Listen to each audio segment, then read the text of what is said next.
Ding! Theortofactrofiment signin systemis no being activated. Ding! System activation successful. Binding host no. Athismament, Su Lin, clad in tattered regiment sand with a haggard visage, possessed nothing but the clothes in his back. Slowly, Helif Tedished, a flicker of fast astonishment crossing his eyes. System? Woo. Azure Jav joy e welladup within him, quickly giving way to overwhelming motion as steers trium down his face, and he buried his face on his shins, sobbing. Yet, their refugee surrounding him, equally ragged, remained indifferent to his worst, their gazes vacant and their expressions vacant, resembling salus husks. The Dacian dynasty, situated in the northern wilderness, Isis Malin done remarkable nation within this vast expanse offland. Though diminutive, its territory is surprisingly extensive. Su Lin had traversed toth his realm 7 days prior, and through to memory a soft he originalost, he learned that Hahadans lived in Asmal village in Sanha town, located in Tisha County of the dynasty. Since at the age of 6, Hahad toiladin agriculture alongside of his parent San siblings, and at 13, through the introduction of feral to divine town, has secured an apprenticeship at the only blacksmith shop in Theria. Upon completing his 3-year apprenticeship, just as Su Lin was about to embark on his career, the western region Softichian dynasty were beset by an unprecedented drought, leaving Thelaine parchidandranless. This calamity was soon followed by a deluge that lasted over a month, resulting in rampant flooding that devastated different counties. In the aftermath of the floods, Aplagas swiftly followed. Their relentless natural disasters and calamities led to Zenov death and despair across the western region Softichian, with the populace enduring severe hardships. Su Lin's entire family, including his blacksmith master and his family, perished in the Tira famine. In Nades Paratibid for survival, Heffeld northward alone, enduring countless hardships over the course of 6 months, ultimately reacting the Capitalcatufluoxian dynasty. Regrettably, the original succumbed to illness from ex-Bisu Rintha's refugee camp. Had it not been for Su Lin's arrival, the original would likely have long since, to dust, buried in the hills behind. This place is Zavis was to land located 10 miles from the southern city Gatavluashian. Managed joint Libithi capital government and the defense army, serving as a larger refugee camp. Backed by the Wangjuan mountain, the camp stretches 4 miles in this collective lyre Furid Toast, the southern refugee camp, which is further divided into 5 zones, numbered through 5. Wythiachere overseen by 100 members soft hisa to defense army assisting the capital government in its management. Having arrived here of Inde Sago and inheriting the memory of soft he originalost, Su Lin discovered the Thuas current lie situate in Zone 4 off their fuge camp. Although Zone 4 is expansive, itis overcrowded das Ferris thigh can see, theria rethrong soft people, leaving little room tent. Su Lin sat at the periphery of Ticamp, leaning against the wooden stake wall, having finally regained contra loveries motion sans ceased high sweeping. In this place, individuals like him, ho have a lost control off their feelings, era far from his currents constantly.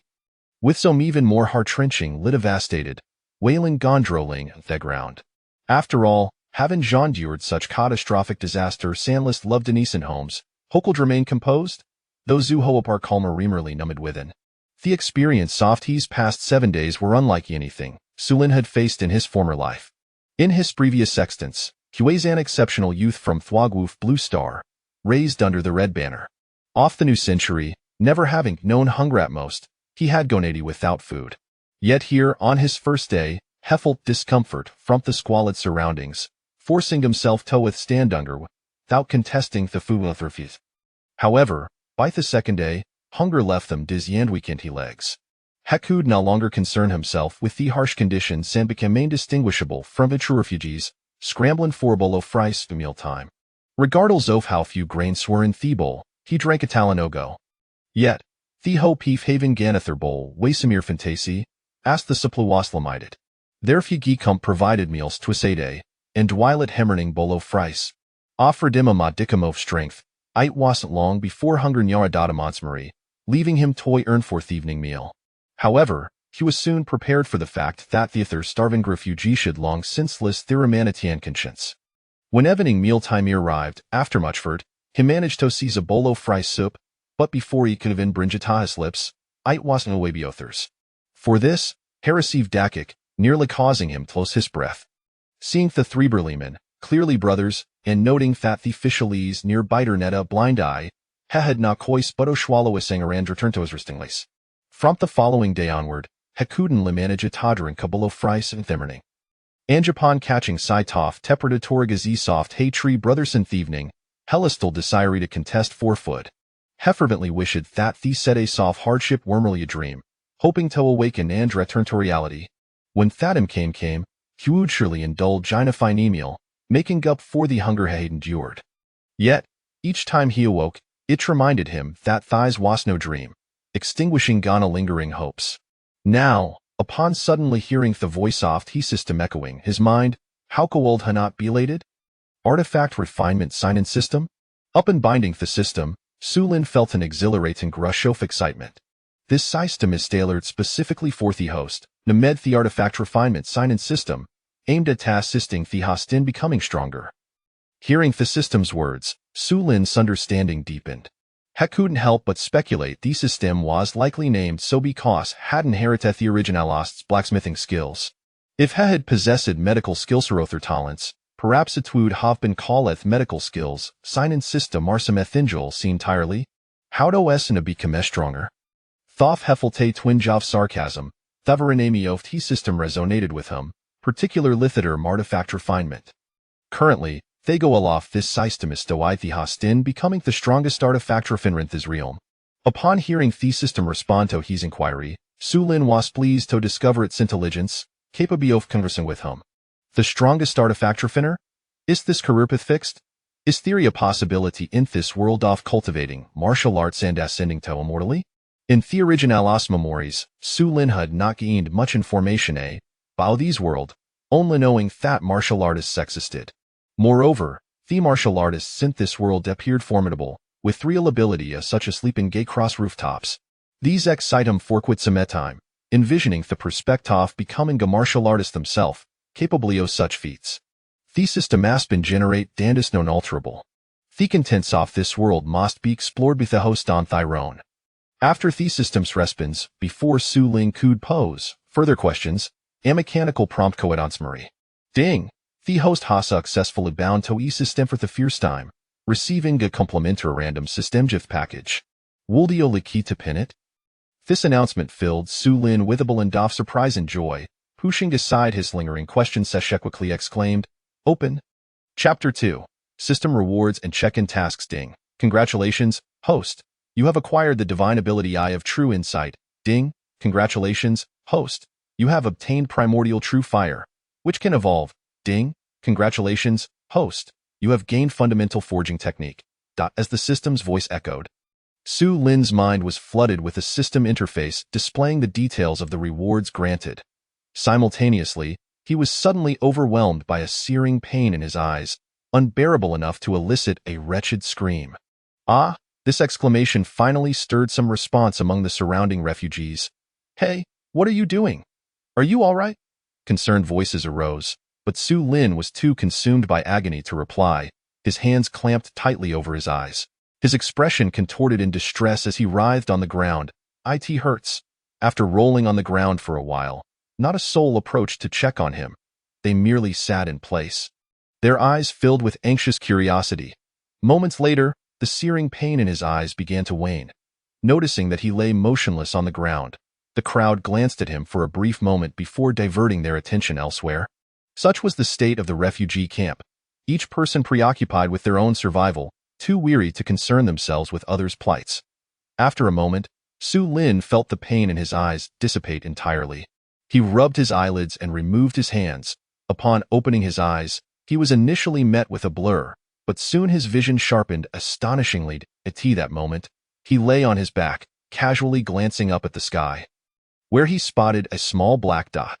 Intrigued by this speck, he focused his gaze, and in an instant, it dramatically enlarged. Before long, a soaring eagle came into view.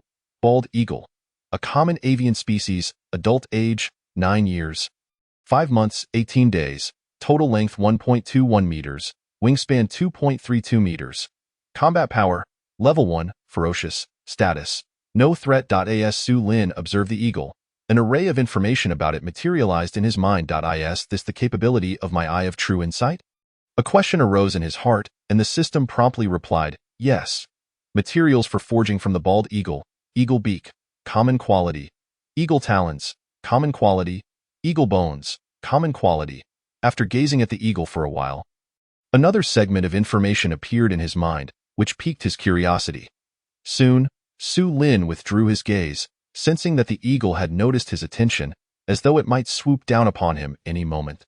Inducing a peculiar feeling of pressure, in reality, the eagle was perched several thousand meters above him and could not possibly descend so swiftly. However, under the influence of the eye of true insight, a deceptive sense of proximity had silently taken hold. Upon retracting his gaze, he felt an immense surge of knowledge flooding his mind, causing a slight dizziness, though thankfully not as painful as when he received the eye of true insight. The fundamental forging technique appeared to be distinctly different from the conventional blacksmithing methods. As he summoned the content of the fundamental forging technique in his mind, Su Lin's eyes widened in realization. He had mastered the original owner's blacksmithing skills and was quite knowledgeable in that domain. Upon examining the content of the fundamental forging technique, he recognized its exceptional nature. The way of crafting is forged through 100 trials. The path is safeguarded by law. The wise preserve themselves through knowledge. The enlightened guard their principles with resoluteness. Yet, one must empower their tools. The art of forging lies in intent, momentum, form, and advantage, strength, resilience, sharpness, weight, softness. The myriad of tools is shaped through a myriad of techniques. Over 20,000 characters of classical prose flooded his mind, which he comprehended in an instant, leaving him astounded. It also provided him with a moment of enlightenment regarding his blacksmithing skills. Many issues that had once baffled even the original owner were suddenly unraveled. The phrase "a divine weapon forged through 100 trials" took on a new meaning. In his memories, the original owner often heard Master Lin the blacksmith mention this term, which was highly esteemed in the blacksmithing community. As Master Lin would say, any divine weapon requires over a century of forging to be completed.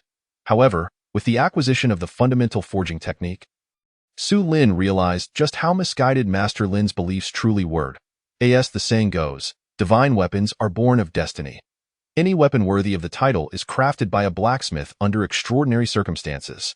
As long as the weapon being forged aligns with the forging methods, it is possible to create a divine weapon. The meaning behind a divine weapon forged through 100 trials was clarified by the fundamental forging technique. It refers to the diversity of weapon types, each requiring its own unique forging method. There exists an abundance of weapons in the world, not only swords and blades but also heavy tools like hammers and flexible instruments like whips. The classification of weapons is extensive. If not for the illustrations within the fundamental forging technique, Su Lin's limited blacksmithing expertise would have left him utterly perplexed. This revelation opened his eyes, alleviating his previous anxieties about the path ahead. Is primordial true fire a type of exotic flame? Su Lin closed his eyes, focusing on the small flame that had manifested within him, feeling an air of wonder. He had previously inquired about this with the system. Otherwise, he would have remained oblivious to the fact that this flame had already taken residence in his dantian. Indeed, it is an exotic flame, now refined by the system. Typically, exotic flames must be tempered into one's true fire before they can be utilized. The system responded and provided an explanation. It continued. As the host has yet to embark on the path of cultivation, this true fire cannot be employed. Therefore, this system grants the host a cultivation method free of charge. As the system's voice faded, a text titled "Breath of Harmony" appeared in Su Lin's consciousness. Is this the inner power method of a warrior? Or is it a cultivation technique for immortals? Upon receiving this text named "Breath of Harmony," Su Lin inquired aloud. His recollections of the martial arts of this world were scant, knowing only that warriors do not solely rely on external strength. They must also integrate internal techniques to become martial experts. However, given his possession of the system and the nature of what it provided, it was evidently not merely a straightforward martial practice, prompting his question. The system simply replied, "They are the same. Ding. The system's check-in task has been activated. Check-in location. The blacksmith shop in the refugee camp. As Su Lin pondered the contents of the Breath of Harmony, he was suddenly filled with delight upon hearing the system announce the check-in task. He realized that completing this task would yield system rewards. As for what those rewards entailed, he would only discover them post-completion. Yet he believed they would not be lacking. Surprisingly, his hunger had diminished considerably, likely due to the system's assistance. Rising to his feet, Su Lin noticed that the gnawing sensation in his stomach had lessened significantly, and the previous fogginess and weakness that had enveloped him had vanished. This invigorated him even further, and he set off eagerly towards the location of the blacksmith shop in the refugee camp. Chapter 3. The challenge of entry in Su Lin's memories. He held a faint impression of the blacksmith shop within the refugee camp. When the original owner had first arrived at the camp, he had heard others mention it, intending to seek work there. However, the original owner was stricken by illness shortly thereafter and succumbed. The blacksmith shop was established as a foundational facility during the camp's formation. Situated in District 1, enclosed within its own courtyard. It was said that the blacksmiths working there were selected from among the refugees, overseen by an official dispatched from the Ministry of Works of the Dacian dynasty. Their primary duty was to forge tools such as shovels and pickaxes. Those chosen to work there enjoyed significantly better conditions than the average refugee, with ample food and the occasional chance to have meat. Upon learning this information, Su Lin felt a surge of motivation. He had no desire to remain in the District 4 refugee camp, where not only was sustenance scarce, but the filthy, chaotic environment and foul air were utterly intolerable. Now, brimming with confidence, he believed that with his blacksmithing skills, he could undoubtedly secure a position there. However, as he approached the blacksmith shop, he was halted by 2 guards stationed at the entrance before he could draw near. "How dare you? This is a restricted area. No idlers may approach." Upon hearing this stern command, Su Lin immediately halted, daunted by their demeanor. The 2 guards, clad in armor and wielding long blades, exuded an air of authority that demanded respect, showing no leniency simply because they were in a refugee camp. Their imposing presence surpassed that of the local militia, which Su Lin recalled to be far less formidable, often appearing lackadaisical and unruly. Su Lin mused to himself, recalling that the county guards did not possess such gravitas. Even the soldiers from the provincial city lacked this level of discipline. Seeing the guard's serious expressions, he quickly adopted a smile, though his gaunt appearance rendered it less than appealing. "Esteemed officers, I am Su Lin from the District 4 refugee camp. I have recently arrived here and, having made a living through blacksmithing back home, I was hoping to seek employment." As soon as he finished speaking, one of the guards scoffed coldly. "The blacksmith shop has no need for additional hands at present. You are to depart immediately." Su Lin had intended to negotiate further, but upon witnessing their stern countenances and unyielding demeanor, he felt a twitch at the corner of his mouth, realizing the difficulty of his situation. He hesitated, contemplating how to proceed. If he could not gain entry, how would he fulfill the system's check-in task? Noticing he lingered indecisively, the guards grew impatient, with one placing a hand on the hilt of his sword. "Are you not leaving?" With another sharp command, Su Lin could no longer afford to delay. He hastily clasped his hands in a gesture of apology. "I shall take my leave at once. Please do not take offense." "Esteemed officers." With that, he turned and walked away quickly, though he did not venture far. Given that he had yet to complete the check-in task, departing was not an option. Finding a cluster of refugees 100 paces away from the blacksmith shop, he settled down among them. What now? Why is the blacksmith shop in this refugee camp so heavily guarded? Su Lin found himself somewhat perplexed. However, he was unaware that this was a refugee camp, a place teeming with all manner of people. What exactly was the blacksmith's shop? Inside, it was stocked with iron ore, iron stones, and an array of iron tools, not to mention that desperate refugees might attempt to sneak in and steal. The loss of even a single iron item could sustain a person for over a month, hence the need for vigilant guards. With his gaze fixed intently on the blacksmith's shop, and noticing that no one had emerged for quite some time, Su Lin, having nothing else to occupy his time, decided to examine the recently acquired breath and exhale technique. How was one to cultivate this internal martial arts method? Though it contained instructions for practice, they were rather esoteric. The notion of sensing the spiritual energy of heaven and earth and guiding it through the body left him feeling quite overwhelmed. After attempting to practice for a brief moment, he only grew increasingly frustrated, yielding no results and finding himself at a complete loss. According to the method recorded in the manual, I should simply follow the instructions, but this won't do. I can't sense anything at all, nor do I feel any energy. System, you must guide me. Su Lin expressed his current predicament regarding his practice. Dear host, do not be anxious. Cultivation is not achieved overnight. Be adhering to the principles of the internal martial arts. You will surely gain something in return. Upon hearing the system's perspective, Su Lin recognized that he had indeed been too impatient. However, he could not entirely blame himself. It was the very existence of the system that had led him to this state. If he were to rely on the system yet still adhere to the conventional, step-by-step method of cultivation like an ordinary person, then what purpose would the system serve? The system merely acts as an assistant to the host. The key to enhancing one's abilities ultimately rests with the host himself. Seemingly aware of his thoughts, the system unexpectedly interjected, "Very well." Without further ado, Su Lin promptly dismissed all distractions, focused his mind, and earnestly devoted himself to the practice of internal martial arts. With a heart free from distractions, sensing the spiritual energy of heaven and earth. Yet, just as he suppressed one distracting thought, another would spring forth.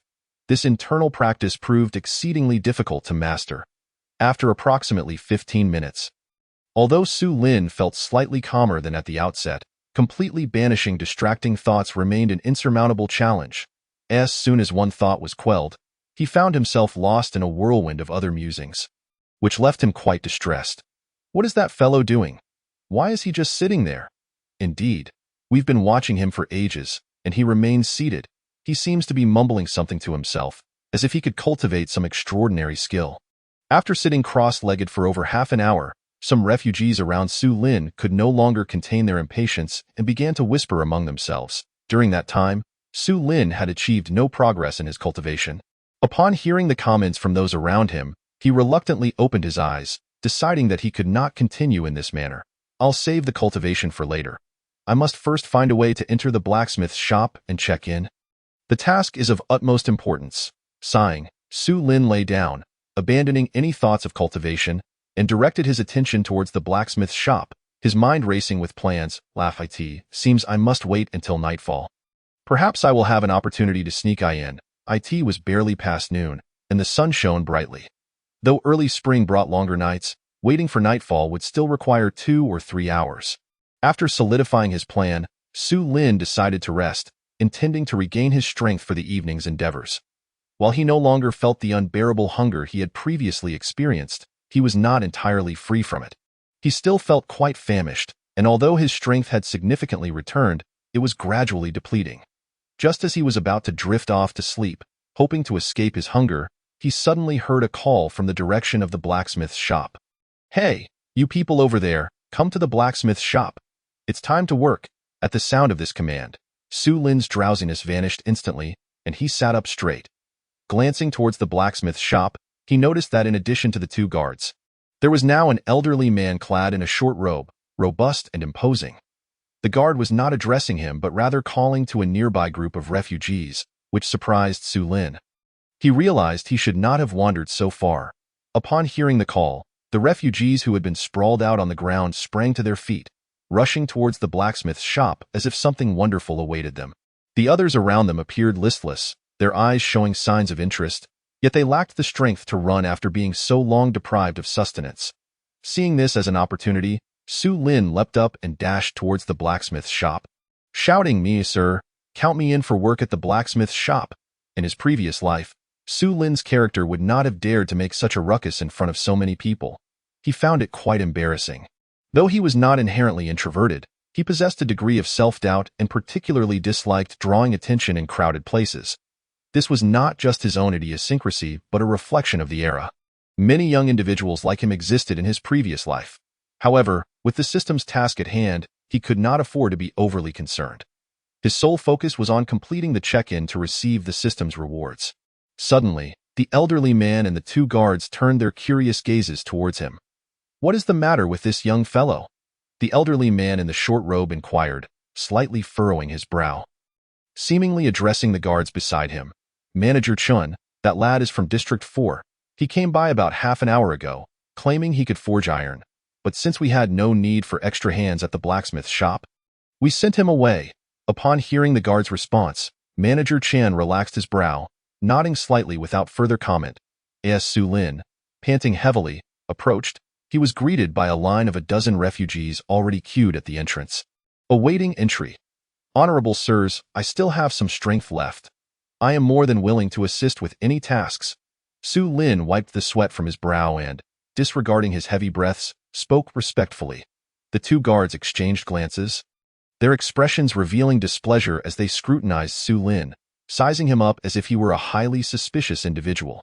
Just as they prepared to dismiss him, Manager Chen unexpectedly spoke up. "Let him in? One more person does not make a difference." Upon hearing this, Su Lin's face brightened, and he turned to the speaker with gratitude. "Thank you, good sir. I am Su Lin, a blacksmith as well."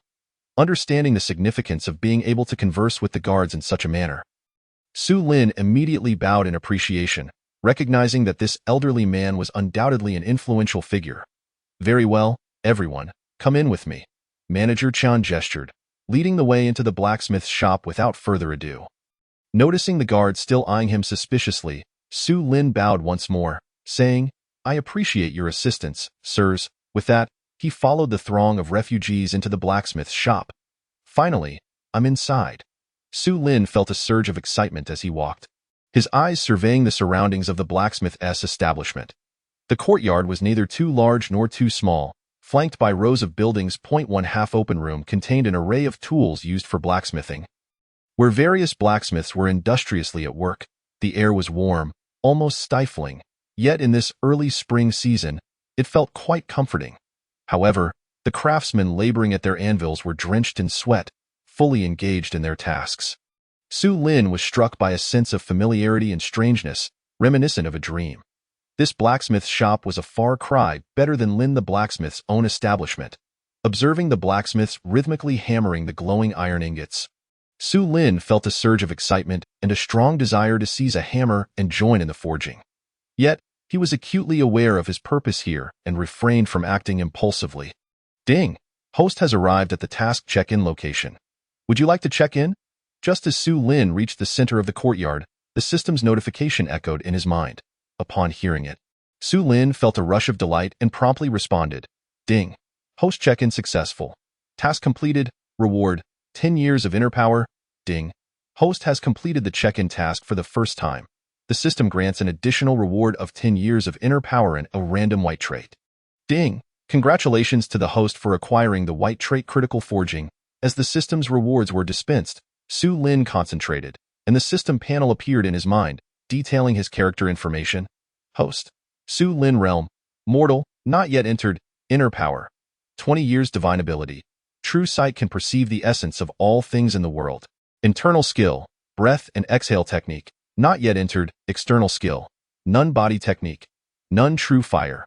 Primordial true fire, can evolve, occupation, refiner occupation realm, junior blacksmith occupation skill, basic refining technique trait, critical forging, during refining, there is a chance to achieve a critical strike, slightly enhancing the quality of the forged item, which is related to the success rate of the refinement. Traits: such a thing exists as a transmigrator. Su Lin was well aware of the concept of traits, akin to innate talents.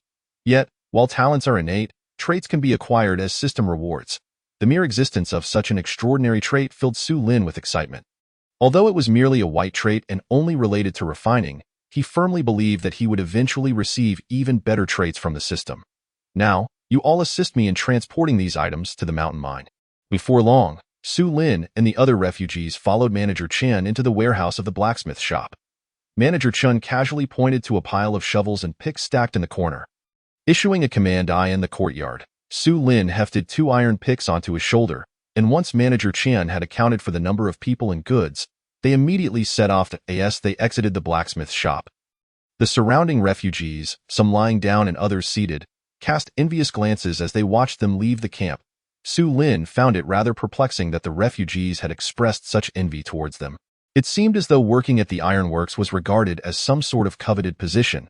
He was aware of the mines situated on the mountain. The journey from the refugee camp to the mining area was certainly not a short one. If it were in the past, he would have lacked the strength to carry 2 heavy picks over such a distance. "You are Su Lin?" On the path to the mines, Manager Chen did not lead the way. Perhaps to keep an eye on them, fearing that some among the group might harbor ulterior motives, when he noticed the elderly man in a tattered robe catching up from behind and engaging him in conversation. Su Lin promptly responded with utmost respect, "Yes, sir, that is indeed me. May I inquire about your esteemed name? My surname is Chen. You may simply call me Manager Chen. I have heard you are a blacksmith?" Su Lin humbly replied, "Indeed, I studied under the blacksmiths in my hometown for 3 years. Manager Chen appeared quite satisfied with Su Lin's demeanor, giving a slight nod without further comment. After this brief exchange, Su Lin gleaned some insight into the man's identity and began to entertain certain thoughts. After all, remaining aimlessly in the refugee camp was not a viable option. He did not wish to spend his entire life as a refugee. Relying on the current regime of the Great Qian dynasty would inevitably lead to starvation in the camp, so he needed to seek an alternative path for himself. Approximately 10 minutes later, they arrived at the foot of the mountain. For these refugees, who had long suffered from hunger, the flat terrain was relatively easy, but the ascent would prove to be quite a different challenge. Although a road had been carved out, it was extremely rugged. Not long after they began the climb, Su Lin felt his legs growing heavier, and his breath became labored. A glance around revealed that others were similarly affected, with only Manager Chen appearing unfazed. After all, he was robust and well-fed, accustomed to a life devoid of the hunger endured by the refugees. Hurry up. Once we arrive, there will be food and drink for you all. Upon hearing the promise of sustenance, Su Lin's stomach audibly protested, making it clear why these individuals were so eager to work. Suddenly, he no longer felt fatigued. Gritting his teeth, he resolved to keep pace with the others, eager to reach their destination. However, before long, an unexpected turn of events occurred. Something's not right. Everyone stop, we're missing someone. As they passed through a relatively dense thicket of trees, Manager Chen abruptly commanded the group to halt. He quickly strode to the front of the line and angrily inquired of the person at the forefront. The group exchanged bewildered glances, turning their eyes towards the front. Hey, someone is indeed missing. Where's Guzi? Why isn't he here? As Manager Chen had indicated, one member of the group was indeed absent. Su Lin counted the number of individuals and glanced around, realizing he had no recollection of the missing person. He had been focused on the ground as he walked, naturally oblivious to others. Most of the group shared this sentiment, as climbing the mountain was exceedingly taxing. Anyone daring to have thoughts about the ironworks is courting death. We will all remain here until he returns. Anyone who dares to move will face my wrath. Manager Chen's fierce gaze swept over the group like an enraged tiger, his demeanor shifting dramatically. The intensity of his stare sent a shiver down Su Lin's spine. The others instantly nodded in compliance, behaving like docile kittens, fearful of making any rash moves. Seeing this, Manager Chen dismissed them with a wave and abruptly turned, his aged eyes narrowing as he scrutinized the direction of the mountain's descent. In a flash, he leaped effortlessly down the slope, disappearing from sight in mere moments. Lightness skill. He truly possesses lightness skill. This world has lightness skill. Witnessing Manager Chen's incredible agility, Su Lin's heart raced with excitement. He never anticipated that this elderly man was a martial artist. Chapter 5. Life as disposable as weeds. After Manager Chen departed, Su Lin and the others placed their tools down and either sat or lay in place, awaiting further instructions. Fatigue rendered them largely silent, each person lost in their own thoughts, gazing in the direction where Manager Chen had vanished. Su Lin felt a thrill of anticipation. Seeing a martial artist had ignited a flicker of hope for the future within him. He envisioned a day when he would don a flowing white robe, a 3-foot sword strapped to his back, soaring through the skies. The wait was not long. Su Lin was the first to spot a figure weaving through the trees, approaching them swiftly in an instant. Manager Chen descended from the air, landing with barely a sound. Had it not been for his proximity, one might not have even heard him touch the ground. The group immediately stood to attention, Su Lin swiftly hoisting his pick back onto his shoulder. However, upon seeing Manager Chen clearly, Su Lin's expression froze in shock. The sound of swallowed saliva echoed around them. Manager Chen held 2 picks in one hand while the other gripped a round, bloodied head. To Su Lin's horror, the previously pristine area of Manager Chen's chest and neck was stained with a broad swath of crimson. The overwhelming scent of blood filled the eye upon witnessing this. Though the faces of the refugees bore the marks of discontent, none dared to speak out. They were all acutely aware that it was due to that scoundrel, Guzi, that they had lost their promised rewards. Otherwise, each individual would have received 2 copper coins. While the refugee camp offered no avenues for expenditure, opportunities existed at the city gates. The modest food stalls there were exceedingly affordable, with 2 copper coins sufficient for a hearty meal. Su Lin felt a twinge of despondency, fully cognizant of the worth of those 2 coins. Yet, He also understood that in this world, there were always those who flouted the rules, but one ought not to let their own indiscretions drag others down. In his heart, he found himself cursing the ancestors of that Guzi. Having arrived in this world, he had gained much insight, comprehending how, in times of famine, a mere morsel could lead to tragedy. The sensation of hunger was one he never wished to endure again in this lifetime. With the aid of the system, he vowed never to suffer from hunger again. He decided to descend the mountain. Since no opportunities presented themselves in the refugee camp or the ironworks, he would seek his fortune elsewhere. Naturally, that meant heading to the capital. With this thought, Su Lin rested for a moment before rising to depart with the other refugees. Suddenly, a thunderous noise erupted from the direction of the mining area. Su Lin and the others halted. Their curiosity piqued as they turned to look. Alas! Trouble was brewing at the mine. At that moment, a sweating constable, whip in hand, rushed toward the storeroom, shouting as he ran. "How many have died?" A burly head constable nearby inquired urgently. The casualties had yet to be assessed, but it appeared that at least a dozen lives had been lost. What? The head constable, known as Zhang Tu, was taken aback. His eyes, round as copper bells, suddenly darted towards Su Lin and the others. "You lot, come here." Chapter 6. The Q Incident. Upon hearing Zhang Tu's call, the other refugees, excluding Su Lin, were filled with elation, scrambling eagerly toward the makeshift shelter. Su Lin, albeit reluctantly, followed suit.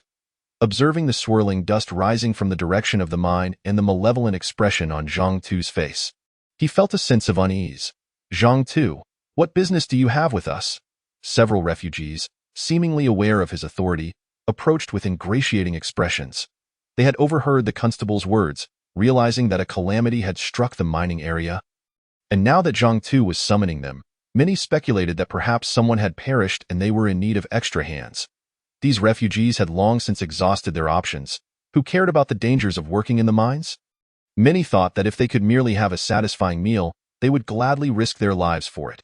However, Su Lin held a different perspective. Having acquired the system, he merely wished to survive and avoid any reckless ventures that could lead to untimely demise. He firmly believed that as long as he persevered, he would surely achieve greatness in the future, perhaps even savoring the breathtaking vistas this world had to offer. Lost in thought, he contemplated finding an opportunity to flee down the mountain. Yet, Zhang Tu's tone left no room for negotiation. He had no intention of discussing the matter. "All of you, follow me. The mine is short-handed, and you are now all part of the mining crew."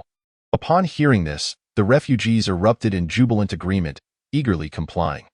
Although Su Lin was unwilling, he found himself unable to refuse.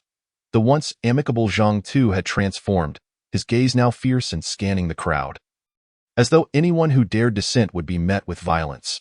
Moments later, Su Lin found himself amidst the chaos of the mining area, where pandemonium reigned.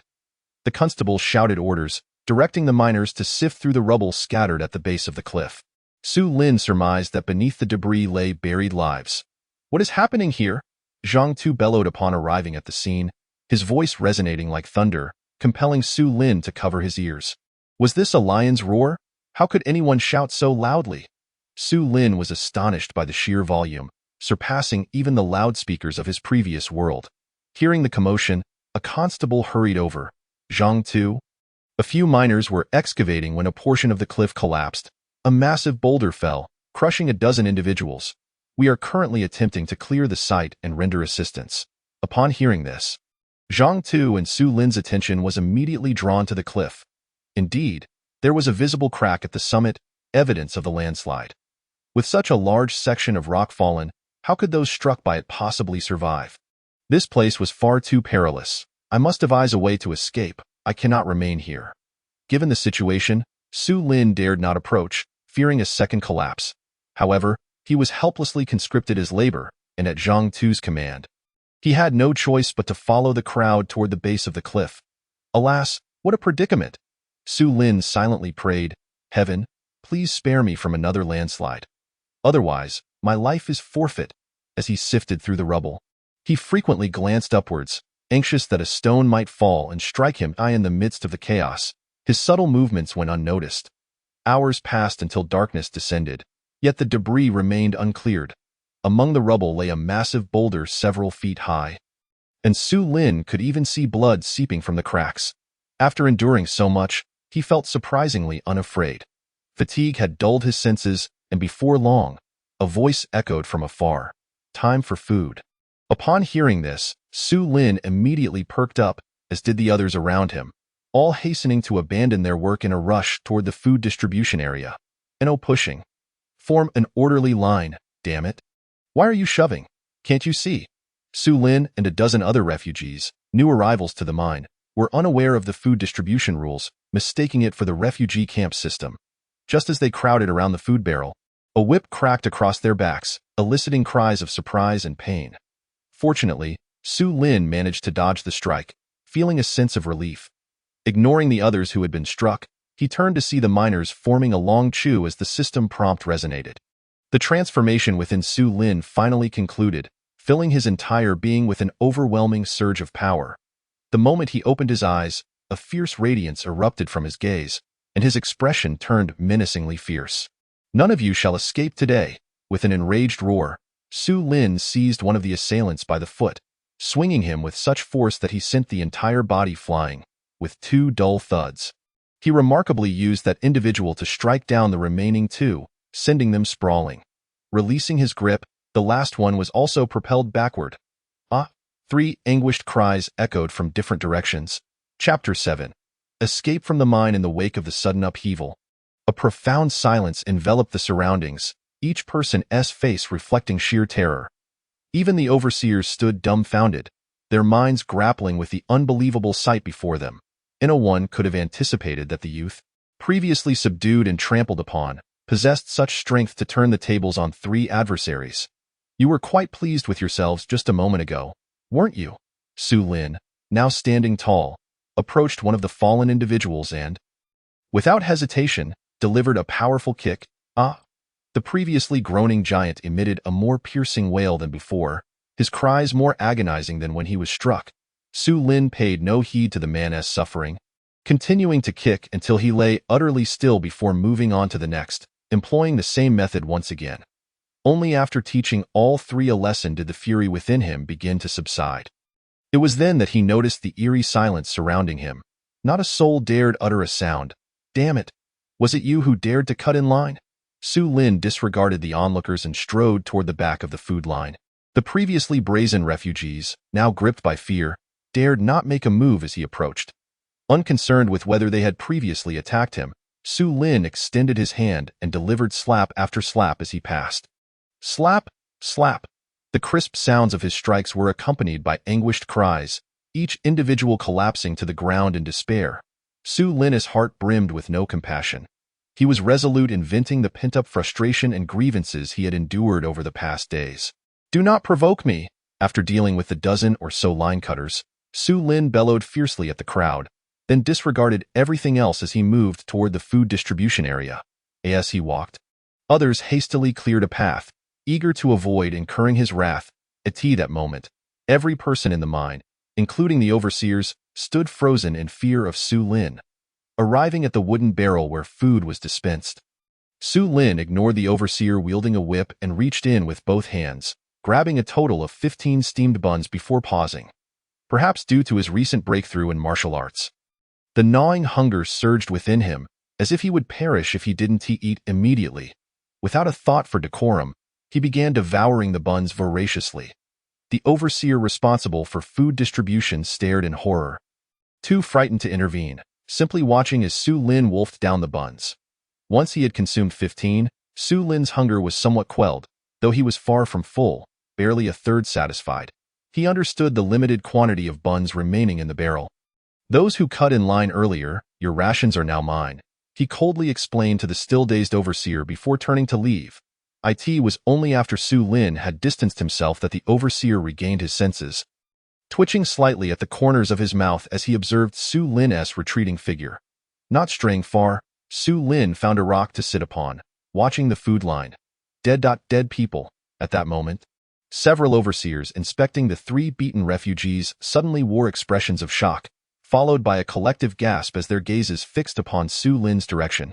Hearing the commotion, the surrounding crowd also displayed expressions of astonishment.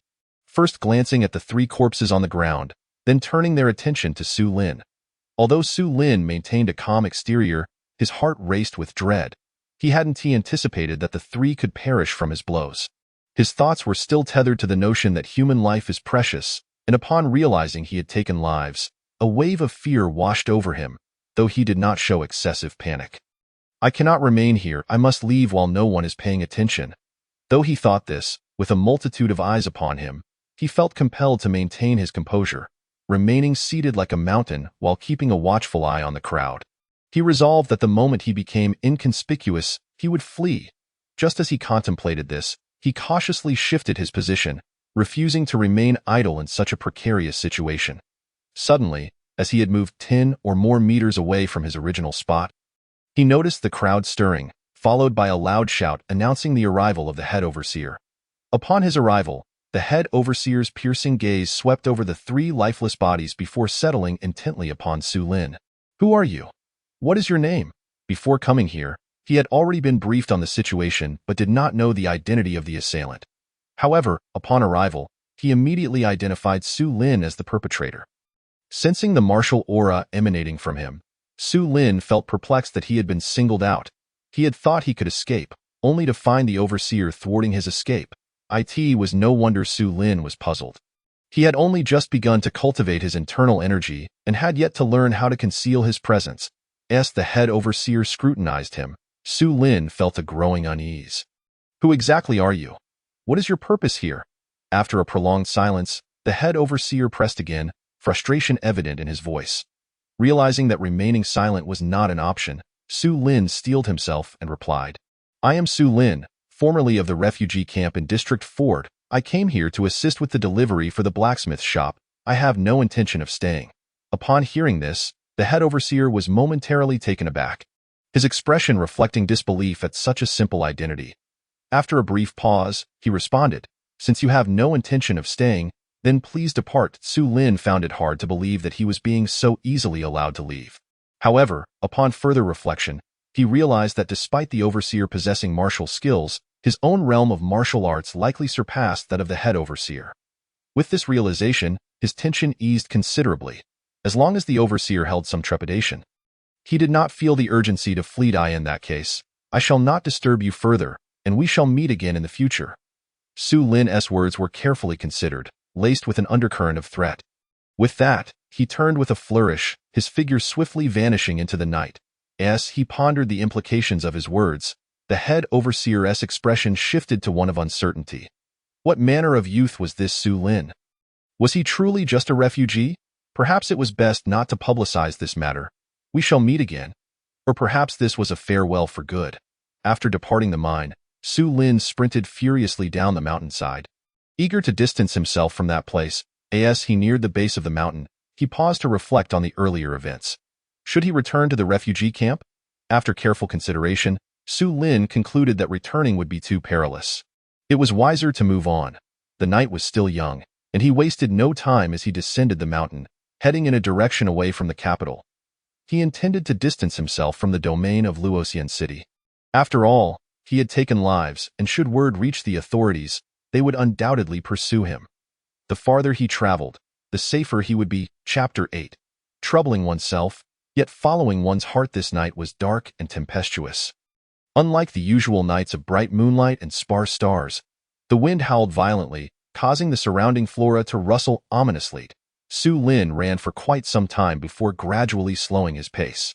The changing environment seemed to reflect his current state, evoking an overwhelming sense of desolation and isolation, as if he had truly transformed into a heinous fugitive. In truth, Su Lin was no villain.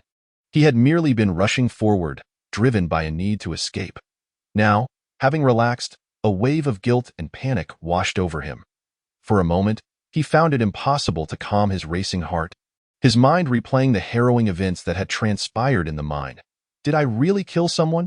He couldn't believe it, struggling to accept the gravity of his actions. After all, he possessed the mindset of a modern individual. It was inconceivable that he could, like the protagonist of a novel, remain as tranquil as a still lake after committing murder for the first time, treating it as if nothing had occurred. What distinction would that bear from being a psychological deviant? Such a person could scarcely be deemed normal. He felt a twinge of regret, lamenting that he should not have struck so forcefully. The turmoil within him surged, causing his body to tremble involuntarily, and his fear intensified. Yet now, he found himself alone in this world, utterly devoid of kin, unable to dispel this pervasive sense of dread. In that moment, he was overwhelmed with discomfort. Damn it! They only know how to bully the weak and lord it over the powerless. They are all villains. I have killed them, and so be it. They deserved it. They dared to cross me, but I am just one person being tormented. Those kinds of people deserve to die. Haha, the feeling of panic coursed through him, and Su Lin could no longer bear it. He let out a frantic shout from the depths of his heart, followed by a wild, unhinged laughter. His mirth reverberated through the mountains and forests, starkly contrasting with the rustling of the surrounding foliage, adding an eerie quality to the pitch-black night. Were there any unknowing bystanders nearby, they might have thought that malevolent spirits were stirring in the woods. I am not in the wrong. Haha, Su Lin halted his steps. Finding himself at the edge of a lake, facing the tumultuous waters, he shouted loudly, laughing uncontrollably. The weight of guilt bore down on him, pushing him to the brink of hysteria, as if to drive him mad. He felt that unless he vented this way, he would surely become a lunatic. After his fit of laughter, Su Lin felt utterly drained, devoid of the will to continue onward, and he plopped down onto the ground. His gaze became vacant as he stared blankly at the lake's surface. At that moment, he had no desire to move forward. His thoughts wandered back through the days he had traversed since arriving in this world. Alongside the myriad experiences of his previous life, in his former existence, he was a person plagued by anxiety, overthinking even the smallest matters. How much more so now, with the gravity of life and death weighing upon him. His emotions were a chaotic tempest. Su Lin remained oblivious that amidst his emotional turmoil, a warm current had already begun to circulate through his dantian, slowly making its way towards his heart and spirit. I am not in the wrong. In my previous life, perhaps I was destined to be a failure. But in this life, armed with a system, I shall undoubtedly become a formidable figure. Yes, I shall kill. I will eradicate all the evildoers of this world. This is the cause for which I must strive, not to be here lost in thought, as he unconsciously focused on his breathing technique. Su Lin's emotions gradually settled down without his realization. At that moment, his mindset underwent a subtle transformation, solidifying into unwavering resolve. Internally, he vowed to himself, and he was suddenly aware that the sense of panic had dissipated entirely. His emotions returning to a state of normalcy, free from any trace of confusion. My spiritual energy is circulating on its own. The breathing technique is operating autonomously. Realizing the implications of this, Su Lin recalled that he was no longer an ordinary person. He had cultivated internal martial arts and possessed a realm of immortality. With this thought, he promptly summoned the system. System, what is this realm of immortality on my character panel? Does this world harbor cultivators? The realm of immortality represents the host's level of cultivation in the immortal path. Practicing the breathing technique marks the beginning of one's journey into cultivation. The system explained, though it did not answer Su Lin's final question. It indirectly confirmed that the world he inhabited was undoubtedly extraordinary, surely home to those who tread the path of cultivation. Su Lin was not foolish. He quickly grasped this fact, and his curiosity about this world surged, feeling as though it had become infinitely more fascinating. With the existence of this system, the host could act freely. The future is bright. In this world, there is no absolute right or wrong. Fools create their own troubles. So one should follow their own heart. Suddenly hearing these seemingly comforting words from the system, Su Lin nodded inwardly, his resolve strengthening further. Thank you. He uttered his gratitude, but received no response from the system. Su Lin rose to his feet, determined not to linger any longer. After approximately half an hour, as the sky darkened further, Su Lin decided against continuing forward. He recalled how the protagonists of the novels he had read in his previous life often sought out caves to rest. So he too searched for a cave. Standing before the entrance, he did not enter immediately. Instead, he released the primordial true fire, feeling a sense of innate understanding regarding its use now that he had attained cultivation. He flicked the flame from his fingertip, and it shot into the cave in an instant. A moment later, a terrified howl from a beast echoed from within, followed by the sight of a roaring fire igniting the cave. Su Lin stood astounded, unable to fathom that a beast resided within the cave. It appeared to be a black bear. Even more astonishing was that such a minuscule flame had ignited such a fierce blaze upon contact. He immediately activated his true sight, observing the black bear struggling in the inferno, and all its information flashed through his mind. It was merely an ordinary black bear, yet its size was imposing. Akin to a small mountain, measuring 2 meters in length.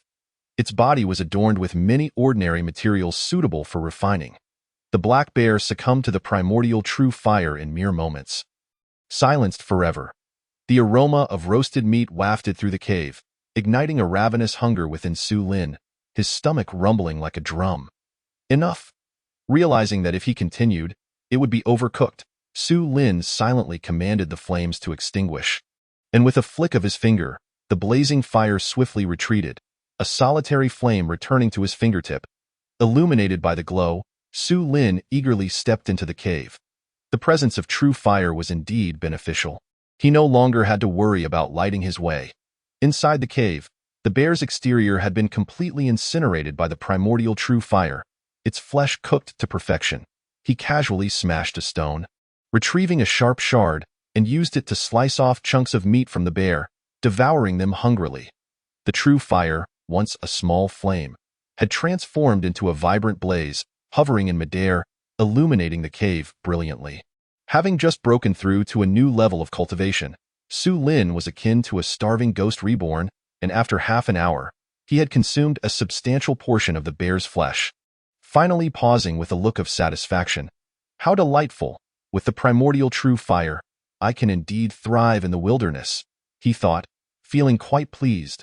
Previously, he had harbored concerns about the road ahead, but now, the frown had lifted. First, let me practice the breathing technique.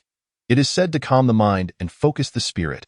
Sated and having rested for a while, Su Lin recalled the benefits of the breathing technique, and without hesitation, he settled into a meditative posture. Although he appeared calm on the surface, his heart remained somewhat unsettled. Now that the breathing technique had reached a small level of mastery, he found it increasingly effortless to practice. Before long, he entered a state of deep concentration, following the guidelines of the technique, systematically circulating his spiritual energy. As the energy flowed throughout his body, completing each cycle transformed his mindset dramatically. All negative emotions dissipated, leaving him enveloped in profound tranquility. Time slipped away unnoticed, and when Su Lin finally opened his eyes, he was startled to find that daylight had broken. He felt as though he had only practiced for a brief moment. Yet time had flown by. Ding! The system has issued a sign-in task. Sign-in location: the refugee camp's blacksmith shop. Just as Su Lin intended to rise, a sudden notification echoed in his mind. Upon hearing the sign-in task, he felt a surge of excitement, but as soon as he learned the sign-in location, his expression changed drastically and panic set in. The blacksmith shop at the refugee camp? System, are you joking? Don't mess with me. Can I even return? Chapter 9. Joining the blacksmith shop. Although Su Lin was not inherently adventurous, the allure of the system's rewards compelled him to muster the courage to head back. Before departing, he ensured he consumed all the bear meat within the cave. His appetite had grown significantly, and only bones remained. While these bones could serve as materials for refining, given his current predicament, he had no means to carry them all back to the refugee camp. He simply picked up a hefty bone as a makeshift weapon, feeling its solid weight before embarking on the journey back. Thankfully, he had not strayed too far the previous night. Otherwise, with his peak martial artist's cultivation, returning to the camp would not have been an easy feat. Around midday, Su Lin finally approached the vicinity of the refugee camp. He did not immediately return, instead hiding in a thicket about 100 meters away. Utilizing his true sight to survey the situation within, he discovered that the camp remained unchanged. Neither within the encampment nor on the notice board at the entrance was there any sign of his wanted poster. Reflecting on the events of the previous day, although the sky had turned dark, it was not yet late. Had the mining area reported him, the camp would undoubtedly have taken swift action, rather than maintaining the usual calm. After careful consideration, a faint smile crept onto Su Lin's lips as he seemed to grasp that his threat to that Zhang fellow had borne fruit. With this thought, his mood immediately lightened, and he adjusted his tattered clothing before emerging from the thicket. He then headed straight for the first district of the refugee camp. He had no intention of returning to the fourth district. As there was nothing there worth clinging to, he simply wished to complete the sign-in task swiftly and leave this place for good. As he approached the camp, he found that the guard soldiers paid him little mind. Most merely glanced at the large bone he carried out of curiosity before turning their attention elsewhere. Before long, he entered the first district of the refugee camp and, nearing the blacksmith shop, he did not advance directly. Instead, he randomly chose a spot where refugees congregated and sat down. How should I proceed to enter? Gazing towards the direction of the blacksmith's forge, Su Lin found himself deep in thought. The two guards from yesterday remained as vigilant as ever at the entrance, making entry into the forge a formidable challenge. He swiftly dismissed the notion of assisting in transporting goods to the mining area as he had done the previous day. He had no desire to traverse the mining district again, lest he encounter that troublesome Zhang. However, alternative strategies eluded him, and forcibly breaching the premises would be akin to courting disaster. Just as he contemplated this predicament, a formidable procession suddenly appeared outside the refugee camp. A squad of well-trained armored soldiers, led by a young general mounted on a white steed, strode into the camp, escorting 5 horse-drawn carts draped in silk. The young general, clad entirely in gleaming white armor and draped in a matching cloak, possessed a strikingly handsome visage with sharp brows and bright eyes, exuding an aura of remarkable valor. The soldiers guarding the camp regarded him with evident reverence. As though he were a personage of great significance, Su Lin had not encountered such a regiment of armored warriors in all his days, and curiosity began to stir within him. Fortunately, the surrounding refugees also cast inquisitive glances, allowing him to observe without drawing attention. Having spent the night in cultivation, Su Lin was now adept at concealing his martial presence, thus he felt no apprehension about being discovered. Before long, the procession halted before the forge, and the 2 gate guards immediately offered respectful salutes. They then called out to those within. Su Lin soon saw Steward Chen emerge with a group of individuals, engaging in conversation with the valiant young general. After a brief exchange, the general gestured, prompting the soldiers escorting the carts to step aside. Steward Chen promptly approached, pulling back the silk to reveal numerous crates and sacks. However, Su Lin found it rather peculiar that the forge made no effort to enlist the help of the refugees. It was primarily the forge's own personnel who unloaded the carts. Many refugees, who had been eager to assist, now wore expressions of disappointment. What could this mean? Su Lin pondered, sensing that the goods being received by the forge were of unusual importance. Observing the disciplined demeanor of the white-clad general and his entourage, it was clear that these items were likely connected to the military. Once all the goods were unloaded, Steward Chen chatted amiably with the young general for a moment before the latter mounted his horse and signaled for his soldiers to depart the refugee camp. After they left, Su Lin seized the opportunity to stealthily approach the forge. Just as he positioned himself close enough to glean more information, his eyes unexpectedly locked with Steward Chen's. In that moment, Su Lin maintained a neutral expression, assuming that he would go unnoticed. To his surprise, however, Steward Chen's gaze remained fixed upon him. Su lad, you've arrived just in time. The forge is in dire need of assistance. Come lend a hand. Su Lin was taken aback by this unexpected invitation. He had been fretting over how to gain entry into the forge, and now, having merely approached, he found himself summoned by Steward Chen. The surrounding refugees, having overheard the exchange, turned to Su Lin with looks of envy and admiration, realizing that he would not go hungry today. Steward Chen, do you still require more hands? I still have strength to spare. I can help with the lifting. Voices rose in a chorus of eager offers from several spirited refugees nearby, emboldened by Su Lin's invitation. Steward Chen paid no heed to the clamor, his attention focused on Su Lin, who approached with a bone club in hand, bowing respectfully. Chen acknowledged him with a slight nod, his expression impassive, yet curiosity flickered in his eyes as he assessed the bone club Su Lin held. I shall keep this bare bone safe for you. Now, go about your tasks. Before Su Lin could respond, Chen swiftly took the club from his grasp. Su Lin was astonished, realizing that Chen had recognized the item at a glance. And he sensed a hint of greed in the steward's eyes. It seemed he would not be reclaiming it. Although Su Lin was not fully aware of the bare bone's worth, the system had classified it as a valuable forging material, indicating its significant value. Chen's earlier demeanor had confirmed this notion. Nevertheless, Su Lin chose not to dwell on it. He understood that since Chen accepted the bone, it was as if he had willingly gifted it. thereby establishing a bond of goodwill that would likely benefit him in the forge's future dealings. With a nod of acknowledgement, he immediately joined the others in unloading the crates and sacks into the forge. Finding the labor to be far from exhausting, the items felt light in his hands. Had he not been cautious to conceal his abilities, he could have easily carried them single-handedly. Su lad, come with me to register. From now on, you shall be a part of the forge, Steward Chun called out after they finished unloading.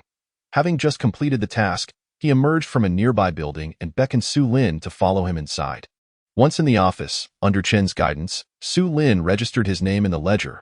I must assess your forging skills, but first, let us see about your provisions. Su Lin realized he was indeed quite hungry, and accompanied Chen to the kitchen.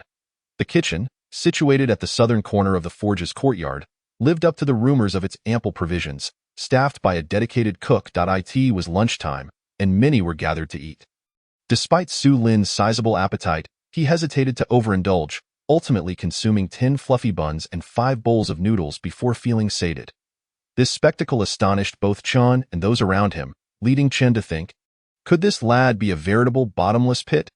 Had it not been for the earlier incident with the bare bone, he might have considered expelling Su Lin for his voraciousness. Can you forge a blade? Not a kitchen knife, but the standard long knife used by the city guards, Chen inquired with a serious expression. Upon hearing this, Su Lin promptly replied, yes, let us begin.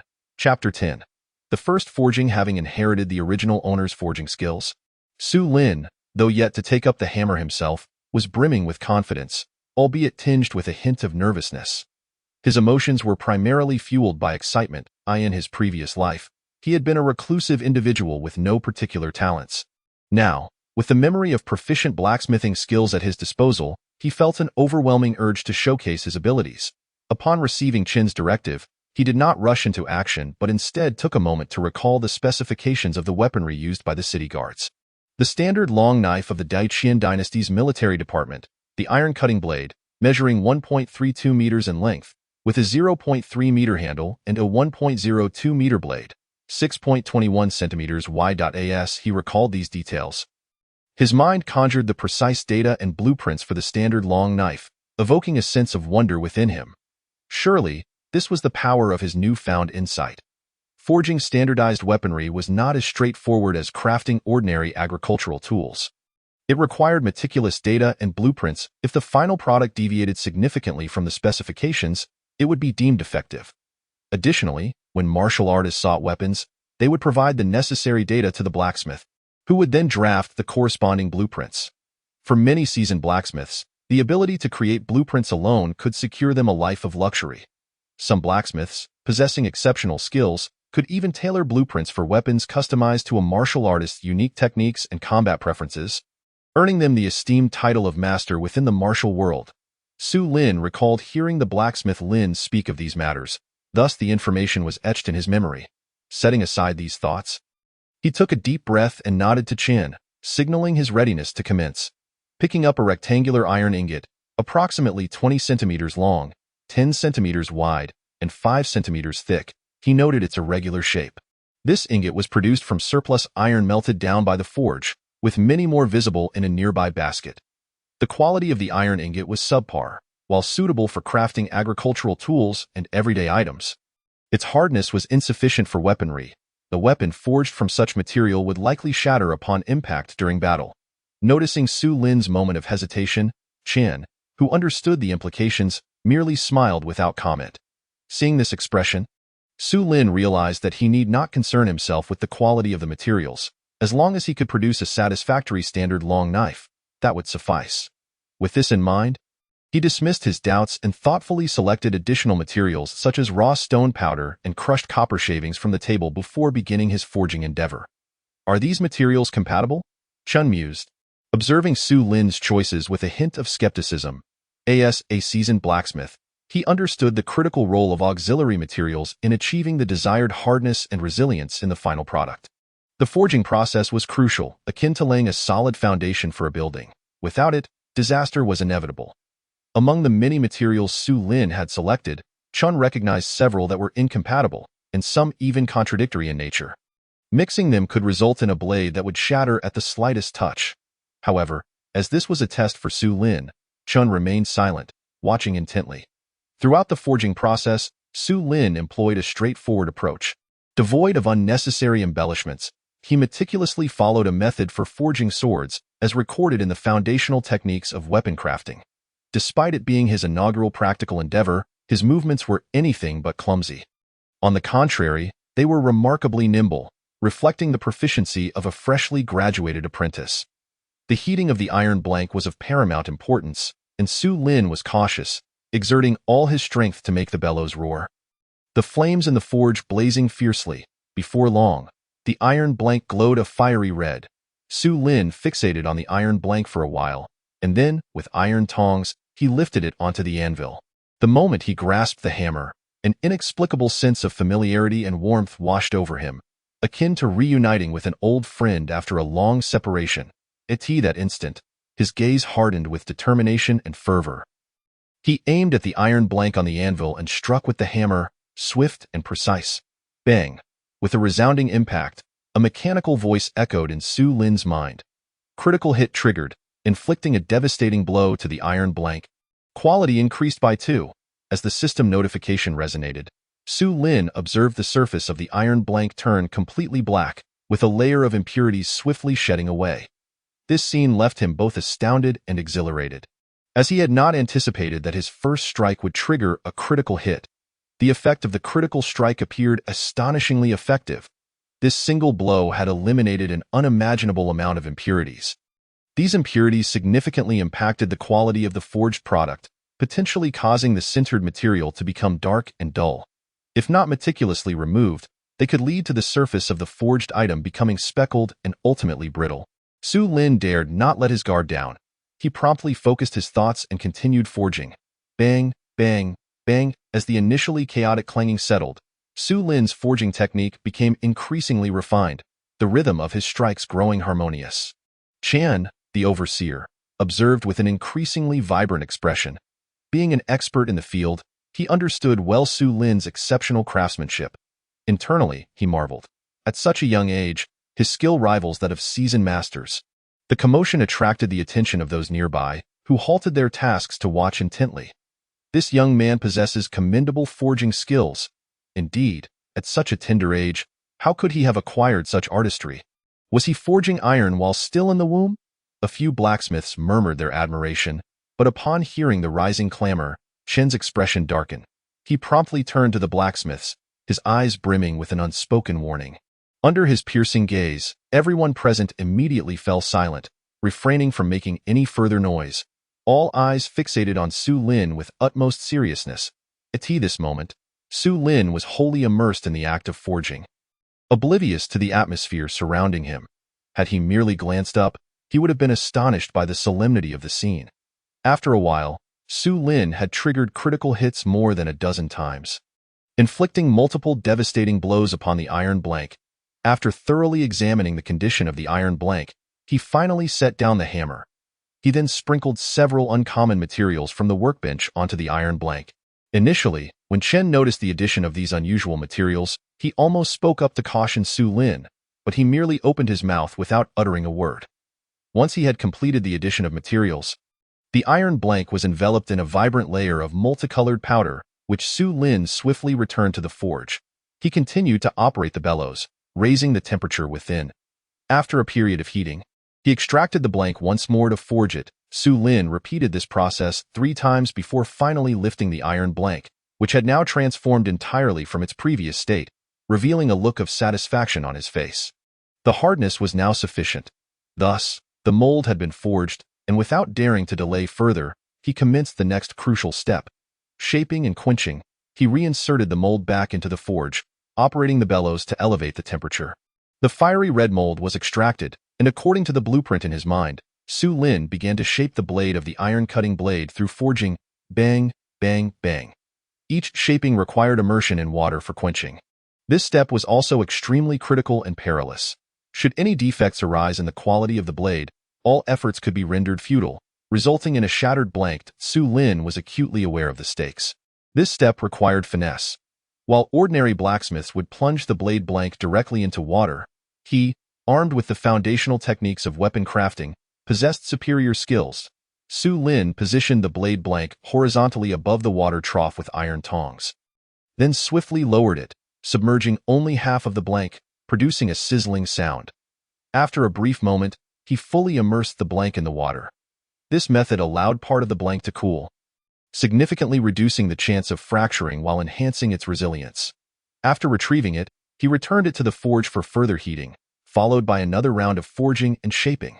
This process was repeated twice more, resulting in a fully quenched and shaped blade blank.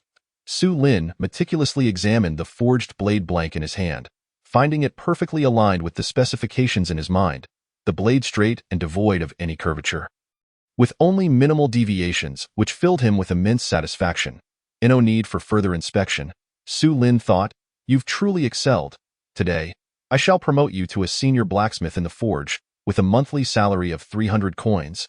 And you will receive additional rewards for completing your monthly forging tasks. At this moment, Chen approached with a beaming smile. What? I'm being elevated to senior blacksmith already? 300 coins a month. Such a considerable sum. Upon hearing this, Su Lin remained relatively unfazed, while the surrounding blacksmiths exhibited expressions of envy, some even harboring a glimmer of jealousy and resentment. All astonished. It's just a long knife. I could do that too. Indeed. Ignoring the murmurs of others, Chen promptly took the blade blank from Su Lin's hands and retrieved a piece of cloth from the nearby table.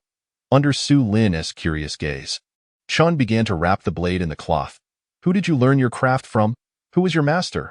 Upon hearing this question, Su Lin's expression shifted to one of deeper perplexity. Why was Chen suddenly inquiring about this? Chapter 11.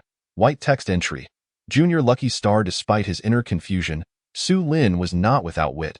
He quickly discerned the underlying significance, a flicker of surprise flashing in his eyes. Could it be that he has perceived something?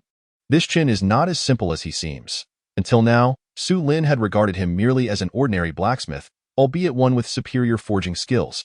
However, considering Chen's recent unusual behavior, he suspected that Chen might have some knowledge of weapon forging techniques. With this in mind, Su Lin maintained a facade of humility and respectfully replied, My skills are rudimentary. My master is named Lin Taixing, merely a blacksmith from a small town, and certainly not worthy of comparison to you. It is commendable for a young man to exhibit such humility. Seeing that Su Lin was reluctant to elaborate further, Chen, being seasoned in his demeanor, did not press the matter. After displaying a satisfied smile, he patted Su Lin on the shoulder and departed with the blade blank. Left alone, Su Lin found himself momentarily at a loss for what to do, becoming aware of the curious gazes directed at him. He soon realized that many around him harbored a hint of hostility, as though he had usurped their livelihoods.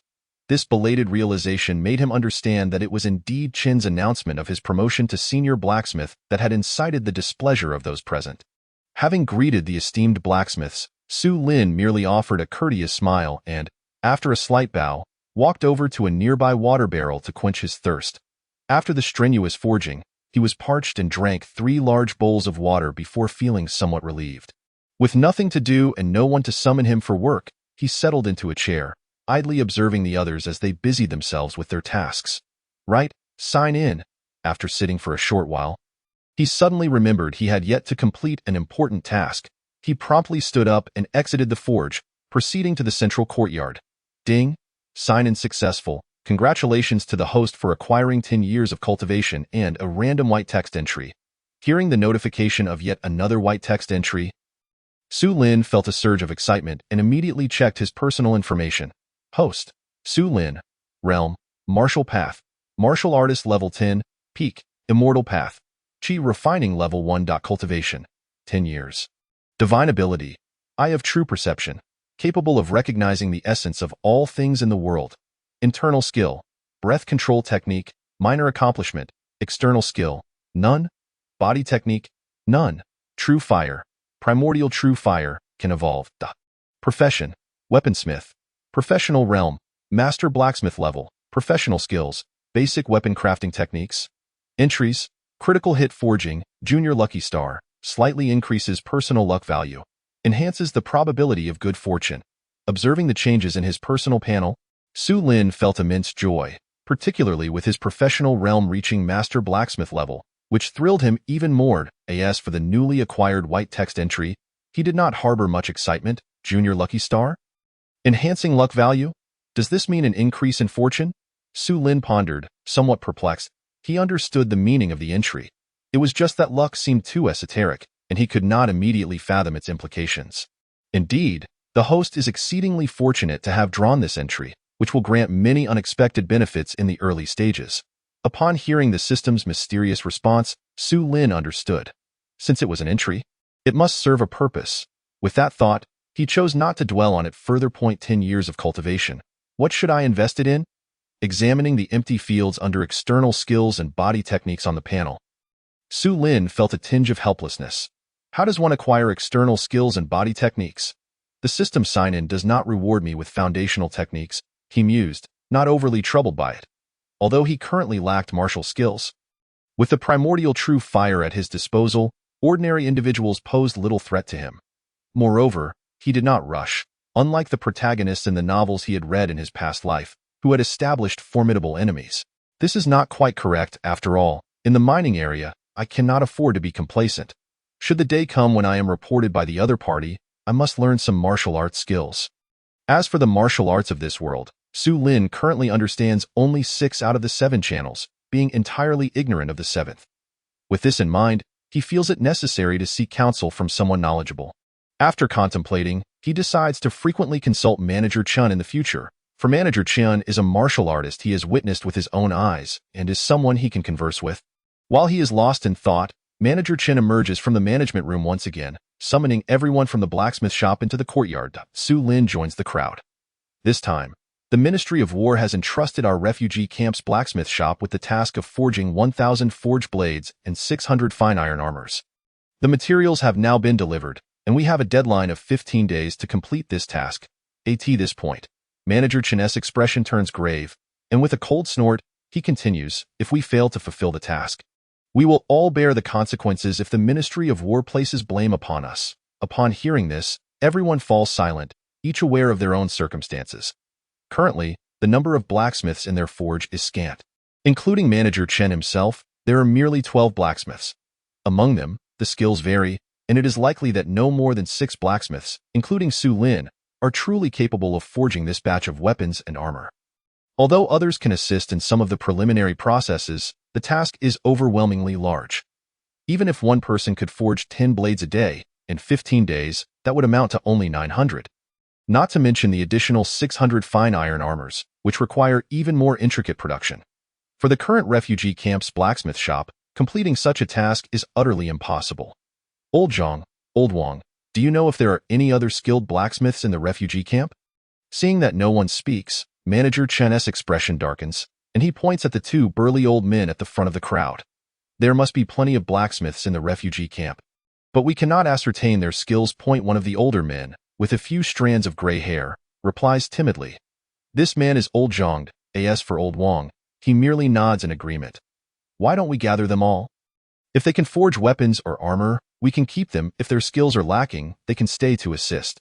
Old Zhang suggests once more.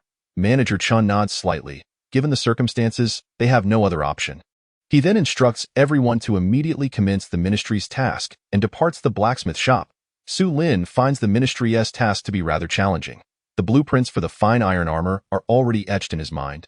Unlike the forged blades, which can be shaped through hammering, the fine iron armor requires the iron to be forged into sheets, cut, and then polished into armor plates, all while requiring manpower to weave them with soft iron wire. Different parts of the human body necessitate varying shapes for the armor plates. The lack of a unified manufacturing process makes it exceedingly difficult to achieve in one fell swoop. Soon, everyone is assigned their roles, with Su Lin, Old Zhang, Old Wang, and 2 other middle-aged blacksmiths taking the lead. The materials for forging the blades are moved to the workstations of the 5.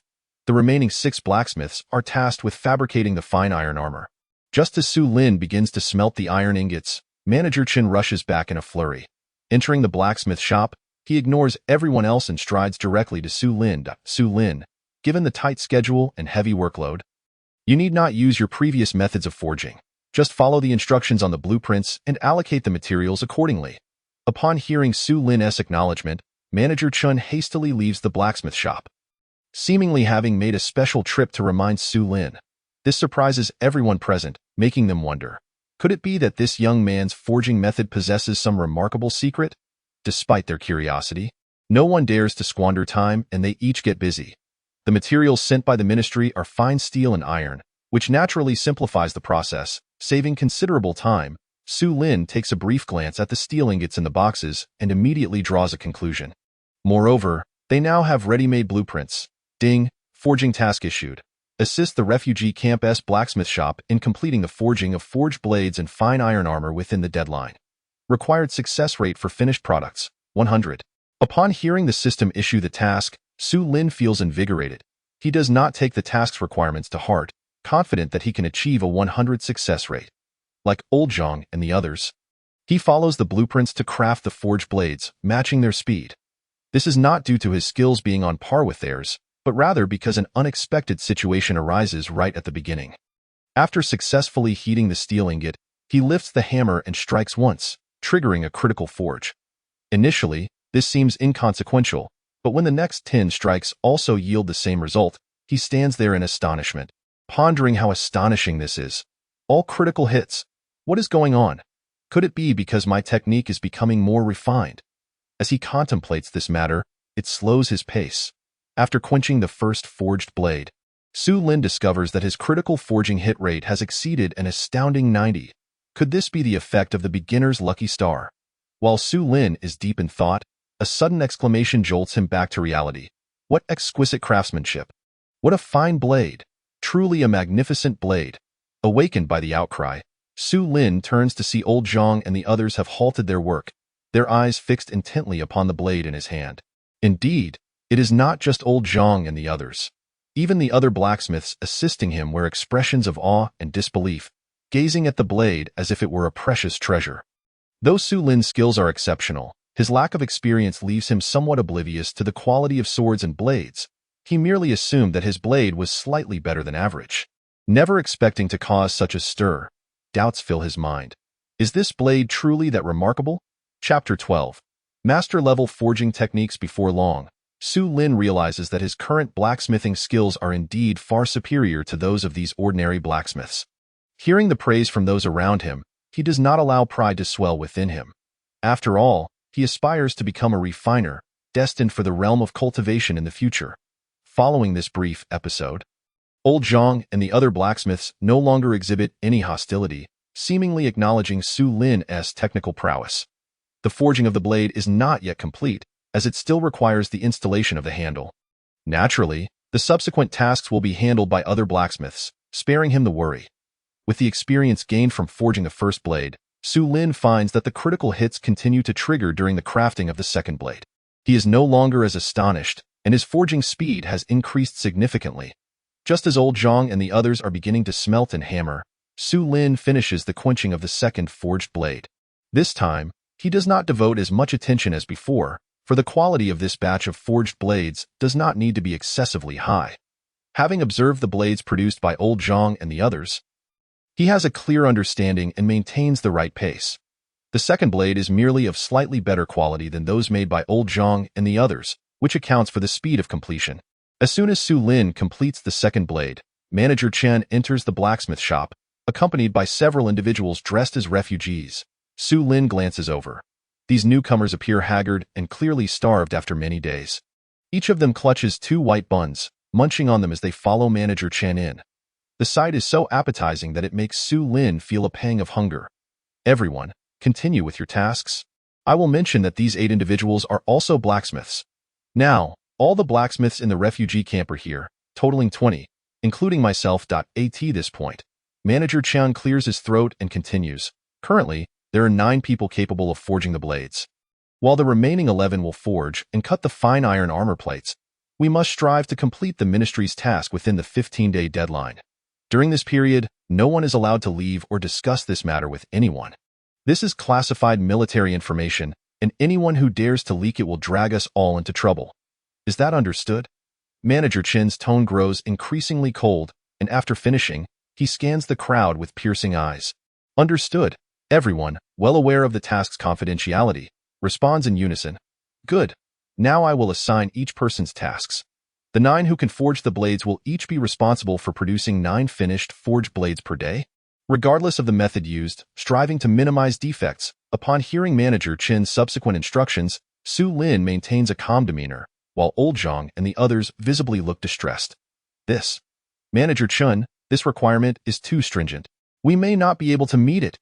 At this moment, one man among those behind Manager Chan stops eating, kneels on the ground, and, with a quavering voice, pleads, "Please, Manager Chun."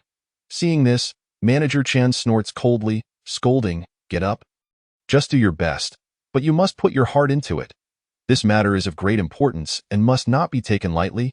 Hearing this, the crowd's expression softens somewhat. Producing 9 blades a day is not an insurmountable task.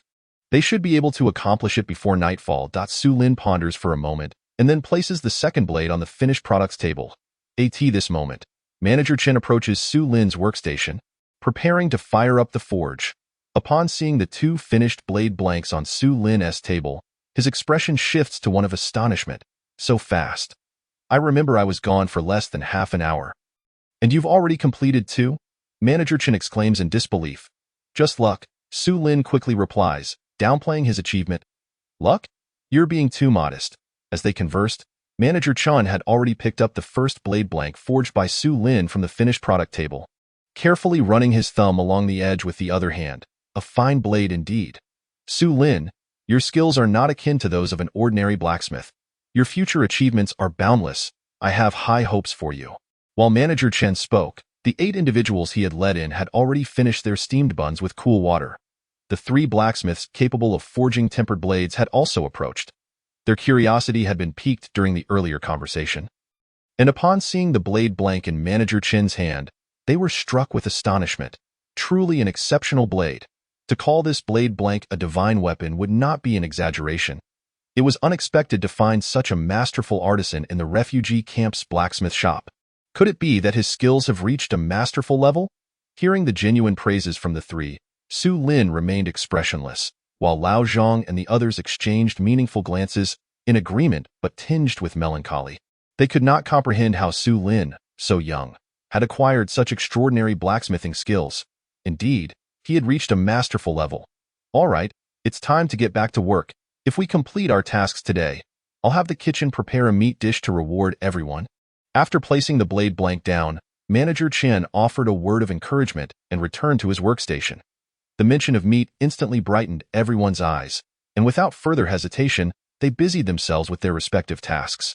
The forging furnaces within the blacksmith shop roared to life simultaneously, causing the temperature to rise sharply, and beads of sweat adorned every face. Although Su Lin also perspired, it was not to the extent of others, who appeared as if they had just emerged from a bath.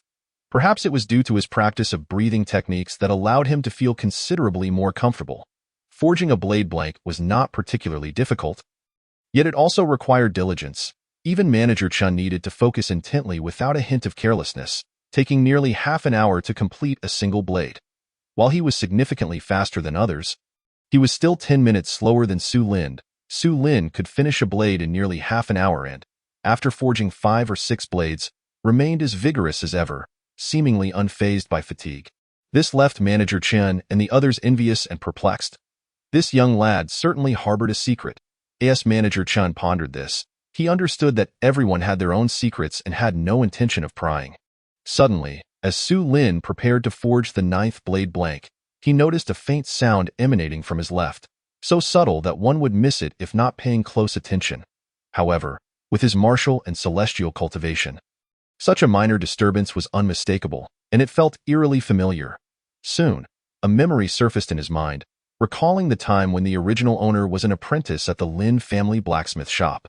At that time, Lin the blacksmith was forging a kitchen knife using inferior iron that had not been thoroughly processed. During the quenching phase, the knife blade shattered in the water, producing a sound identical to the one he just heard. It's over. The blade blank has cracked. Indeed, at that moment, a blacksmith on Su Lin's left let out a wail. Despite the two being separated by 2 workstations, a distance of over 10 meters, even Manager Chen had not noticed anything amiss. Yet Su Lin could hear it clearly, which filled him with a sense of pride. His training had sharpened his senses. Enough with the wailing. Quickly return to the forge and remake it. Do not waste time. Manager Chen glanced over, his brows furrowed, slightly displeased. Yet he refrained from uttering harsh words. With the emergence of the first defective product, the atmosphere in the blacksmith shop grew tense, as if something ominous had occurred. Su Lin paid little heed. Refocusing on his work with diligence, he heated the iron, forged it, returned it to the furnace, and forged it once more, completing the process in even less time. As he approached the shaping stage, he suddenly heard the sound of another blade blank cracking. This time, it was not just one sound but two faint noises emanating from different directions, surprising him. Someone else had produced a defective product. "My blade blank has cracked." Following this cry, the expressions of everyone turned grim, and Manager Chun, feeling helpless, chose not to comment further. Soon, they witnessed Lao Zhang bowing his head, holding a broken blade in his tongs. Mine.its broken. This moment, everyone appeared fatigued and drenched in sweat, evidently lacking the energy to continue. Observing the low morale, Manager Chen set down his work. Though a martial artist, after several hours of labor, the darkness had fallen outside, and he too felt wearied. "Let us call it a day that we'll eat, and then return." Having said that, he was the first to stride out of the blacksmith shop.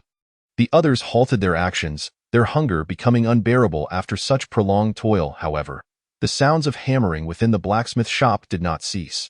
Turning towards the noise, they saw Su Lin still engrossed in his work. The 8 neatly arranged blade blanks on his finished product table elicited envy from all. How does this lad maintain such a high rate of completion? His speed is astounding. Truly, the youth is formidable. "Come on, let us hurry to eat. We still have more work to do later. If he finishes today's task, who knows?" Lao Zhang and others sighed, some even revealing an expression of ulterior motives in their eyes. Moments later, all exited the blacksmith shop, and shortly thereafter, Su Lin quenched and shaped his 9th blade blank before extinguishing the forge and leaving the shop. Upon reaching the kitchen, he found Manager Chen and the others already feasting. "Su Lin, you've completed your tasks today.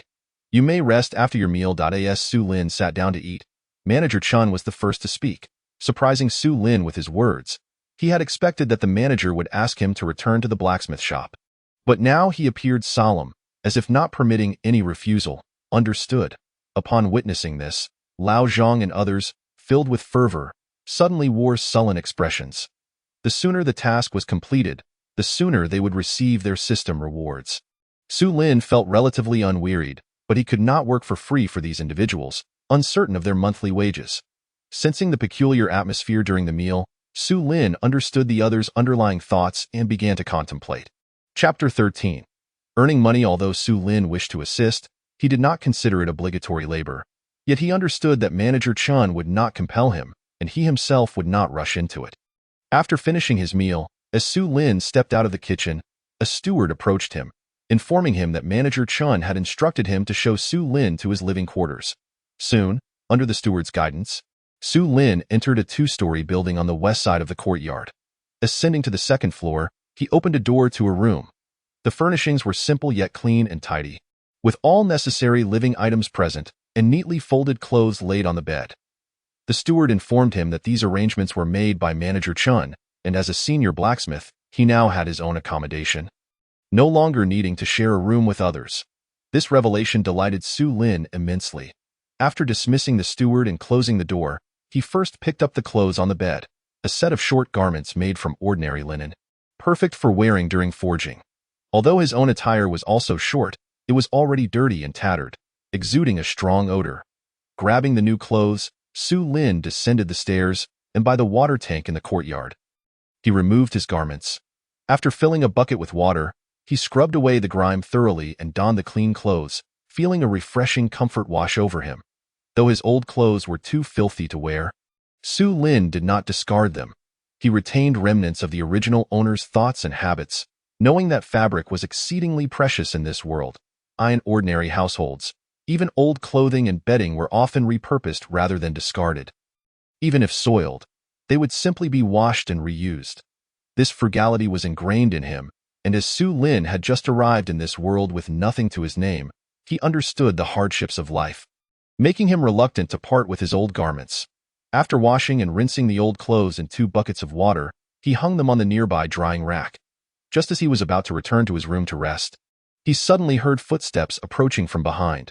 Turning, he saw Lao Zhang and Lao Wang running towards him. Master Zhang, Master Wang, what brings you two here? As they approached, both revealed friendly smiles, their yellowed teeth shining. Su Xiaogu, are you headed back to rest? Lao Zhang spoke first, feigning ignorance. Noticing their fatigued but forced cheerful expressions, Su Lin understood they sought something from him. Given the proximity of the wash area to the blacksmith shop, and since the shop was half open, it was easy for them to see him here. Appreciating their tact, Su Lin decided not to make it difficult for them. Speak. What is it you need? Upon hearing Su Lin's words, Lao Zhang and the others wasted no time with pleasantries. Lao Zhang began, Su Xiaogu, my brother and I are advanced in years and truly find ourselves lacking the strength to keep up with the workload. We kindly ask for your assistance. With that, he clasped his hands in front of Su Lin, and Lao Wang beside him followed suit, his expression pleading. So that's the matter. That's easy enough to accommodate. However, I am new here and have no money. Su Lin raised his hand, rubbing his fingers together before their eyes, attempting to be subtle, but his straightforward nature made it difficult for him to be overly circumspect. Upon seeing this, Lao Zhang and the others immediately understood, quickly responding, typically, when crafting tools, the blacksmith shop pays per piece. This time, the payment is a bit more. If Su Xiaogu lends a hand, we can offer you 31 per piece. Indeed, for those farming tools, the usual rate is only 21.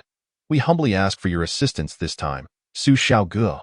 After Lao Zhang finished speaking, Lao Wang echoed his words. Oh, is a farming tool only 21 on ordinary days? So low?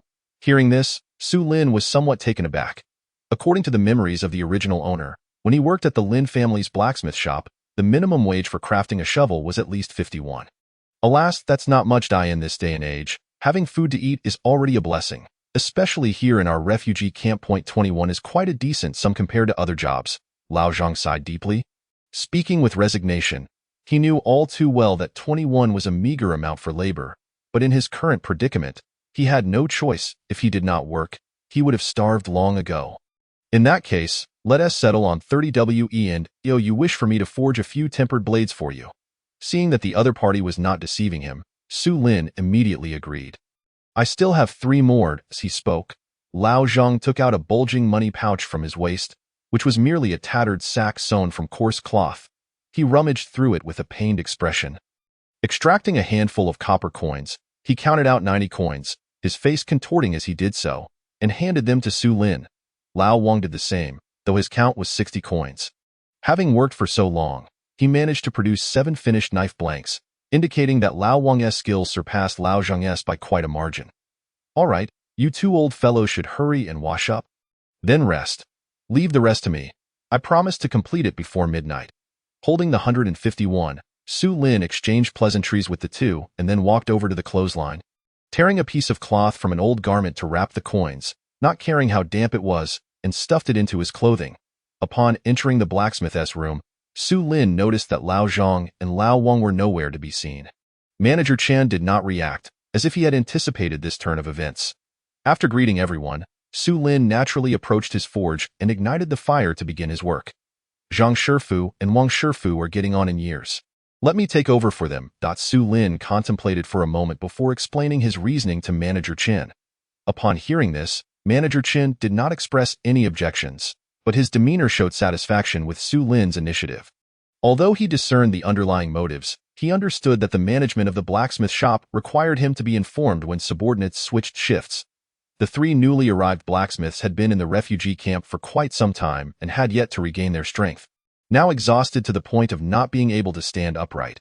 Upon hearing Su Lin's words, a glimmer of hope flickered in their eyes as they looked towards him in unison. Sensing their gaze, Su Lin chose to ignore them, focusing solely on the heating of the steel blanks. Manager Chen, we truly have the will but lack the strength. After exchanging glances, the eldest of the 3 elders spoke up. Addressing Manager Chen, however, before he could finish, Manager Chen interrupted him sharply, Humph. I've said it before, if the work isn't completed by midnight, no one leaves. After Manager Chen's admonition, he turned to Su Lin with a slight smile and a meaningful glance.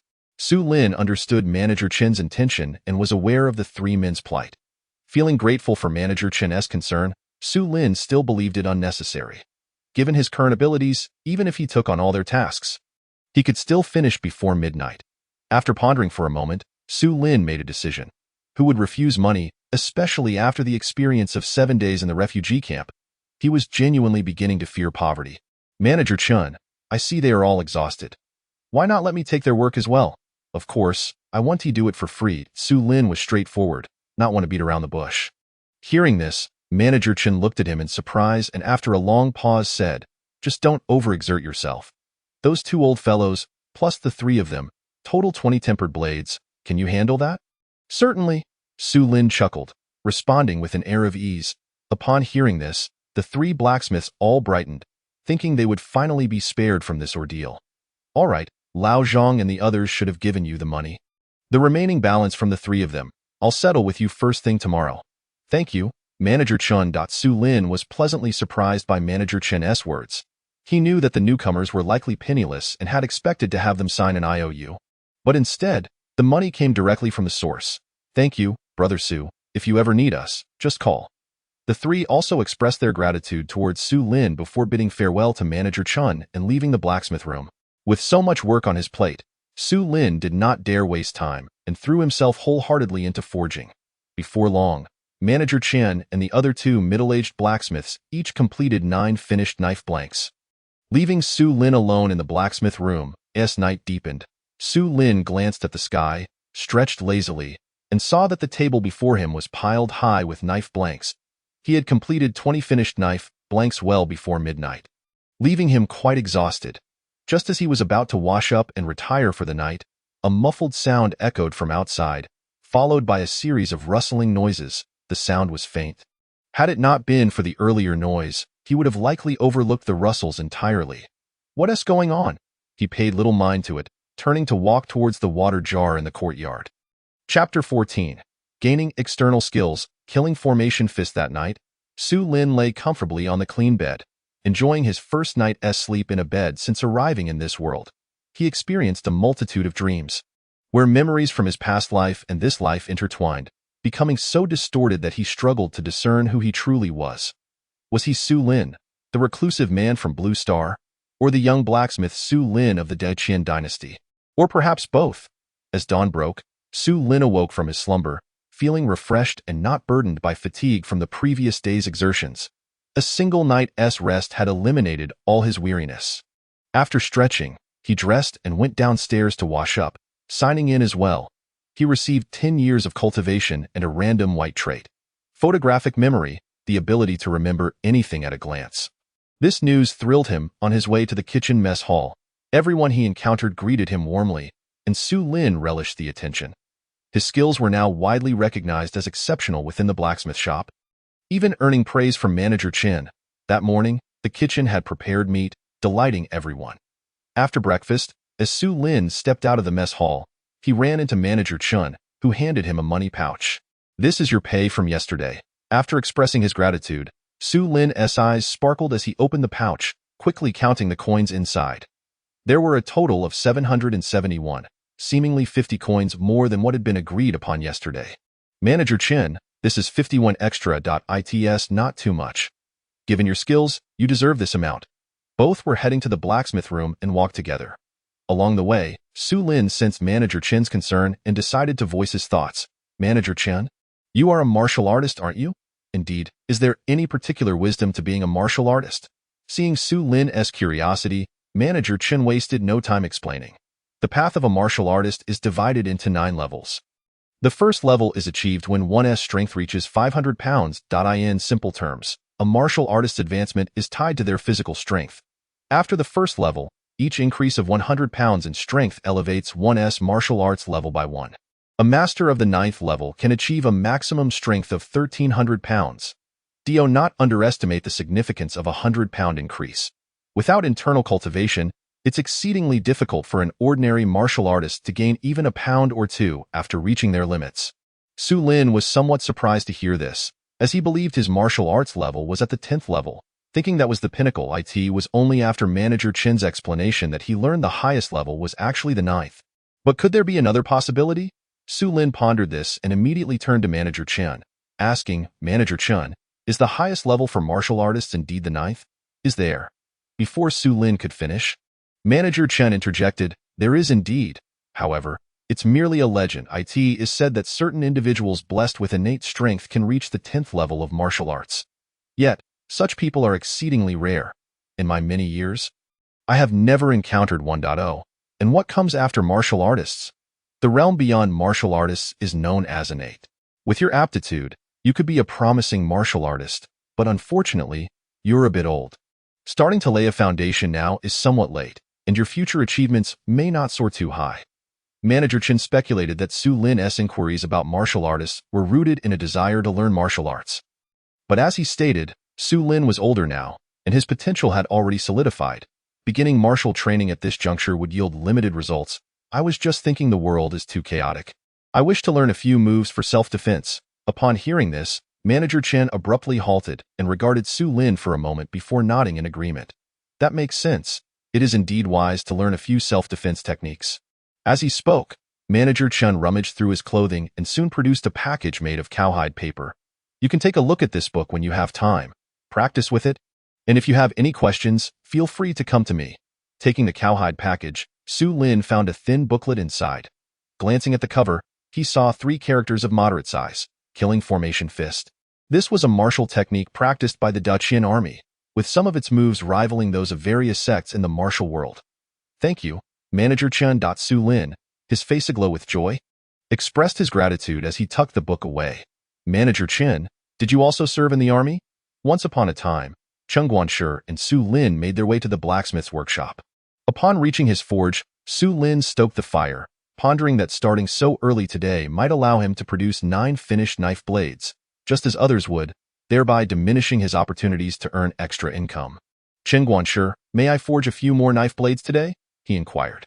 Given that Cheng Guanshi had issued an order forbidding anyone from going out, Su Lin thought it prudent to remain at the blacksmith's workshop today to complete the military department's task sooner and thus receive his system rewards earlier. Today, feel free to unleash your creativity. I shall compensate you accordingly. Should your output be substantial, I shall grant you additional rewards. With Cheng Guanshi's consent, Su Lin felt invigorated and commenced his forging for the day. Except for meals and brief restroom breaks, he did not leave the forge for even a moment. It was not until the depths of night that he extinguished the fire. Over the span of 7 hours, equivalent to 14 hours, he managed to forge 39 finished knife blades. This was achieved while he held back. Had he exerted his full strength, he could have undoubtedly surpassed 40. Nonetheless, this feat astonished Cheng Guanshi and the onlookers, including Zhang the blacksmith, who felt that Su Lin's blacksmithing skills were beyond their own reach in this lifetime. Cheng Guanshi kept his promise, settling the payment for the 39 blades on the spot, adding an extra 10 to each, raising the price to 61 per blade. Consequently, Su Lin's earnings for the 39 blades soared to a remarkable 341. Receiving the bag of coins from Cheng Guanshi, Su Lin beamed with joy, utterly surprised by the amount he had earned. Meanwhile, the other blacksmiths, including old Zhang, were left speechless, not expecting such generosity from Cheng Guanshi. They immediately clamored for a raise in their wages. Seeing the enthusiasm of the crowd ignited, Cheng Guanshi was elated and promptly announced that others could also earn an additional 10 for each finished knife blade produced beyond a minimum of 9 per day. This announcement stirred great excitement among the blacksmiths, instilling them with newfound motivation. And of course, most of these individuals were not particularly skilled, or they would not still be lingering in the blacksmith's workshop as spectators. With this arrangement, it seemed that the completion of 1,000 refined blades could be achieved in less than 10 days. Cheng Guanshi's heart swelled with joy. He had been worried about meeting the deadline for this task. But with Su Lin's presence, all his anxieties vanished. Come, Su boy, follow me. As the group exited the workshop, Cheng Guanshi disregarded the others and led Su Lin to wash his face before heading directly to the dining hall. Su Lin was taken aback when Cheng Guanshi instructed the kitchen to prepare a late-night meal for him, complete with a jug of wine. However, having never been fond of alcohol in his previous life, he merely devoured the food with gusto. This time, it is thanks to you. Otherwise, we in the refugee camp's blacksmith workshop would have gone hungry. Cheng Guanshi sipped his wine, exchanging pleasantries with Su Lin. Seizing the opportunity, Su Lin inquired about various martial arts and lightness techniques. Lightness skills? They are indeed part of the boxing techniques. Upon hearing this, Su Lin felt a surge of eagerness to return and scrutinize the killing formation fistbook in detail. Not wanting to linger longer, he bid farewell and exited the dining hall, Thump woo-woo. Upon reaching the courtyard, Su Lin intended to wash himself first. Just as he approached the water tank, he suddenly heard a familiar muffled sound from outside. It was familiar because he had heard it at the same time the previous night. Following that, rustling noises ensued, but this time, Su Lin's ears perked up, and he furrowed his brow slightly. It seemed that human voices were intermingled within. What could be happening? Although he noted the unusual sounds outside, Su Lin was merely curious and had no intention of getting involved. After cleaning himself, he quickly returned to his small room. The killing formation fist was primarily designed for soldiers on the battlefield, featuring grand and powerful moves to intimidate enemies and achieve victory. Most military boxing techniques were similarly structured. Su Lin had only glanced at the first few pages before swiftly flipping through the book. At that moment, something miraculous occurred.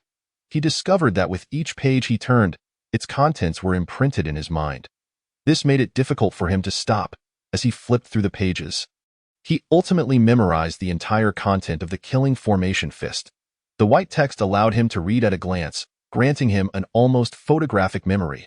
When he received this ability in the morning, he hadn't felt much excitement, but now, having experienced it, he was overwhelmed with exhilaration.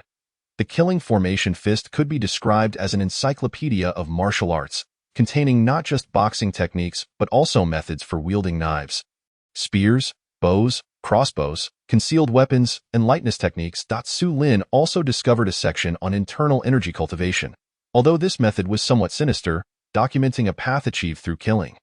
There was a particularly notable annotation warning that unless one was a battlefield warrior, ordinary individuals should practice this method with caution. After thoroughly absorbing the contents of the killing formation fist, Su Lin summoned his character panel. Host: Su Lin Realm, Martial Path, Martial Artist Level 10, Peak. Celestial Path, Chi Refining Level 1. Cultivation, 20 years, Divine Ability, True Sight. Can perceive the essence of all things in the world. Internal Technique, Breath Regulation Method, Minor Achievement, External Techniques, Killing Formation Fist, not yet initiated. 100 Battle Sword Technique, not yet initiated. 100 Battle Spear Technique, not yet initiated. Cavalry Archery Technique, not yet initiated. Flying Dagger Technique, not yet initiated. Body Techniques, Earthquake Step, not yet initiated. Swift Wind Grass Step, not yet initiated. True Fire, Primordial True Fire, can evolve. Profession, Refiner, Professional Realm, Master Blacksmith Level, Professional Skills, Basic Refining Technique, Entries, Heartfelt Forging, Beginner's Lucky Star, Photographic Memory. Gazing at the newfound content in the External Techniques and Body Technique sections, Su Lin fell into contemplation. Currently, what he most wished to learn was lightness techniques, as the killing formation fist recorded 2 methods of lightness. The Earthquake Step gathers true energy in the legs, propelled by internal strength. The force exerted by the feet creates a tremendous impact, primarily used against enemies. Meanwhile, the Swift Wind Grass Step focuses on speed and stealth, allowing one to move with the wind, treading upon leaves and grass without making a sound, typically learned by scouts in the military.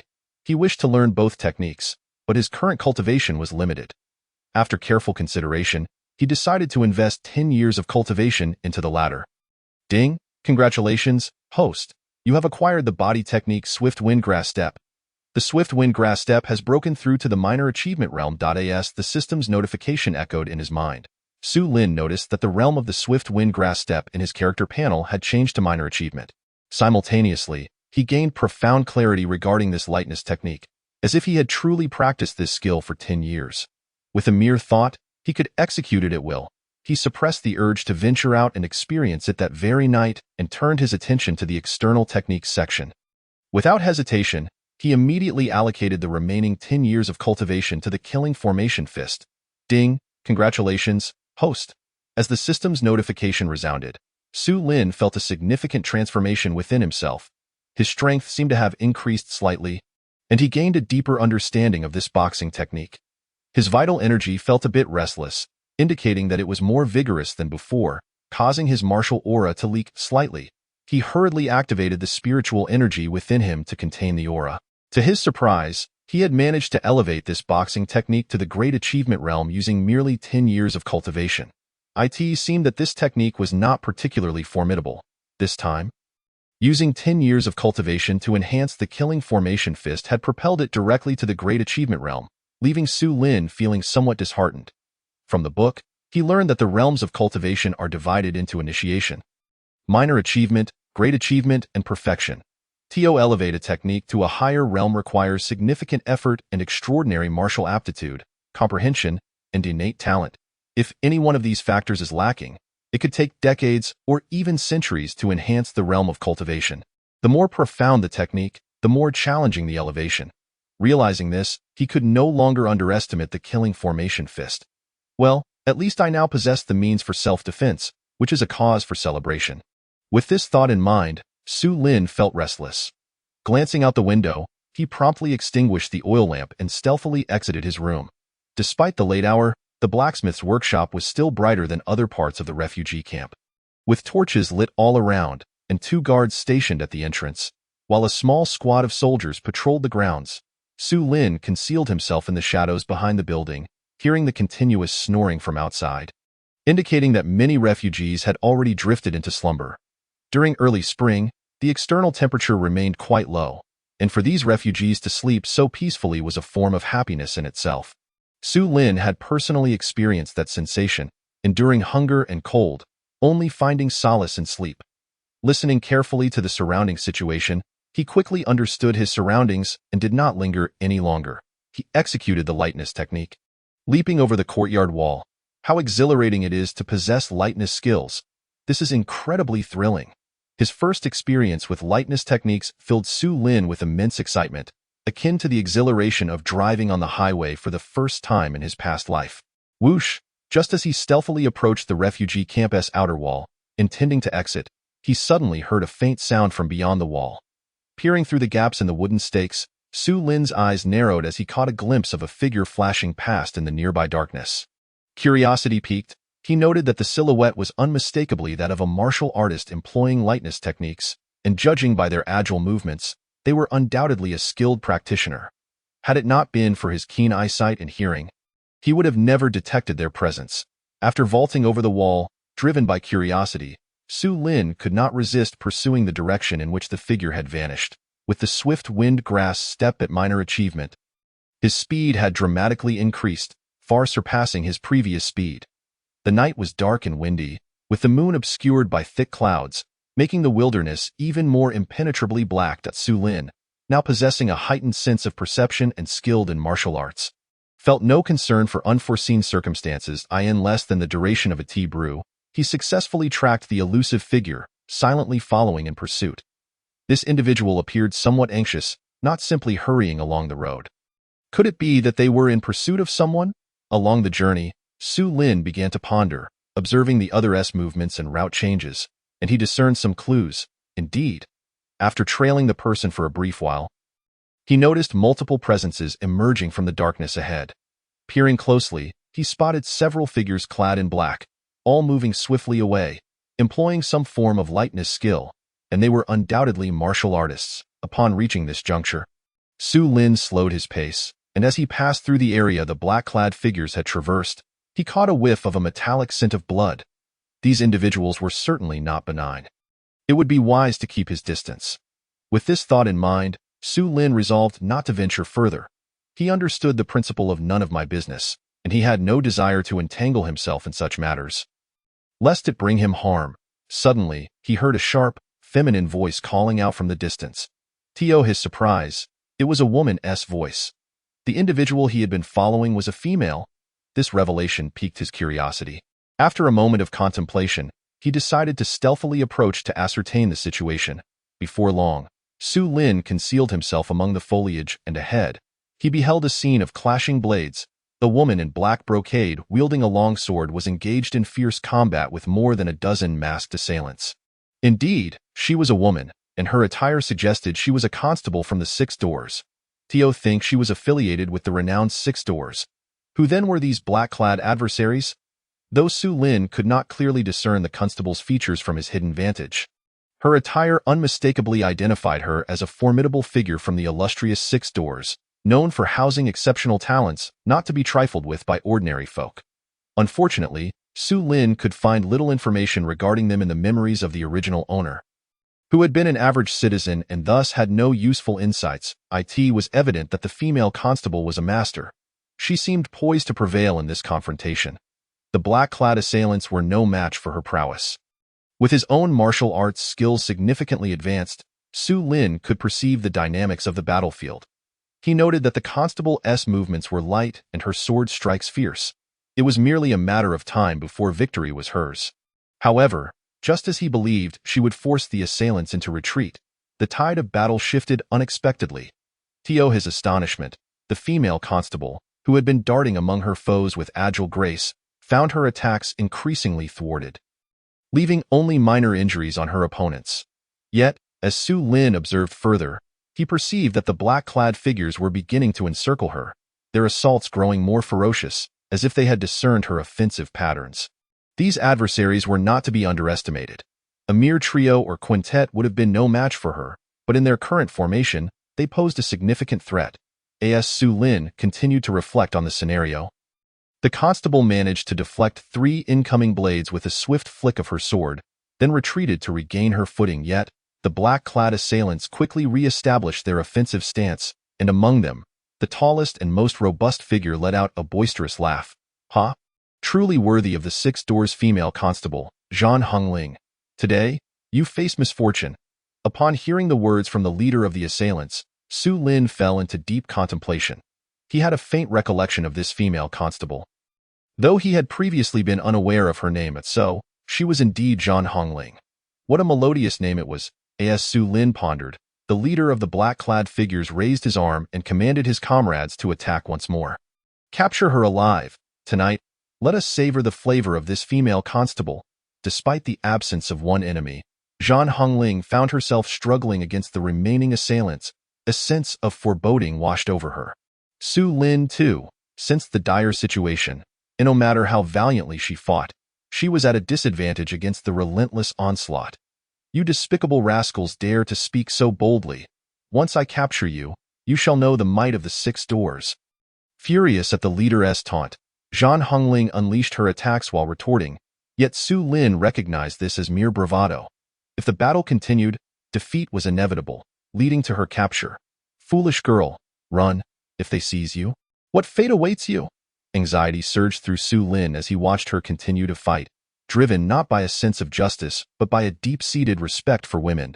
A flicker of concern crossed his eyes as he assessed the unfolding situation, mentally calculating his next move. Chapter 16. Rescuing the captive, gratitude turned to betrayal. With his gaze fixed on the combat, Su Lin soon heard a dull thud as Zhan Hongling was struck on her shoulder by a blade. Eliciting a muffled groan, she cried out, only to be kicked in the abdomen, sending her crashing to the ground with a pained scream. From his hidden position, Su Lin witnessed the entire scene, feeling a surge of indignation as the leader of the black-clad figures, who had previously stayed on the sidelines, had now dealt a treacherous blow. Though wounded, Zhan Hongling refused to surrender. With a swift maneuver, she rolled to her feet, a trace of blood at the corner of her mouth. At this moment, Su Lin finally glimpsed her visage, her striking appearance complemented by her elegant black attire, exuding an air of resilience even in her disheveled state. While her figure might not have been exceptionally striking, Su Lin could not fathom the tragic fate that would befall such a woman should she fall into the hands of those vile men. "Still holding on?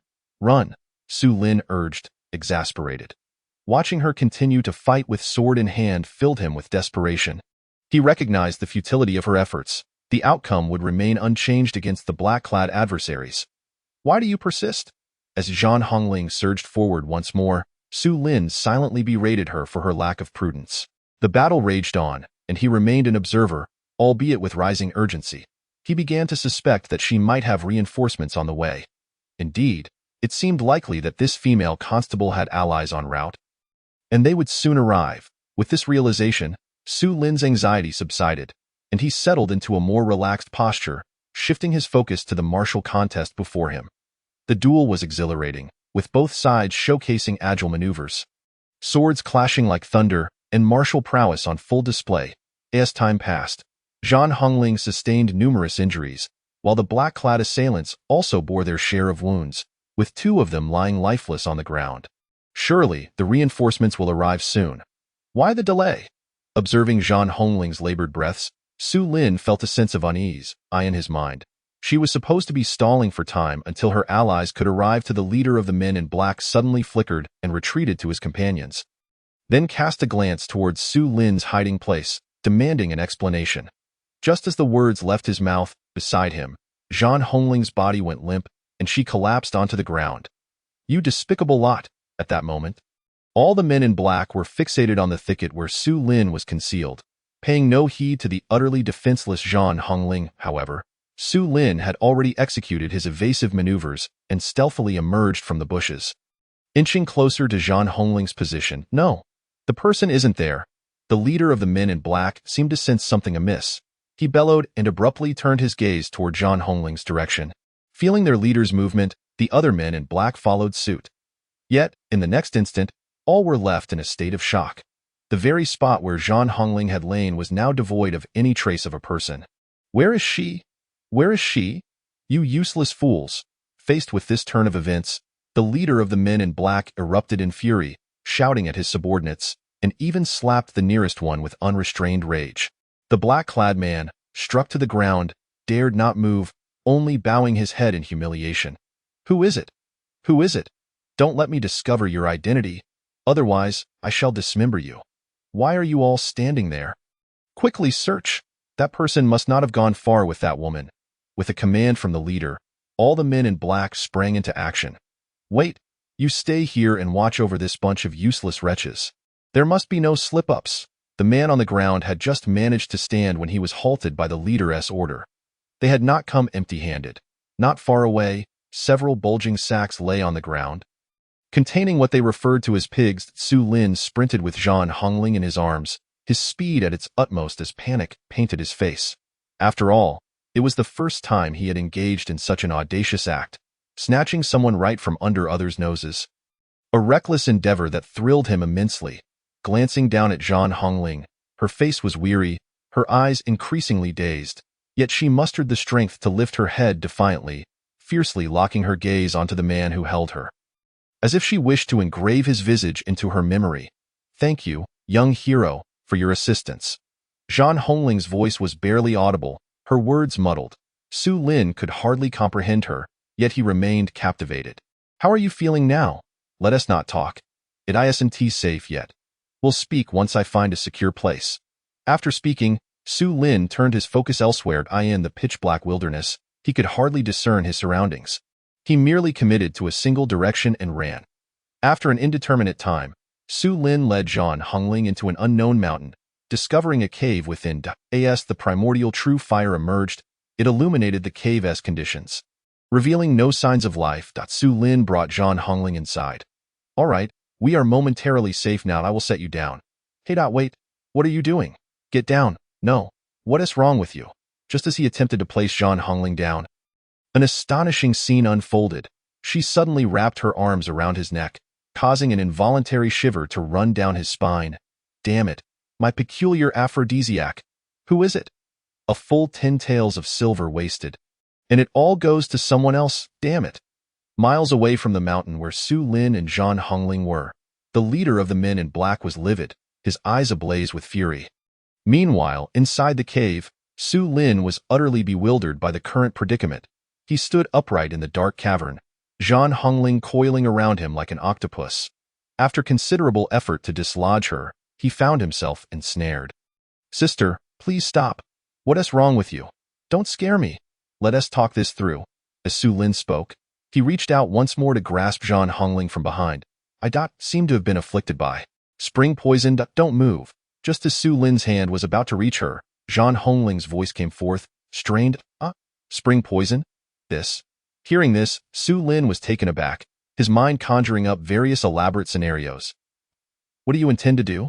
At that moment, he felt a tightening around his neck, as though gripped by a vice, inducing an immediate sensation of suffocation. Though I do not know your identity, I thank you. For the sake of my innocence. You must die today. With those words, Zhang Hongling tightened her hold around Su Lin's neck even further. What the hell? She actually repays kindness with enmity. Truly, this is a fate worse than death. The sudden turn of events caught Su Lin completely off guard. Igniting a blaze of fury within him, Did she not claim to be poisoned? How could she possess such strength? Chapter 17. How does one repay kindness with enmity? As time passed, Su Lin found it increasingly difficult to breathe. However, he was no longer the naive youth of the new era who would show mercy. He swiftly took action, attempting to grasp her hair. Yet, Zhan Hongling was remarkably agile, evading his grasp with a slight tilt of her head. Su Lin tried again, but after several attempts, he could not catch her head. Resigned, he resorted to grasping the arms that constrained his neck. As a martial artist of the 10th rank, his strength had already surpassed 1,300 pounds, and its upper limit was unknown even to him, yet it certainly exceeded that threshold. Grasping her arms caused Zhan Hongling to emit a pained cry. To Su Lin's astonishment, rather than loosening her grip, she tightened it further, leaving him gasping for breath. He attempted to cough but could not, which only added to his discomfort. Without further deliberation, he suddenly surged backward. Bang! A loud crash echoed as Zhan Hongling collided forcefully against the cave wall. Let go! Let go! You madwoman! The impact loosened her grip, allowing Su Lin to breathe more easily. He shouted, pulling down with all his might to free himself from her grasp. Damn it! Let go! If you want to die, do it alone. Don't drag me down with you. As he spoke, Su Lin took a few steps forward before crashing back again. Bang-ah!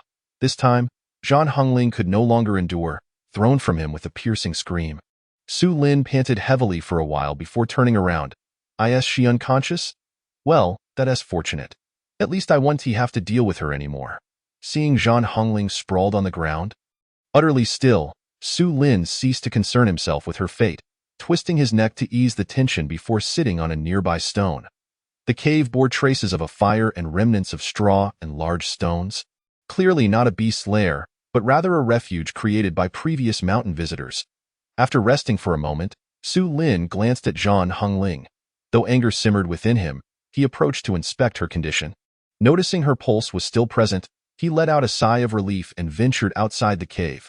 Before long, a flame flickered to life within the cave. Su Lin gathered a pile of dry twigs and ignited a fire. What a madwoman! I must have been cursed by fate to have saved you. Observing Zhan Hongling on the ground, bloodied and lifeless, Su Lin felt a lingering sense of indignation. First, I should awaken her. The spring poison in her body should no longer act up, he pondered. Why does she still possess such strength? Shouldn't she be weak and submissive after being drugged? Why has the narrative turned so fantastical with me? Who could he complain to about this? Reflecting on other protagonists in novels who encountered unexpected romantic entanglements, Su Lin felt utterly exasperated by his own predicament. Nonetheless, he believed it prudent to awaken her. Perhaps he could gain some recompense from her, and as a newcomer to this world, any information she could provide might be invaluable. With that thought, he no longer hesitated and approached her. Are your injuries truly that severe? Are your bones broken? It seems you may have also suffered internal injuries. How do I heal you? After inspecting her injuries, Su Lin was left in a daze. Previously, she had not sustained serious wounds during her fight with the men in black. Yet she was gravely injured after being handled by him. With her life force visibly waning, immediate intervention was crucial to prevent dire consequences. The breathing and meditation technique contained a method for transferring energy. After a moment's contemplation, Su Lin recalled a passage from his breathing and meditation practice that detailed a technique for transferring energy to others, which had various benefits, including aiding in recovery. Though he had never used this method before and was uncertain of its efficacy, with a suitable candidate before him, he decided to give it a try. Laying Zhan Hongling flat, he placed his palm over her navel. Despite having been betrayed after showing kindness, Su Lin had no intention of taking advantage of her vulnerability. Such behavior would be akin to that of a depraved individual. He was not a pervert. Knowing that the effectiveness would be diminished through clothing, he had no desire to strip her bare and indulge in indecent acts. He understood that women in this world were exceedingly conservative and did not wish to tarnish her purity. As Su Lin's internal spiritual energy was summoned forth, strands of ethereal essence flowed from his palm into the body of Zhan Hongling. Simultaneously, his eyes gradually closed. In the next moment, Su Lin became acutely aware of the condition within Zhan Hongling. Internal vision, a skill mastered by practitioners upon entering the path of immortality, allowed him to gain a deeper understanding of her current physical state. This madwoman, so grievously injured, Let's see if she dares to repay kindness with enmity in the future. Humph. Su Lin silently scoffed, instantly casting aside all distracting thoughts as he focused intently on treating her internal injuries. After approximately 10 minutes, Su Lin opened his eyes, which glinted with a coldness. He stared at Zhang Hongling's bloodied face for a moment before coldly stating, "Now that you're awake, there's no need to feign unconsciousness."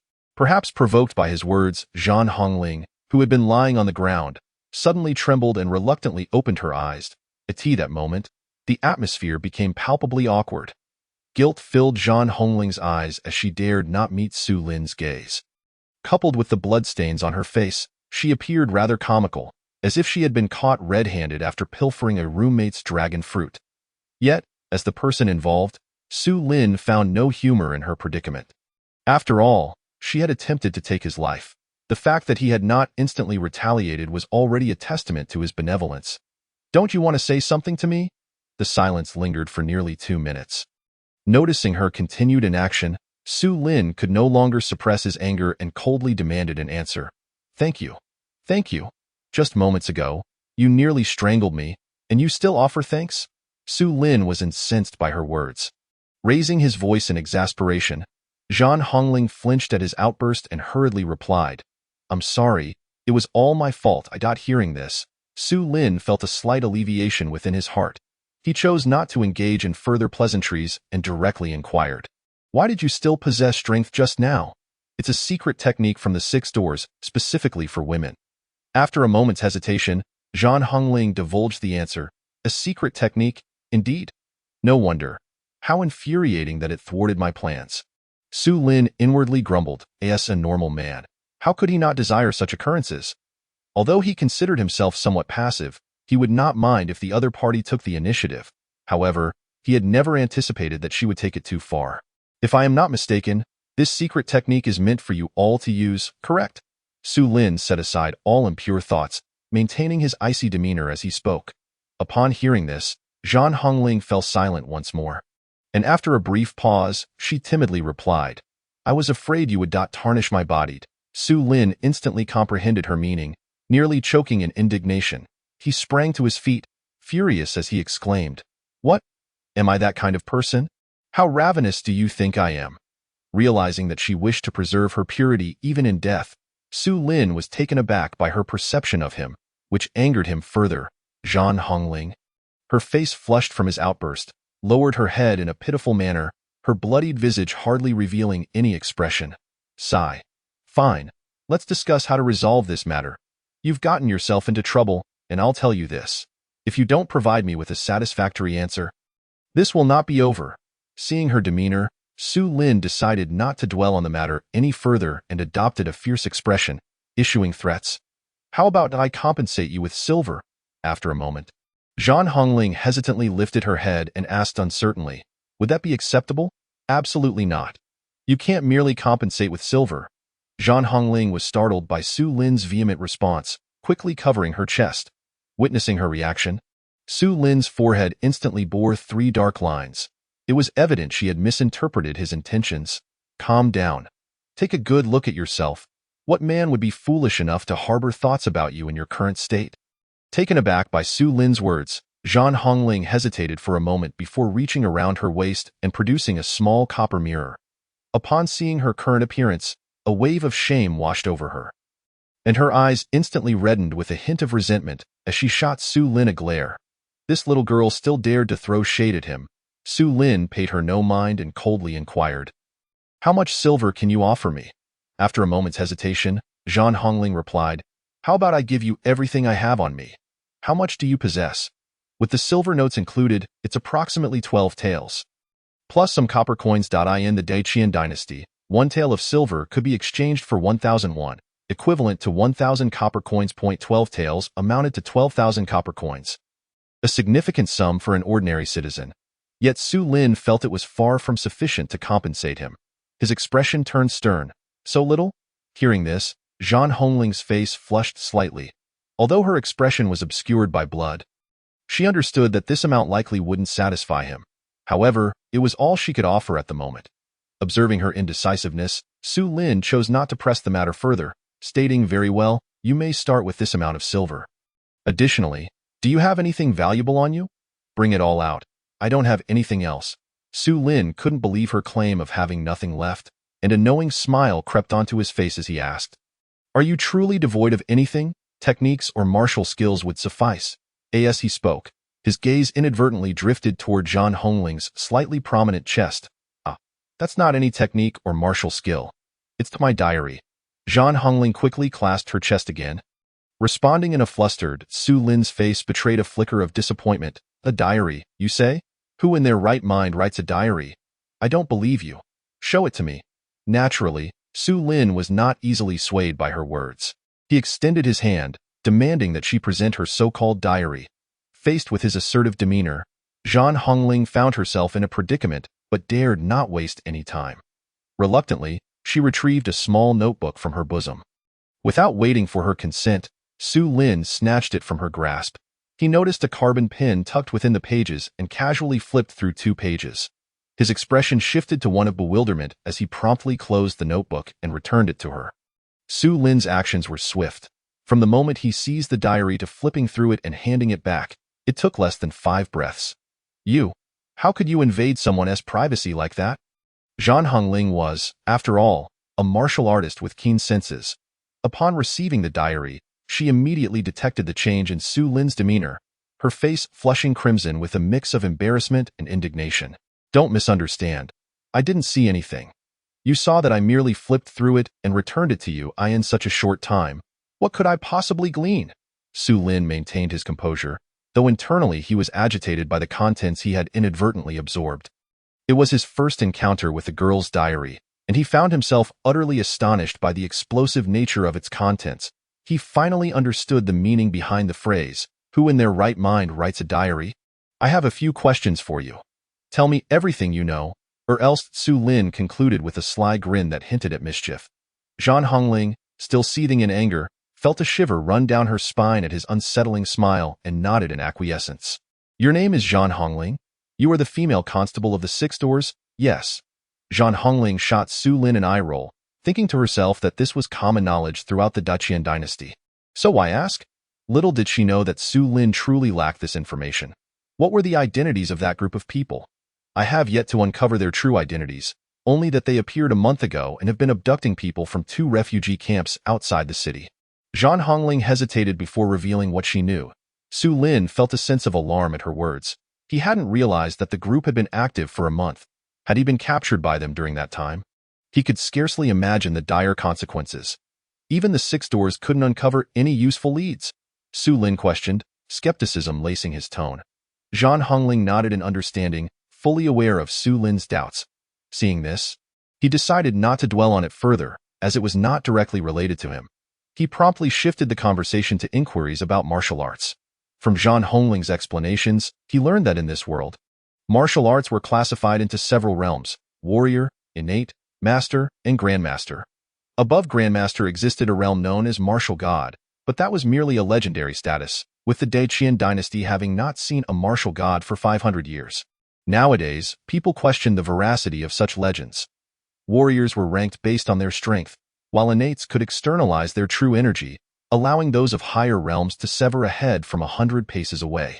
As for masters, they transformed their true energy into a protective aura, creating an invisible barrier around themselves that rendered ordinary blades ineffective and shielded them from toxins. Grandmasters were even more formidable, capable of manifesting lethal energy and unlocking their potential in martial arts, grasping numerous extraordinary abilities. Some powerful individuals could even move mountains and fill seas, akin to legendary immortals. As for the martial god, that was truly a divine being. It was said that 500 years ago, a martial god presided over the Daqian dynasty, wielding immense power. At that time, the dynasty's strength far surpassed the present, nearly dominating half of the northern wasteland. However, due to certain ominous reasons, the martial god fell, and the national strength of the great Qian dynasty waned, causing its territory to shrink to its current state. Although the land remains vast, it is not an exaggeration to say it has become a mere corner of the world compared to the past. Su Lin listened attentively, feeling a sense of mystery in his heart. He had not anticipated that martial arts held such profound intricacies. Reflecting on his current abilities, He was suddenly struck by the weight of responsibility ahead. One truly cannot underestimate certain matters. What is this common martial arts? How does it differ from cultivation? Are there martial gods beyond the great Qian dynasty? Su Lin could not help but inquired. I don't know, Zhan Hongling replied, shaking her head. What intricacies are there in martial techniques? Upon hearing Su Lin's question, Zhan Hongling felt a flicker of doubt. She pondered how someone with such martial prowess could ask such seemingly trivial questions, akin to a novice stepping into the world of martial arts. Of course, she was unaware that Su Lin was, in fact, a novice. Nevertheless, since he had asked, she felt no need to conceal the truth and answered honestly. There isn't much complexity to martial techniques, they are merely categorized by type and level. However, Zhan Hongling's response was not ordinary. She shared various legends she knew with Su Lin, recounting tales of supreme martial arts, the most renowned lightness skill, who possessed the most formidable martial prowess, who held the title of the world's best hidden weapon, who wielded a blade that dominated the realm, and who mastered the art of the sword with unparalleled skill. It felt as though she were narrating a martial arts novel, captivating Su Lin to the point of enchantment. By the way, who possesses the finest forging skills? When she spoke of the renowned sword of Bai Zongxue, the greatest martial artist in the world, Su Lin suddenly remembered to inquire about this matter. A forging master. If one were to speak of the greatest forging master in the current martial world, it would undoubtedly be Master Li Qiubai from Mingjian Mountain Manor, followed by the blade enthusiast from the Tiandao Society. Additionally, Zhan Hongling, with no reservations, enumerated several renowned forging masters. Listening to the names she mentioned stirred Su Lin's blood, igniting an impulse within him to challenge them. Are these individuals truly formidable? Certainly. The weapons wielded by those experts in the martial world are all forged by these masters. How is quality determined? In the martial world, formidable weapons are generally referred to as renowned swords or divine blades, though there is no fixed nomenclature. However, I have heard that the forging community possesses a detailed classification of weapons. Though I am unaware of how it is specifically categorized, as someone within the martial path, I simply wield the sword or blade. As long as it serves its purpose, no one pays much attention. After listening to Zhan Hongling's explanation, Su Lin gained further insight into the martial world. Are there any formidable forging masters near the capital? Near the capital, there is only Master Chen Sai from the palace. He is a master swordsmith and a grandmaster. Su Lin etched this name deeply into his memory before turning to Zhan Hongling. He maintained a stoic expression, observing her for quite some time, causing Zhan Hongling to feel somewhat uneasy. You have only compensated me with this meager sum. I can't help but feel it is a loss. Do you possess anything else of value? Perhaps you should search again. Upon hearing this, Zhan Hongling's tense disposition relaxed instantly, while internally she cursed, shameless. This jade pendant is a family heirloom. Do not lose it. If I see you again, I will surely pay 100 taels to retrieve it. Understood. Do not disclose our encounter today to anyone, nor should you think of utilizing the 6 doors to investigate me. Otherwise, I shall make the contents of your diary public. As Su Lin departed from the cave, his voice echoed into the night.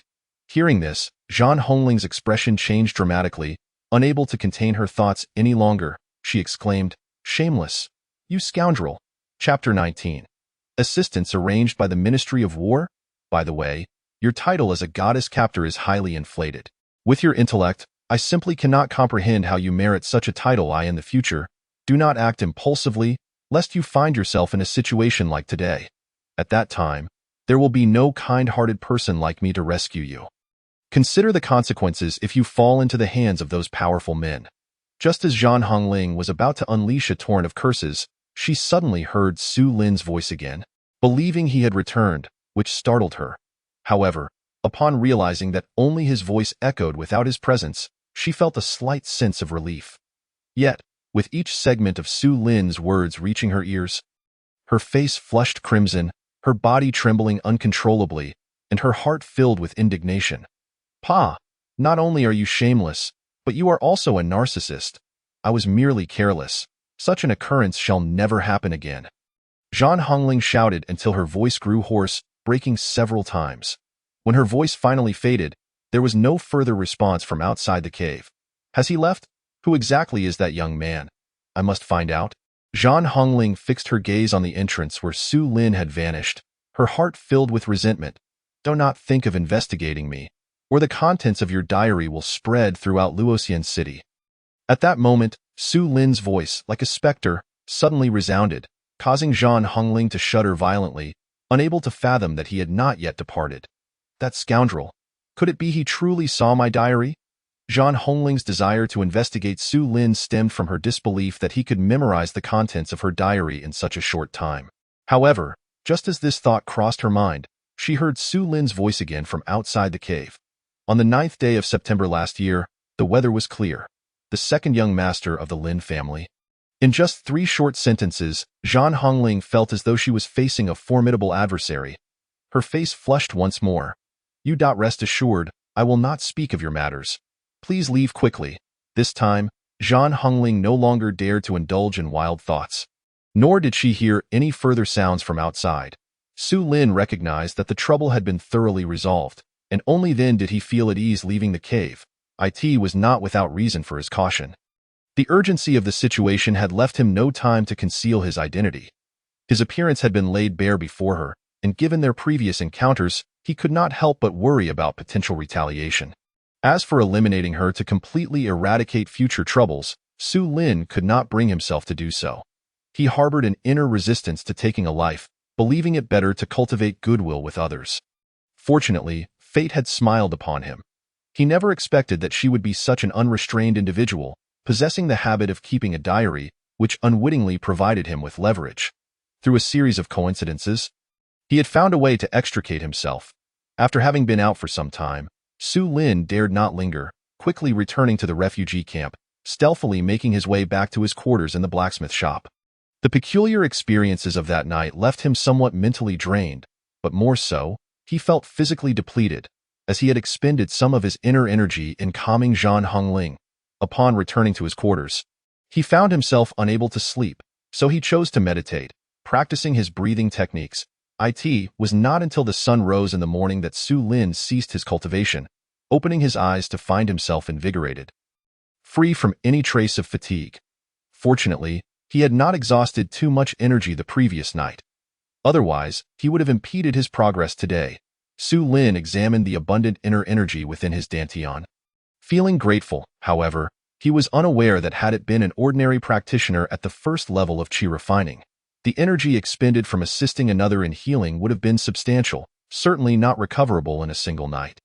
His dantian was notably larger than that of an ordinary practitioner of the same realm, though he had never seen another's dantian, so he did not perceive any issues with his own.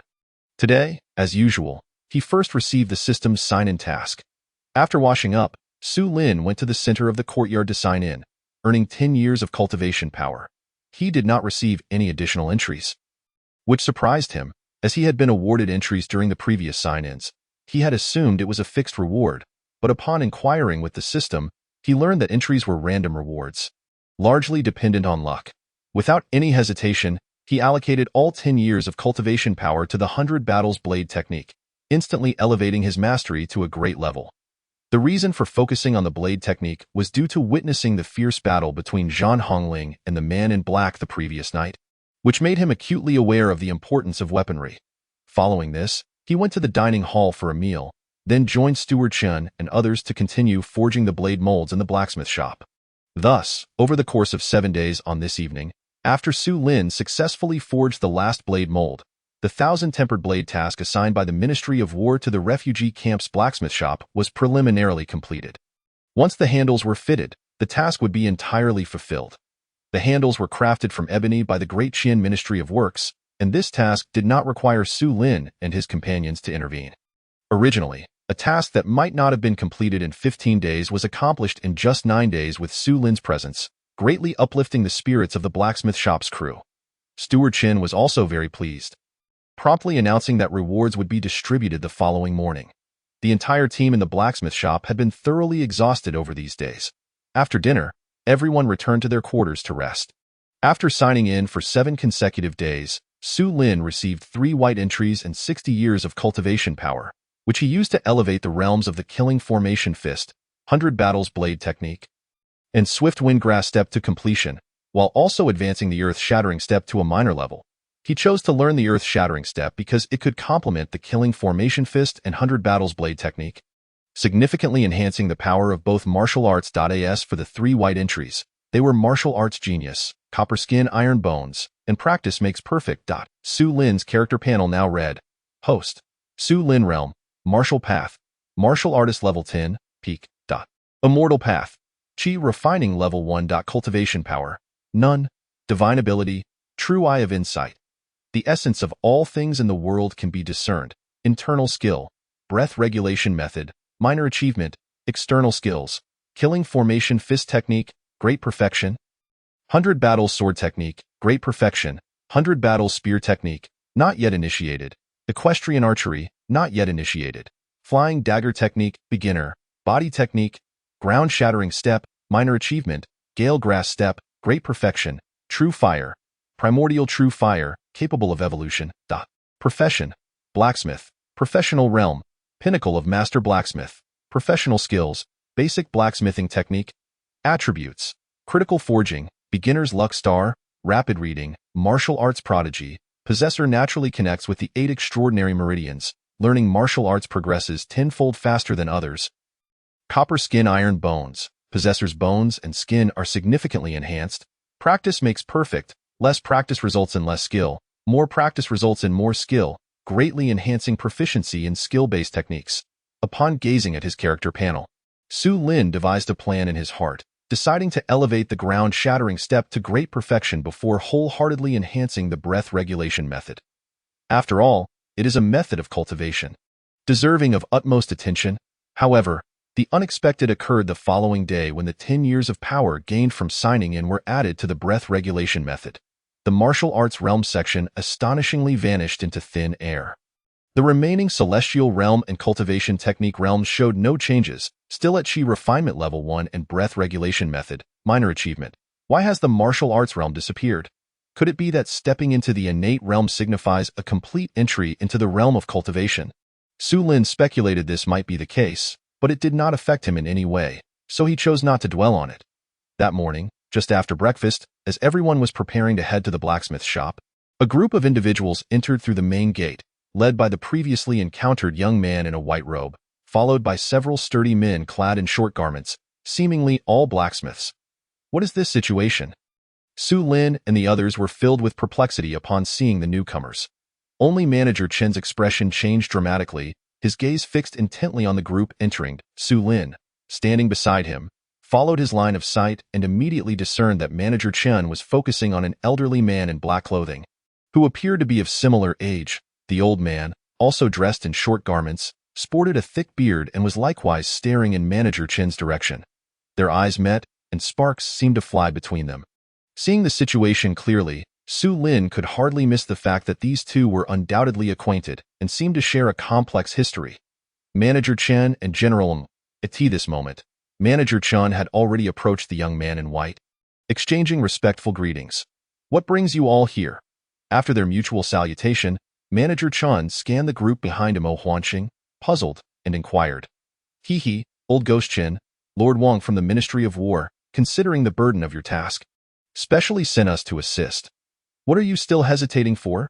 Treat us well, and we shall ensure the completion of your task by the 15th. At this point, the bearded old man who had previously locked eyes with Manager Chen stepped forward, his tone far from amiable. This man, known as Du Hanxing, had an earlier conflict with Manager Chen, and encountering him today took Chen by surprise. Du Hanxing's booming voice echoed throughout the courtyard, his expression exuding arrogance and superiority, as if the other party owed him a massive favor. Hearing this, Manager Chen displayed no sign of hostility, which surprised both Du Hanxing and the accompanying individuals. Moreover, not just Manager Chen, but everyone in the blacksmithing area of the refugee camp regarded Du Hanxing with peculiar expressions, as though they were staring at a fool. "What is your reaction? Old Ghost Chen, you wouldn't dare defy Lord Wang's orders, would you? Why are you still hesitating?" Sensing the odd atmosphere, Du Hanxing reined in his laughter and coldly questioned Manager Chen. Beside him, Mo Huanqing began to harbor doubts about the situation. The individuals from the refugee camp seemed somewhat unhinged. Surely having people come to assist them should be a good thing, yet their reactions were so strange.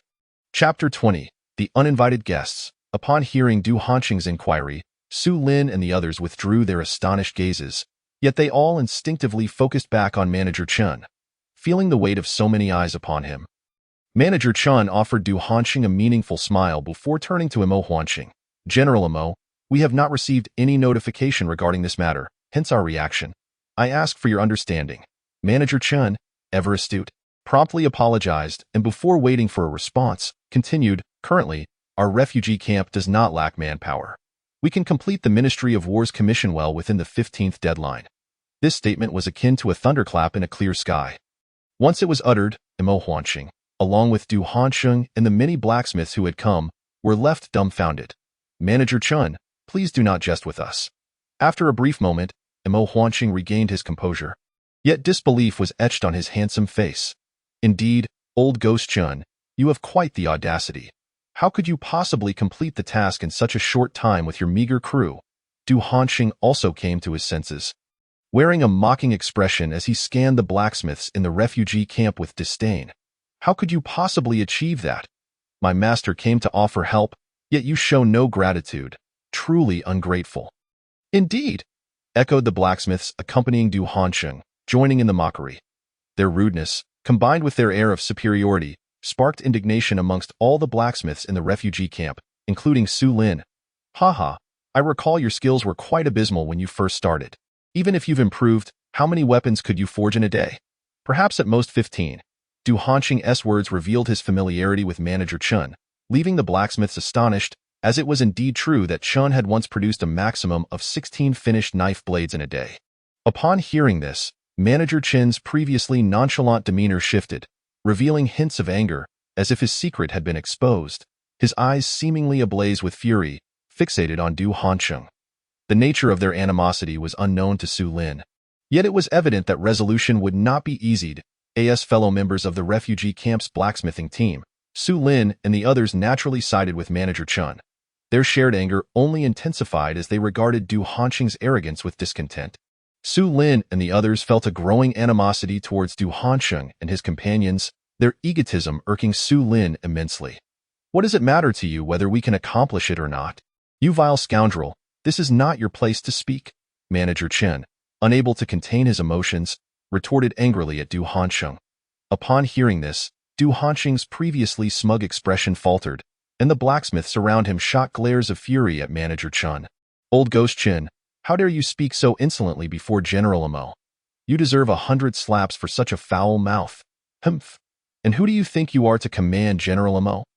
Chin's retort was met with an immediate desire to charge at Du Hanqing, leaving Su Lin astonished at the volatility of these two old men.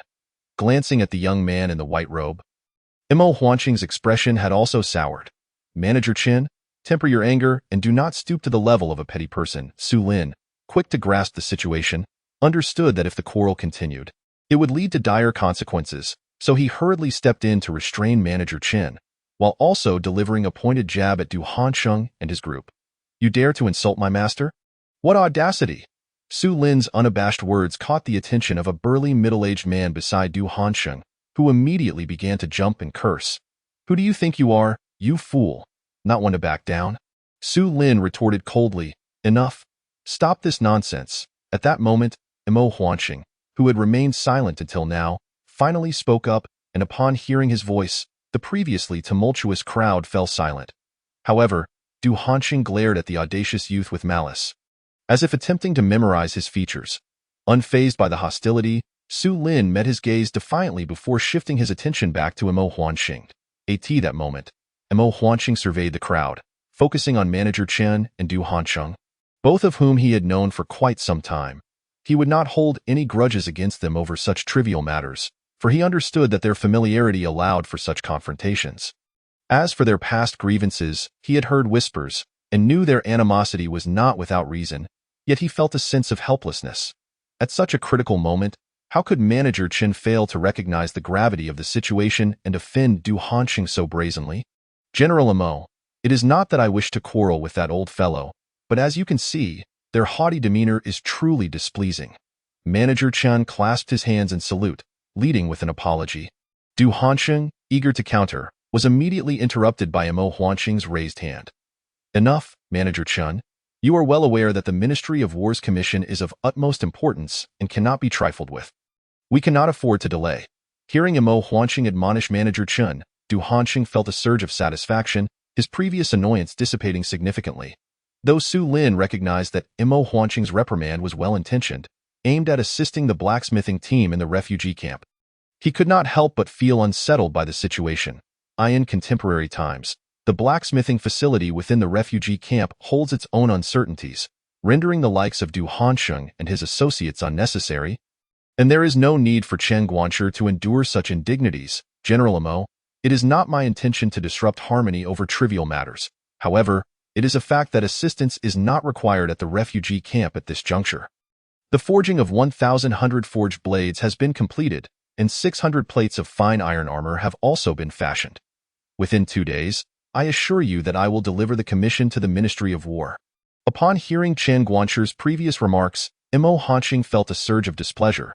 He had previously articulated his concerns precisely to prevent any discord between the two parties that could jeopardize the crafting task entrusted by the Ministry of War. Du Hanqing, too, scoffed, perceiving Chen Guanchi's actions as woefully out of touch with the circumstances, daring to offend him. However, when they heard Chen Guanchi's subsequent statement, incredulity painted their faces. What? The forging of 1,100 forged blades is complete? How can this be? It has only been 9 days. How could you possibly achieve this? Du Hanqing's disbelief reached its zenith, and he could not restrain himself from exclaiming, "Indeed, how can this be possible? Are you all masters of the craft? Capable of forging 100 forged blades? Absolutely not. Such an accomplishment cannot be achieved by just anyone. It requires at least a decade of experience from a master blacksmith. You are utterly oblivious to the realities, Master. I suggest we take our leave. Since they are unwilling, why should we endure this humiliation?" After Du Hanqing's words, the surrounding blacksmiths immediately echoed his derision, disbelieving that the blacksmithing facility within the refugee camp could independently complete the forging of this batch of 100 forged blades. Chen Guanchi, do not jest. Are you aware of the consequences of deceiving this general? Imo Huanqing, who had been wearing a displeased expression, grew increasingly grim as he listened to the incessant bickering among Du Hanqing and his companions, and he coldly interrogated them. "I would not dare deceive the general. If you do not believe me, I can take you to the storeroom for verification." Upon hearing this, the surrounding clamor abruptly ceased. Witnessing Chen Guanchi's confident demeanor, Du Hanqing remained skeptical, his expression steeped in disdain. 1,100 forged blades in just 9 days? Chen Laogue, your words are perhaps a tad too fantastical. Very well, today I shall accompany General Imo to see precisely what means you have employed. If you intend to deceive the general and the Ministry of War, I, Du Hanqing, shall be the first to object, Du Hanqing declared with righteous indignation. Upon hearing this, Chen Guanchi displayed no sign of fear and promptly gestured for the two to proceed. In response, both Imo Huanqing and Du Hanqing snorted disdainfully and stepped toward the storeroom. As Chen Guanchi and the others exited, Su Lin and a group of individuals followed closely behind. Chen Laogue, after many years of rivalry, let us see how you evade your reckoning today, Du Hanqing mused, a smirk tugging at his lips as he approached the storeroom. Chapter 21. Inspecting the goods. Upon arriving at the entrance of the storeroom, Chen Guanchi rummaged through his pockets, but after a prolonged moment, he failed to produce the key. Du Hanqing could not help but let out a derisive laugh. Could it be that the key has been misplaced? Hearing this, Su Lin and others exchanged glances, wondering if it were true that Chen Guanchi had indeed lost the key to the storeroom. General Imo, please do not take offense. It was a momentary oversight, and I shall send someone to retrieve it. As soon as Chen Guanchi finished speaking, Du Hanqing erupted in laughter. Ha! Chen Laogue, spare us your charade. If there truly are 1,100 forged blades in that storeroom, I shall eat it on the spot. Humph! I genuinely left the key behind in my haste this morning, Chen Guanchi retorted, attempting to disregard Du Hanqing's mockery. However, upon hearing Du Hanqing's words, Su Lin could not contain his irritation and remarked sarcastically, "I'm afraid you may not be able to swallow it." With that single sentence, all eyes turned to Su Lin. Du Hanqing, recognizing the youth who had previously derided him, raised an eyebrow, his fury igniting. Hanqing also frowned, casting a more scrutinizing gaze upon Su Lin. Chen Laogue, how do you manage your affairs when your subordinates lack decorum? You, young man, should beware of your tongue when speaking before General Imo. even as Chen Guanxi did not express much anger at the insinuation directed at him. His ire was ignited upon hearing Su Lin being threatened. "Who do you think you are? Su Lin is a senior blacksmith in my forge, holding a status equal to mine. What do you mean by acting recklessly?" Chen Guanxi lowered himself while elevating Su Lin's standing, but at that moment, he cared not. He glared fiercely at Du Hanxing, ready to engage in a physical confrontation. Hanxing observed this with surprise. He had not anticipated that the young man before him was indeed a senior blacksmith. "What? This youth is a senior blacksmith? Could he possibly be a relative of yours? Or perhaps someone you have been separated from for many years?" Du Hanxing was equally taken aback, yet maintained his menacing demeanor, sneering, "Get lost. Su Lin's skills surpass even mine, let alone yours, old man. He undoubtedly possesses the capability to be a senior blacksmith." Before Du Hanxing could finish, he was interrupted by Chen Guanxi's furious rebuke. Upon hearing this, those unaware of the circumstances were rendered speechless. "Are you serious? This lad possesses such exceptional forging skills?" At this juncture, Du Hanxing fixed his gaze intently on Chen Guanxi. His arrogance slightly tempered, and his tone turned serious as he questioned. The others also directed their attention to Su Lin, who bore an air of nonchalance. Observing Su Lin's demeanor, Hanxing noted something extraordinary and pondered. Could it be that Chen Guanxi speaks the truth? This young man exudes an unusual aura, but can he truly possess such extraordinary forging skills at such a young age? He appears rather unremarkable. Indeed, it is possible that, as the master suggested, this young man shares some familial connection with Chen Guanxi. The group of blacksmiths brought by Du Hanxing could not help but murmur amongst themselves, their expressions rife with disbelief. At that moment, a lowly servant approached, having retrieved the key to the storeroom. The crowd's attention shifted from Su Lin back to the storeroom entrance, where Chen Guanxi, under the scrutiny of all present, inserted the key into the lock. After a few twists, a crisp click echoed as the lock disengaged. In that instant, aside from Su Lin and the others from the refugee camp's blacksmithing facility, everyone held their breath. While they doubted the feasibility of forging 1,100 forged blades in 9 days, the truth was about to be unveiled, and anticipation surged within their hearts. Before pushing the door open, Chen Guanxi turned to Du Hanxing, offering a knowing smile. With a creak, the storeroom door swung open, revealing a scene devoid of any 100 forged blades, yet several wooden crates adorned the shelves. This sight caused Du Hanxing to relax slightly, a cold smirk resurfacing on his face. "Where are the 1,100 forged blades? Do not tell me they are all in the crates, believe it or not. You have indeed guessed correctly," Chen Guanxi replied, observing Du Hanxing's expression shift to one of displeasure as he shot a fierce glare. The implication behind Chen Guanxi's words was unmistakable. Unfazed, Chen Guanxi retorted coldly, a smirk gracing his lips. In their youth, Chen and Du had been apprentices under the same master, both achieving proficiency in their craft. At that time, their master, now advanced in years, had only one daughter named Suer, with no other heirs. Both apprentices had long harbored affections for her, and she reciprocated the feelings of both robust young men. Considering the vast family business lacking an heir, their master devised a competition to determine who would win Suer's hand.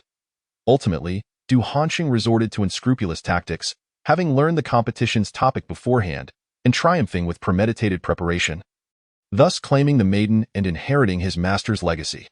Chen Guanxi had no choice but to depart in disappointment. Initially unaware of these events, Chen Guanxi later learned that shortly after their master's passing, Du Hanxing had divorced Suer and usurped her family estate to marry another. Fueled by youthful indignation, Chen Guanxi confronted Du Hanxing, leading to a violent altercation.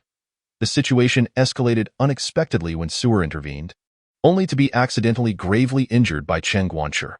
Had it not been for Suer's dying wish, they would have become mortal enemies, each seeking the other's demise. Setting aside past grievances, Chen Guanxi averted his gaze and addressed Hanxing. "General Mo?" Pleased Hanxing disregarded the discord between the two and stepped into the storeroom first, followed closely by Du Hanxing and Chen Guanxi. The crowd outside hurriedly pressed forward, eager to witness the unfolding drama within the storeroom. Only Su Lin remained outside, aware that the 1,100 forged blades were already assembled with their handles and stored in the crates. Whether he looked or not, the outcome would be the same.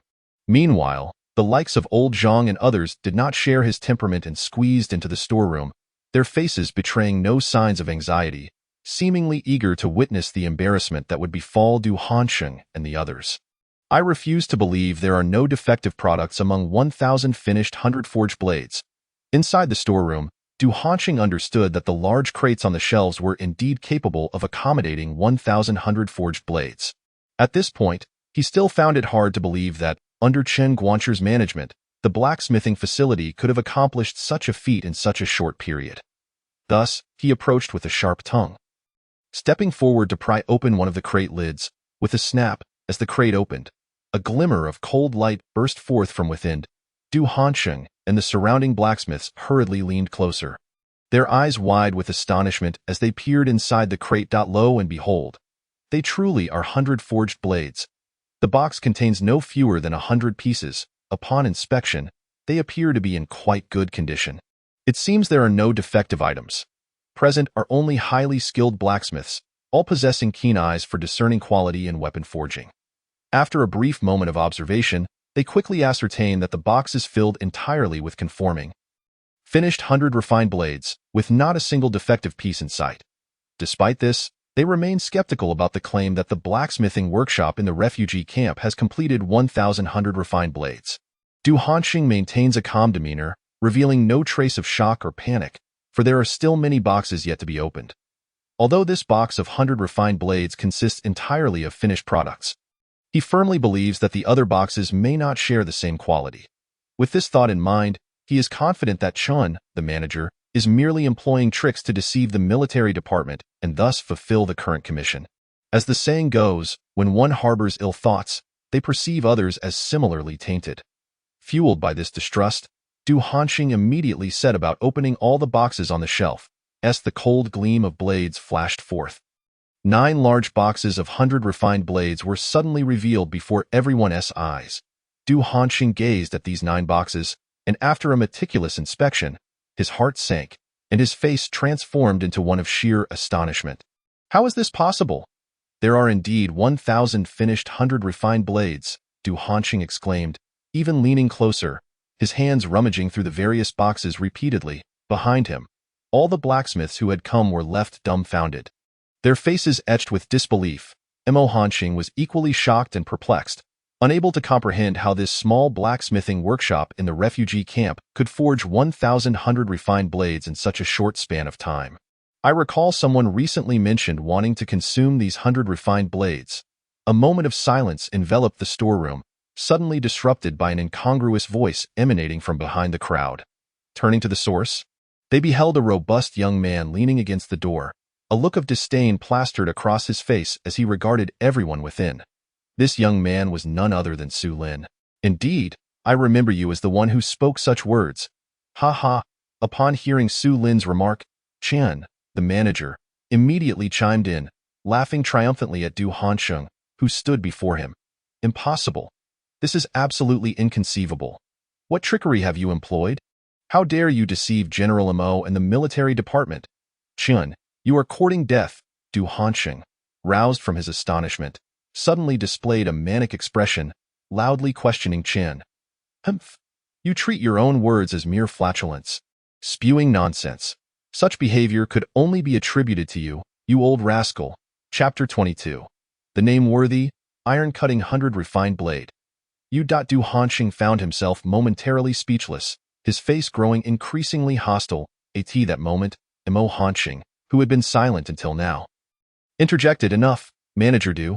Cease your senseless clamor. His tone brooked no argument. Then he turned to the smug Chen and inquired, Manager Chen, what exactly is going on here? Upon being questioned, Chen first huffed disdainfully at Du Hansheng, then respectfully replied, General Mo, as you can see, our blacksmithing workshop in the refugee camp is fully capable of independently completing the military department's commission. Mo Hansheng nodded slightly, adopting a posture of continued observation, offering no further response. Understanding that his previous statement was not what the other party wished to hear, Chen discreetly glanced towards the doorway. When his gaze met Su Lin's, an inquiring expression passed between them. Su Lin, standing at the entrance, grasped the implication immediately, responding with an expressionless confirmation. He knew Chen intended to reveal his involvement, but he felt there was no need for secrecy. After all, he was merely a blacksmith. Unlike martial artists, Blacksmiths had no secret arts to conceal. On the contrary, the more exceptional one's forging skills, the more respect one garnered, rather than attracting peril. Although their covert exchange was subtle, it did not escape Mo Hanqing's keen observation. Nor did it go unnoticed by Du Hanqing. An astonishing thought began to form in their minds. Could this be related to that young man? Just as Mo Hanqing and Du Hanqing were grappling with this notion, Chun spoke up. To say we were able to complete the commission ahead of schedule is largely thanks to our esteemed blacksmith Su Lin. This declaration. All eyes in the storeroom turned towards the entrance, with everyone except for the likes of Old Zhang and other refugee camp residents widening their eyes in disbelief. What? Him? I must be hearing things. Chen actually attributes this success to that young man? How could someone so young possess such remarkable forging skills? This is impossible. Observing Su Lin's nonchalant demeanor, the storeroom erupted into a flurry of murmurs and exclamations. Ha ha, you old rascal. You claim this military commission hinges on this lad? I find that hard to believe. Your reasoning is far too tenuous. You must have employed some trickery. I insist on personally inspecting this batch of 100 refined blades, for I refuse to believe there isn't a single defective piece among them. Du Hanqing, despite his own shock, quickly devolved into deep suspicion. He spoke urgently. Old fool, what more do you need to inspect? Have all your years of forging expertise gone to waste? Can you not discern that these are all finished products? Qian, visibly indignant, retorted, of course, I will examine them one by one. While they may appear finished, you cannot guarantee that you haven't employed some underhanded means. What if they merely meet dimensional standards but lack the necessary durability? If our Dacian army were to wield such weapons in battle, only to have them break on the battlefield, what calamity would ensue? At that point, your heads would not suffice to pay the price. After Du Hanqing finished speaking, Qian felt a flutter of unease in his heart. This batch of 100 refined blades had, due to time constraints, not undergone strength testing post-forging. He was not overly concerned about the portion he and Su Lin had crafted. But the others, he could not guarantee their quality. What if a blade snapped upon a single strike or had a rolled edge? That would be disastrous. Very well, but if no issues are found? What then? We cannot afford to waste time on your whims. My workshop still has 600 pieces of fine iron armor to forge, and should the deadline be delayed, you will owe us an explanation. Before Qian could respond, Su Lin stepped forward, confident in the quality of the 100 refined blades. Even those not forged by him had been scrutinized using his true insight eye. Indeed, his true insight eye possesses many wondrous capabilities, enabling the recognition of all things in existence, including the assessment of actual item specifications. Even if a small portion of the 100 refined blades were completed by Old Zhang and others, they were all qualified finished products. With not a single defective piece amongst them, as Su Lin stepped forward, resolutely taking the lead in the conversation, Du Hanqing's expression soured. Who is this young man? Damn it, if it weren't for him, Qian would not have been able to hold his own today. Du Hanqing seethed internally, wishing he could strangle the young man before him. Well then, despite his simmering anger, Du Hanqing was about to respond to Su Lin's assertion when Mo Hanqing, who had remained silent until now, interjected, Enough, Manager Do not cause further disturbance. I have already examined this batch of 100 refined blades, and there are no defects whatsoever. With that, Mo Hanqing performed an unexpected action, his eyes narrowing as he approached one of the boxes on the shelf. Under the puzzled gazes of everyone present, he reached in, retrieving a gleaming 100 refined blade. As the blade was unveiled, it captured the attention of all, each person harboring a flicker of curiosity. What is happening with General Mo? Could there be something remarkable about this blade? A fine blade. After a brief appraisal, Mo Hanqing's eyes narrowed, and without hesitation, he exclaimed in admiration, Nameworthy. How is this possible? Just as Mo Hanqing's words echoed throughout the storeroom, a gasp reverberated among the crowd. Du Hanqing's face was a portrait of shock as he fixated on the blade in Mo Hanqing's hand, his expression akin to one who had seen a ghost. Nameworthy? Su Lin caught the significance of the term in Du Hanqing's exclamation, mentally noting it. What? Master, you must be mistaken. How could such an ordinary 100 refined blade be deemed nameworthy? Ma Lu, Du Hanqing's stout apprentice, was equally incredulous upon hearing his master's words, exclaiming in astonishment, his excitement surpassing even that of his master. Nameworthy? This blade is actually a name-worthy one. How could that be? Indeed, it appears to be merely an ordinary 100 refined blade. How could it possibly be name-worthy? Since Manager Du has declared it so, perhaps it truly is a name-worthy item. In the storeroom, apart from Su Lin and Qian, all the blacksmiths, including old Zhang, were left in a state of shock, engaging in lively discussion. Name-worthy? What exactly does that entail? What significance does it hold? At that moment, an out-of-place voice broke through the conversation. Upon hearing this, Su Lin's heart soared with delight, eager to uncover the answer, but with outsiders present, he refrained from asking. However, several ordinary blacksmiths from the refugee camp, who had previously been mere assistants and had not yet forged 100 refined blades, had also entered the storeroom, providing Su Lin with a ready audience. Judging by your appearance, you must be a blacksmith. Do you not understand this? Alas, it is with a sense of shame that I confess. I am but an ordinary blacksmith, capable of crafting simple farming tools, and possess only a rudimentary understanding of the intricacies involved in weaponry. The blacksmith, who was looked down upon, clearly felt a pang of embarrassment and immediately divulged his circumstances. The quality of weapons is classified into 4 grades: common, refined, renowned, and divine. Common weapons are merely ordinary, while refined ones surpass the common in quality, exhibiting unparalleled sharpness capable of slicing through hair. Renowned weapons are even rarer, capable of cleaving stone and shattering armor without dulling their edges, exhibiting both exceptional sharpness and remarkable resilience. Such exquisite blades are exceedingly hard to find. As for divine weapons, they are the legendary artifacts. Extraordinarily rare, with only 10 recorded in the illustrious catalog of renowned weapons by Xiaoxing.no. I believe it is 9. The 10th, the Hanqiu sword, is merely a renowned weapon, added by Xiaoxing merely to complete the list. Su Lin absorbed the discussions around him and became aware of the distinctions in weapon quality, as well as the existence of Xiaoxing's catalog. Could my skills have reached the level to forge a renowned weapon? I wonder if I could create a divine artifact.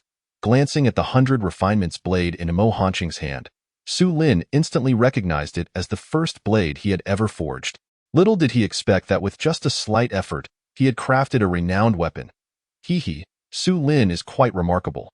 It seems he cannot be retained here any longer. Well, what achievements can one hope for in this desolate place? Qian, the overseer, glanced at Su Lin and gave him a meaningful look, feeling a mixture of pride and melancholy. If it weren't for the Ministry of Works arrangements, he would not wish to stay in this location. General Mo, this renowned weapon, the 100 refinements blade, is indeed the handiwork of this esteemed blacksmith, Su Lin. What? Him? Chen, you must be jesting. Did you not forge this blade yourself? As soon as Chen's words left his lips, Du Hanqing interjected, expressing disbelief, his gaze fixed incredulously on Su Lin, scrutinizing him as if attempting to see through the young and Mo Hanqing withdrew his gaze from the 100 refinements blade, casting a skeptical look at Su Lin. In that moment, the atmosphere fell into an uncanny silence, with all eyes turned towards Su Lin, each expression laden with incredulity. Chapter 23. The extraordinary 100 refinements blade, Su Lin's choice feeling the astonished glances directed at him. Su Lin could not help but feel a twinge of pride, yet he maintained an air of nonchalance, adding an air of mystery to his demeanor. You miscalculated this time. Why would I fabricate such a lie? This blade is indeed forged by Su Lin. Qian, the overseer, undoubtedly possessed the skill to create a renowned weapon, but luck played a significant role in his success. Thus far, he had only crafted one such weapon. He could hardly afford to squander his efforts on an ordinary 100 refinements blade. Upon hearing Qin's confirmation, the previously skeptical onlookers were compelled to accept this astonishing revelation, their expressions one of sheer disbelief. Very well, you are Su Lin. Mo Hanqing scrutinized Su Lin for a time before finally asking. Yes, General, I am indeed Su Lin. Where do you hail from? I hail from Xixia County, Tongguan County, Sanhe Town, Su Family Village. I was originally an apprentice at the Lin family blacksmith shop in town. Mo Hanqing inquired about Su Lin's background, gaining a basic understanding of his origins. An ordinary blacksmith apprentice, and yet capable of forging a renowned weapon in just 6 months? Such a notion was beyond the realm of belief, not only for Mo Hanqing but for everyone present. Su Lin quickly replied, It is merely luck. Luck? I find that hard to believe. No sooner had Su Lin spoken than Mo Hanqing's tone turned icy.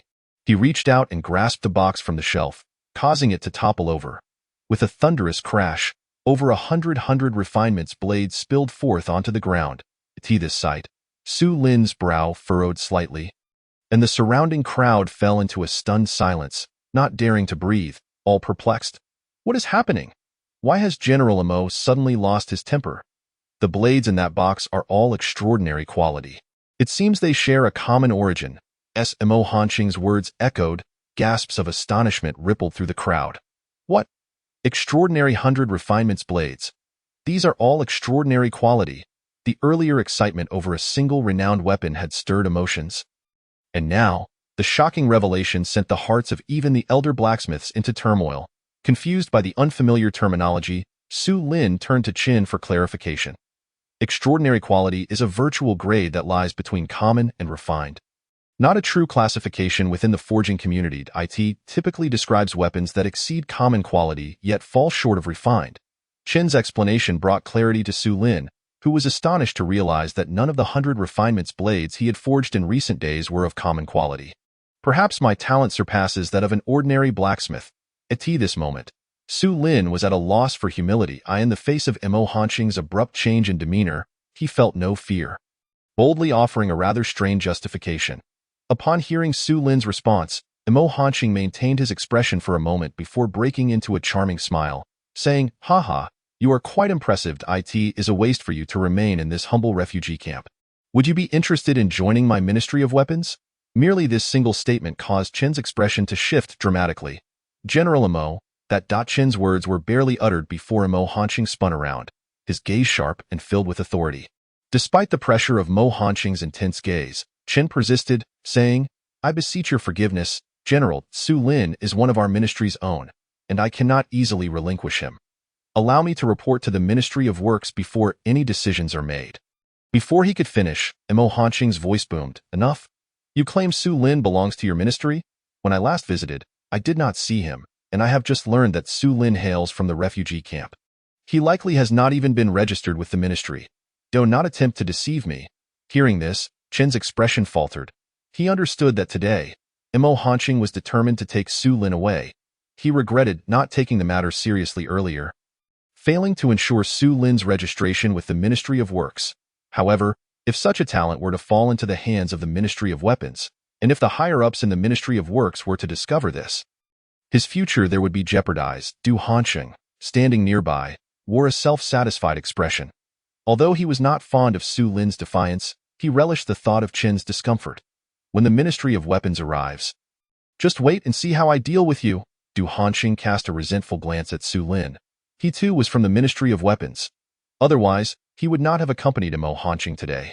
If Su Lin were to join the Ministry of Weapons, he would inevitably find himself working in the arsenal where Du Hanqing held considerable authority, making it all too easy to deal with a mere blacksmith. Su Lin, oblivious to the thoughts of others, remained focused on Qin's troubled expression and Mo Hanqing's stern demeanor, contemplating his next move. In that moment, he realized that his fate was no longer within his control.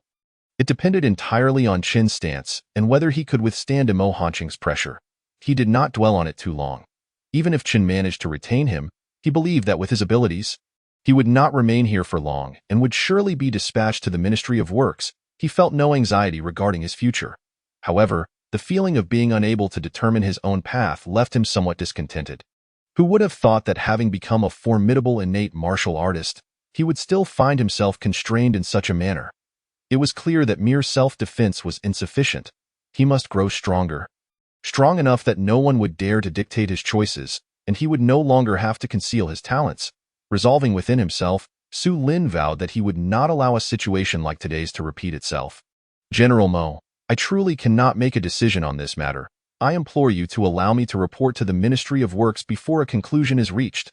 Qin, steeling himself, adopted a firmer stance. Having spoken, he bowed his head slightly and remained still. Seeing Qin dare to defy him, Mo Hanqing felt a surge of anger and considered striking him, yet he refrained from acting on his impulse. He had already disregarded protocol. Should he act rashly, it would only complicate matters further. Moreover, Su Lin was still affiliated with the blacksmithing guild. If he frightened Su Lin and instilled a desire to resist, what would happen if he refused to join the Ministry of Weapons? With this in mind, Mo Hanqing snorted coldly and ignored Chen, turning his attention back to Su Lin. Are you willing to accompany me to the Ministry of Weapons? Our arsenal is no less esteemed than the divine machine workshop of the Ministry of Works. There you will undoubtedly find ample opportunity to showcase your talents. Upon hearing the names of the two institutions, Su Lin felt a spark of curiosity, yet he refrained from probing further. He did not respond immediately, but instead glanced at Chen. Without hesitation, he replied with respectful firmness, "Thank you for your kind offer, General, but Chen has treated me well.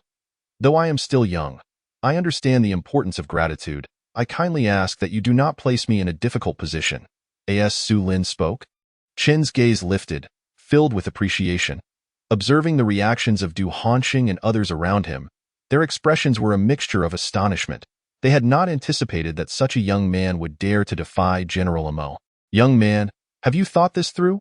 To earn General Mo's favor is a stroke of fortune that one might not encounter in a lifetime. One must not allow the foolishness of an old man to jeopardize one's future." Du Hanqing felt a mix of pride and annoyance. He was aware of Su Lin's unruly nature, yet he had not anticipated such blatant disrespect, even daring to defy Mo Hanqing. While the others present were oblivious to Mo Hanqing's true identity, Chen Guanshi was well aware. In terms of both status and strength, Mo Hanqing was a rare prodigy of the Great Qian dynasty. He was the seventh son of the sole prince of a different surname, the Dingjun Wang, and it would not be an exaggeration to say his connections were vast. Upon hearing Du Hanqing's words, Mo Hanqing immediately displayed displeasure, mentally marking Su Lin as someone unworthy of respect. "Very well, gratitude and reciprocity are commendable virtues. I hope you do not regret your decision today." With that, Mo Hanqing huffed coldly and turned to leave. "Ha, young man, you possess courage. Let us see how you will come to regret this." As Mo Hanqing departed, Du Hanqing took the opportunity to mock Su Lin before striding away as well. Soon, the blacksmith who had accompanied Du Hanqing vacated the storeroom. Within the storeroom, Chen Guanshi regarded Su Lin with a hint of hesitation, his expression a mix of bewilderment and contemplation. "Alas at you, my boy, well done. However, you have crossed paths with Mo Hanqing. Should you encounter difficulties in the future, feel free to seek me out. I shall do my utmost to assist you." After speaking, Chen Guanshi patted Su Lin on the shoulder and swiftly exited the storeroom. Just as the others finished tidying up and locked the door, Chen Guanshi returned, now donned in a clean long robe. "Su Lin, today you shall accompany me to the Ministry of Works." With that, he led Su Lin away from the blacksmith's workshop, giving a few parting instructions to Old Zhang and the others. Chapter 24. Entering the capital, the Great Qian Ministry of Works, the two rode in a donkey cart, leaving the confines of the refugee camp and heading towards the imperial city. Having been in this world for several days, Su Lin had only heard of Luoxian City by name, but had yet to visit. As he caught sight of the magnificent silhouette of the grand city, excitement surged within him. In these chaotic times of natural disasters and human suffering, many refugees could be seen gathered at the gates of Luoxian City. They were kept at a distance by the city guards. Though they congregated, they dared not approach the gates, most merely sitting on the ground. Some women and children had stalks of straw tucked into their hair, the women wearing expressions of despair, while the children gazed at the passers-by with innocent eyes, still holding on to dreams of this world. Meanwhile, well-dressed individuals strolled past them, seemingly selecting from among these desperate souls. Witnessing this scene stirred a deep emotion within Su Lin, and a phrase surfaced in his mind: "Merchants of despair," as they drew nearer to the city gates. The number of such individuals increased, and Su Lin even spotted many young men like himself with straw in their hair. It seemed they were all people who could no longer survive and had resorted to such measures. At this point, the donkey cart began to slow down. Chen Guanshi's long robe was no ordinary garment. It was the official attire of the Ministry of Works, emblazoned with its prominent emblem. Upon reaching the city guards, Chen Guanshi presented a token, and the guards immediately allowed them passage. Once inside the city, Su Lin understood what it meant to enter a different realm. Just a door apart, the world inside was entirely different from that outside. In this time of chaos, Luoxian City was thriving. The streets bustled with people, citizens were well-dressed, and each face radiated vitality, starkly contrasting with the refugees outside. There was no sign of calamity whatsoever. How splendid the capital is! Su Lin, Having received little formal education, could not articulate his thoughts with elaborate phrases, but he could not help but express his sentiments. Who does not know the capital is splendid, yet the cost of living is equally high? To survive here, one must possess considerable skills. Hearing Su Lin's remark, Qiang Guanshi shared a similar sentiment, letting out a sigh of his own. Su Lin nodded in agreement, recognizing the struggles of the common folk. The donkey cart continued its journey, soon entering the bustling market. The deeper they ventured into the city, the more vibrant it became. Various vendors shouted their wares, and the cacophony of voices filled the air. In this era, carriages were still a rarity. Throughout their journey, Su Lin had yet to see a single vehicle, only a few unhitched carts parked by the roadside. However, he did spot a few litters being carried, likely occupied by the wealthy or noble. "Make way! Make way! The Genie Wei are conducting an investigation. Do not obstruct."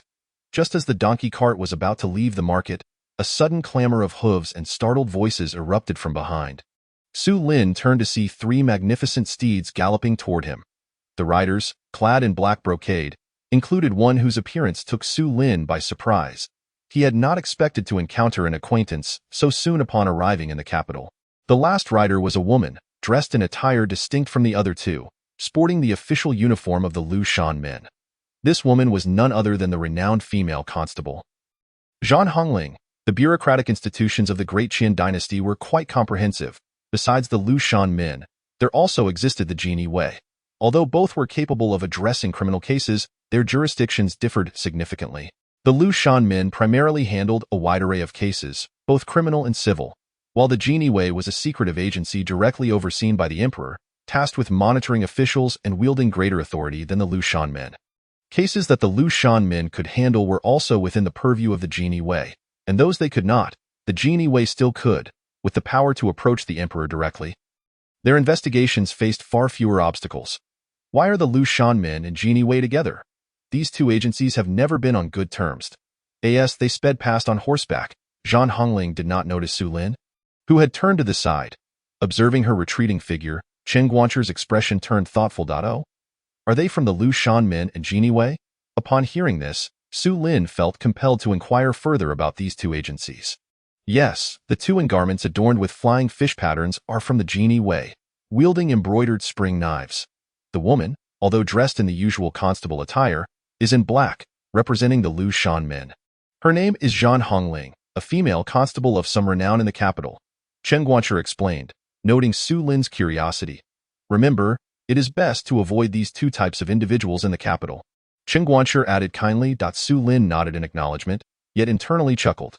"I have already encountered the Lushan men, and they are not so formidable. I wonder what the Genie Wei is truly like." From Zhan Hongling's erratic behavior, his impression of the Lushan men was not particularly favorable. He found them rather unimpressive. However, he was curious about the Genie Wei, whose notorious reputation lingered vividly in the memories of the original owner. Feared even by common folk, after all, they not only monitored officials but also scrutinized ordinary citizens. Anyone who spoke ill of the Great Qin dynasty would find themselves in peril the very next day. It was precisely due to the existence of such an organization that the common people harbored a profound fear of the imperial court. The 3 fine steeds galloped directly toward the palace. Meanwhile, Zhan Hongling suddenly seemed to sense something, her brow furrowing slightly. She thought, "Did I just see someone familiar? That figure in the donkey cart seems so recognizable." Before long, Qiang Guanshi led Su Lin to the entrance of the Ministry of Works. The ministry was situated near the imperial palace, its grand halls and pavilions sprawling across a vast expanse, with the walls extending to the end of the street. The 2 soldiers stationed at the gate exuded an imposing presence. A mere glance revealed they were seasoned warriors, skilled in martial arts, in stark contrast to the bustling streets outside. The road leading to the ministry was eerily quiet, nearly devoid of people. However, through the tall walls, Su Lin could hear the clattering of machinery within, suggesting many were hard at work. Beyond that wall lies the Divine Machine Bureau, home to numerous artisans and craftsmen. In the future, you will surely learn a great deal from the master craftsmen there." Qiang Guanshi remarked as Su Lin gazed toward the source of the sounds. Upon learning that the Divine Machine Bureau was behind the wall, Su Lin felt a sense of anticipation. The guards at the gate, upon seeing Qiang Guanshi and Su Lin approach, immediately broke into smiles, clearly familiar with him. What wine brings you here today, Chen Guanshi? It's been a while. I hope all is well. One of the older guards greeted him casually, as if catching up with an old friend. Chen Guanshi, having a military background, conversed easily with these soldiers, exchanging pleasantries before leading Su Lin through the gates of the ministry. During their conversation, Su Lin learned that the younger guard was named Feng San, while the older was called Wu De. Upon entering the ministry, Su Lin was greeted by an entirely different scene. The interior was opulent and grand, a far cry from the modest faade visible from outside. As they walked through, they encountered few officials. It was not until they approached a two-story building that they paused. Chen Guanshi straightened his attire and briefed Su Lin on the protocols before stepping inside. Upon entering the hall, they found few people present. Ignoring them, Chen Guanshi led Su Lin upstairs. Once they reached an office on the second floor, a portly middle-aged official with a prominent mustache looked up from a massive desk. "Ah, I see you, Master Zhang." Chen Guanshi greeted the official first, to which Zhang merely nodded in acknowledgement. "What brings you here? Is it concerning the commission from the Ministry of War?" Zhang Zubel clearly understood that the iron workshop in the southern refugee camp had received a commission from the Ministry of War, which prompted him to inquire about it. He presumed that the iron workshop was facing some difficulties. Upon hearing this, Manager Chen immediately shook his head, then glanced at Su Lin before recounting the purpose of their visit. After Chen finished speaking, a frown appeared on Zhang Zubel's plump face. Although he was shocked internally, his years of experience in office allowed him to maintain a commanding presence without displaying any signs of disarray. Noticing the other party scrutinizing him with a furrowed brow and a look of suspicion, Su Lin remained unperturbed and greeted him with a slight bow. Zhang Zubel offered no response and turned his attention to Manager Chen instead. "You performed admirably. The Ministry of War seeks to poach our talents. It matters not if he is a prince or even a royal heir." Zhang Zubel sensed that his words had been overly bold, and he promptly curtailed his statement. "Young as he is, his skills are remarkable. He is indeed worthy of cultivation by our ministry. However, seeing is believing. Let us proceed to the blacksmith's workshop, for I must first assess your abilities. If you meet the standards, I shall grant you entry into the Divine Machine Bureau." Chapter 25. Joining the Divine Machine Bureau, Su Lin had already learned from Manager Chen that Zhang Zubel was the official responsible for the recording and registration of officials within the ministry. Holding a prestigious position as a fourth-rank official in the current Deqian dynasty, concurrently serving as the overseer of the Divine Machine Bureau, which was responsible for the evaluation and selection of craftsmen. Should he pass this assessment, Su Lin would successfully join the Divine Machine Bureau as a member of the blacksmith battalion. Before long, the three of them arrived at a blacksmith workshop. That moment, numerous blacksmiths were hard at work, the rhythmic sounds of hammering resonating throughout the space. Upon Zhang Zubel's arrival, all the craftsmen paused their tasks, offering respectful salutations. Zhang Zubel merely waved his hand slightly, signaling them to continue their work. During this time, many individuals exchanged nods with Manager Chen, acknowledging him. Soon, Su Lin stood before an unoccupied forging furnace, with Zhang Zubel and Manager Chen beside him. Someone even brought over a chair, and Zhang Zubel sat down directly facing Su Lin. At this moment, the other workers, while busy, cast curious glances in their direction. "Aside from the 100 refinements blade, what other weapons can you forge?" Zhang Zubel appeared disinclined to have Su Lin forge the 100 refinements blade. Upon hearing the question, Su Lin promptly replied, "The Xiuquan blade." Earlier, when the two Genie Wei riders had passed by him, he had memorized the design of the Xiuquan blade, and now a detailed schematic had formed in his mind. He was confident he could forge it. "Very well. Bring forth a schematic and the necessary materials for the Xiuquan blade." Zhang Zubel instructed a servant, and before long, the materials were delivered. Upon hearing that the schematic for the Xiuquan blade was ready, Su Lin displayed no surprise. He glanced briefly at the schematic before placing it back on the table. In the face of everyone's scrutiny, Su Lin remained exceedingly composed, exhibiting no signs of anxiety despite the assessment. He first ignited the furnace and began the process of refining, eliminating the impurities from the steel ingot through skilled hammering. After approximately half an hour of forging, the shaping and quenching were complete, and a finished Xiuquan blade blank appeared in Su Lin's hands. The handle, made of ebony, was ready-made. Su Lin affixed the handle and polished it, and only then was a brand-new, gleaming Xiuquan blade deemed complete.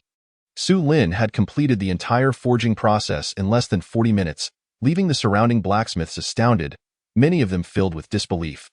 Those who had entered the ministry as blacksmiths were not ordinary craftsmen, and they could clearly discern Su Lin's exceptional skill in crafting the Sichuan blade, which was far beyond that of a common soldier. I asked this lad brought in by Old Chen. Goodness, where did Old Chen find him? This lad is simply a genius. Look at that. It must surpass ordinary quality and reach the level of excellence. Low murmurs of discussion filled the air, and the previously seated Zhang Zubel had already risen to his feet. His plump face filled with astonishment, no longer able to maintain his earlier composure. In the midst of speaking, Zhang Zubel quickly approached Su Lin, snatching the Sichuan blade from his grasp. Trembling, he reached out to touch the gleaming blade. This truly is a remarkable. Zhang Zubel did not finish his sentence, halting the words that nearly escaped his lips, his eyes wide with incredulity as he looked at Su Lin that moment. A trace of blood appeared on the thumb of the hand that had just touched the blade, but he concealed it with his sleeve, ensuring no one noticed. Excellent. I hereby declare that from this moment forth, you are a junior blacksmith of the Iron Battalion within the Divine Machine Bureau. With that, he hurriedly picked up a piece of silk cloth from a nearby table and wrapped Su Lin's freshly forged Sichuan blade. Then, amidst the astonished gazes of the onlookers, he seized Su Lin's hand and departed the blacksmith workshop, paying no mind to Manager Chen. Before long, Su Lin was brought back to the second-floor office. In the office, only Su Lin and Zhang Zubel remained, as Zhang Zubel had dismissed Manager Chen, instructing him to wait outside. Once the door was closed, Zhang Zubel retrieved the Sichuan blade once more. A splendid weapon, just as Old Chen described. This is indeed a remarkable piece. After speaking, Zhang Zubel revealed his still bleeding finger, pressing it to his lips to staunch the flow. Only after the bleeding had ceased did he direct his attention to Su Lin. Su Lin, I am convinced you are the extraordinary forging talent our Daqian ministry has long sought. From now on, I expect you to dedicate yourself to your work in the Divine Machine Bureau. Zhang Zubel first imparted his instructions to Su Lin, who discerned the undertones of flattery in his words and did not take them to heart. However, your methods are indeed astonishingly extraordinary. Thus, I have only granted you the position of junior blacksmith. Do not take it to heart. Upon hearing this, Su Lin understood the implications behind the words and nodded in acknowledgement. I understand. Yes, above all, remember to remain low-key. Do not readily expose your abilities. Seeing Su Lin's compliant demeanor, Zhang Zubel nodded in satisfaction, yet continued to impart his earnest advice. After Su Lin was assigned a guard to lead him to the Divine Machine Bureau, Manager Chen was finally summoned inside. Do not make a fuss about Su Lin's matter. I trust that Mo Hanqing will keep it to himself as well. Although Manager Chen was merely a steward of the blacksmith workshop, he had been in the ministry for many years and understood the intricacies of officialdom. He immediately grasped Zhang Zubel's intent. He knew that Zhang Zubel was concerned about Su Lin's forging prowess becoming public knowledge, which could invite unnecessary troubles for the ministry. After all, a smith capable of consistently forging exceptional weapons was an unparalleled rarity, not just in the entire Daqian, but throughout the entire northern wilderness realm. The Divine Machine Bureau was located to the east of the ministry, sprawling across a vast area, divided into 3 houses and 6 battalions. The 3 houses served as a study, accounting office, and storeroom, while the 6 battalions were named after the 6 crafts of the Son of Heaven: earth, wood, iron, stone, beast, and grass. As the name implies, the Earth Battalion primarily produced pottery and porcelain. The Wood Battalion focused on wooden crafts. The Iron Battalion was responsible for forging ironware. The Stone Battalion carved jade and similar items. The Beast Battalion crafted leather clothing and armor, and the Grass Battalion wove materials from plants such as mugwort. Each battalion had its own duties but often collaborated to complete the production of certain tools. Su Lin followed the ministry's guards to the Iron Battalion of the Divine Machine Bureau, taking in the sights along the way. The ministry boasted not only majestic buildings but also intricately designed artificial landscapes, including a massive sundial, flowing watermills, and mechanical birds flapping their wings as they glided over artificial hills. The decorative mechanical elements fascinated Su Lin, prompting him to use his discerning eye to investigate their operational principles, which proved to be quite enlightening. Upon arriving at the entrance of the Iron Battalion, Su Lin was quickly admitted after the guards announced his arrival. You are Su Lin. The documents have already been sent from above. You are now a junior blacksmith of our Divine Machine Bureau's Iron Battalion, and I must thoroughly explain the rules to you. At this moment, Su Lin stood before an elderly man, patiently listening as he expounded upon the regulations of the Iron Battalion. The elder, dressed in official robes, had narrow eyes and a hawkish nose, his countenance somewhat sinister. He was the head of the Iron Battalion, the highest-ranking official here, known as Li Yan. Lian's demeanor towards Su Lin was neither warm nor cold. After finishing his speech, he summoned a young servant to take Su Lin below. Through their conversation, Su Lin learned that the servant, namely Badong, was Li Yan's apprentice. He appeared honest and robust, looking only a few years older than Su Lin. Having just completed 3 years of training, he had recently graduated and had previously been an ordinary servant within the ministry. As they walked, Li Badong introduced Su Lin to the environment of the Divine Machine Bureau and the daily tasks expected of him. After escorting Su Lin to the dormitory of the Iron Battalion, Li Badong bid farewell and departed. The dormitory arranged for Su Lin was a standalone small house, which pleasantly surprised him. Although the room was not large, it was fully furnished with all necessary living supplies. After changing into the work clothes provided by the Divine Machine Bureau, Su Lin suddenly slapped his forehead, remembering something important. Oh no, with my abrupt departure from the refugee camp, will I still be able to complete the system task? This thought sparked a strong impulse within him to return to the iron workshop in the refugee camp. However, he soon calmed himself, reasoning that only 600 pieces of refined iron armor remained, and given Manager Chun and the others' work speed, it would be completed shortly, as long as they fulfilled the commission from the Ministry of War. He believed his system task would also be completed. Holding on to this hope, he decided not to dwell on the matter further. Now in an unfamiliar environment, he felt a twinge of emptiness within. I hope I won't go hungry here. As midday approached, Su Lin began to feel a slight pang of hunger and promptly stood up to head to the dining hall. Are all of these people from the Iron Battalion? Upon arriving at the entrance of the cafeteria, Su Lin gazed at the multitude of fellow workers inside, their faces obscured from view, and felt as though he had traversed through time, experiencing a fleeting illusion of having dined in a factory in a previous life. The number of individuals in the iron camp far surpassed that of the refugee camp's blacksmith shop, and the cafeteria itself was quite spacious. At that moment, many pairs of eyes turned toward him, each reflecting a spectrum of skepticism. Su Lin, do come in. What are you lingering for? Upon hearing the beckoning from within the cafeteria, Su Lin snapped back to reality and promptly stepped inside. Elijah, sure. Su Lin said, coming to a halt and giving a slight bow to Li Yin. This is the newly arrived junior blacksmith Su Lin. From now on, we shall all share the same pot of food and get to know one another. Li Yin announced loudly, causing every gaze in the cafeteria to converge on Su Lin, a newcomer. But how very young he is. Can his skills truly suffice? Who brought him in? Could he be a relative of some esteemed official from the Ministry of Works? Following Li Yan's introduction, Su Lin was met not with warm welcomes, but rather with derision and suspicion. He had anticipated this response, for he was, indeed, quite young. Most individuals clad in the garb of the iron camp were considerably older. With the youngest among them already over 30 in the face of their numerous doubts, he maintained an air of nonchalance, offering a slight bow to Li Yin before making his way to the serving area. Chapter 26. The Beast Camp. The leatherworker. The meals provided in the iron camp were significantly superior to those in the refugee camp's blacksmith shop, allowing Su Lin to indulge heartily. He consumed a portion sufficient for over 10 people, leaving those around him utterly astonished. Humph, is this lad a pig? Lacking skill yet possessing an insatiable appetite, he is clearly nothing but a glutton. I cannot fathom why the officials of the ministry would allow such a person to join us. It utterly tarnishes the reputation of our iron camp. I am ashamed to be associated with him. Su Lin had not expected that merely dining would invite such scornful remarks from his peers. Fortunately, he was no longer plagued by the insecurities of his past life. Otherwise, he would have felt compelled to find a crevice to hide in.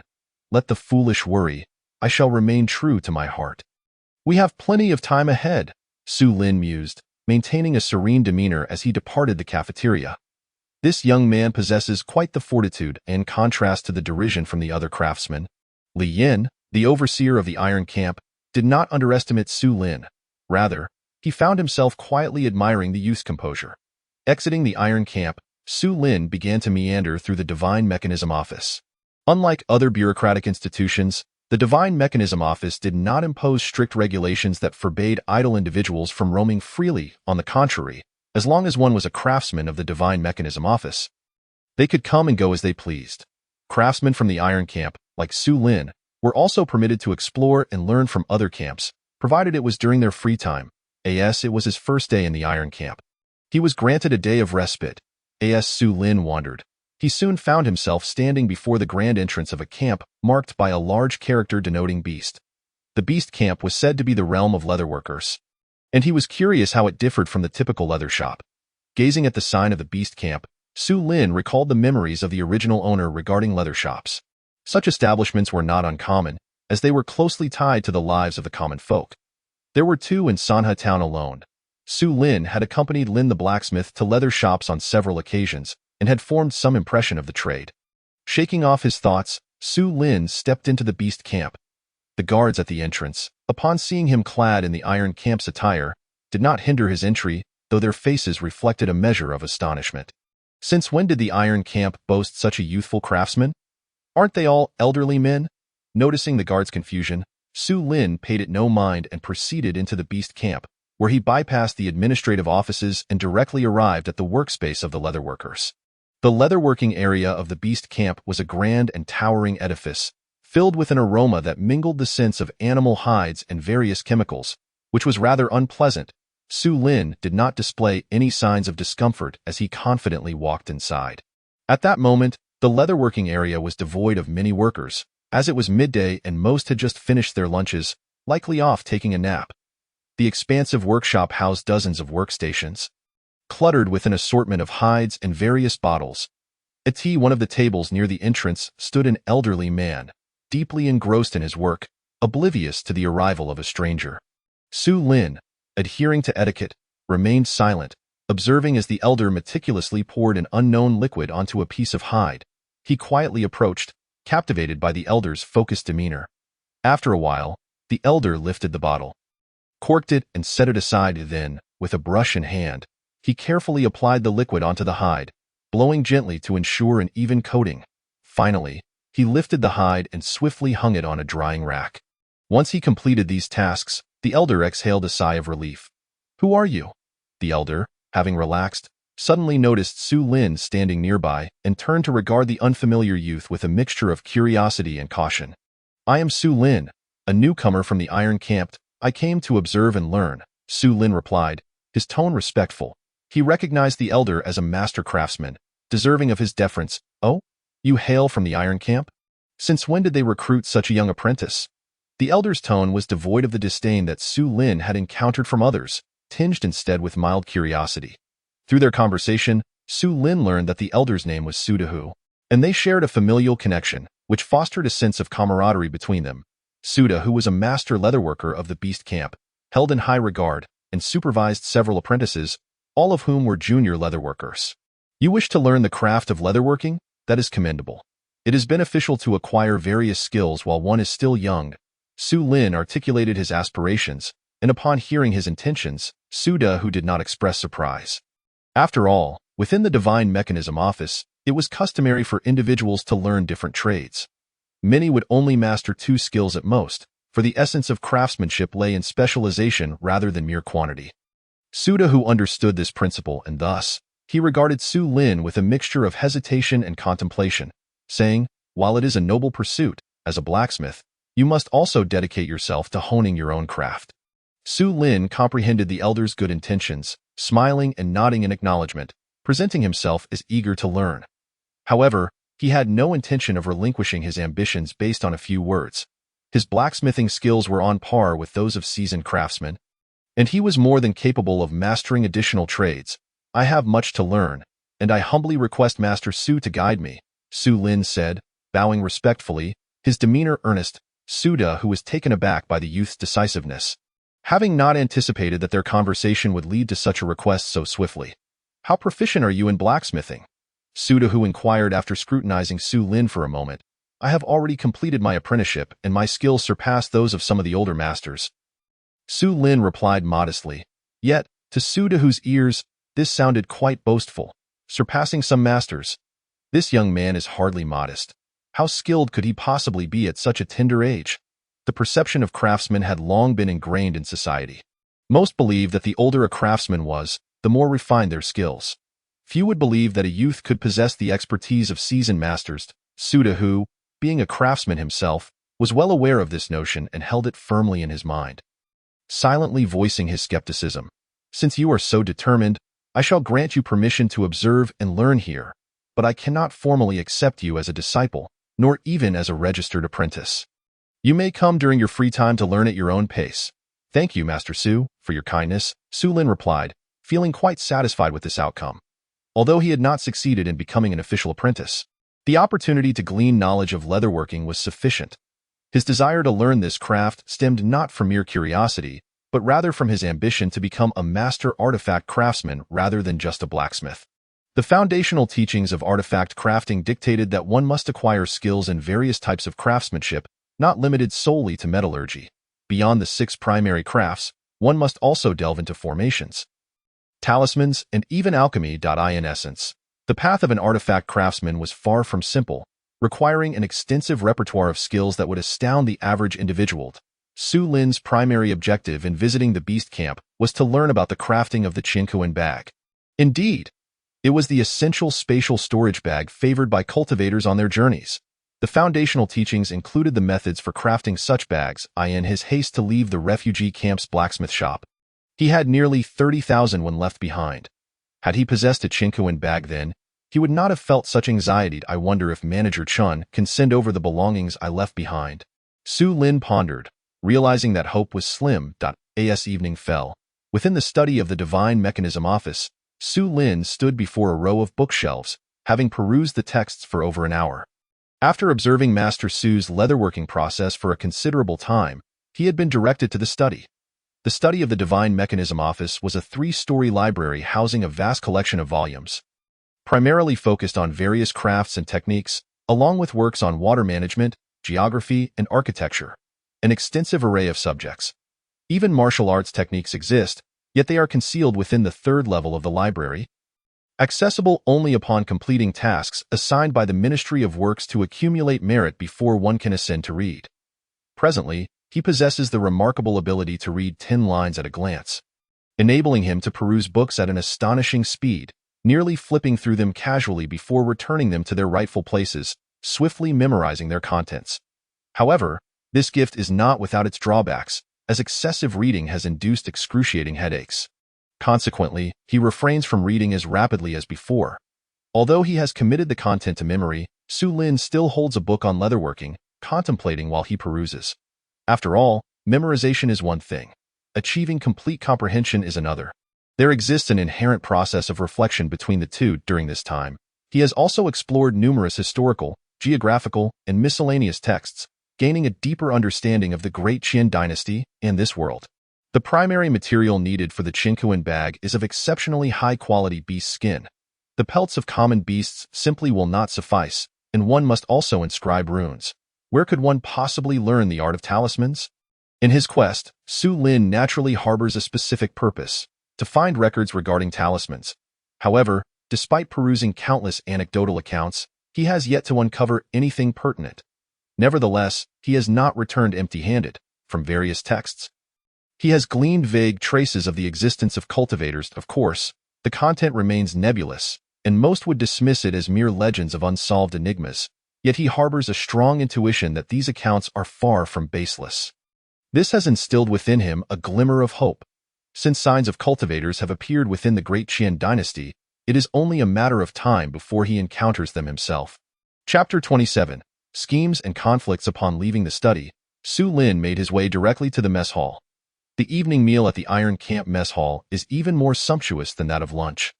Yet the number of diners is sparse. Su Lin's hearty appetite still draws scornful glances from those around him. However, he remains unperturbed. The attitudes of others are their concern, while satisfying his hunger is his own. He will not allow the disdain of those unrelated to him to spoil his appetite. After he has eaten his fill, he refrains from lingering and returns to his quarters. As night falls, and the lights begin to illuminate the streets of Luoxian City. An elderly man accompanied by 2 middle-aged men enters an establishment known as Chuanxiang Lu. This street, named Suiping Fong, is renowned in the capital for its entertainment venues. Chuanxiang Lu is the most prestigious brothel among them, offering exquisite cuisine and captivating courtesans. drawing many talented individuals from Luoxian City and its surrounding counties. Naturally, this includes numerous figures from the underworld, making it a gathering place for all walks of life. The three men, clad in fine silk robes, are greeted by the brothel keeper upon their entrance. "Ah, Lord Wang, it has been a while since your last visit. Please, do come in. Lord Du is waiting for you in the private room upstairs." Hearing the keeper's words, the elderly man merely nodded slightly before following her upstairs. Shortly thereafter, as the keeper opened the door to the private room, they found an elderly man with a scruffy beard enjoying the company of several young women at a round table.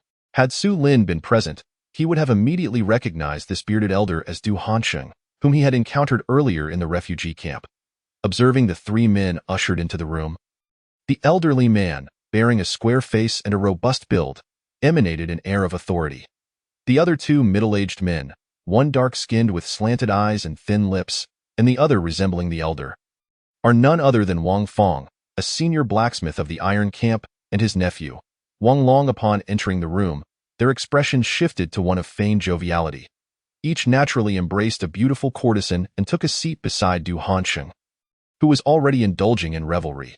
Wang Fong, while groping the woman in his arms, exchanged pleasantries with Du Hansheng, both revealing a lewd demeanor akin to that of long-time acquaintances. Du, what brings you to invite me for drinks this time?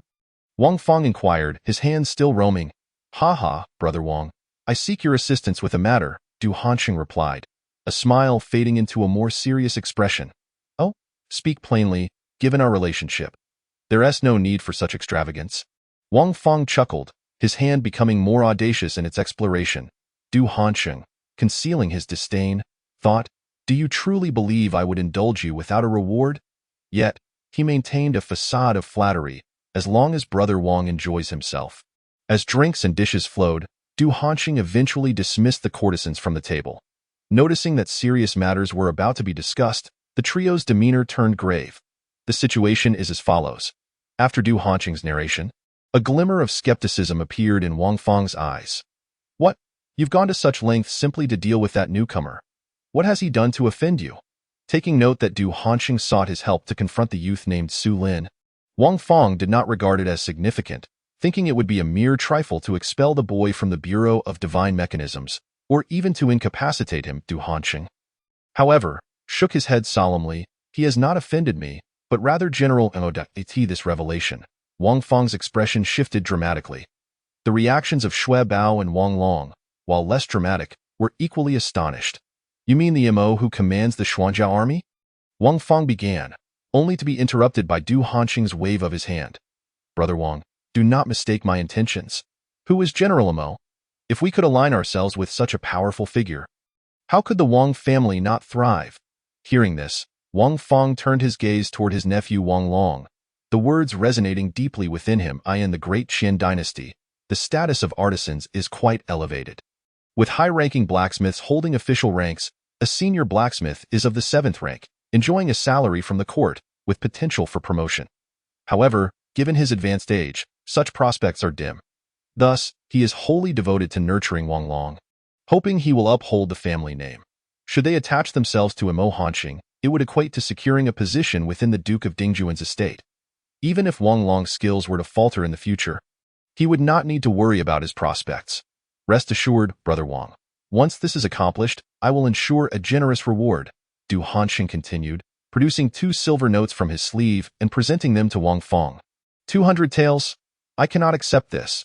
To serve General Mo is my greatest honor." Wang Fong feigned reluctance before accepting the notes. "Oh, not worry. Within 10 days, Su Lin will surely be expelled from the Bureau of Divine Mechanisms." Or even as Wang Fong spoke, a meaningful glint flickered in his eyes.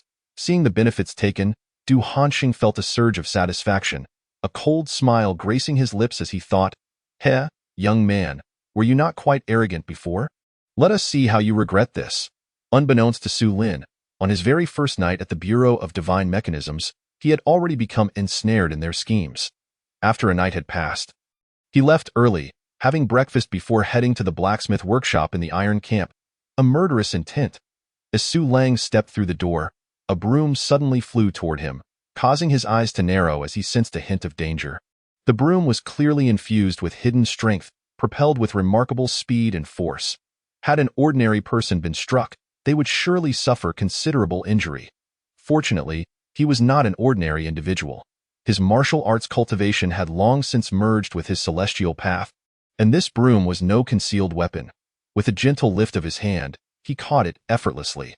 How dare these people act so brazenly? Simply because I am young, they resort to such heavy-handed measures. After seizing the broom, Su Lin's gaze fixed intently on a middle-aged man with slanted eyes in the distance. This man was Xue Bao, a mid-level blacksmith in the Iron Camp, holding an official rank of the 8th grade. The status of a blacksmith extends beyond mere rank. A higher rank signifies greater skill, as one accumulates connections through crafting instruments for wealthy and powerful patrons. These connections serve as the foundation for their elevated status. Su Lin initially believed this treatment stemmed from his youth. Little did he know he had already drawn the attention of his adversaries. Newcomer, do you understand the rules here? Why are you still standing there? Get this place cleaned up, Xue Bao, ignoring Su Lin's glare, issued his command with an air of indifference. At this, Su Lin felt a mix of anger and amusement. He had not anticipated that on his very first day, he would be subjected to workplace bullying. What? Are you still unconvinced? I warn you, if Master Wang and the others arrive and you have not cleaned this place, do not blame me for being impolite. Seeing Su Lin remain motionless, Xue Bao felt a surge of indignation. Previously, he had merely intended to make things difficult for Su Lin, but now genuine anger surged within him. With many colleagues watching, he felt humiliated by this young man's apparent disregard, and of course, those who watched the spectacle were unaware of Xue Bao's true intentions. After all, they shared a dislike for Su Lin and were eager to take action against him. But Xue Bao had acted first. Xue Bao, a high-ranking martial artist with a cultivation level of the 5th stage, smirked. Now that boy will truly face the consequences. Indeed, the Iron Camp is not a place for just anyone to enter. Let him suffer a bit. It will do him good. Upon overhearing the discussions of those around him, Su Lin maintained a calm demeanor, though his heart was filled with indignation. He understood that enduring hardship was an essential part of mastering his craft after 3 years of training. Yet, he was no longer merely an apprentice blacksmith. Why should he continue to suffer? Clean up? How dare they? Su Lin resolved to no longer endure this humiliation. With a cold smirk, he unleashed a furious tirade. Suddenly flinging the broom in his hand towards the smug Xue Bao, the broom, initially propelled with considerable speed, soared even faster as it hurtled towards its target. Xue Bao was utterly unprepared for Su Lin's audacious retaliation. As the broom sped towards him, a flicker of panic flashed in his eyes. The velocity was staggering, accompanied by a powerful force that sliced through the air with a sharp whooshing sound. Bang! Xue Bao had no time to react as the broom struck him forcefully in the face, causing him to stagger backward. The piercing scream echoed across the vicinity as Xue Bao clutched his head in agony. With a crack, the broom shattered into several pieces upon impact, scattering across the ground. What transpired? At that moment, a group of individuals entered the blacksmith's workshop. The crowd turned to see that the leader was Li Yan, the overseer of the Iron Camp, followed closely by Wang Fong and several senior blacksmiths. What had occurred? Why were there bloodstains on the ground? Chapter 28. Rising against oppression indeed, there were large patches of blood around Xue Bao, whose head was bloodied from Su Lin's strike. This left everyone present in a state of shock. They had all witnessed the force with which Su Lin had thrown the broom and realized that he possessed remarkable martial prowess. It was evident that Su Lin's combat abilities surpassed those of Xue Bao, which made everyone regard him with newfound respect. As all eyes in the blacksmith's workshop turned to Su Lin, Li Yan could not fail to recognize the instigator of this chaos. He immediately turned to Su Lin and inquired, Xue Bao, what has happened? Before Wang Fong could make a move, Wang Long darted to Xue Bao's side to assess his injuries. Under Li Yan's scrutinizing gaze, Su Lin remained unfazed, displaying no signs of panic. However, as no questions were posed, he had no intention of offering an explanation. Why did you injure Xue Bao? He is a mid-level blacksmith in my Iron Camp. Are you aware of the consequences of defying authority? Upon observing Su Lin's nonchalant attitude, Li Yan's anger flared, and his expression turned cold as he reprimanded him. Hearing that his guilt had already been determined without inquiry incited an uncontrollable rage within Su Lin. Oh no, Xue Bao's nose is broken, and there is a piece of wood lodged in his eye. Just as Su Lin contemplated explaining himself, Wang Long's exclamation pierced the air. causing everyone present to turn their heads in alarm towards the fallen Xue Bao. Indeed, Xue Bao's head was a bloody mess, his face smeared crimson with blood, and it was evident that his nose had been disfigured, with a short splinter embedded in his left eye. Witnessing Xue Bao's horrific state, Su Lin's heart sank as he comprehended the source of Xue Bao's agonized cries. His eye was injured and excruciatingly painful. "My eye is gone. Damn it, you brat. I will kill you. I want you dead." Xue Bao, already dazed from the blow to his head, was now overwhelmed with despair upon realizing he had lost sight in his left eye. His anguish transformed into a piercing wail as he fixated his remaining eye on Su Lin. Those present furrowed their brows. Such words were reckless to utter in front of Li Yin. Did he not wish to escalate the situation further? Indeed. The crowd turned to Li Yin, who appeared increasingly displeased. "This little wretch has a cruel heart. How dare he grievously injure a colleague? I implore you, Master Li, to impose severe punishment on this scoundrel." Wang Fong, incensed by Xue Bao's plight, cast a fierce glare at Su Lin before stepping forward to bow before Li Yin. Pleading earnestly, "Yes, Master Li, please punish this scoundrel harshly." Wang Long, still concerned for his brother-in-arms, quickly followed suit, kneeling before Li Yin. "I implore you, Master Li, to punish this scoundrel." Observing this scene, the surrounding onlookers exchanged glances and subsequently bowed to Li Yin, echoing their agreement. Witnessing this display, Su Lin could not help but smirk coldly. He understood that his youth and unproven abilities had rendered him underestimated by these individuals. However, he never anticipated that this would incite such outrage. Although Li Yin and his companions had just arrived, the earlier witnesses had seen the entire sequence of events yet remained willfully blind, which Su Lin found intolerable. He lifted his gaze, casting a chilling glance over the crowd. "Su Lin, you have harmed a colleague. Your crimes are unforgivable. Yet, considering your recent arrival at my iron camp and your unfamiliarity with our customs, I shall refrain from imposing further penalties." Faced with this situation, Li Yin was seething with rage, wishing he could execute the young man on the spot. However, as an official, he could not resort to personal vengeance. He suppressed his fury and coldly admonished Su Lin. Upon hearing Li Yin's declaration, Wang Fong's heart leaped with joy as he discreetly assessed Su Lin, thinking to himself, "Heh, you brought this upon yourself." Su Lin, however, did not rush to retort. He maintained a calm demeanor. Locking eyes with Li Yin, his gaze unwavering. Under Su Lin's intense scrutiny, Li Yin's anger intensified. He had not anticipated such righteous defiance from the youth. He declared loudly, "I hereby announce that, effective immediately, Su Lin is no longer a member of my iron camp. His rank of 9th rank official is hereby revoked, and he shall be expelled from the Ministry of Works, never to be employed again." As these words echoed, the crowd displayed little reaction. They had all anticipated this outcome. After all, Xue Bao's injuries were grievous, and Su Lin's expulsion came as no surprise. Furthermore, he was required to make amends for grievously wounding a mid-level blacksmith in the iron camp. Moreover, your actions have violated the laws of the Great Qian. Guards, take Su Lin to the Ministry of Justice prison at once. As Li Yin finished speaking, 2 armed guards rushed in. However, Su Lin showed no sign of fear. Instead, he erupted into laughter. Ha ha ha. His reaction bewildered the crowd, who assumed he had been rendered speechless by fright. "What are you laughing at?" Li Yan's brow furrowed, displeased by Su Lin's response. "Come with us, do not resist futilely." The guards approached Su Lin, their tone suggesting negotiation rather than coercion as they reached for him. "Get away from me!" As the guards' words faded, an overwhelming aura emanated from Su Lin, sending the 2 men staggering backward. "This kid possesses martial arts. Be cautious, do not let him harm you." The sudden turn of events startled the onlookers, prompting one to warn, "Li Yin, you have yet to ascertain the facts before condemning me. What kind of reasoning is this? Can you not distinguish right from wrong?" Su Lin's voice was cold as he questioned Li Yin. "How dare you challenge my authority?" Li Yin, thoroughly incensed by Su Lin's defiance, commanded the guards, "Seize him."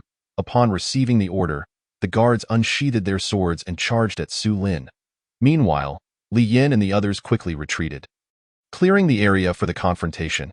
Having already experienced Su Lin's strength, the guards approached with utmost caution. Su Lin, however, showed no trepidation.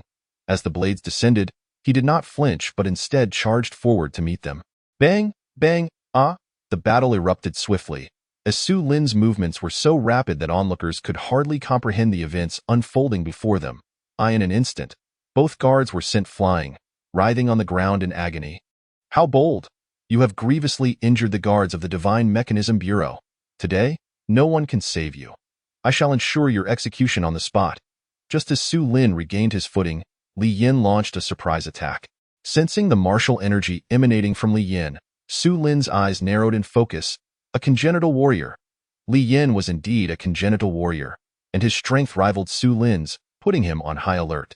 Su Lin dared not underestimate his opponent. After exchanging a powerful strike with Li Yin, the battle was poised to escalate.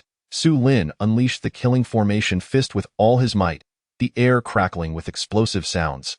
His aura surged dramatically, resembling a ferocious tiger that instilled fear in all present. It is the killing formation fist. The spectators recognized the technique, the most widely practiced martial art in the Great Qin Army. Upon witnessing Su Lin's display, gasps of astonishment filled the air, with some discerning the depth of his mastery, though their uncertainty lingered. Initially, Li Yin had believed he could subdue Su Lin with a single strike, but he soon realized the terrifying strength Su Lin possessed. With each exchange, Li Yin found himself increasingly alarmed, confirming the spectator speculation that Su Lin's killing formation fist had indeed reached the pinnacle of mastery. Su Lin, engaged in his first battle, initially struggled to find his rhythm but quickly adapted, regaining composure. The two exchanged blows, each countering the other's strikes with precision. In mere moments, they had clashed dozens of times. With a resounding impact, their fists collided, sending both combatants reeling. Su Lin managed to steady himself after 3 steps, while Li Yin stumbled back, retreating 3.5 steps. This outcome left everyone astounded. They had not anticipated that in this exchange, Su Lin would emerge slightly victorious. Child, meet your demise, halt. Just as Li Yin was about to strike, a voice of urgent authority suddenly echoed from outside the door. Chapter 29. The Azure phrase, 7 apertures exquisite. Su Lin had already assumed a fighting stance, but upon glancing towards the entrance and recognizing the visitor, he immediately halted and stood still. I have encountered Master Zhang. Reinforcements have arrived. Su Lin promptly greeted the corpulent figure that burst into the smithy. The others in the forge also recognized the newcomer and simultaneously bowed in respect. Master Zhang did not come alone. A squad of armed guards surged in behind him, swiftly subduing everyone present. Master Zhang, this scoundrel has inflicted grievous injuries upon our intermediate blacksmith of the Iron Camp and has defiantly attacked the guards. A truly heinous crime. Realizing that Master Zhang's arrival meant he could no longer control the situation, Li Yin pointed at Su Lin and recounted the events that transpired. Enough, Li Yin, Su Lin. Accompany this official to the front hall. With that, Master Zhang stormed out. Li Yin shot Su Lin a fierce glare, his expression dark and menacing, his hawkish nose and narrow eyes enhancing his sinister demeanor. Humph, a congenital martial artist is nothing to fear. Does that dog official truly believe I would cower before him? We shall see. Su Lin, undaunted, thought to himself as he stepped out of the smithy. First, ding, the host has arrived at the sign-in location. Would you like to sign in? As Su Lin entered the Iron Camp building, a system notification resonated in his mind. He had received the sign-in task early that morning, and had it not been for the earlier commotion, he would have signed in long ago. Ding, congratulations, host, for completing the sign-in. Reward: 10 years of cultivation and a random blue phrase. As the system's voice faded, Su Lin immediately checked his character panel. Host: Su Lin Realm, Immortal Path, Chi Refinement Level 1. Cultivation: 10 years. Mystical abilities: True Sight. Can perceive the essence of all things in the world. Internal skills: Breath and Nourish Method. Minor achievement: External skills: Slaughter Formation Fist, Great Perfection. 100 Battles Blade Technique, Great Perfection. 100 Battles Spear Technique, Uninitiated. Equestrian Archery, Uninitiated. Flying Dagger Technique, Uninitiated. Movement Technique. Earth-Shattering Step, Minor Achievement. Gale Grass Step, Great Perfection. True Fire. Primordial True Fire, can evolve. Profession: Artifact Master. Profession Realm: Peak Master Blacksmith Level. Profession Skills: Basic Artifact Forging. Phrases: White. Critical Forging, Beginner Lucky Star, Photographic Memory, Martial Arts Prodigy, Copper Skin Iron Bones, Skill Through Practice. Blue. 7 apertures exquisite, grants the possessor enhanced 5 senses and perception, amplifying effects by 100. Upon the emergence of the blue phrase, Su Lin instantly felt a seismic shift in his surroundings, leaving him dizzied. That moment, a multitude of sounds seemed to materialize from the ether, transforming many previously faint noises into a cacophony. His vision sharpened, and he became acutely aware of myriad scents that filled his nostrils, causing him to cough uncontrollably. In short, these changes occurred in an instant, catching Su Lin completely off guard, rendering him akin to one intoxicated. Swaying and sneezing. Just then, Li Yin approached from behind. Noticing Su Lin's condition, he felt a sense of relief, pondering, "This brat has indeed been injured by me? Youngsters are so proud. This 7 apertures exquisite is truly formidable. The effect is astonishing." After standing still for an extended period, Su Lin gradually acclimated, yet discomfort lingered. Such a drastic alteration in his 5 senses could not be easily adapted to. Did I just hear that dog official say something? Could it be that I misheard? At that moment, Su Lin recalled the scene when Li Yin had passed by him. The more he thought about it, the stranger it seemed in his memory when Li Yin had walked past. They had exchanged glares. It was then that he heard Li Yan's voice, yet he had not seen his lips move. Su Lin was certain he had not misremembered. The other party had indeed not spoken. So how had he heard the voice? That dog official can't possibly believe I've been injured by him. Su Lin's competitive spirit ignited, prompting him to silently scoff. However, just as this thought settled in his mind, he suddenly sensed something amiss. Why was he thinking this way? Could it be that his earlier perception was not an illusion? Did he truly hear the other's thoughts? Contemplating this possibility left Su Lin momentarily stunned. As the notion seemed utterly implausible, shaking his head, he dismissed further speculation and stepped inside. Within the hall, Master Zhang sat in a grand chair, his eyes cold and fixed intently on Li Yin. Su Lin stood beside Li Yin, gradually inching closer, creating a rather peculiar scene. They had recently clashed, and under normal circumstances, they should have maintained a considerable distance. Indeed, Li Yin had done just that, keeping his distance. Yet, due to the earlier strange occurrences, Su Lin found himself unconsciously drawn nearer.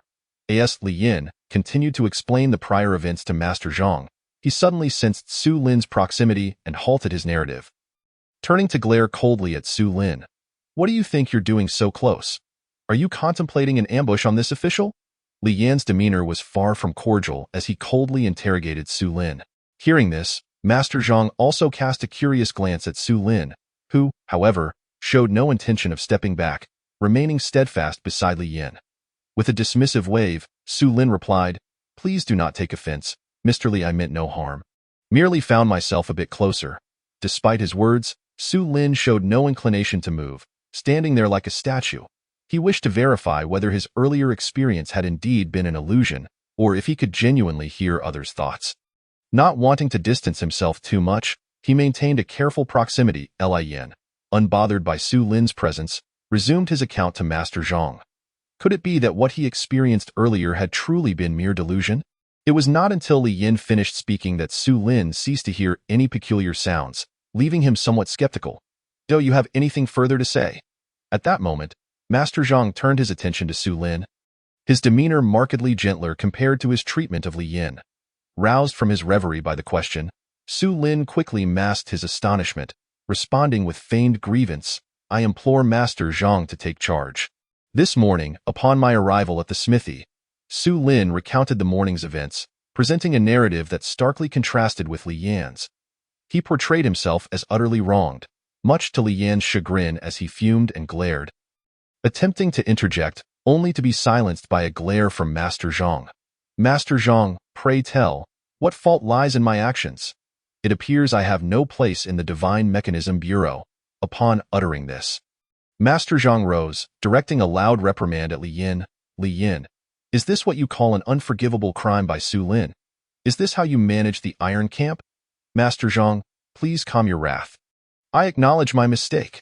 Realizing the gravity of the situation as Master Zhang's fury mounted, Li Yin, who understood that Zhang was inclined to favor Su Lin, lowered his head in contrition, recognizing that further explanations would be futile. From this moment forth, Su Lin shall be promoted to intermediate blacksmith. His rank shall be the 8th grade.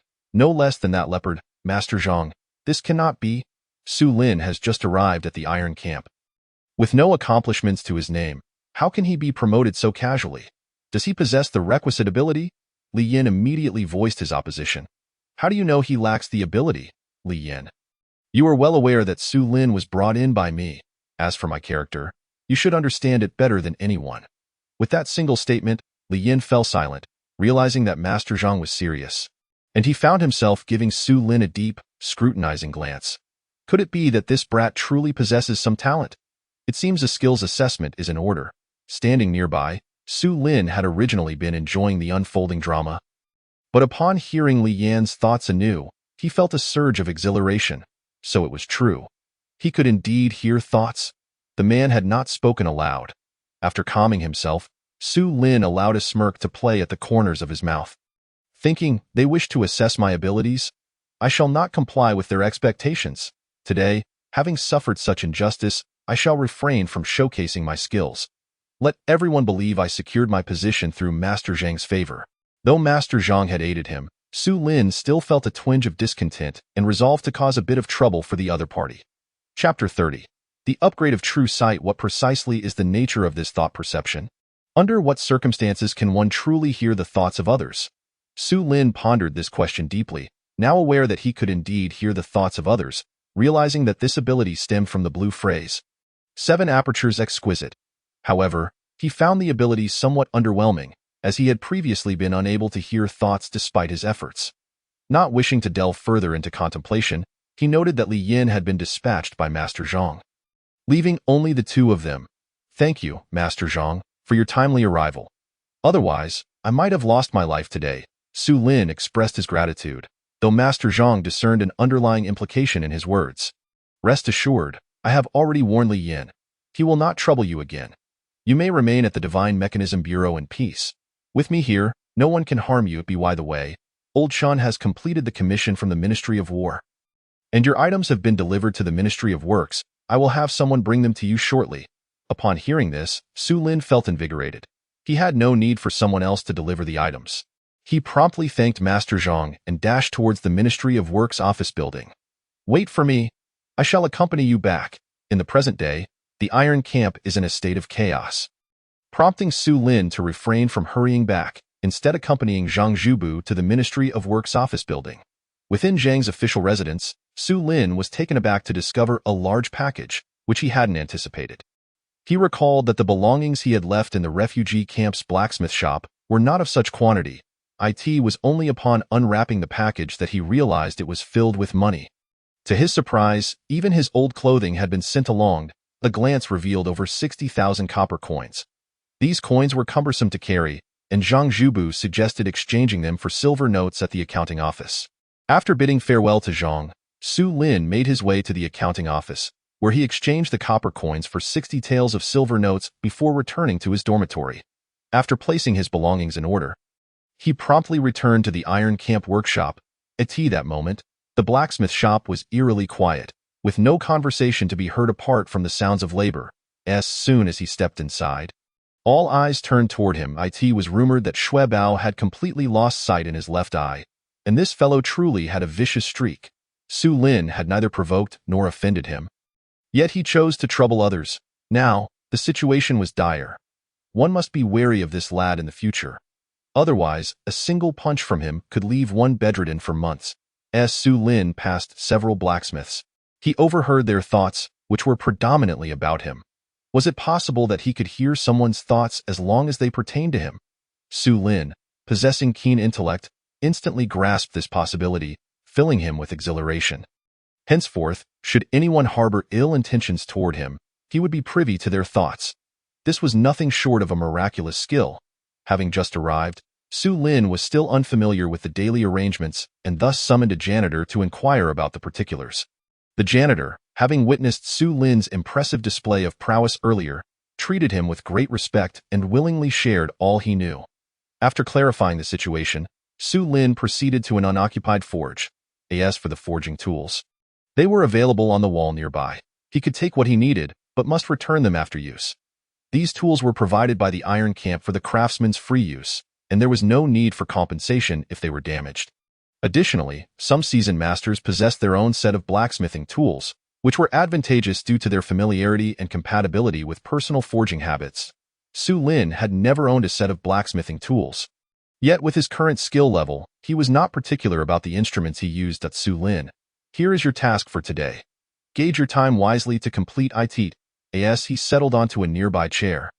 A stocky middle-aged man approached, accompanied by 4 attendants carrying baskets. Upon recognizing Wang Long, Su Lin's expression soured. This was the very individual who had previously demanded severe punishment for him, and thus he was hardly inclined to offer any courtesy. The grudge against Xue Bao would eventually be avenged. Wang Long, wait and see. Wang Long leaned closer to Su Lin and whispered hastily, not allowing Su Lin a chance to respond before tossing him a piece of parchment and turning to leave. Watching Wang Long's retreating figure, Su Lin remained unfazed, merely shaking his head slightly. He had already discerned Wang Long's inner thoughts, which revealed that he believed Su Lin would not dare to strike him directly. And if he did, Wang Long was unafraid. This was a facade of bravado masking a heart filled with trepidation. Su Lin certainly would not take to heart the words of such a person. Picking up the parchment from the table, he noted the items he was to forge. After reviewing the task list and checking the materials contained in the baskets, he confirmed everything was in order before bringing the baskets closer. The items he was to forge were not weapons, but rather a series of ritualistic objects requested by the Daiqian Imperial Palace, known as Qianghao, a wind instrument resembling a ram's horn. When played, it produced a deep, resonant sound akin to thunder, ethereal and haunting, capable of carrying its sound for 10 miles. This was a creation Su Lin had never attempted before, necessitating a thorough examination of the blueprints. Once he had reviewed the schematics, he felt a surge of confidence and ignited the forge. Ding! The system's forging task was initiated. Forge 18 Qianghao for the Daiqian Imperial Palace, with a deadline of 2 days. Upon hearing the system's sudden announcement, Su Lin felt a jolt of urgency regarding this forging endeavor. He recalled the previous task assisting the refugee camp's blacksmith shop and wondered if it could still be completed. As the furnace blazed higher, Su Lin added the necessary materials into a crucible according to the ratios outlined in the blueprints. Though he had never performed casting before, he was aware of the general process.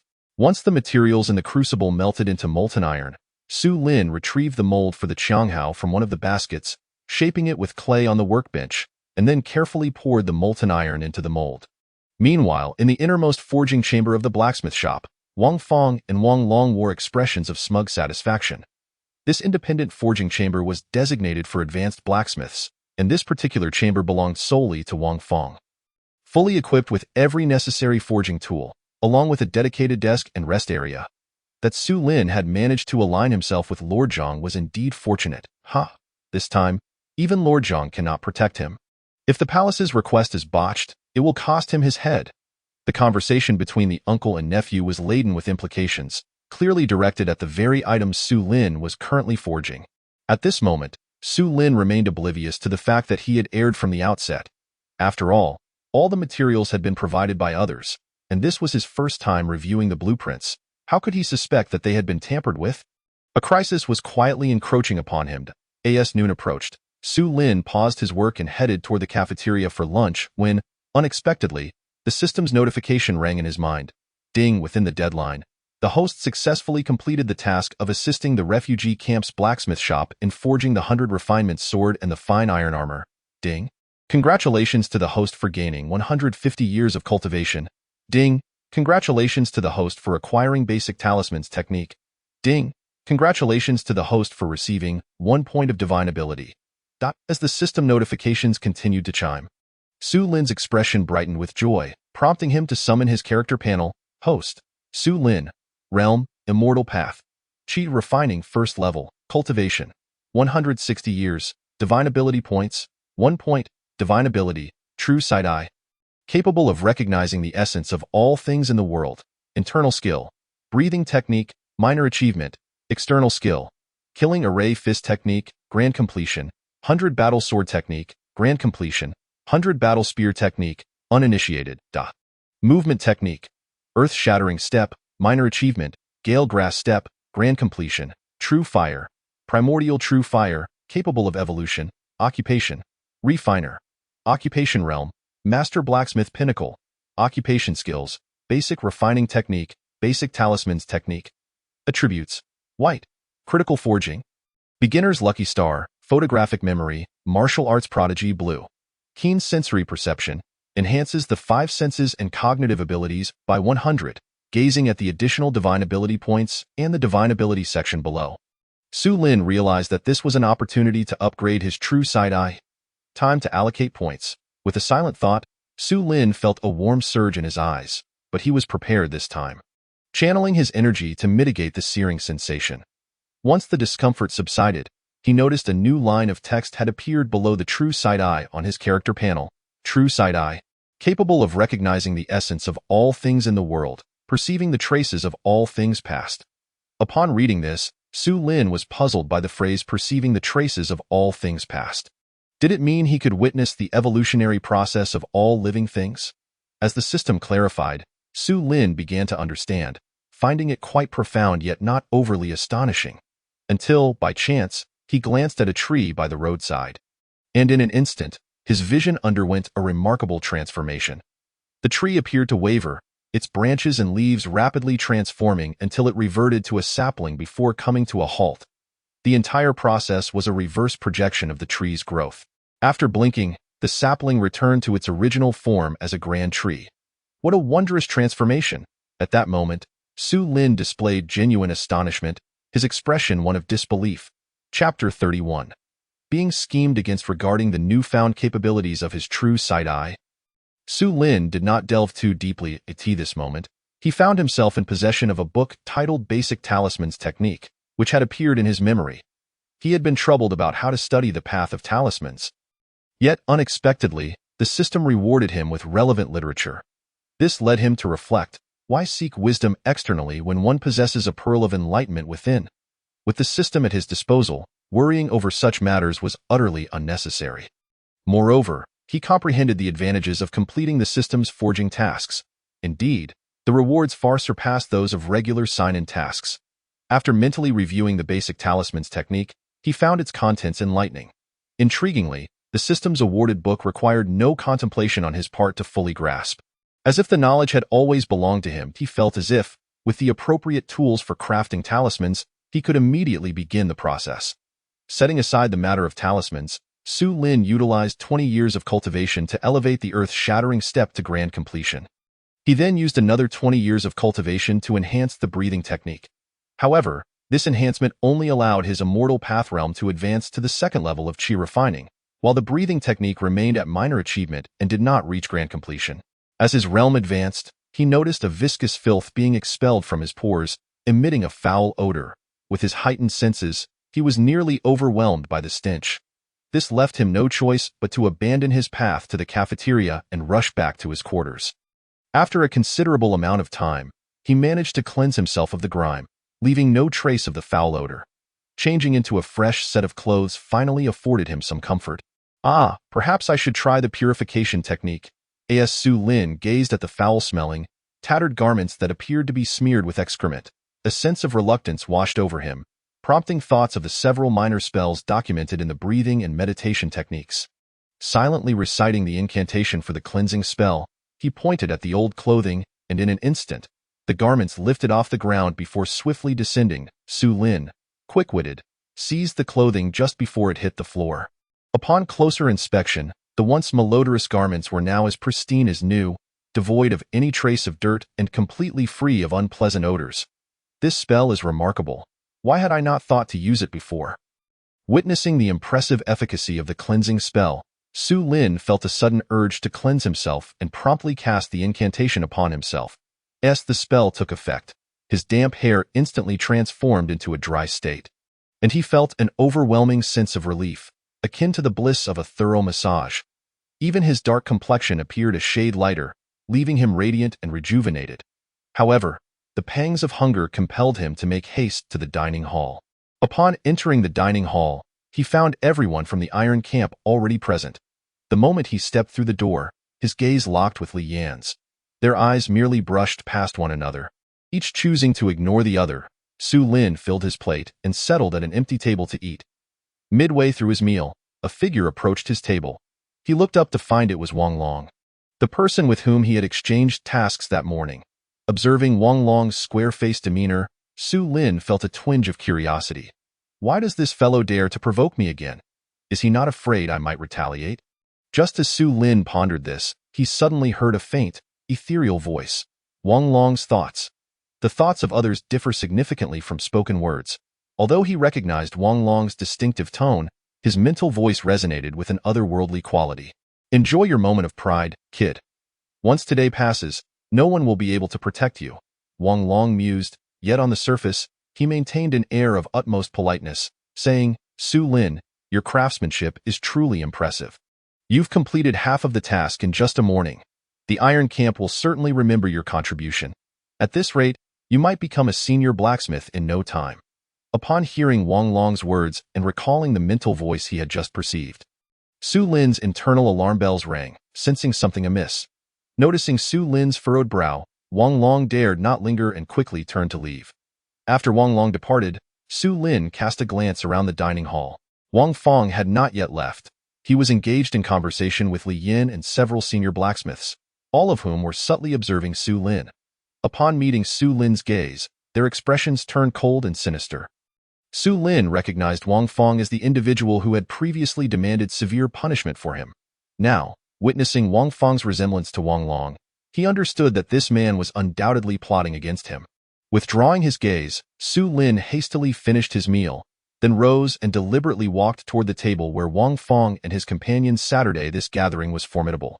Li Yin, the overseer of the Iron Camp, was among them, and all seated were esteemed officials and senior blacksmiths. Their table was larger than others in the hall, with cushioned chairs and an extraordinary array of dishes.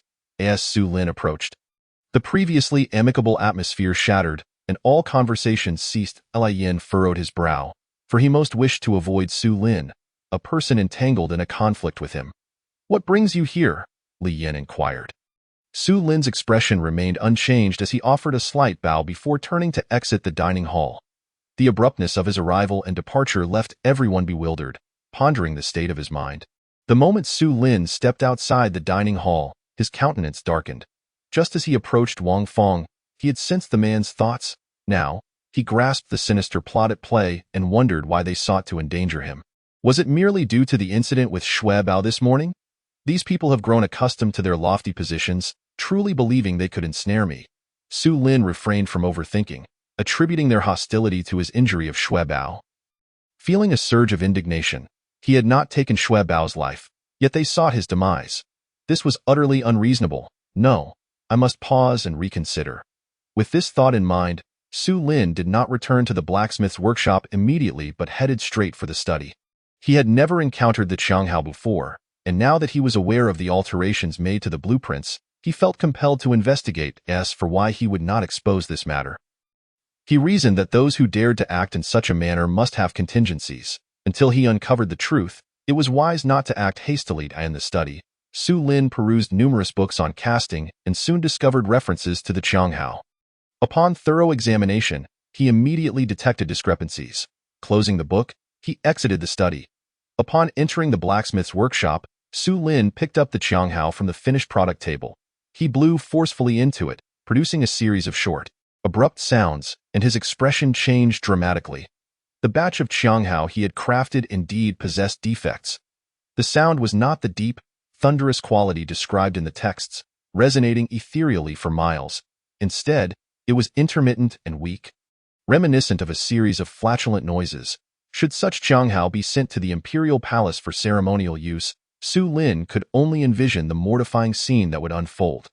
When the palace demanded accountability, not only would he be at fault, but even some officials would find themselves in peril.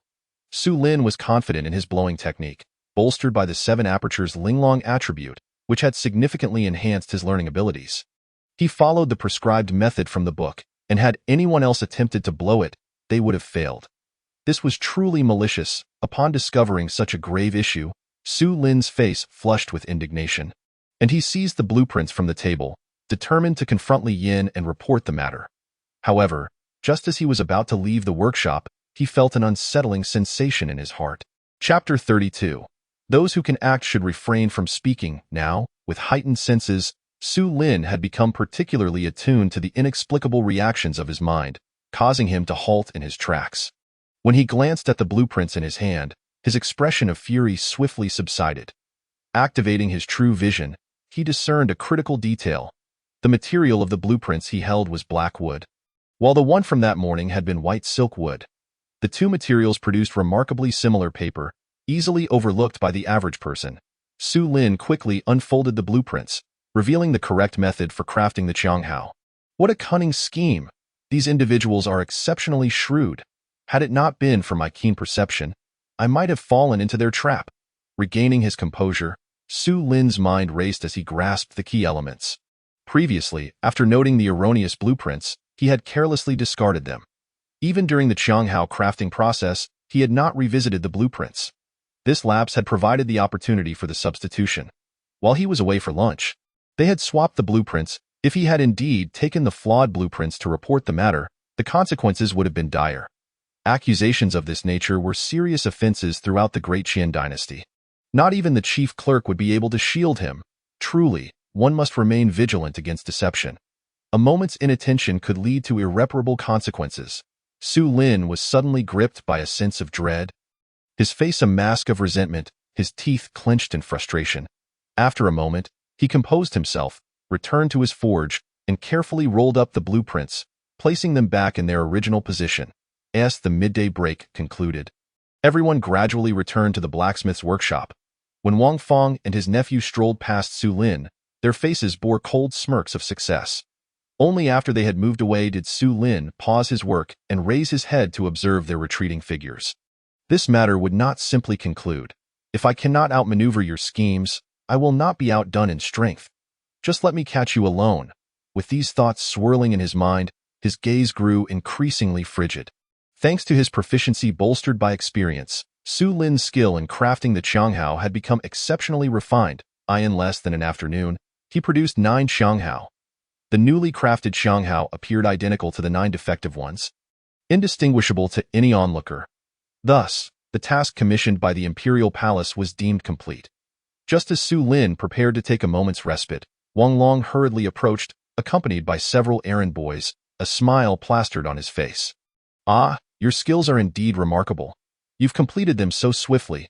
Wang Long, a middle-aged man who considered himself far older than Su Lin, offered this praise without reservation. Su Lin, recognizing the ulterior motive behind Wang Long's words, felt a cold smirk arise. This man was undoubtedly eager to execute his nefarious plans. Quickly, gather these Qianghao. The palace is awaiting their delivery. Wang Long immediately instructed the nearby errand boys to collect the Qianghao from the finished product table. The boys, hearing the command, moved swiftly toward the table. Just then, Su Lin abruptly rose from his seat and called out to halt their actions. This batch is not yet complete. None of you can touch it. Su Lin's tone was frigid, causing the errand boys, who were about to reach for the Qianghao, to freeze in their tracks, too intimidated to proceed. What do you mean this batch isn't complete? Haven't they all been finished? At this, Wang Long's smile faltered momentarily, but he quickly regained his composure, pointing to the Qianghao on the table. Upon witnessing the other party's pretentious demeanor, Su Lin felt an overwhelming sense of revulsion. A cold smile immediately crept upon his lips as he remarked, "Heh, are you still unaware whether you have done it right?" At these words, Wang Long's heart sank, and his expression froze entirely in that instant. He realized that his underhanded scheme had likely been uncovered by Su Lin. Yet, he did not exhibit any sign of panic. His countenance quickly returned to normal, feigning ignorance. "What are you talking about? Su Xiaoga? How could I possibly know if it was done right? You don't know? Then take a good look at this Qianghao and see for yourself whether it has been properly made or not," Su Lin declared. Already seizing a Qianghao from the table and hurling it towards Wang Long, he deliberately avoided targeting Wang Long's head, fearing that a direct blow could prove fatal and complicate matters further. "Ah, you dare to strike me!" Wang Long, caught completely off guard, was struck hard in the abdomen by the flying Qianghao, emitting a cry of anguish as he fell to the ground, his face contorted with rage. This time, Su Lin had held back his strength, yet the impact was still significant. Not having killed Wang Long allowed him to breathe a sigh of relief. Ignoring Wang Long's protests, he stepped out from behind the table. The nearby attendants were left in shock, frozen in place, too frightened to make any rash movements. The commotion instantly drew the attention of everyone within the blacksmith's workshop. What has happened now? Why has Su struck Wang Long again?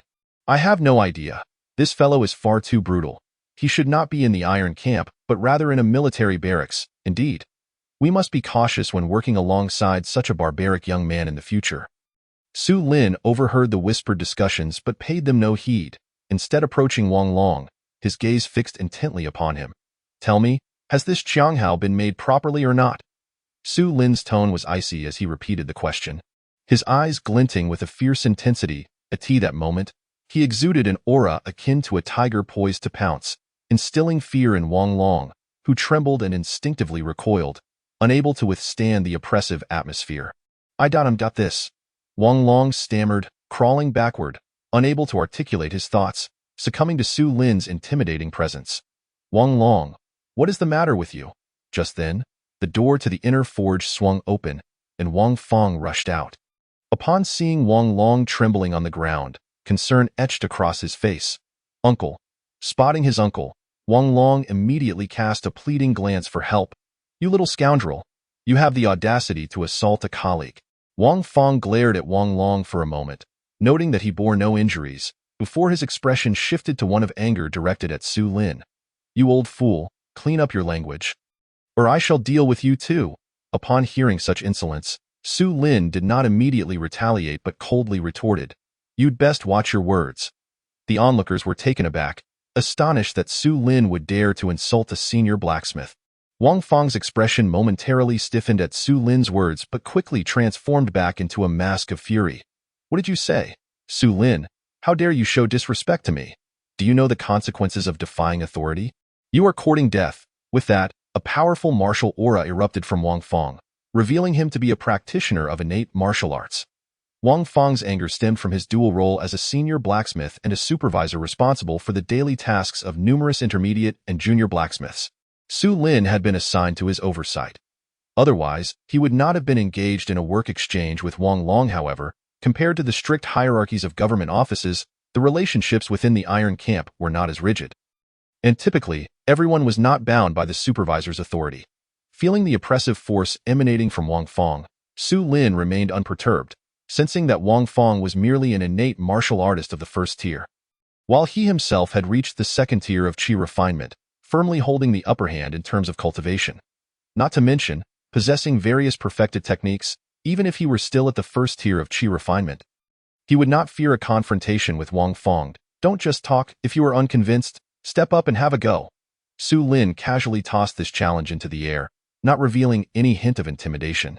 Wang Fong's anger flared, yet he understood the peculiar strength of Su Lin, who had managed to battle with Li Zhuxi for several rounds without defeat.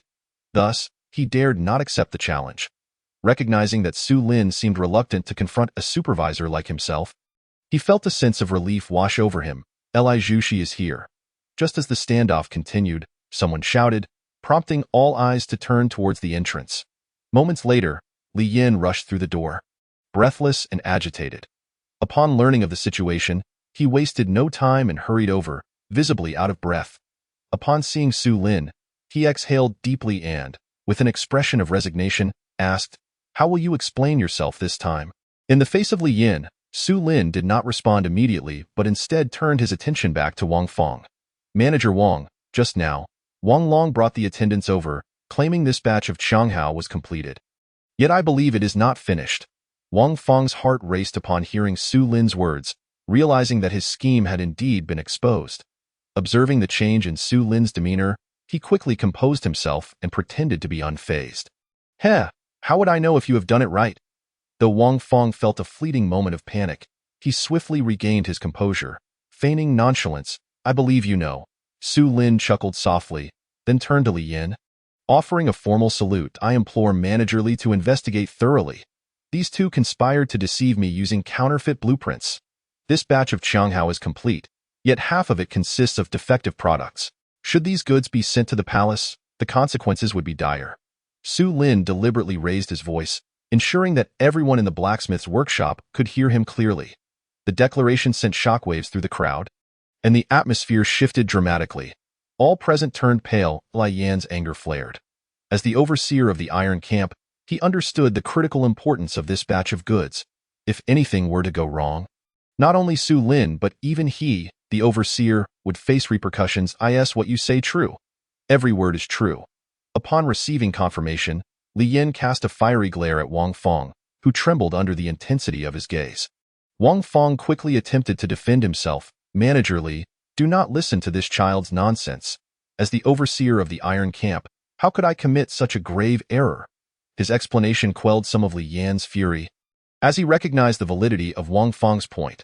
If this batch were to fail, Wang Feng would also be implicated.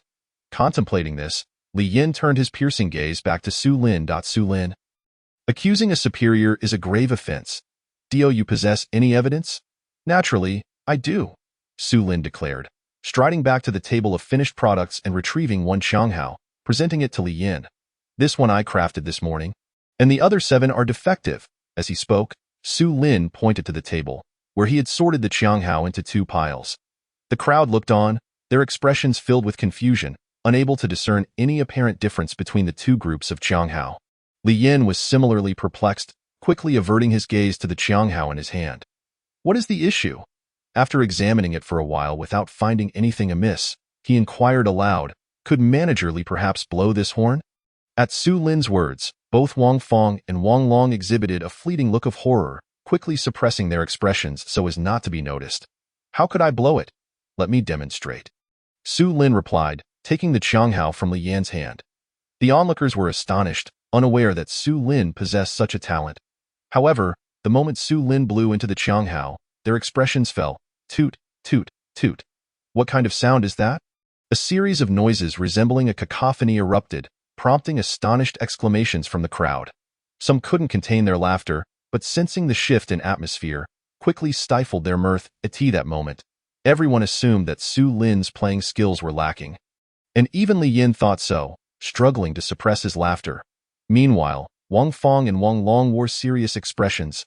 Hey, stop, stop. What kind of racket is this? Li Yin exclaimed, barely containing his amusement. Su Lin set down the Qianghao, his expression serious. This Qianghao produces this very sound. I have crafted 9 additional Qianghao according to the authentic blueprints.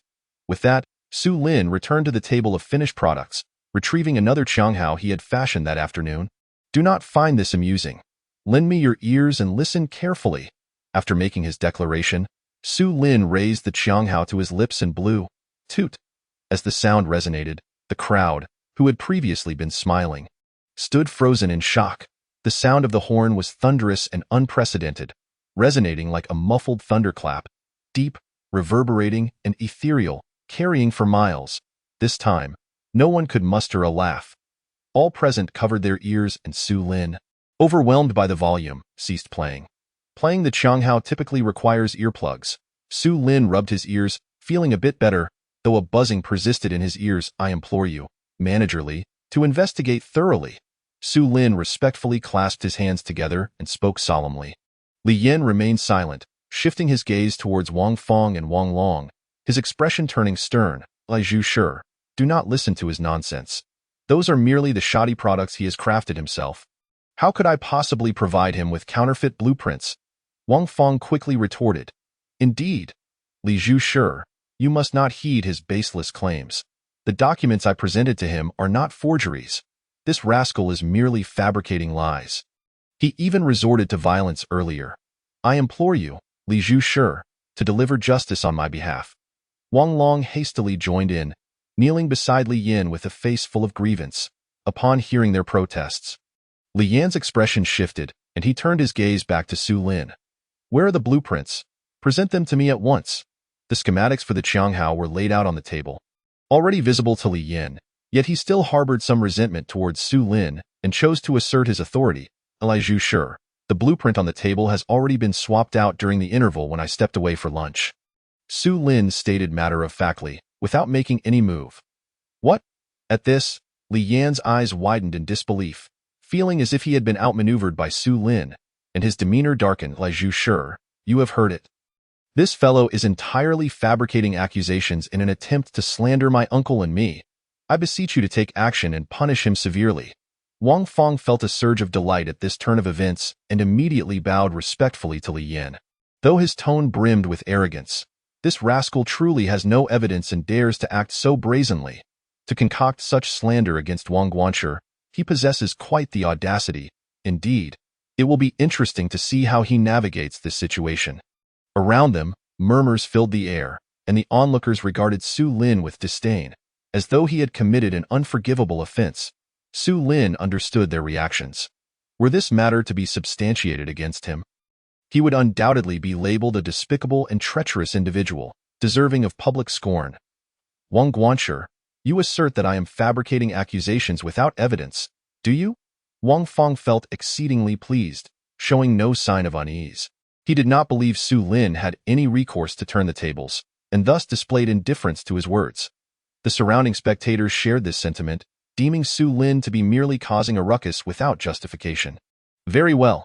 If that is the case, allow me to present my evidence, Su Lin declared, striding purposefully towards Wang Long. At this, Wang Long's heart raced, uncertain of Su Lin's intentions, while the others watched with puzzled expressions. In the next moment, Su Lin stood before Wang Long, his hand darting like lightning into the latter's collar. This sudden act caught everyone off guard, and the expressions of Wang Fong and Wang Long changed dramatically. What are you doing? Wang Fong reacted swiftly, realizing the gravity of the situation. His heart sinking, he charged forward, but Su Lin paid no mind to the impending threat. At that moment, he had retrieved a scroll from Wang Long's grasp. Smack! In the next instant, a dull thud echoed from behind. It was Li Yin intervening, blocking Wang Fong's path. What do you intend to do? Li Yin coldly inquired, having detected something amiss. Replying to Li Zhushi, I believe this lad was attempting to harm my nephew, which momentarily caused my confusion.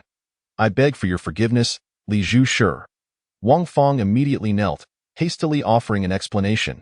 At this juncture, he had no choice but to do so. Su Lin had already raised the scroll before everyone present. Humph! Upon hearing Wang Fong's explanation, Li Yin snorted coldly, choosing not to dwell on it. Su Lin, wearing a cold smile, cast a glance at the despondent Wang Long on the ground. Feeling a sense of triumph, earlier, he had used his keen perception to discover the scroll concealed within Wang Long's possession. And this scroll was not the same as the previous counterfeit blueprint. What could it possibly be? Li Zhushi. Su Lin unfurled the scroll, then nodded gently towards Li Yin, offering the scroll to him. Also, bring forth the blueprint on the table. As Li Yin compared the two documents, the onlookers quickly grasped that this matter was indeed as Su Lin had claimed. Instantly, they turned their furious glares towards Wang Fong and Wang Long. Such underhanded schemes aimed at harming others were intolerable to the public. Especially when such individuals dwelled among them. This was even more unforgivable. Finished. This incompetent fool who brings more harm than good. Why do you still keep that counterfeit blueprint on you? I truly. Wang Fong's face fell, darkened with despair as he gazed at the prostrate Wang Long, wishing he could strangle him to death. Chapter 34. An unexpected encounter. Having perused both blueprints, Li Yin was seething with rage. Wang Fong, how do you explain this matter? Hearing the inquiry, Wang Fong dared not offer any defense, swiftly signaling to Wang Long. Li Zhushi, I was completely unaware of this. It is all my unworthy nephew's doing. I implore you, Li Zhushi, to temper your wrath and spare Wang Long this once. With this statement, Wang Fong distanced himself entirely from the affair, leaving the disheartened Wang Long feeling utterly betrayed. He had not anticipated such callousness from his own uncle, and of course, this thought stemmed from his earlier failure to notice Wang Fong's expression. Spare him? Do you comprehend how many lives are intertwined with this matter? Guards, escort Wang Long to the prison of the Ministry of Justice. Once Li Yin issued his command, 2 guards entered. Wang Long, terrified and disoriented, quickly turned to Wang Fong for help. Li Zhushi, please show mercy. Wang Fong understood the gravity of Wang Long's situation, yet he could not allow his own kin to suffer imprisonment, so he hastily continued to plead. Li Yin ignored him completely, declaring Wang Long expelled from the Divine Mechanism Bureau, never to be employed again. Afterward, he left the blacksmith's workshop with the 2 guards and Wang Long, neglecting to acknowledge Su Lin, the real victim, throughout the entire ordeal. Although Su Lin felt some discontent with this outcome, he had no intention of pursuing the matter further. After all, Wang Fong was a senior blacksmith, undoubtedly skilled in his craft, and a top talent within the Divine Mechanism Bureau. The Bureau would not casually discard him over this incident. The fact that Wang Long was expelled from the Divine Mechanism Bureau and imprisoned was already a commendable outcome. The onlookers could not help but feel a tinge of sympathy for Wang Long's fate. Yet not one person felt inclined to empathize with him. Humph, you are fortunate this time. Once Li Yin departed, Wang Fong rose, glaring at Su Lin with deep resentment before snorting coldly and hastily leaving the blacksmith's workshop. This matter is far from over. I shall not only ensure your expulsion from the Divine Mechanism Bureau, but I will also make your life a living hell.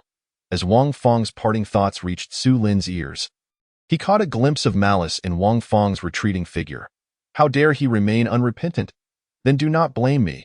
With this matter resolved, Su Lin wasted no time. The task of forging for the system was of utmost importance.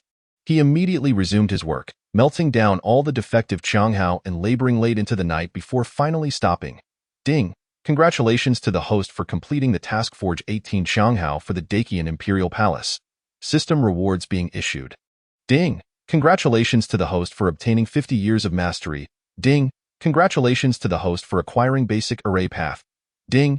Congratulations to the host for obtaining blue trait, extreme focus. As Su Lin completed the production of the 18 Qianghao, the system notifications rang out in his mind. He was thrilled to find that he had gained a new book titled Basic Array Path, which filled him with excitement. Upon reviewing its contents, Su Lin gained insight into the intricacies of array formations. Certain portions of the material bore similarities to talisman crafting, both involving the inscribing of mystical patterns and runes on specific mediums. However, the tools employed differed. Talismans required a talisman brush, while arrays necessitated an array carving knife. Extreme focus. When the holder engages in manufacturing tasks, they can enter a state of extreme focus, significantly enhancing the success rate of crafted items. Gazing at this trait, Su Lin felt a sense of revelation. An increase in the success rate of producing items was nothing short of divine for him. Although he possessed confidence in his blacksmithing skills, he aspired to master all crafts across the world and become a legendary artifact smith. With so many fields to explore, he could scarcely fathom how many centuries it would take to learn without some form of external assistance. Now, with this trait, his confidence soared significantly. After leaving the blacksmith's workshop, Su Lin returned to his residence and changed back into his usual attire. The night had deepened, and the Divine Mechanism Bureau's dining hall was already closed. After changing, Su Lin stepped out of his room. As he exited the Ministry of Works gate, he spotted two familiar faces, Feng San and Wu Da, the guards stationed at the entrance. Considering that he now resided in the capital, he felt it prudent to familiarize himself with his surroundings. After exchanging pleasantries with the two, he learned about various happenings within the capital from them before bidding them farewell. Before long, Su Lin arrived at a bustling marketplace street near the Ministry of Works. Despite the late hour, the street remained vibrant, adorned with lanterns and thronged with people. Shops of all sizes lined the sides of the road, and he had no intention of wandering far, so he settled at a food stall. This particular stall, named Sanyang's Noodle Stand, was run by a middle-aged widow accompanied by a girl of around 13 or 14. The widow, known as Hu Sanyang, was plump and retained a captivating charm. Well known in the area, which drew in many rough men, Su Lin learned this information from Wu Da, though his intention for visiting was solely to savor the reputedly delicious noodles. The young girl, named Yang Xiu'er, bore a resemblance to Hu Sanyang, both being quite lovely. With bright, lively eyes and a cheerful disposition, she was not shy at all. In this world, girls as young as 13 or 14 could already be mothers. Yet due to Hu Sanyang's circumstances, no one dared approach the girl. Su Lin learned this detail from Wu Da as well. It was not out of deliberate inquiry on his part. Rather, it was the incessantly loquacious Wu Da who had regaled him with tales. As Su Lin had just taken his seat, Yang Xiu'er approached him. Her large, expressive eyes lingered upon him for an extended duration, rendering Su Lin quite uncomfortable. What astonished Su Lin even more was that he could hear her innermost thoughts. This young man is truly handsome. How wonderful it would be if I could marry him. Coughing, Su Lin was caught off guard by his own saliva, leading to a fit of coughing that finally snapped Yang Xiu'er back to reality, her cheeks flushing a deep crimson, seemingly embarrassed to gaze upon the sturdy youth before her. Soon, Su Lin managed to quell his coughing, but the sight of her bashful demeanor left him utterly perplexed. He mused to himself, Are the young girls in this world so precocious? I am certainly no strange uncle. And her behavior puts me in quite a predicament. Although he was already nearing 30 in his previous life, he had only just turned 17 in this one, yet the girl before him seemed nothing more than a child. Ahem. Let us order. Faced with such a young girl, Su Lin found himself somewhat at a loss, yet he maintained a semblance of composure, clearing his throat and adopting a serious expression. What would you like to eat? Esteemed guest? Upon hearing Su Lin's intention to order, Yang Xiu'er regained her composure and spoke in a delicate tone. 1 steamer of buns, a bowl of beef noodles, a dish of pickles, and 5 boiled eggs. Please. Su Lin glanced at the menu displayed nearby and replied. 1 steamer of buns. Yang Xiu'er's expression shifted to one of surprise upon hearing Su Lin's order. The surrounding diners also cast incredulous glances in their direction. Indeed, I have a hearty appetite. Su Lin paid little mind to the reactions of those around him, offering a curt explanation. He could not afford to be cordial. The girl's thoughts were far too overt. Had he not already seated himself, he would have been tempted to flee. Perhaps sensing his cool demeanor, Yang Xiu'er finally ceased her shyness and hurried back to her stall. This young man was, after all, a martial arts expert at the 2nd level of innate mastery, a remarkable feat for one so young. Hu Sanyang had been busily attending to her stall, keeping a watchful eye on Su Lin since his arrival. At this moment, she discerned the youth's capabilities, and her thoughts echoed in the air. Upon hearing her thoughts, Su Lin's expression shifted slightly as he began to survey his surroundings. Although he had heard her inner voice, he could not ascertain its source, which left him quite startled. After a brief moment, Su Lin speculated that perhaps the speaker was simply too far away for him to identify. With this reasoning, he returned his gaze, feeling a newfound respect for this world, realizing that there were always greater forces beyond his comprehension. With his own aura fully concealed, ordinary individuals could not easily perceive his strength. Yet, to be seen so clearly on his very first outing was a source of astonishment. Not sensing any hostility from those around him, he gradually settled down. Esteemed guest, the buns have arrived. Just as Yang Xiu'er set a large steamer of buns on the table, 2 constables clad in black seated themselves behind Su Lin. Due to the earlier sensation of being scrutinized by an unknown power, Su Lin had failed to notice the arrival of these 2 constables. He was oblivious to the fact that one of them, with a slightly protruding chest and striking features, was none other than the renowned female constable of the 6 doors, Zhan Hongling. Xiu'er, bring me 2 bowls of noodles. Ah, Sister Hongling, you've come. It was only upon hearing this exchange that Su Lin recognized the familiarity of the voice and turned to look at in that instant. He locked eyes with Zhan Hongling, and there was no chance for him to avoid her gaze. Bang!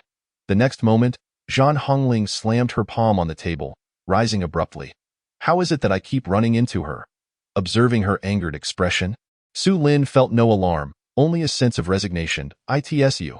Zhan Hongling's exclamation drew the attention of everyone in the vicinity, their gazes converging upon Su Lin. What a coincidence, Constable Zhan. Despite being the focus of the crowd, Su Lin remained unfazed, turning to greet Zhan Hongling with a smile. Those unaware of the context might have assumed they were old acquaintances, resulting in a significant reduction of the onlooker's scrutiny. You? Zhan Hongling was taken aback by Su Lin's reaction. Her teeth clenched as she grappled with her rising irritation. Just as she was about to unleash her frustration, Su Lin shifted his gaze to her companion beside her. The young constable next to her was strikingly handsome, with a refined demeanor that would lead one to believe he hailed from a wealthy family, were it not for his constable attire. The second son of the Lin family? The moment Su Lin uttered this, Zhan Hongling's demeanor shifted dramatically. She swiftly appeared before Su Lin, covering his mouth with her hand. Her lightning-fast movements left Su Lin momentarily stunned. Filled with astonishment, he thought to himself, this girl possesses an extraordinary survival instinct. Although her hand obstructed his mouth, a playful smile still graced Su Lin's face. Zhan Hongling's sudden action rendered the surrounding patrons speechless, utterly bewildered. The male constable beside her wore a look of confusion. Yet his keen gaze remained fixed on Su Lin, eventually posing the question, do you know me? Upon hearing Lin Feng's words, Zhan Hongling's previously flushed cheeks deepened in hue, her expression growing more flustered. Greetings, I am a friend of Constable Zhan. Before Zhan Hongling could react, Su Lin deftly pulled her hand away and greeted Lin Feng. I see. Lin Feng's expression shifted to understanding. Zhang Hongling attempted to cover Su Lin's mouth again, but was met with a piercing glare from him that halted her in her tracks. Do not misunderstand, Lin. Constable Zhang and I are merely acquaintances. She saved my life some time ago. Had it not been for her intervention, I would not be here today. Su Lin noticed the flicker of annoyance in Lin Feng's eyes, indicating a potential interest in Zhang Hongling. He quickly clarified, "What an insufferable young rascal," yet, to Zhang Hongling, this remark felt somewhat condescending. I see. Lin Feng's suspicion eased somewhat upon hearing the explanation, though he still appeared wary, given the earlier intimate gestures between the two. "I am Lin Feng. May I ask your name?" "Young sir, I am Su Lin, affiliated with the Ministry of Works, a mid-level blacksmith in the Iron Division. Should you need any weaponry or iron tools in the future, feel free to seek me out." Following the earlier events, Su Lin now found himself seated at the same table as Zhang Hongling, no longer concealing his identity. As a member of the Ministry of Works, his status was no longer what it once was, and there was no longer any need for subterfuge. Upon learning of Su Lin's identity and name, Zhang Hongling was taken aback. She had not anticipated that he was affiliated with the Ministry of Works, much less that he was a mid-level blacksmith. Lin Feng was equally surprised. As members of the Six Doors, they were well aware of the workings of the various departments within the Daqian court. Could he possibly be a disciple of some master, having achieved such a rank at such a tender age? Both were greatly impressed by the notion of a young mid-level blacksmith in their minds. The Iron Division was typically populated by seasoned craftsmen, most of whom were over 30 years of age. Brother Su, achieving the rank of mid-level craftsman at such a young age speaks volumes of your potential. Lin Feng engaged Su Lin in lively conversation, while Zhang Hongling maintained an icy demeanor, remaining silent throughout. "Are you still on duty?" "Yes, we are still on duty. How is the investigation into the refugee camp progressing?" Su Lin suddenly directed his attention towards Zhang Hongling. At the mention of the matter, her previously cold expression softened ever so slightly, her cheeks tinged with a hint of color. Before she could respond, Lin Feng interjected, furrowing his brow. "Sister, why are you discussing this case with outsiders?" Sensing Lin Feng's displeasure, Su Lin quickly clarified, "Lin, you misunderstand. This is not Constable Zhang's fault. Previously, while near the refugee camp, I was ambushed during a skirmish with a group of black-clad individuals, nearly losing my life. It was Constable Zhang who came to my rescue, which is why I became aware of this matter." Upon hearing Su Lin's account, Zhang Hongling's expression darkened, casting him a reproachful glance. Su Lin, in turn, returned a playful look, their subtle exchange going unnoticed by Lin Feng. "Sister, do not be angry. It was my foolishness." Lin Feng's words bore a scholarly air, piquing Su Lin's curiosity about him. After some conversation, Su Lin learned that Lin Feng had indeed received an education but had failed to pass the examinations multiple times, ultimately being arranged by his family to join the Six Doors. Through Lin Feng's mannerisms and the nuances in his speech, Su Lin deduced that his family must hold significant influence within the court. Far from ordinary folk, during the meal, Su Lin felt no need for restraint, devouring meat buns one after another, slurping noodles noisily, and downing boiled eggs with ease. This spectacle left both Zhang Hongling and Lin Feng utterly astonished, garnering gazes of disbelief from nearby diners. "How can you eat so much? Are you training your vitality?" Lin Feng could not help but inquire. For martial artists, a larger appetite was not uncommon, but such a voracious capacity was indeed rare. Only those who had just begun their martial journey and were cultivating strength would exhibit such a voracious appetite. After finishing their meal, Su Lin settled the bill, effectively treating the two, even though they had only consumed a couple of bowls of noodles between them. The day was still young, and Su Lin intended to explore the capital further. However, just as he bid farewell to the two and had not gone far, Zhang Hongling rushed back. Upon seeing her return, Su Lin felt no surprise and greeted her with a smile. "Did you bring money to redeem your jade pendant?" Zhang Hongling, however, appeared momentarily taken aback, her icy demeanor crumbling in an instant. "I didn't bring much money today. Could you return the jade pendant to me? I promised to deliver the payment to the Ministry of Works by tomorrow." "Haha, that's not possible," came the dismissive reply. "Why are you being so stingy?" Upon hearing Su Lin's refusal, Zhang Hongling couldn't help but voice her discontent. Su Lin, however, remained unfazed, a hint of resignation in his smile as he replied, "It's not just you who forgot to bring money. I also don't have the pendant on me." "What? How could you not have it with you?" What if you lost it? That jade pendant is of great importance to me. Zhan Hongling's complaints elicited a slight twitch at the corner of Su Lin's mouth. Yet he casually remarked, "Why are you in such a rush? As a divine constable, you should maintain your composure at all times. No wonder you acted so foolishly back then, chasing after those criminals alone." "Stop. Don't refer to me as a divine constable. Call me Zhan Captain instead. I am no divine constable, merely a figure of rumor in the Jianghu." Zhan Hongling, visibly agitated by Su Lin's words, still managed to suppress her irritation and stated earnestly, "Very well, Zhan Captain." Recognizing the gravity in her tone, Su Lin abandoned his playful banter. He could discern that after his remarks, a flicker of solitude crossed Zhan Hongling's face, as if she were reminiscing about some unpleasant past. Yet, he found no inclination to pry, and instead spoke seriously, "Let us meet tomorrow at this time. I will bring the jade pendant, and you will bring the money. We shall exchange them at Sanyang's stall. Don't you have any cases to investigate? What is the status of the situation at the refugee camp?"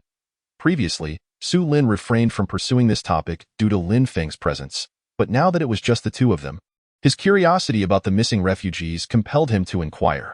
The affairs at the refugee camp are no longer within the jurisdiction of the Six Doors. The Jinuri are currently investigating. I advise you not to meddle. Lest, before Zhan Hongling could finish her warning, Su Lin nodded in understanding. He was well aware of the Jinui's formidable reputation. If they were to take notice of him, would he still have a peaceful life ahead? "Do you receive rewards for solving cases?" Suddenly, Zhan Hongling was taken aback by Su Lin's unexpected query regarding the rewards associated with their investigations. Of course. Although unaware of his intentions, she nodded in affirmation. "What are you asking these questions for?" Zhan Hongling inquired, puzzled. "Naturally, I wish to earn some money." At Su Lin's response, she rolled her eyes, thinking to herself, "Is money all you care about?" How utterly mundane, however. While Su Lin's outward demeanor suggested a desire for wealth, internally he was eager to test the newly emerged abilities of his true sight. The inspiration to validate the capabilities of his true sight stemmed from having someone like Zhan Hongling, a female constable of the Six Doors, by his side. If he could restore the process of growth in all things, could he perhaps also recreate the sequence of events that led to a crime? With this thought in mind, Su Lin became increasingly impatient to have Zhan Hongling lead him to a crime scene for experimentation. Initially, Zhan Hongling harbored doubts about Su Lin's intentions, suspecting he might be attempting to complicate matters for her. Yet, under threat of exposure regarding the contents of his diary, she had no choice but to comply. After all, he had recognized her as the second son of the Lin family with a mere glance, leaving her with no room for defiance. Ding System has issued a detective mission. Assist Zhan Hongling, constable of the Six Doors, in solving the arson case at Hongwenfeng. Completion reward, 1 cubic meter of air from the Alps. Upon hearing the system's announcement in his mind, Su Lin initially felt a surge of joy, but the instant he registered the nature of the reward, his expression fell flat. "Wait, system, what kind of reward is this?" "Air as a reward. You're aware it's air?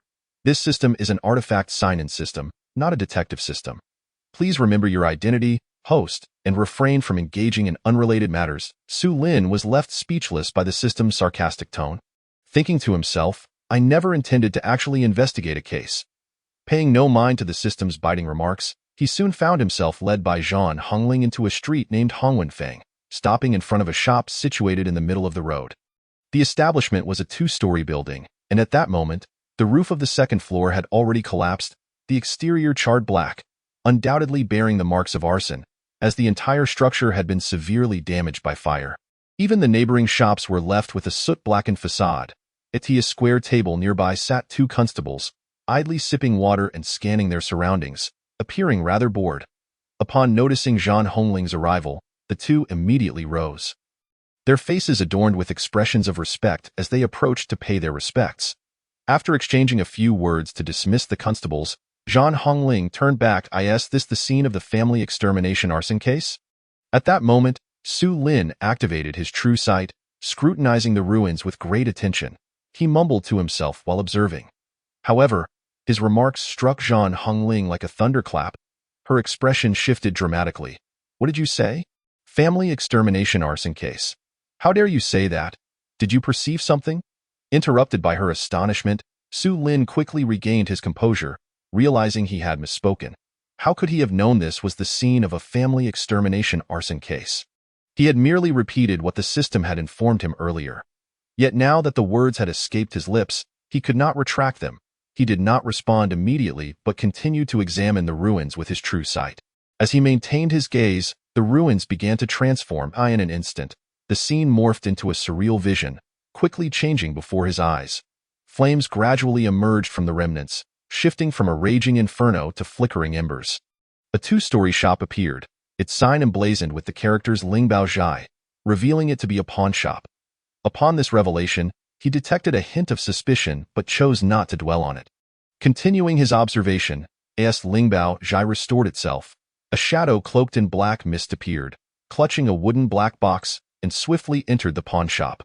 Within the open doors of the establishment, Su Lin observed the shadow gesturing around, causing several human-like apparitions to rise from the ground. To this point, he withdrew his gaze, lost in contemplation. Who was that figure shrouded in black mist? The events that transpired here were undoubtedly not ordinary arson. Su Lin had witnessed the entire sequence of events leading to the fire through the recent transformations, and he found the appearance of that black mist figure to be quite extraordinary. He sensed that this individual was not a mere martial artist. The flames that ignited the blaze were certainly no ordinary fire. With this realization, he strode toward the ruins. Zhan Hongling promptly followed suit. Upon approaching, Su Lin's gaze fixated on a portion of the wall near the entrance. The spot he scrutinized was precisely where the final ember had vanished during the True Sight's manifestation. Su Lin was now convinced that this wall was the source of the entire inferno. At present, the wall was entirely charred, revealing no discernible traces. He knew that within this world, there existed hidden weapons capable of igniting flames, such as thunderbolt bombs and fire-starting pellets. If the perpetrator had employed such a device, there would surely be evident impact marks on the wall, or even fragments embedded within it. However, as Su Lin waved his hand, a surge of internal energy dissipated the soot on the wall, yet no signs of impact were visible. Do you know of any martial arts that can produce flames? Hearing the question, Zhan Hongling paused momentarily, deep in thought. Martial arts capable of generating flames. Such techniques can only be mastered by innate martial artists. There are the Fire Cloud Palm, the Burning Heaven Blade, and the Scarlet Flame Kick. And what of these martial arts? Are there any techniques capable of sparking a flame that could instantly ignite a blaze? That's impossible, Zhan Hongling exclaimed, startled by Su Lin's seemingly far-fetched assertions, immediately dismissing the notion. What about martial arts masters? Do they possess such abilities? Masters cultivate to refine their qi into essence, yet their paths are no different from those of ordinary innate practitioners. They too cannot ignite a blaze with but a spark. After hearing Su Lin's extensive commentary, Zhan Hongling was beginning to grasp his line of reasoning.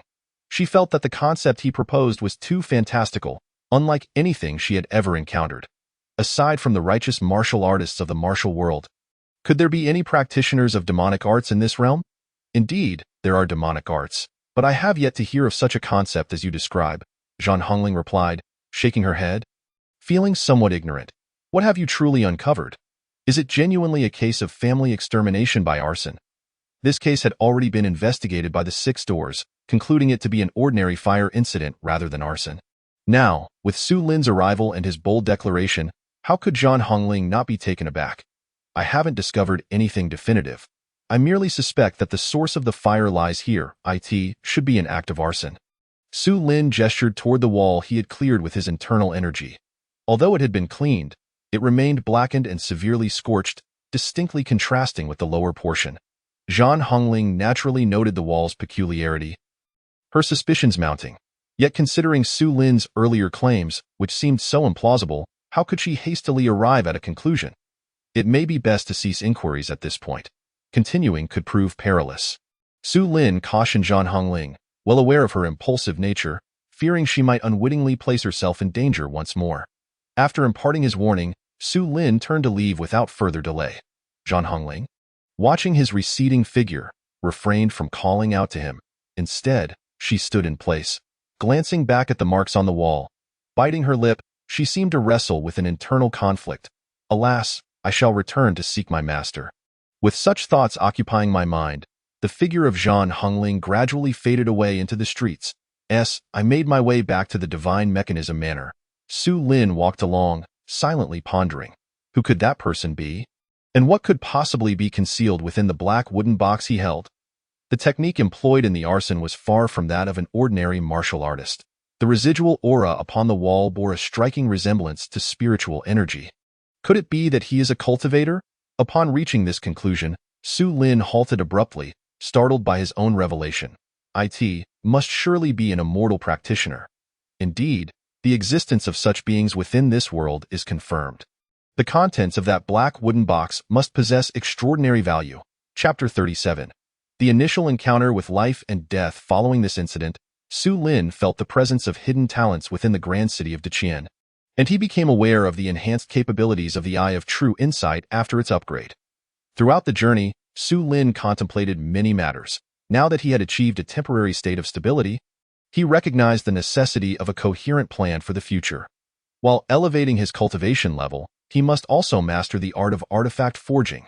As long as there are no external disturbances, he is confident that he will soon uncover the true path of the cultivation world. However, at that moment, he suddenly felt a shiver of unease, an instinctual sense of danger that compelled him to stop in his tracks. Unbeknownst to him, he had wandered into a dark alley. The alley was shrouded in darkness, appearing deserted. Yet, he sensed that someone must be lurking within its depths. With his heightened senses and the recent breakthrough to the second level of qi refining, he could perceive as if it were daylight in that inky blackness. However, after scanning his surroundings, he found nothing, leading him to question whether he was merely imagining things. Dismissing the thought, Su Lin continued onward. Just a few steps later, he suddenly heard a voice resonate in his mind. "You shall die, brat." Almost immediately, a figure leaped forth from behind the wall beside him. The sword in hand wielded an overwhelming force, akin to a celestial being descending from the heavens, aimed directly at Su Lin's crown. In response, Su Lin's entire aura erupted as he deftly evaded the ambush with a fluid motion. Before he could regain his footing, another assailant emerged from behind the wall, brandishing a long sword to initiate yet another surprise attack. Su Lin sensed that both attackers were at the first level of innate martial prowess, which alleviated his sense of crisis. He calmly sidestepped the incoming strike and countered with a powerful punch, producing a thunderous sound, yet his opponent narrowly evaded the blow. The two parties quickly distanced themselves. While Su Lin remained composed, the two assassins appeared increasingly tense, realizing they had encountered a formidable adversary. "Who are you? Why do you seek to ambush me here?" Su Lin had scarcely posed the question when two beams of sword light shot toward him. The assassins dared not squander a moment, aware that Su Lin's kill formation fist was too overwhelming and would surely attract unwanted attention. Thus, Su Lin refrained from further dialogue and immediately engaged in battle with them. Despite his superior cultivation level, his lack of combat experience became evident as the two assassins, skilled in their techniques, kept the fight evenly matched. Nonetheless, Su Lin maintained an air of tranquility, devoid of any panic. The kill formation fist unleashed a series of explosive sounds as they exchanged blows. After dozens of exchanges, Su Lin seized an opening, executing a powerful strike that landed squarely on one of the assassin's chests. With a cough of blood, the assailant was sent hurtling backward. Though the attacker was masked, blood sprayed onto Su Lin, leaving him feeling quite vexed. However, before he could relish his temporary reprieve, a blade of light suddenly descended from above. Su Lin was taken aback, realizing that a third assassin had entered the fray. Instinctively, he retreated, forgoing any pursuit. The new adversary wielded a soft blade with remarkable speed and ferocity. The lightweight weapon allowed for an attacking speed that rivaled that of the swordsman. Furthermore, this individual was a second-level innate expert, which startled Su Lin greatly. "Kill him. The commotion here will surely attract the authorities." The uninjured assassin urged the second-level attacker, who had already been engaged in a fierce exchange with Su Lin for dozens of rounds. Their movements were rapid and fierce. Although Su Lin was unarmed, he did not falter. Frustrated by his inability to subdue Su Lin, the assassin withdrew his long knife and positioned it defensively before him. Su Lin initially assumed his opponent intended to concede, but to his surprise, the assassin altered his approach. He unleashed a more advanced style of swordplay, offering Su Lin no respite. "If only I had a weapon, I would not fear this person." As the onslaught began anew, Su Lin cast aside any complacency, blending his evasive maneuvers with the swift footwork of the gale grass step. After yet another series of exchanges, Su Lin felt that had it not been for his mastery of footwork, he would have already been struck down. This realization stirred a sense of frustration within him. The kill formation fist, while formidable, was not a profound martial art. Even when perfected, it posed challenges against innate martial artists. This prompted him to contemplate the pursuit of more advanced techniques. It was not merely a matter of inadequate martial proficiency. His lack of combat experience was a significant flaw. Had he been more seasoned, he would not have found himself in such a precarious situation. No, if this continues, I will truly perish here. Moments later, feeling fatigued, Su Lin was inundated by a profound sense of danger. The second-level assassin was proving to be exceedingly troublesome, prompting thoughts of retreat. After parrying a strike, both fighters momentarily separated. Seizing the opportunity to flee, Su Lin dared not linger.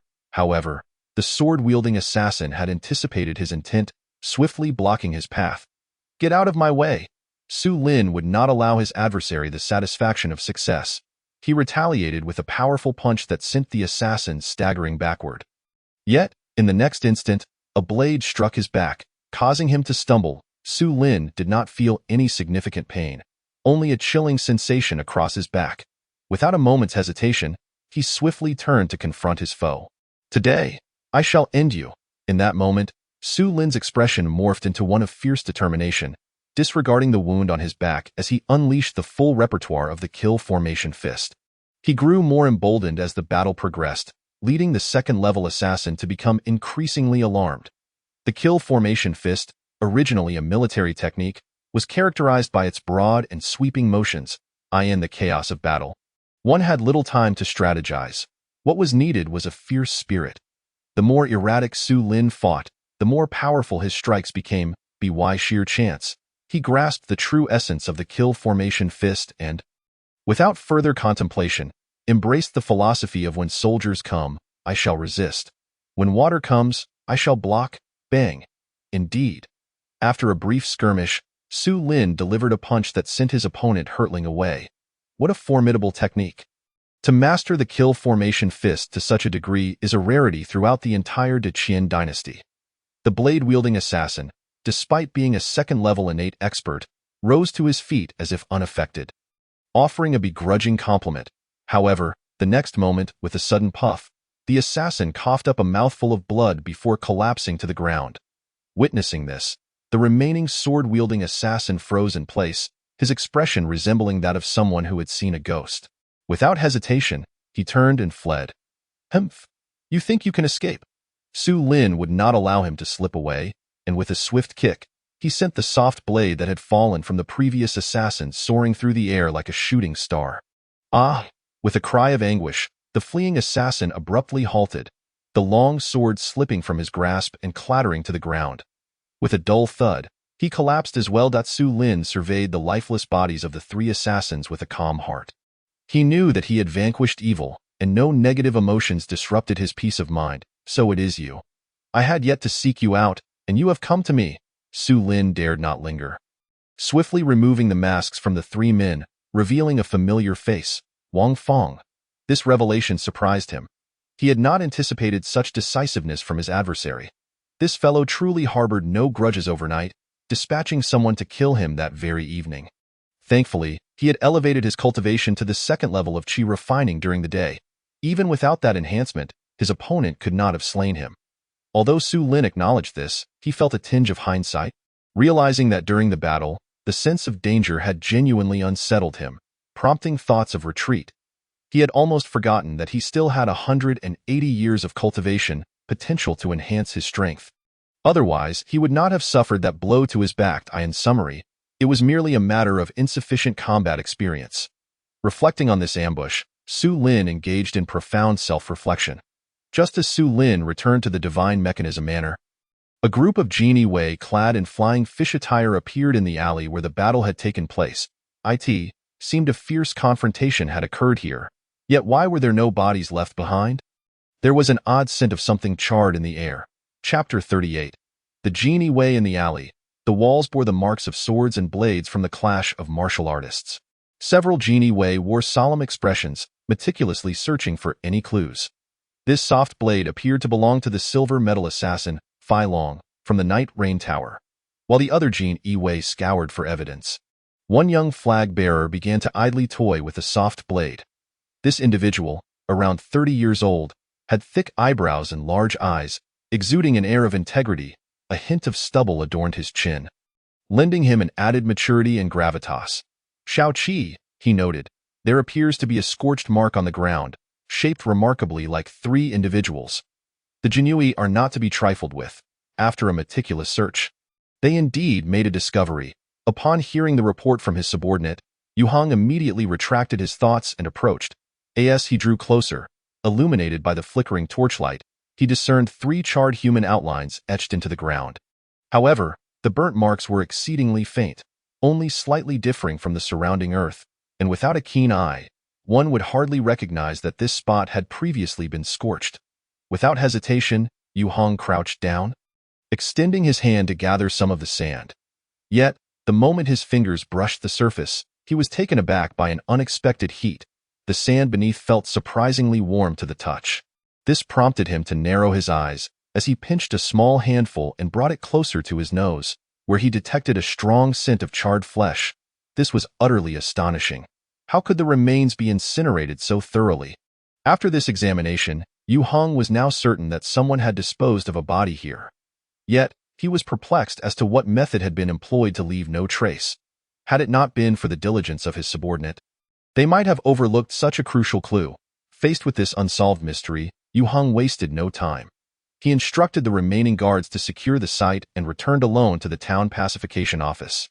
This matter required his report. This moment, Su Lin had returned to his residence. The wound on his back had been treated earlier with healing techniques. Fortunately, his assailant had wielded a soft blade, inflicting only superficial injuries without damaging any tendons or bones. Otherwise, the healing methods would have proven ineffective. As for the bloodstains, a simple purification spell sufficed. His damaged clothing had been restored using a repair technique. Otherwise, he would not have been able to enter the Ministry of Works so easily. Su Lin was meticulous with details. Before leaving the alley, he had incinerated the bodies of the 3 men with an eternal flame, which effectively burned only the corpses without scorching the ground. Initially, he believed this method of concealment to be flawless, yet he did not anticipate that someone would still uncover the clues. A contingent from the Jinui North Town Pacification Office arrived at the entrance of the alley. The guards left behind to secure the scene instantly adopted serious expressions. This time, Yu Shaoqi had summoned not only the chief of the Jinui, but also the 100,000 households from the town pacification office. This left them no room for complacency. Soon, numerous torches illuminated the alley, casting light as bright as day. Yu Hong and 4 others gathered around the area marked by the burn traces. Huazhenan, a middle-aged man clad in the robes of 1,000 households, currently serving as the 1,000 household of the North Town Pacification Office, displayed a slightly portly stature yet emanated an aura of authority that commanded respect without the need for anger. His keen, hawk-like gaze scrutinized the marks on the ground, which indeed resembled 3 human forms. Upon speaking, Huazhenan crouched down, extending his hand to touch the sand. Similarly, he felt a wave of heat upon contact with the ground. In an instant, his expression transformed dramatically, as if confronted with something utterly astonishing. His eyes widened in disbelief, even more exaggerated than Yu Heng's earlier reaction, witnessing the urgency in the 1,000 households' demeanor. The others present exchanged puzzled glances, unsure of what had transpired. The events unfolding here were of utmost importance and must remain confidential. Secure the scene. I shall return, what Qianhu commanded before swiftly departing.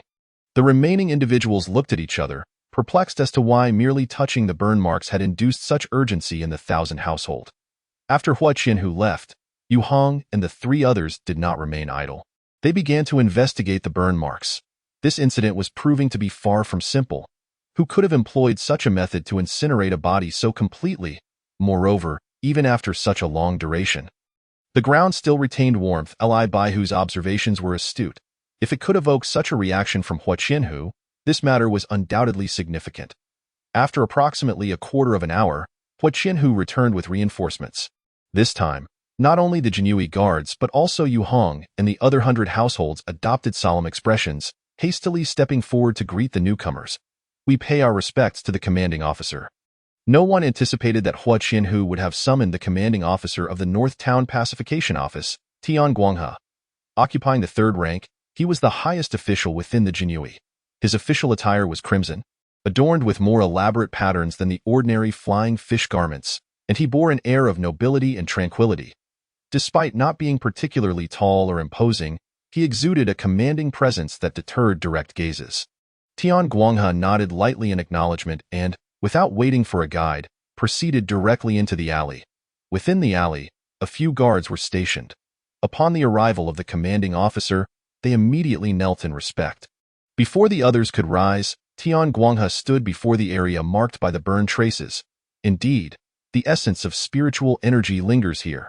As he cast a glance at the ground, a look of astonishment replaced his previously calm demeanor. He hastily crouched down, reaching out to inspect the site. Similarly, upon contact with the ground, he felt the unmistakable heat. The altercation that had occurred here was likely not a mere skirmish among ordinary martial artists. The residual spiritual energy within these marks was anything but commonplace. Such an intense fire-type spiritual energy, it can incinerate a body without affecting the surrounding ground. I believe only a cultivator's talisman could achieve such a feat. Tian Guanghe, a figure of significant stature, was a close aide to the Emperor of Deqian and had reached the pinnacle of martial mastery. Naturally, his encounters were far beyond those of ordinary individuals. With merely a cursory examination, he discerned numerous clues. His expression shifted, growing cold as he pondered. These cultivators have grown so brazen. They dare to cause chaos in the capital. It seems time for another purge. With this thought, Tian Guanghe rose, his sleeves sweeping outward, causing the burned traces on the ground to vanish instantly. He then leapt into the air, soaring away. Disperse. Let this matter be as if it never happened. Upon hearing this, Hua Qianhu and the other Jinui members exchanged glances, astonished by how swiftly Tian Guanghe had departed. Su Lin remained oblivious to the fact that his actions of concealing the bodies had attracted the attention of the Jinui North Town Pacification Office, even alarming the influential figures of the Daqian court, including the Jinui commanding officer, Tian Guanghe himself. That night, Tian Guanghe sped toward the northern part of Luoxian City. Upon his return, his official robes were stained crimson with blood. Not long after, a piece of news spread through the martial world like wildfire, instilling fear in countless martial artists. The notorious Yeyu Tower, a stronghold near Luoxian City, was annihilated, leaving no survivors, with no one knowing who was responsible. Of course, these events were yet to unfold. At this moment, Su Lin remained unaware. Following the previous battle, he felt he had made considerable strides in martial arts, yet it was still insufficient. Observing the remaining 180 years of internal strength on the system panel, he hesitated not a moment, channeling it all into his breathing techniques. "Let me break through," Su Lin exclaimed in his heart, causing a surge of spiritual energy to swell within him. Soon, he felt his body enveloped in a thick layer of grime. The air around him filled with a foul stench. As he cast the purification spell, all the filth vanished instantly, and the atmosphere in the room became fresh, devoid of any odor. In that instant, he sensed a profound transformation within himself, feeling empowered and invigorated. Checking the system panel, he discovered that his cultivation realm had ascended to the 8th level of Qi refinement. With his realm established, he now craved advanced martial techniques. While he had achieved a certain level, he was acutely aware that relying solely on the killing formation fist against more formidable innate experts would render him incapable of victory. He also realized he was lacking a weapon. Early the next morning, he headed to the storeroom to request materials for forging a weapon. Following that, he went to the accounts office to settle the expenses. The reason for the 3 houses and 6 camps was that the storeroom was accessible to the artisans of the Divine Machine Bureau, allowing them to procure materials without seeking external sources, thus saving time and effort. After acquiring the materials, Su Lin felt a pang of regret as he parted with 50 taels of silver. Had he not anticipated earning 100 taels later that day, he might have considered purchasing the materials himself. The 100 taels referred to the payment from Zhan Hongling of the 6 doors. At this moment, Zhan Hongling, with tired dark circles under her eyes from a sleepless night, had accompanied a burly elder to the entrance of the Ministry of Works early in the morning. Yin Shunbu. The two gate guards displayed expressions of deep reverence upon seeing the elder. Chapter 39. Trouble approaches. After placing the forging materials down in the blacksmith room, Su Lin hurried to the front hall to sign in. Upon completing the sign-in task, he not only gained 10 years of internal strength, but also received a blue-tier intermediate lucky star. The acquisition of this tier delighted him, and he yearned to return and test its effects immediately. However, before he could take more than a few steps, a hurried call halted him. Su Lin. Turning around, Su Lin saw Zhang Hongling approaching with the elder. The elder, clad in black, sported a thick, neatly groomed mustache that had begun to turn gray, exuding an air of nonchalance and exceptional demeanor. Recognizing their approach, Su Lin realized that Zhang Hongling had disregarded his advice from the previous night. Though the elder appeared approachable, the aura of authority surrounding him suggested he was no ordinary constable within the 6 doors. The ranks of constables in the 6 doors were categorized as iron, copper, silver, and gold, corresponding to the 8th to 5th official ranks, with the gold badge constables being the elite known as divine constables. It was said that the 6 doors had 4 legendary divine constables, known for their ruthlessness and unparalleled skills, in contrast to the illustrious reputation of the 4 great captains. The 5th, the elder by the side of Zhang Hongling, adopts a more understated demeanor. Long before the 4 great captains rose to prominence, this elder, known in the martial world as Yin Wang Yin Xian, had already traversed the realm for 3 decades. Currently, he holds the esteemed position of the head of the 6 doors, ranked 3rd among officials. Having encountered Captain Zhang and this esteemed gentleman, Su Lin was no longer a naive newcomer. He immediately recognized the elder's distinguished attire. Though it was also the garb of a constable, it bore the intricate totem of the mythical beast Xieji, symbolizing justice. Yin Xian merely inclined his head lightly, although his gaze was devoid of any shifting emotions. Its intensity made Su Lin feel somewhat uneasy. Uncertain of this gentleman's intentions, Su Lin turned to Zhang Hongling, who instantly understood and introduced the two. "This is my master, the head of our 6 doors." Just as Zhang Hongling was about to boast about her master, she was interrupted by a gentle cough from Yin Xian, quickly realizing and refraining from further comments. Upon discovering that the elder was a renowned constable of the 6 doors, Su Lin felt a twinge of reverence. He understood that the elder's visit today was undoubtedly to inquire about the events of the previous night. As he prepared for the forthcoming questions, he knew he must tread carefully with his words to avoid revealing too much about himself. The last thing he wanted was to be perceived as a suspicious figure under the elder's scrutiny, which could lead to dire consequences. "You are Su Lin. I hear you are a mid-level blacksmith at the Divine Machine Bureau. To achieve such prowess at a young age, your future is indeed limitless." Yin Xian spoke kindly, as if genuinely pleased. "Thank you for your kind words, Yin Darren. I am merely fortunate to have attracted the attention of Zhang Zhubo," Su Lin responded, humbly downplaying his accomplishments. The implication was clear. He wanted to convey that he had merely found an easier path and had not relied on true merit. This sentiment was shared by everyone at the Divine Machine Bureau. And he recalled Zhang Zhubo's prior advice to maintain a low profile. Even if the elder were to investigate later, Su Lin felt no unease. Zhang Benchu was not one to be trifled with. Yin Xian pondered Su Lin's response thoughtfully. After observing the young man for a while and noticing his calm demeanor, he decided to let the matter rest. "The young man is quite humble. I heard from Hongling that you visited Hongwenfeng last night." "Indeed, I did, and I happened to encounter Captain Zhang at a food stall." Su Lin nodded in reply and began recounting the previous night's events. He could not afford to improvise, as he had not conferred with Zhang Hongling beforehand. Fabricating lies could easily raise suspicions. "Oh? Just out of curiosity?" Su Lin reframed his motive for accompanying Zhang Hongling to Hongwenfeng as a mere desire to understand the workings of the 6 doors. However, this explanation sounded somewhat contrived to Yin Xian. "If it weren't for my own curiosity and persistent pleas to Captain Zhang, she would not have taken me there. I hope Yin Darren won't hold her accountable." Having stated this, Su Lin felt compelled to maintain his stance, even feigning concern for Zhang Hongling. This pretense, however, irked her, as she found his words rather distasteful. "Ah, young friend, worry not. I shall not only refrain from assigning blame, but will also commend you both. Your discovery last night has greatly assisted our 6 doors. Such keen insight at a young age is indeed commendable," Yin Xian declared, his eyes sparkling with admiration. leaving Su Lin feeling a bit unsettled. Realizing that the elder had already harbored doubts about him, Su Lin could only manage a helpless smile, unwilling to say anything further. Yes, he noticed Su Lin's discomfort. Zhan Hongling felt a surge of satisfaction, thinking, "It seems my master has put you in quite the predicament." Not oblivious to her delight, Su Lin discreetly shot her a glance, though whether Yin Xian noticed was unknown. Upon receiving that look, Zhan Hongling quickly suppressed her expression, choosing to appear indifferent, gazing off into the distance, as if a mere spectator.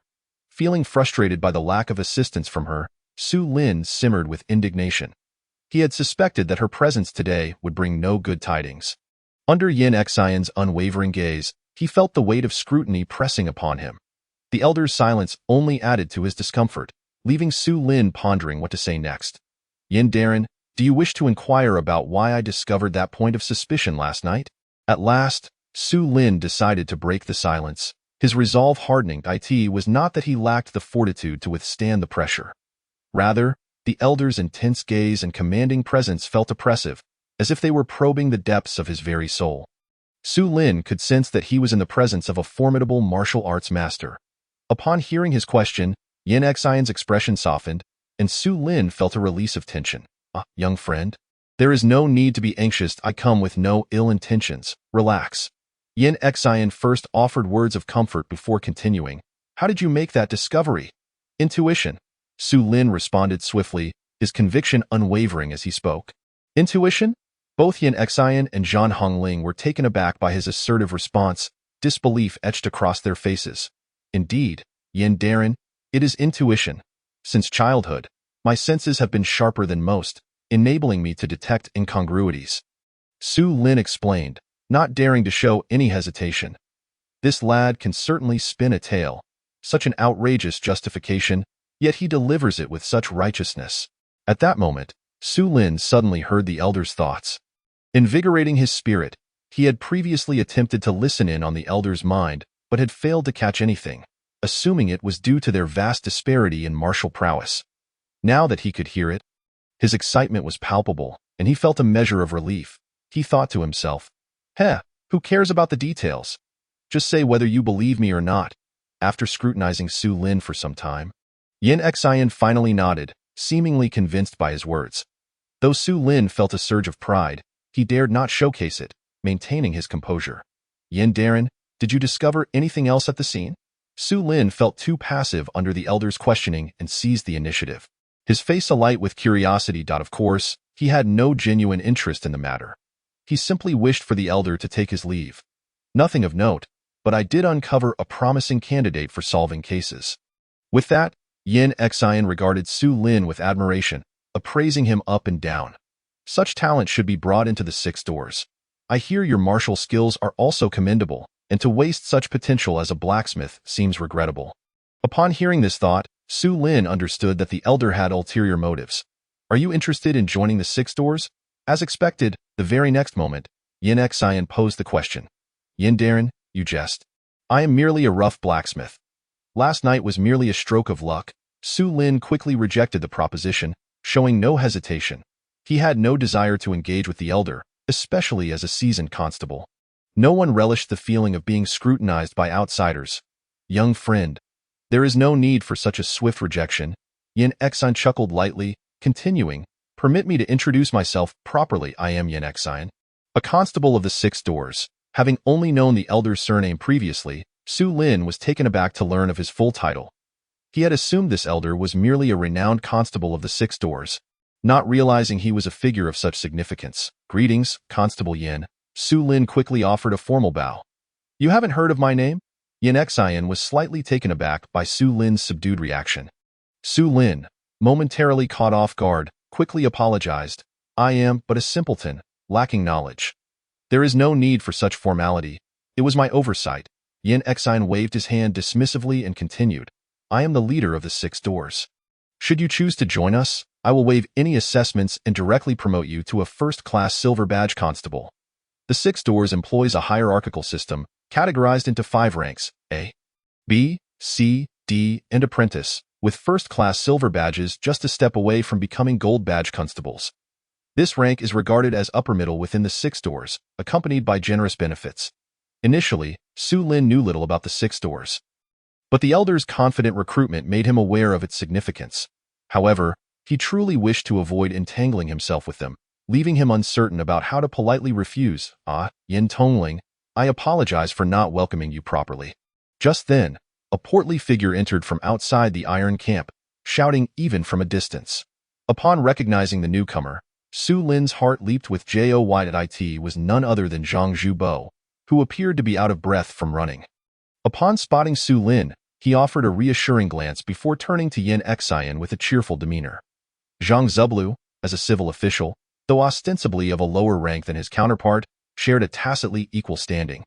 Exhibiting no signs of trepidation, upon encountering the newcomer, Yin Xian's expression immediately turned frosty. He had not anticipated the other's appearance at such a critical juncture. Master Zhang, they exchanged formalities with a respectful bow. Yet Yin Xian refrained from displaying excessive warmth. Ha, I heard this morning that Commander Yin had arrived. May I inquire as to the purpose of your visit? In contrast to the other's aloofness, Zhang Zublu was noticeably more enthusiastic. As he spoke, he cast a sidelong glance at Su Lin, his eyes seemingly asking a question. Su Lin merely glanced at Yin Xian before clasping his hands in salute, saying, Master Zhang, since you and Master Yin have matters to discuss, I shall take my leave. Upon hearing this, Zhang Zublu could hardly conceal his understanding. He chuckled and waved his hand dismissively. Off you go. Yin Xian, taken aback by the abrupt dismissal of Su Lin, felt his expression darken, pondering, what is there for us to discuss? He contemplated calling Su Lin back, but, seeing Zhang Zublu already advancing with enthusiasm, could only signal to Zhan Hongling, who promptly excused herself from Zhang Zublu and hurried after Su Lin. Seeing the situation unfold, Zhang Zublu felt a twinge of helplessness, realizing he had missed the chance to summon Su Lin back. Although unaware of the specifics behind Su Lin's summons, he regarded him as a valued protege and intended to offer unwavering support. Redirecting his attention, he began conversing with Yin Xian. Initially, Zhang Zublu had planned to exchange pleasantries and then send Yin Xian on his way, yet due to Zhan Hongling's interference, Yin Xian became unexpectedly engaged. The two conversed, each harboring ulterior motives. Zhang Zublu was keen to discern the reason for Yin Xian's visit concerning Su Lin, but each of his inquiries was deftly sidestepped by Yin Xian. Meanwhile, having chased after Su Lin, Zhan Hongling caught up only after he had walked a considerable distance. Once in proximity, he spoke somewhat irritably. Zhan Hongling, have you sold me out? I didn't intend to. Zhan Hongling's face betrayed a hint of panic, for she was acutely aware of the leverage Su Lin had over her, uncertain whether he might divulge her secret due to this incident. You haven't heeded a word of my advice. What did your master say? Are you also to bury that case? How do you know? Zhan Hongling's expression shifted to one of surprise as she recalled that her master had sealed the case the previous night without rendering a definitive judgment, merely classifying it as an unsolved mystery. I warned you. That case is not for you to meddle with, and yet, you went ahead and informed your master, bringing me such trouble. Zhan Hongling felt a surge of defiance, yet acknowledged that her actions had indeed caused Su Lin some inconvenience. Despite her inner satisfaction, her face displayed nothing but contrition. I've heard from my master that you are quite impressive and well suited for the role of a constable. Stop. I have no interest in that. I simply wish to forge iron and avoid entanglements. Su Lin promptly interrupted, aware that she was attempting to act as an intermediary. Have you brought sufficient silver? IVE brought the jade pendant today. Let us exchange it promptly. I have no time to waste here. As Su Lin produced a finely crafted jade pendant, Zhan Hongling's eyes gleamed with desire as she reached for it, only for Su Lin to evade her grasp. What about the banknotes? At this inquiry, Zhan Hongling's previously joyful expression fell. I forgot. I've been at the Yamen and haven't had the chance to retrieve them. You can forget something so crucial. What on earth do you occupy your mind with? Whenever you bring the silver, we can talk. Su Lin stated, tucking the pendant away. Wait. Will you at least return the pendant to me? Zhan Hongling implored, though her attempts to stop him were in vain. Her face still earnest, Su Lin remained silent, his wrist firmly grasped by Zhan Hongling, their bodies uncomfortably close. The scent of her uniquely feminine fragrance wafted through the air, causing Su Lin's heart to flutter unexpectedly, momentarily lost in thought. Zhang Hongling, typically forthright, failed to recognize the impropriety of her actions until Su Lin instinctively inhaled, making the sound unmistakably audible. Realization dawned upon her. You! She quickly released Su Lin, her cheeks flushed with a mixture of embarrassment and anger, words failing her. Su Lin, struck by the momentary lapse, felt a wave of self-reproach wash over him. He hadn't anticipated his own reaction. Having drawn in a breath so conspicuously, recalling the awkward moment, he wished he could slap himself in frustration, regretting his unseemly behavior. Yet, he could hardly blame himself. Her fragrance was intoxicating, and given his past as a solitary man, he had never been so close to a woman. However, noting the icy fury in Zhang Hongling's expression, he dared not jest further. He promptly retrieved the jade pendant and extended it toward her. Yet she did not reach for it, glaring at him instead. Su Lin felt a shiver run down his spine under her intense gaze, prompting him to apologize. Humph! Zhang Hongling snorted, snatching the pendant before turning to leave. Hey! Don't forget to bring the silver! Su Lin called after her, watching as she stumbled slightly, nearly losing her balance. You little rascal! She shot him a glare over her shoulder. In the future, don't be so hasty. Think things through. If there's danger, avoid it. Don't be reckless. Su Lin observed her alluring figure as she departed, a surge of thoughts stirring within him, leading him to offer a parting admonition. Once Zhang Hongling was out of sight, Su Lin made his way back to the blacksmith shop. Chapter 41. The Malevolent, the Demon-Subduing Department. As the saying goes, a graceful lady is a gentleman's ideal. In Su Lin's eyes, while Zhang Hongling may have lacked intellect and physical allure, he found her character quite appealing. Despite his burgeoning feelings, having been single in both his past and present lives, he was utterly inexperienced in matters of romance and uncertain how to navigate a relationship with her. Resolving to set aside such thoughts, he turned his attention to the blacksmith shop. Su Lin surveyed the materials in the basket, contemplating what type of weapon he should forge. Ultimately, he decided to create the standard-issue weapon for the Daqian army, the iron-cutting blade. Throughout the day, the shop manager, Wang Fong, failed to make an appearance, prompting curiosity among the workers, who reported the matter to their superiors. Upon learning this, the overseer, Li Yin, dispatched someone to search for Wang Fong, yet he remained unaccounted for by nightfall. The following day, news of Wang Fong's disappearance spread throughout the Iron Camp and even the entire Ministry of Works. Su Lin paid little mind to the incident, confident that no one would trace it back to him. However, he did overhear a peculiar rumor that piqued his interest. What? Malevolent beings? Surely not. Is there really such a thing as malevolent entities in this world? In the blacksmith shop, Su Lin had grown familiar with many of the workers. He chuckled at the exaggerated tales spun by Master Wang, who recounted Wang Fong's disappearance in an almost supernatural manner. Of course there are, Su Xiaoga, you wouldn't believe it, but there are plenty of malevolent beings. Indeed, Wang Fong must have fallen victim to one. Otherwise, how could he simply vanish without a trace? I heard it was a fox spirit that ensnared him. He frequented Shui Ping Fong, and it was there that he met his fate. The uproar has led to several brothels in Shui Ping Fong closing down, listening to their stories with growing curiosity. Su Lin's laughter faded as he became increasingly intrigued. Master Wang, please elaborate on these malevolent beings. This is my first time hearing of them. What? This is your first encounter? Surely not. Haven't you experienced any malevolent entities in your hometown? Master Wang, known as Wang Lu Ma, was a simple-hearted middle-aged man, his face now a mask of astonishment, more exaggerated than when he had learned of Wang Fong's plight.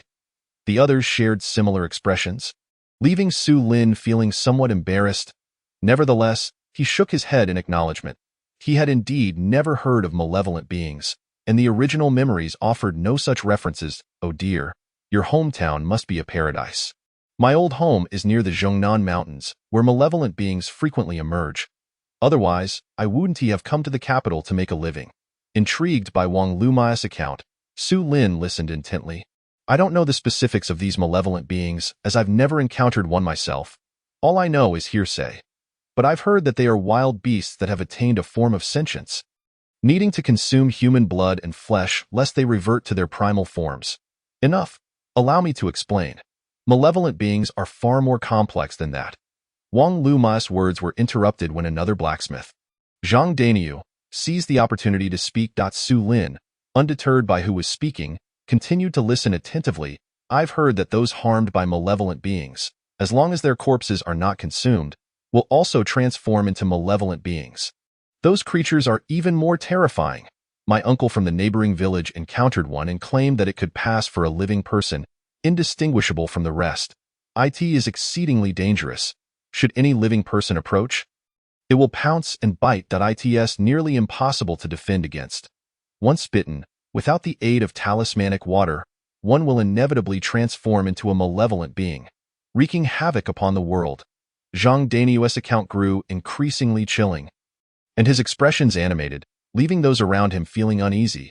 Su Lin wore a peculiar expression, pondering to himself. Isn't this essentially describing a zombie? However, he quickly reconsidered, realizing that in this world, the emergence of zombies might not be so astonishing after all. What exactly is talismanic water?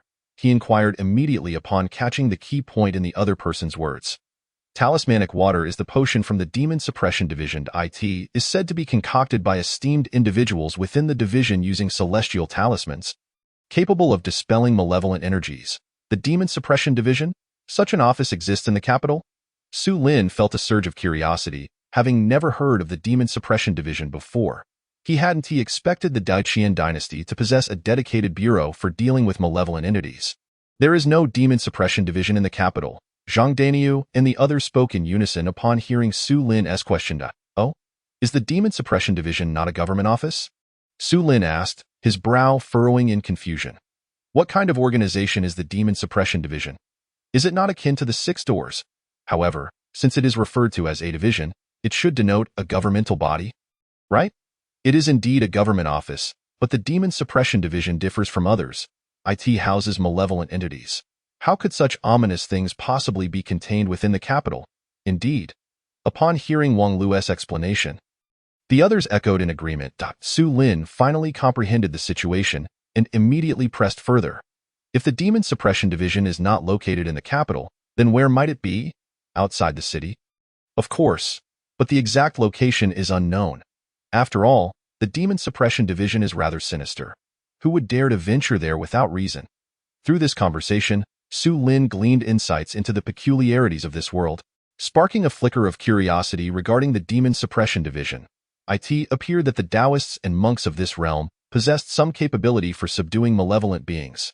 As Su Lin contemplated this, he formed certain assumptions about the Demon Suppression Division, believing it must be populated by individuals from outside the norm. On this day, Su Lin successfully completed the forging tasks assigned by the Iron Camp.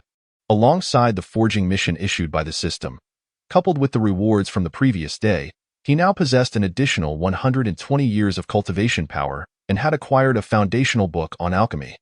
Consequently, he had learned 4 essential professions for cultivators: artifact refining, alchemy, talisman crafting, and formation techniques. However, he found himself unable to apply this knowledge just yet, thus refraining from delving too deeply into his studies. In addition to these pursuits, he had also observed Master Su's leatherworking techniques at the Beast Camp over the past 2 days. With his foundational knowledge of artifact refining, he rapidly grasped the skills of a leatherworker. Presently, his professional status had elevated to Master Blacksmith at the pinnacle level and Master Leatherworker. Having attained thorough knowledge of leatherworking, Su Lin resolved not to continue his observations. The Chinquan bag was an item he had long wished to craft. Now that he possessed the requisite techniques, he deemed it prudent to try his own hand at leatherworking. Master Su, could you arrange for an available crafting station for me to give it a try? Upon hearing Su Lin's request, Master Su and those nearby were momentarily taken aback. They hadn't anticipated that this youth, having only observed for 2 days, would make such a demand. Nevertheless, seeing the earnest expression on Su Lin's face, Master Su acquiesced. He gestured toward a nearby vacant crafting station, signaling for Su Lin to proceed. Thank you, Master Su, for your generosity. Su Lin performed a slight bow before approaching the crafting station. Nearby, he discovered several blueprints for crafting small items. With this in mind, Su Lin seized a stack of blueprints from the crafting station, confirming they were indeed designs for small leather items like pouches and water bags. After reviewing these blueprints, Su Lin decided to redraw the design and create a Chinquan bag from scratch. Could this lad truly manage it after only 2 days of study? How could the master permit such a request? Does he think leatherworking is as easy as blacksmithing? A few of Master Su's disciples exchanged glances filled with disdain as they observed Su Lin at the crafting station. After all, when they had first learned, they had trained for 3 years before attempting to work independently. Su Lin's display had undoubtedly incited their annoyance, as their expressions reflected their contempt. Unperturbed by their whispered discussions, Su Lin was wholly absorbed in his thoughts. He was determined to create a prototype of the Chinquan bag, requiring thorough contemplation. Moments later, he snapped back to reality, promptly taking up a charcoal pencil to sketch on a blank sheet of paper. A blueprint for the Chinquan bag was swiftly produced. After carefully reviewing the details, Su Lin meticulously rolled up the blueprint and tucked it into his clothing. His actions once more drew the scorn of Master Su's disciples, who believed he was merely posturing. How could a novice possibly draft a blueprint? Even if he were a blacksmith, the intricacies of blacksmithing blueprints and leatherworking blueprints were entirely different matters. Casting his gaze towards the table laden with materials, Su Lin chose a modest piece of rabbit hide.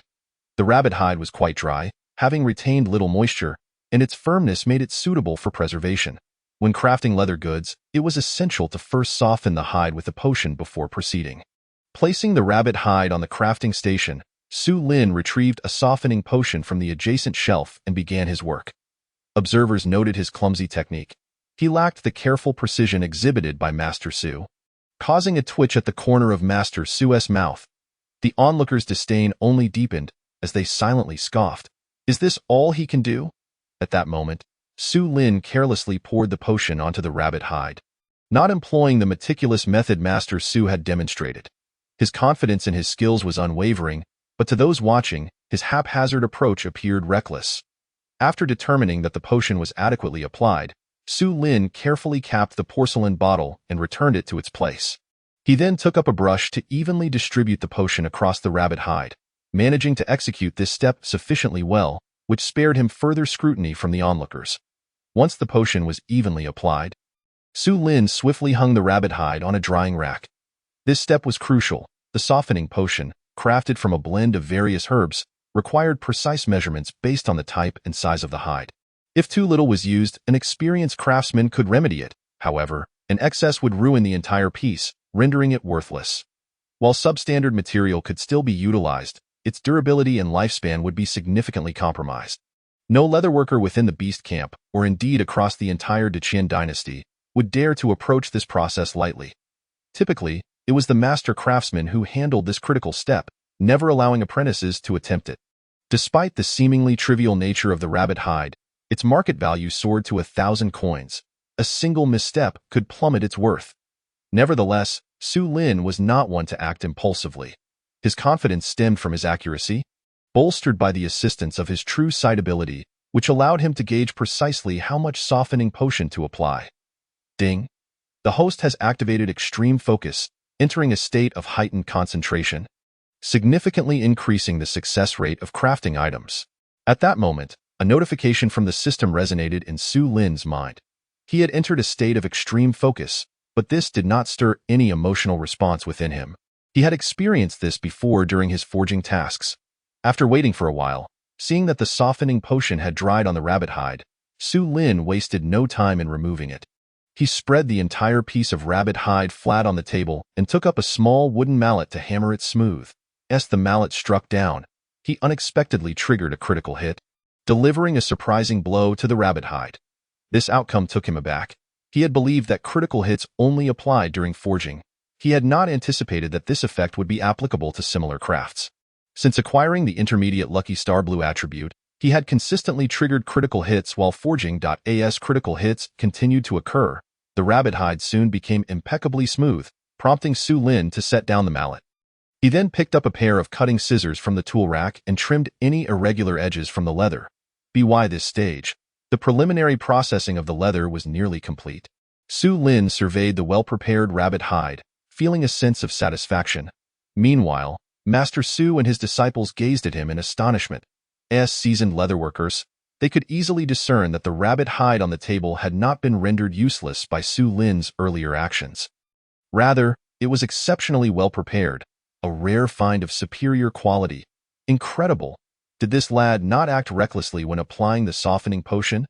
This leather is simply perfect, indeed. Could he really have only studied for 2 days? I refuse to believe he has never practiced leatherworking before. After exchanging incredulous remarks, they turned their gazes toward their master. Under the scrutiny of his disciples, Master Su found himself filled with doubt. He too was eager to uncover whether Su Lin had previously studied leatherworking. The precision displayed in Su Lin's hands and the fluidity with which he processed the leather were reminiscent of a master craftsman. His skills were nearly on par with his own, leading Master Su to question his initial judgments of the youth. This young man is indeed unusual, very unusual. If he had not previously engaged with leatherworking, one could only attribute his skill to sheer genius. Su Lin remained blissfully unaware of Master Su's contemplations. At this moment, he was wholly engrossed in the craft of leatherworking, oblivious to any whispers of the heart that may have arisen around him. Once the leather was properly treated, he sought to enhance its flexibility by concocting a pliability agent from various chemicals mixed in a basin of water. After soaking the rabbit skin within, he repeatedly lifted it out before hanging it to dry on a rack.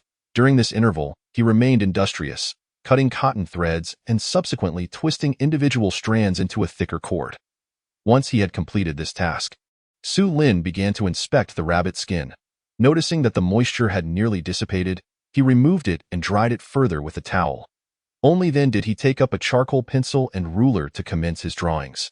As he meticulously cut the leather pieces, 2/3 of the rabbit skin remained in Su Lin's hands. This piqued Master Su's curiosity. What exactly was Su Lin endeavoring to create with such a modest amount of leather? The onlookers shared his intrigue. It wasn't until Su Lin employed a hole punch to perforate each piece of leather and began to sew them together that the crowd began to comprehend his intentions. Before long, a small, elegant pouch resembling a sachet appeared in Su Lin's grasp. What was this? A sachet? Or perhaps a talisman pouch? Indeed, the delicate leather bag he held bore a striking resemblance to what others had suggested. Yet, he was certain that he was not crafting a mere sachet or talisman holder, but rather a chinkoan bag. He finished by applying tung oil for preservation against decay and insects. The entire leather crafting process was thoroughly completed. Such an exquisite pouch, albeit constructed from leather, seemed rather in the face of the crowd's confusion. Su Lin offered no explanation. Instead, he scrutinized the item in his hands. Satisfied after discovering no flaws, he finally withdrew his gaze. Remarkable, Su Lin. Your craftsmanship is truly exceptional. Have you truly never learned from any master leatherworker? Master Su inquired, stepping forward. Su Lin, having only perused a few books on leatherworking and observed craftsmen in the town, understood that his recent display of skill was astonishingly extraordinary and thus resorted to a fib. I merely said that, for an ordinary person, it would be improbable to master leatherworking in just 2 days. Indeed, he had been genuinely taken aback by his own capabilities. Indeed, his words resonated with the gathered crowd, as it was only natural for most to be skeptical of the existence of self-taught prodigies. Nevertheless, Master Su remained dubious. He found it hard to believe in such a genius, yet he was even more skeptical of Su Lin's claims. In his mind, Su Lin must have apprenticed under a master craftsman but had shifted careers to become a blacksmith for reasons unknown. Since Su Lin was reluctant to divulge further, Master Su chose not to probe further. Master Su, I recall there are still matters I must attend to, so I shall take my leave for today. Su Lin wasted no time, and after this practical exercise, he felt a surge of confidence in his leatherworking skills. He resolved to seek materials for crafting the chinkoan bag while the day was still young. Upon exiting the beast camp, the sun had already begun its descent, and Su Lin hastily made his way home. After his departure, within the leather workshop, Master Su continued to gaze at the object in his hands. His face a portrait of astonishment. Su Lin had not taken the chinkoan bag with him, for the leather was merely ordinary rabbit skin, yielding at most a trinket. It was incapable of inscribing formation patterns or spells, let alone crafting a bag capable of spatial storage. Yet, he was taken aback by the immense reaction elicited by such a small item. The craftsmanship was so remarkably flawless that it could only be described as exquisite leatherwork. Regrettably, had it been fashioned larger, it would undoubtedly be a prized coin purse, possibly fetching a price several times greater. The leatherworking profession harbors many intricacies, with the creation of exquisite leather goods being particularly esteemed. Affluent families, wishing to showcase their wealth, naturally seek valuable items. The rare leather goods produced by master craftsmen become favored possessions among these elite, with prices soaring to astronomical heights. Claiming to be worth thousands of gold pieces would not be an exaggeration. Master Su, being discerning, recognized the intrinsic value of the item Su Lin had crafted at a glance. Judging by the workmanship, tactile sensation, and even the elegant contours, it was worth at least 10 taels of gold. Were it not for the niche nature of its design, it would undoubtedly command a far higher price and attract the attention of numerous nobles and affluent merchants in the Great Qin dynasty. 1 tael of gold could be exchanged for 10 taels of silver, making 10 taels of gold equivalent to 100 taels of silver. Had Su Lin known the true worth of his creation, he would never have considered parting with it.as for the beast skins. It remained uncertain whether they could be procured. After changing his attire, Su Lin stepped out of the divine mechanism house. His thoughts consumed by the materials needed for crafting the Qinkuan bag. The primary material was the leather for weaving the bag's body. Using ordinary beast skins would render it incapable of bearing the powerful formation patterns. It was likely that the moment he attempted to inscribe a single line, the entire bag would disintegrate. Furthermore, the foundational technique for crafting Qinkuan bags mentioned the necessity of using demonic beast skins, which posed a dilemma for Su Lin. Having spent nearly a month in this world, he had yet to encounter any demonic beasts or even heard of their existence. Wait, did I not hear something about demonic beasts, demonic evils? Could these be the same species? With this thought in mind, a glimmer of insight sparked in Su Lin's eyes.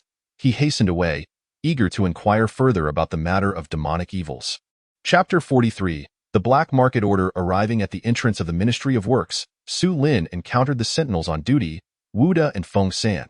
He seized the opportunity to inquire about demonic evils. Indeed, demonic evils were beasts that had gained sentience in the mountains, far fiercer than ordinary creatures, imbued with a heavy aura of malevolence. Should a mortal come into contact with this aura, they would be driven to madness. A horrifying sight to behold. Wu De was quite the chatterbox. Once he started speaking, he could hardly be silenced. Su Lin listened quietly, expressing surprise at the more thrilling parts of the tale. Wu De, a soldier and a martial artist at the 7th level of martial arts, had traveled extensively with the army in his youth, gathering far more knowledge about demonic evils and the demon suppression office than others such as Wang Lu and his companions.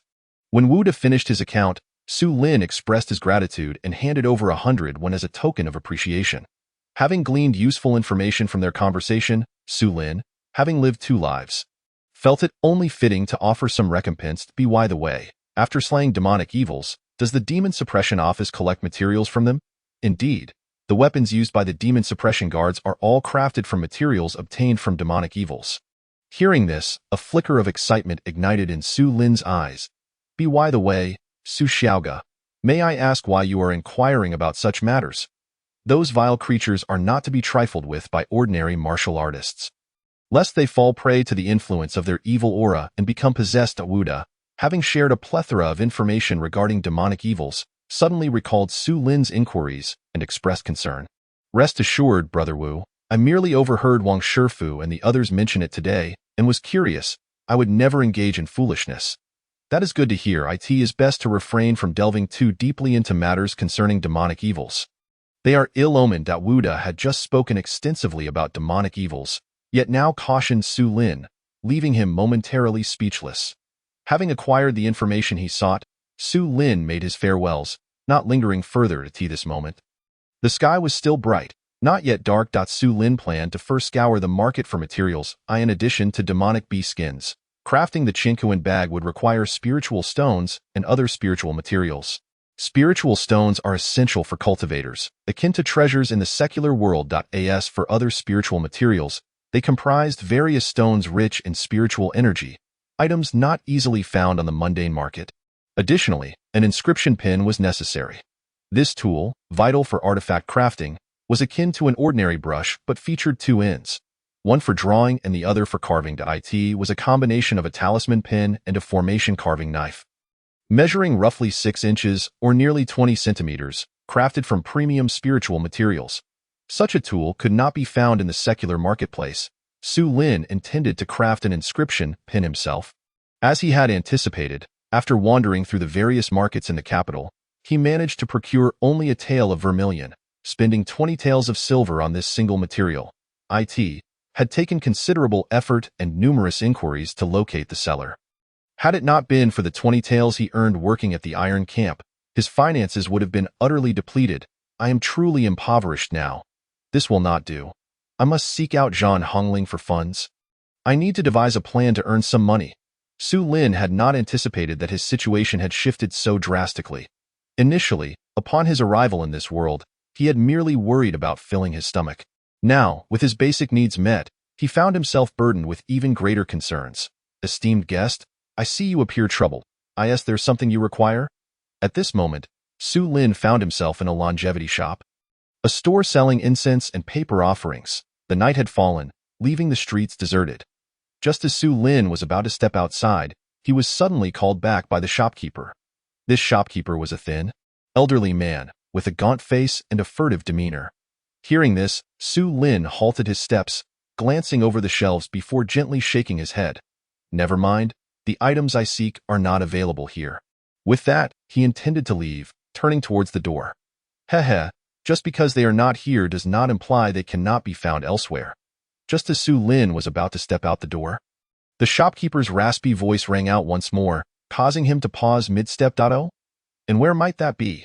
As he spoke, Su Lin turned back to face the shopkeeper, immediately bowing slightly. May I ask for your esteemed name? Good sir? Heh, the old man's surname is Lin, named Sergio. You may call me Shopkeeper Lin or Uncle Gio. Upon hearing these words, Su Lin pondered for a moment, suddenly realizing that there was more to the conversation than met the eye. The young man Su Lin had encountered was indeed quite perceptive.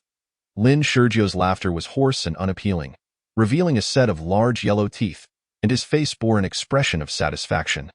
As he spoke, he unexpectedly produced an iron token from his bosom and presented it to Su Lin. Some items are simply unavailable on the market, yet that does not imply that they cannot be procured elsewhere. With this black market token, seek out a man named Chier at the Treasure Pavilion on West Market Street. Su Lin accepted the token and expressed his gratitude as he regarded the old man before him. He felt an increasing sense of mystery. Haha, do not look at me so. I am merely the proprietor of an ordinary coffin shop. Indeed, you are just an ordinary coffin shop owner, Su Lin responded, quickly averting his gaze in agreement. Now possessing the black market token and having grasped its purpose from the old man's words, he felt an overwhelming urge to depart. However, just as he turned to take his leave, he heard Lin Sergio say, Young man, are you lacking in discernment? You can't just leave so abruptly. After exiting the coffin shop, Su Lin felt a pang of regret. At that moment, he found himself utterly destitute. The mere entry token to the black market had cost him 100 taels of silver. Had he not been able to negotiate and written an IOU, he would have been unable to leave today. Moreover, there were interest implications. He could not afford to delay for long, as each day of tardiness would incur an additional 10 taels in interest, more predatory than usury. Su Lin had thought he encountered a benevolent soul today, only to realize he had stumbled upon a miser whose heart was darker than the bottom of a pot. Now, armed with various skills, he did not worry about repaying the debt. He spat contemptuously in the direction of the coffin shop before departing. Before long, after several inquiries, Su Lin arrived at the 6 gates.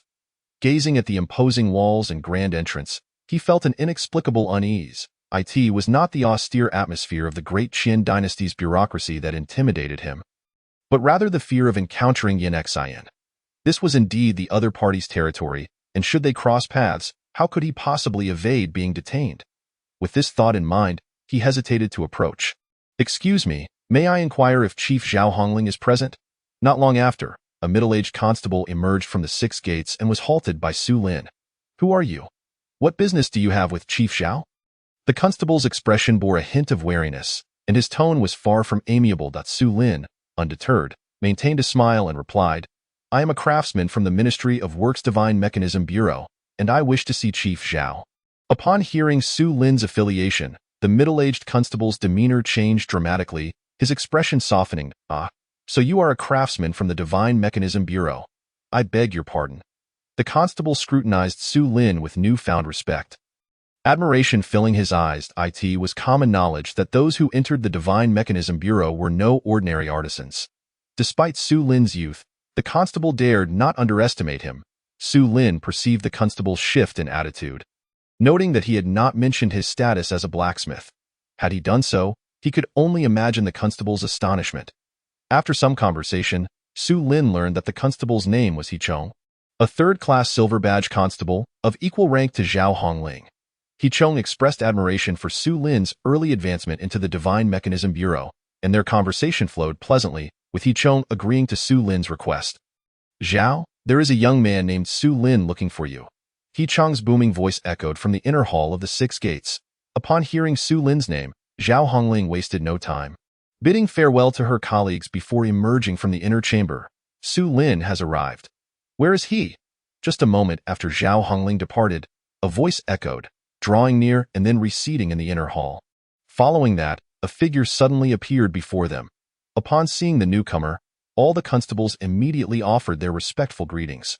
Even He Chong, who had not yet departed, dared not show any disrespect, his face reflecting profound shock. Who exactly was this Su Lin to warrant the personal attention of Captain Yin? Feeling the intense gaze of Yin Xian upon him, He Chong could not help but swallow hard, gripped by anxiety. Unlike Zhao Hongling, who had taken Yin Xian as her mentor, He Chong was merely an ordinary silver badge constable, rarely encountering this esteemed leader. Curiosity about Su Lin, whom he had just met, swelled within him. The other constables present shared his astonishment and intrigue towards Su Lin. "He is just outside." Whoosh! As soon as He Chong's words fell, Su Lin was left momentarily bewildered as Yin Xian's figure vanished before him. Chapter 44. Yin Xian's invitation, yellow talismans at the entrance of the Six Gates. Su Lin did not have to wait long before he spotted Zhao Hongling, who appeared dashing and spirited as she rushed out. Su Lin waved at her, feeling quite pleased as she approached. However, in an instant, he was blindsided by a towering figure that entirely obscured Zhao Hongling from view, causing his expression to shift dramatically. "Why Yin?" Stood out in stark contrast to Su Lin's anxiety. Yin Xian wore a warm smile. "There is no need for you to feel anxious. My appearance here carries no ill intent." Hearing this, Su Lin relaxed slightly. Though he still dared not let his guard down, "I have the honor of meeting you." Sir. Su Lin composed himself and paid his respects. "Master, why have you come out?" Zhao Hongling, now approaching, wore a look of confusion. "You two chat. Once you are done, bring Su along to find me." Having spoken, Yin Xian's figure had already vanished. Only once he had departed did Su Lin exhale a sigh of relief. Is it customary for Yin to appear and disappear so mysteriously? Upon hearing this, Zhao Hongling shot Su Lin a disapproving glance, then bluntly asked, "Are you here to ask for money?" "Of course. Otherwise, I wouldn't be here idly," Su Lin admitted with a smile. Uncertain of the cause, he felt an inexplicable joy upon seeing her, which persisted even after the earlier scare. Observing his shameless demeanor, Zhao Hongling felt somewhat exasperated and promptly produced 2 silver notes. Receiving the 2 50-tael notes, Su Lin's spirits soared, and he was about to engage Zhao Hongling in conversation when she turned and walked towards the Six Gates without another word. Seeing her disregard for him, Su Lin could only helplessly pout. He had no intention of pursuing her further, nor did he wish to appear overly clingy. Just as he was about to turn and leave, he heard Zhao Hongling's voice. "Su Lin, if you dare take another step forward, you will not be invited in." With that single remark, Su Lin halted in his tracks. "So why must that old fellow insist on entangling with me?"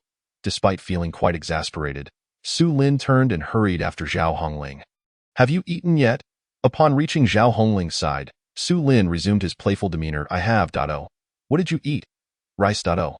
"What did you have for lunch?" "Still rice." Zhao Hongling was rendered speechless by Su Lin's attempt at small talk.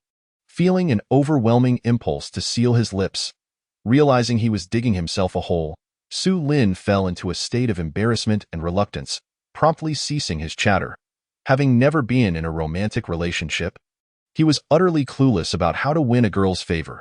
As this was Su Lin's first visit to the Six Gates, he immediately sensed the unique atmosphere of authority and solemnity that pervaded the Ministry of Justice, rendering him unable to maintain his previously jovial demeanor. Soon, under Zhao Hongling's guidance, Su Lin arrived at a secluded courtyard. This courtyard was singular and elegant, adorned with flowers, trees, and a rockery pond, presenting a stark contrast to the austere and imposing front of the Six Gates. It felt less like a place for constables and more like a residence for cultured individuals. Just as they entered the courtyard, Yin Xian emerged from a two-story building. The three of them took their seats at a stone table in the courtyard. Su Lin was the first to speak. "May I inquire why you have summoned me, Sir Yin?" "Ah, it pertains to the earlier case." Yin Xian poured a cup of tea and set it before Su Lin. Upon hearing this, Su Lin furrowed his brow, as he had no desire to involve himself in this matter. The fact that it was being brought up again left him uncertain of Yin Xian's true intentions. Observing Su Lin's reaction, Yin Xian maintained a friendly demeanor, stating, "I am aware that you saved Hongling. This girl can indeed be somewhat impulsive in her actions. However, that does not provide you with justification for leveraging this favor." As he spoke, the warmth in Yin Xian's expression vanished, replaced by a chilling intensity in his gaze. Su Lin was taken aback by this sudden shift in attitude, causing a shiver to run down his spine. At this moment, he could no longer ignore that Yin Xian had learned of his actions from that night through Zhao Hongling. Despite the pressure, Su Lin discreetly glanced at Zhao Hongling, who wore an expression of smug satisfaction. Further confirming his fears and causing him to feel flustered on that night, how could an ordinary person possibly request a constable to take him to a crime scene? Anyone would find this behavior suspicious. Unless one were a detective enthusiast or a lunatic, or perhaps someone with peculiar inclinations. Su Lin had previously leaned towards the first explanation, yet when Yin Xian had invited him to join the Six Gates, he had been met with discontent. How could this not raise suspicion in the mind of this seasoned investigator? Afterward, through persistent inquiries with Zhao Hongling, Yin Xian had finally learned of Su Lin's actions that fateful night. Thus, today's events have unfolded, catching Su Lin somewhat off guard. "Is Lord Yin doubting me?" Realizing the crux of the matter, Su Lin ceased to fabricate excuses, gradually regaining his composure, and inquired, "How did you discern that particular point of suspicion?" Yin Xian did not respond directly but countered with a question. "That wall, it has been preserved by the 6 doors, has it not?"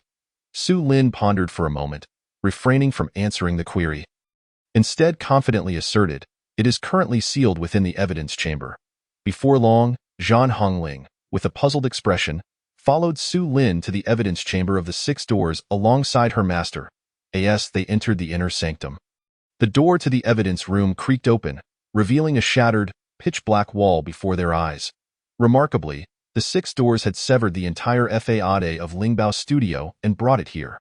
Observing the wall surface that bore the marks of his internal energy's impact, Su Lin's gaze sharpened. To his astonishment, a yellow talisman was affixed to it, preserving a trace of fiery spiritual energy until this day. As Su Lin examined the incantations inscribed on the yellow talisman, he cross-referenced them with the compendium of basic talismanic arts, only to discover that none matched. This revelation took him aback, prompting him to exclaim, "Lord Yin, this yellow talisman is..." "This is a spirit-locking talisman from the Demon Suppression Division." A spirit-locking talisman? Upon hearing this, Su Lin's heart surged with surprise. The inscriptions on this talisman bore significant discrepancies from the spirit-locking incantation etched in his mind. Thus he had initially failed to recognize it. However, upon learning its name, he scrutinized it once more, finding certain similarities with the genuine spirit-locking talisman. To say they were similar would be an understatement. It was more accurate to describe it as a simplified version. Yet, this talisman was excessively simplified, and its spiritual energy was exceedingly faint. Su Lin felt that a mere flicker of his own spiritual energy could easily disperse the talisman's power. Can talismans truly be simplified? Now, that is quite an intriguing approach. The talismans I currently possess lack the conditions for such simplification. After studying the yellow talisman, Su Lin was struck with profound inspiration, as though he had unearthed a hidden treasure. Invigorating his spirits. "You mentioned that you discovered this clue by intuition. Can you still rely on intuition to uncover anything else?" Seeing Su Lin engrossed in his examination of the yellow talisman, Yin Xian could not help but ask. Startled from his reverie, Su Lin turned to face Yin Xian, and then his gaze returned to the talisman. "I sense that this yellow talisman possesses an aura distinct from that beneath the seal. It is a peculiar energy, slightly stronger than a martial artist's internal power, yet imbued with a sense of tranquility. It does not exhibit the same brutishness as martial energy." Having spoken, Su Lin turned to Yin Xian, his eyes reflecting a hint of skepticism, and inquired, "Lord Yin, as a martial arts master, you must have sensed something as well. correct? Really? How come I cannot perceive it? Before Yin Exine could respond, Zhan Hongling suddenly interjected. You cannot sense it because you have yet to step into the innate realm. Hearing his disciple's words, Yin Exine chuckled lightly and offered an explanation. His gaze then fixed intently on Su Lin. At such a young age, you have already attained the 8th level of the innate realm. Remarkable. What? The 8th level of the innate realm? Master, are you saying Su Lin? Upon hearing Yin Exine's declaration, Zhan Hongling's face registered shock. Her eyes wide with disbelief as she regarded Su Lin. She had always assumed that while Su Lin was an innate martial artist, he could at most be at the 1st level, never expecting that his cultivation was a staggering 8 levels higher than her own. How could she not be astounded? In her mind, only the direct disciples of renowned sect leaders could reach such martial prowess at such a tender age. These individuals were exceptionally rare talents in the martial world, celebrated as prodigies. She pondered for quite some time before failing to identify any martial genius that could be likened to Su Lin. Su Lin himself was equally incredulous. He had believed his cultivation to be well concealed, yet it had been effortlessly perceived by Yin Exine. This only deepened his curiosity regarding Yin Exine's martial arts prowess. Chapter 45. The Great Qin Dynasty Prohibits Cultivation. Yin Exine regarded Su Lin with an appreciative gaze, harboring a sense of curiosity about this remarkable rising star in the martial arts realm. After all, such an exceptional talent had emerged seemingly out of nowhere, and even the 6 doors could find no trace of his background, making his origins quite mysterious. Hee, Lord Yin, you flatter me. It's merely a stroke of luck. Under the scrutiny of the two, Su Lin felt somewhat uneasy, forcing a wry smile. At present, his martial prowess and cultivation had merged into one, with the 8th level of qi refinement equating to the 8th level of the innate realm. As for the source of this cultivation level, he certainly would not elaborate. There is no need to be so reserved. As long as you have not committed any unlawful acts, no one within the Great Qin dynasty can touch you. Yin Exine chuckled. Upon hearing this, Su Lin's expression shifted slightly, instantly grasping the implication behind Yin Exine's words, and he felt a wave of relief wash over him. Are you truly an 8th level innate martial artist? At this moment, Zhan Hongling also regained her senses and asked hesitantly, yes. Now that his cultivation had been uncovered, Su Lin had no reason to conceal it any longer and responded casually. Hearing Su Lin's admission, Zhan Hongling's eyes widened in disbelief. Hongling, you must now dedicate yourself to martial arts. Do not spend all your time solely on case investigations. Yin Exine seized the opportunity to lecture his disciple. He found her dedication to work both commendable and exasperating. Zhan Hongling's innate talent was not lacking. Had she not devoted herself so thoroughly to her investigations, she would not have remained stuck at the 9th level of martial arts and could have potentially reached the 3rd level of the innate realm. Understood, Master. Zhan Hongling seemed genuinely affected by Su Lin's revelation. This time she did not complain about her master's nagging, instead adopting a receptive demeanor. Su Lin, wishing to steer clear of the topic, turned his attention back to the yellow talisman. What is this talisman made of? It must have cost quite a bit, right? Given his true sight, Su Lin had no difficulty determining the materials used for the talisman. His inquiry was merely an attempt to gauge the talisman's value, as he would inevitably need to expend considerable resources in collecting materials for the Qinkuan bag, and currently, what he lacked most was silver. The master and disciple duo, now drawn to Su Lin's words, turned their gazes toward him. But of course, this spirit-locking talisman can only be crafted by the Demon Suppression Division. Just this single piece cost the 6 doors 3,000 taels of silver. What? 3,000 taels? So much? As soon as Zhan Hongling's words fell, Su Lin exclaimed, his face a mask of astonishment. He could hardly believe that such a small talisman could possess such exorbitant value. Indeed, it is worth 3,000 taels. This spirit-locking talisman is not only costly but also exceedingly rare. Only the Demon Suppression Division can produce them in the entire Great Qin. Seeing Su Lin's astonishment, Yin Exine chuckled and promptly confirmed.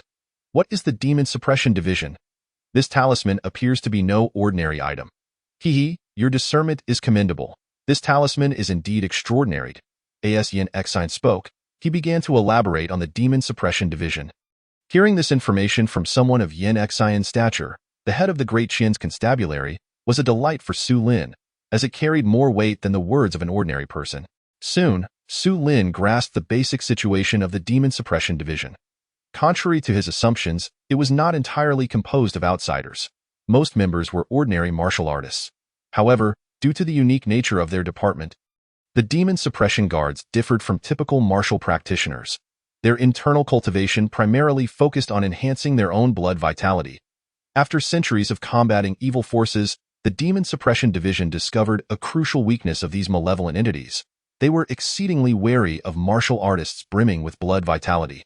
Consequently, the division devised a method for refining blood vitality, named Blood Refinement Divine, ART.IT, was this technique that established the current preeminent status of the Demon Suppression Division. In Yin Xion's words, the Demon Suppression Division transcended all governmental offices in the Great Qian, unbound by the constraints of royal authority. Their power was unparalleled, even in the event of a demonic disturbance within the palace. The Demon Suppression Division retained the right to enter and inspect with weapons drawn, meting out lethal consequences to any who dared to obstruct them.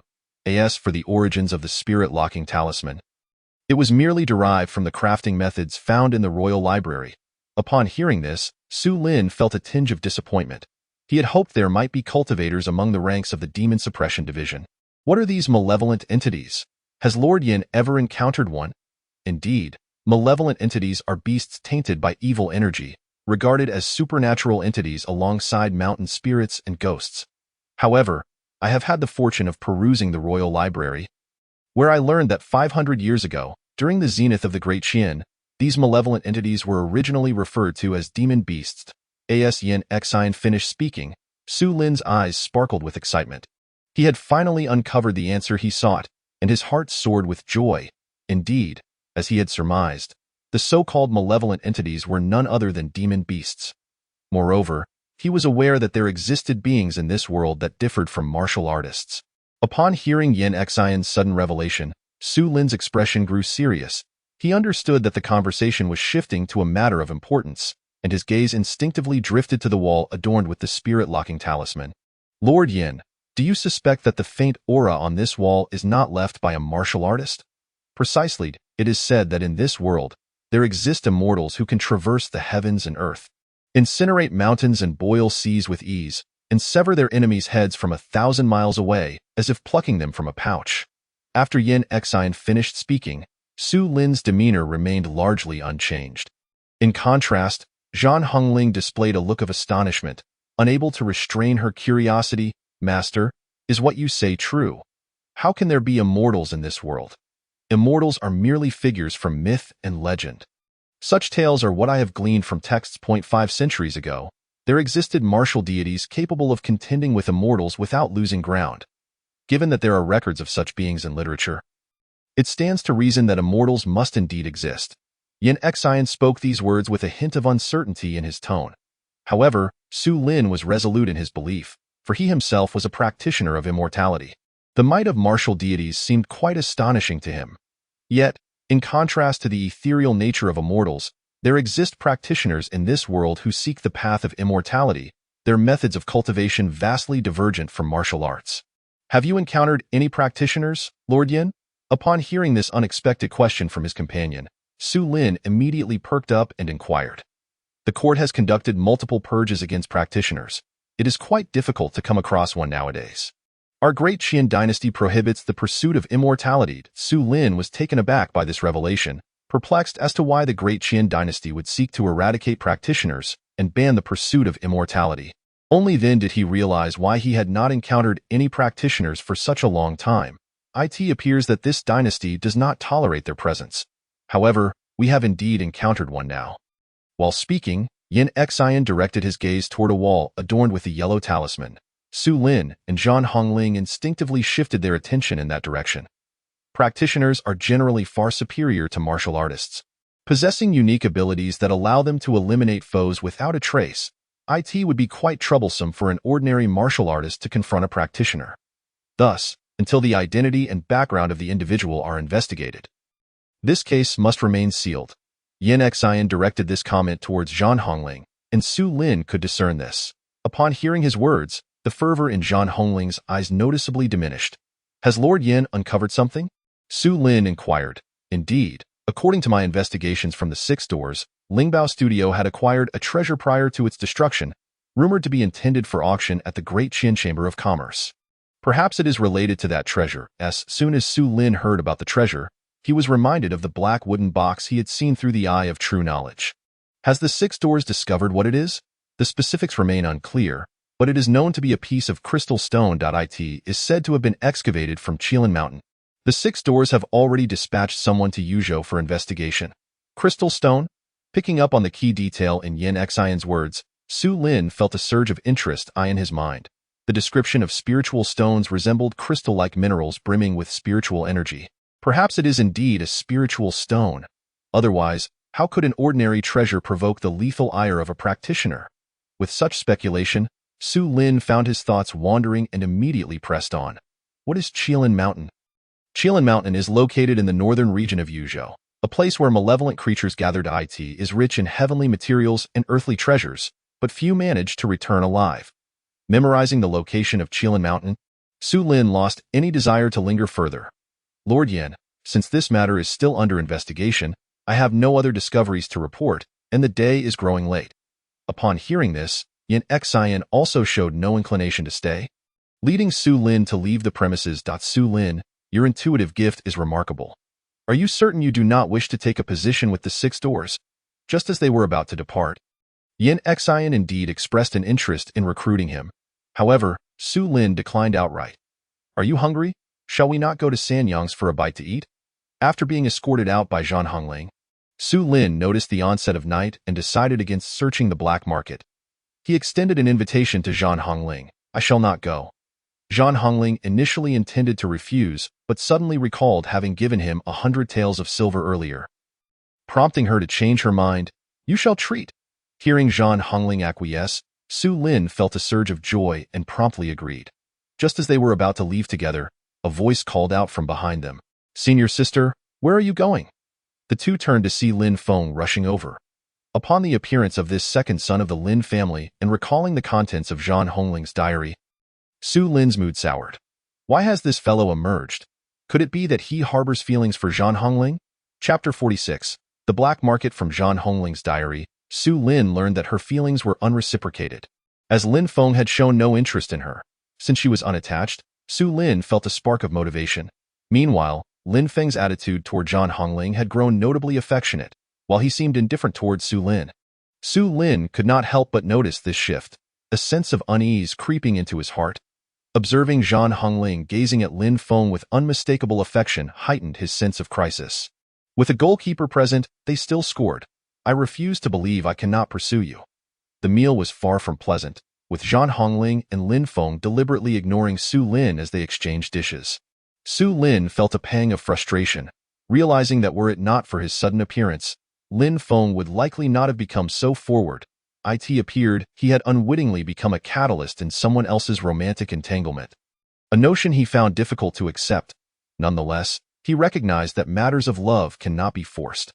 After finishing his meal, Su Lin settled the bill and took his leave, departing with an air of nonchalance. Women only serve to hinder my forging.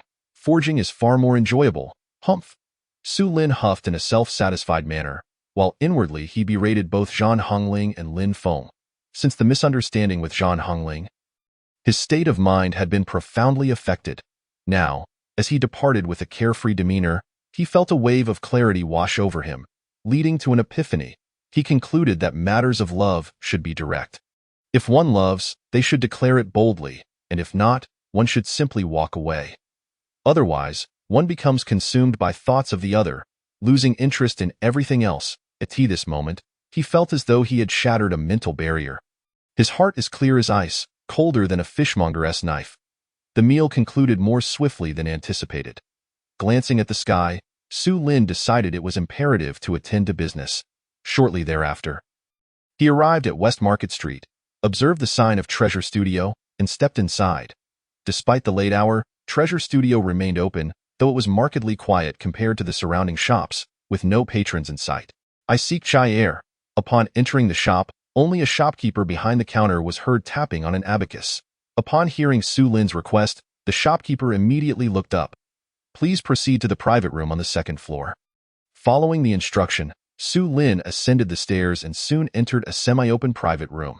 Inside, he found a middle-aged man with a face full of excess flesh. Yet, this man was clad in a silk long gown. An incongruity with his appearance. "Are you Chai Er?" "Indeed. Who are you?" Chai Er's tone was exceedingly cold. Su Lin did not dilly-dally, producing the black market token. Upon sight of this item, Chai Er's previously menacing demeanor transformed into a smile that was more grotesque than sorrowful. "Uncle Joe sent you, correct? Do you understand the rules of entering the black market?" Su Lin shook his head. "There is a carriage in the back courtyard. The fare is 10 taels for the journey." Moments later, Su Lin boarded a carriage entirely draped in black cloth. After a lengthy and bumpy ride, the carriage finally came to a halt. Subsequently, the driver entered the carriage and handed Su Lin a mask. "Wear this. Upon entering the black market, it is best not to reveal your identity. After the transaction, you may leave on your own." Hearing the driver's words, Su Lin couldn't help but grumble inwardly. Why the mystery if I can leave on my own? Is it merely to extract another 10 taels from me? Of course, he bore no significant grievance over this minor loss, especially since the driver had provided a mask, as long as he remembered the route upon leaving. He could return independently in the future. Donning the mask, Su Lin stepped out of the carriage, only to find himself in a desolate wilderness, shrouded in darkness. Before him, however, stood the entrance to a cave. Illuminated by 2 braziers, a black-clad figure wearing a ghostly mask stood guard. Su Lin presented the black market token, and the figure immediately stepped aside, offering no resistance and not even collecting any fee. This relieved him, as he had just acquired 100 taels, and now had less than 90 remaining. He was uncertain how much material he could purchase with this amount, or whether the black market offered what he sought. The cave was not entirely dark. Every so often, a torch illuminated the path. Upon exiting the cave, Su Lin was greeted by a breathtaking sight. A hidden paradise surrounded by cliffs, a bustling marketplace teeming with merchants. The crowd, masked just like the sellers, filled the air with the sounds of bartering and haggling, akin to any ordinary market. "Come take a look.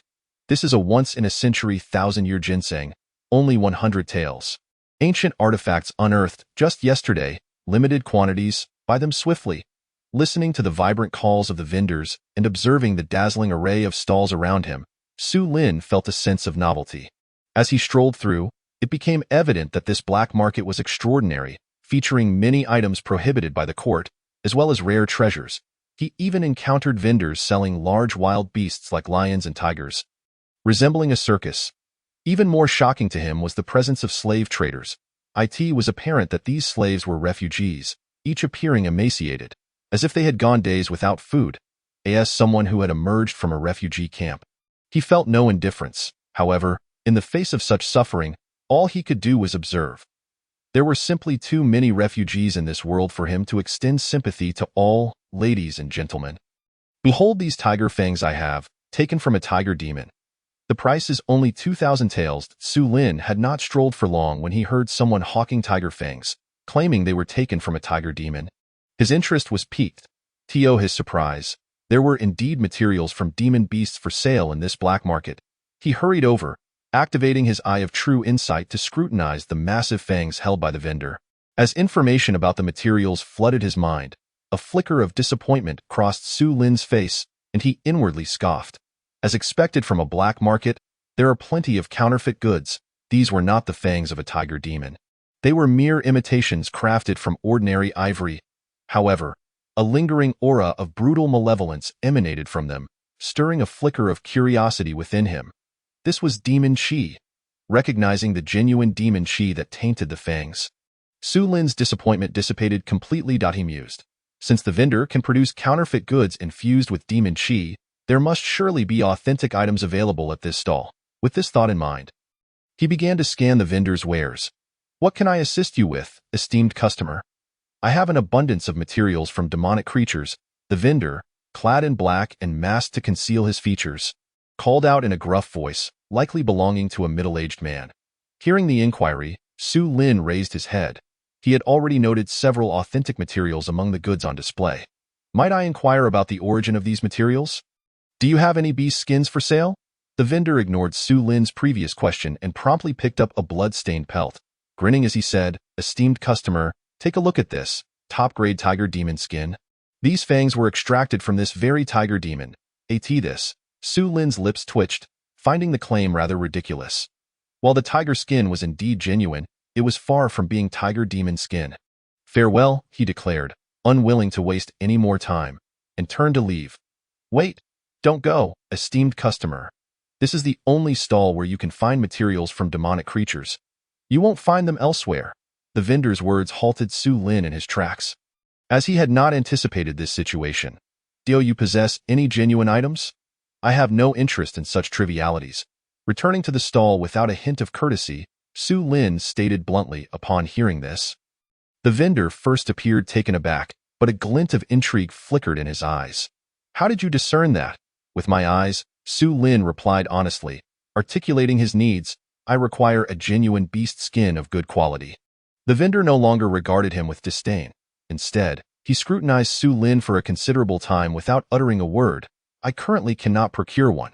If you are not in a hurry, I can notify you when I manage to acquire it. After a brief silence, the vendor finally spoke. Do you know where I can obtain materials from demonic creatures, or where such entities might be found? Su Lin pressed, feeling a sense of urgency. Having grasped the method to craft a Chinkoan pouch, he was eager to proceed and did not wish to wait. The vendor seemed momentarily taken aback by his question before replying. If you seek materials from demonic creatures, your only option is the Demon Suppression Bureau. The Demon Suppression Bureau? Su Lin began to inquire further, but the vendor interrupted him with a wave of his hand. Please refrain from speculating about others' identities.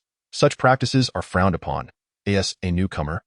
I hope you can understand. Su Lin clasped his hands in a gesture of politeness, acknowledging the rules of this place. His previous remark had indeed been inappropriate.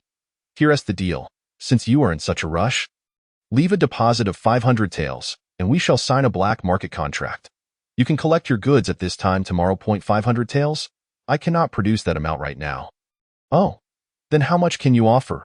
80 taels. Upon hearing this, the vendor erupted in anger. 80 taels.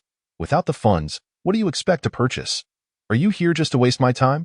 I genuinely have little money on me at the moment.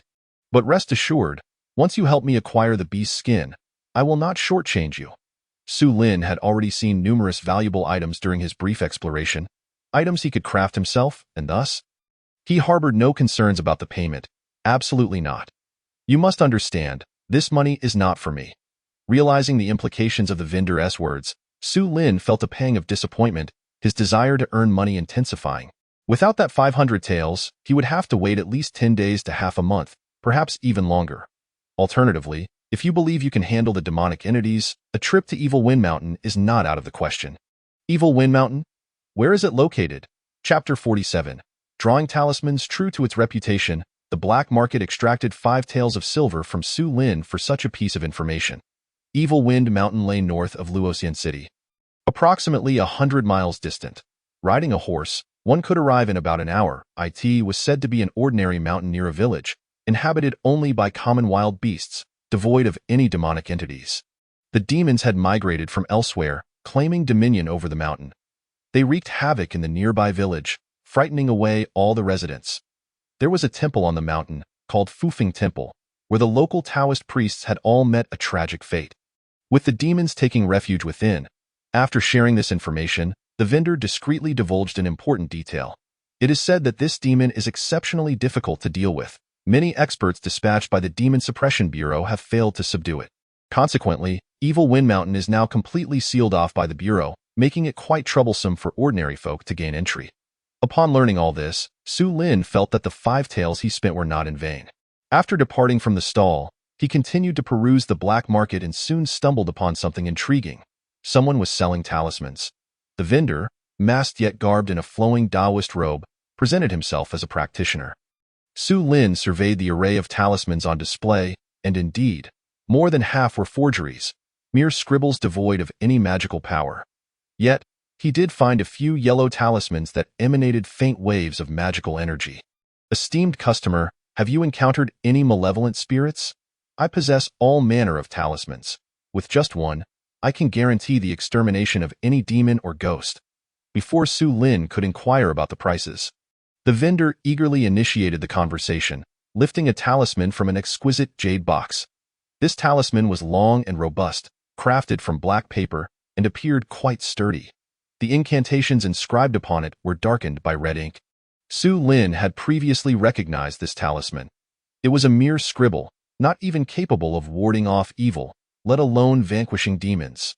Yet, in the vendor's words, it transformed into an unparalleled talisman, capable of effortlessly dispatching malevolent beings. He even exaggerated that this talisman was composed of special materials, not merely a disposable item, but rather one that could enhance the feng shui of a home, transforming it into a land of prosperity. In short, he spun a web of absurd benefits that left Su Lin bemused. Were it not for the few genuine items at this vendor's stall, he would have dismissed him as a charlatan. What is the price?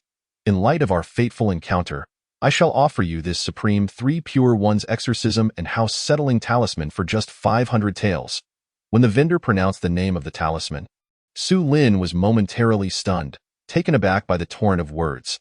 Once the price was revealed, he quickly regained his composure and retorted with a smirk. Can you repeat that talisman's name? The vendor was rendered speechless by this single question. Su Lin had indeed guessed correctly.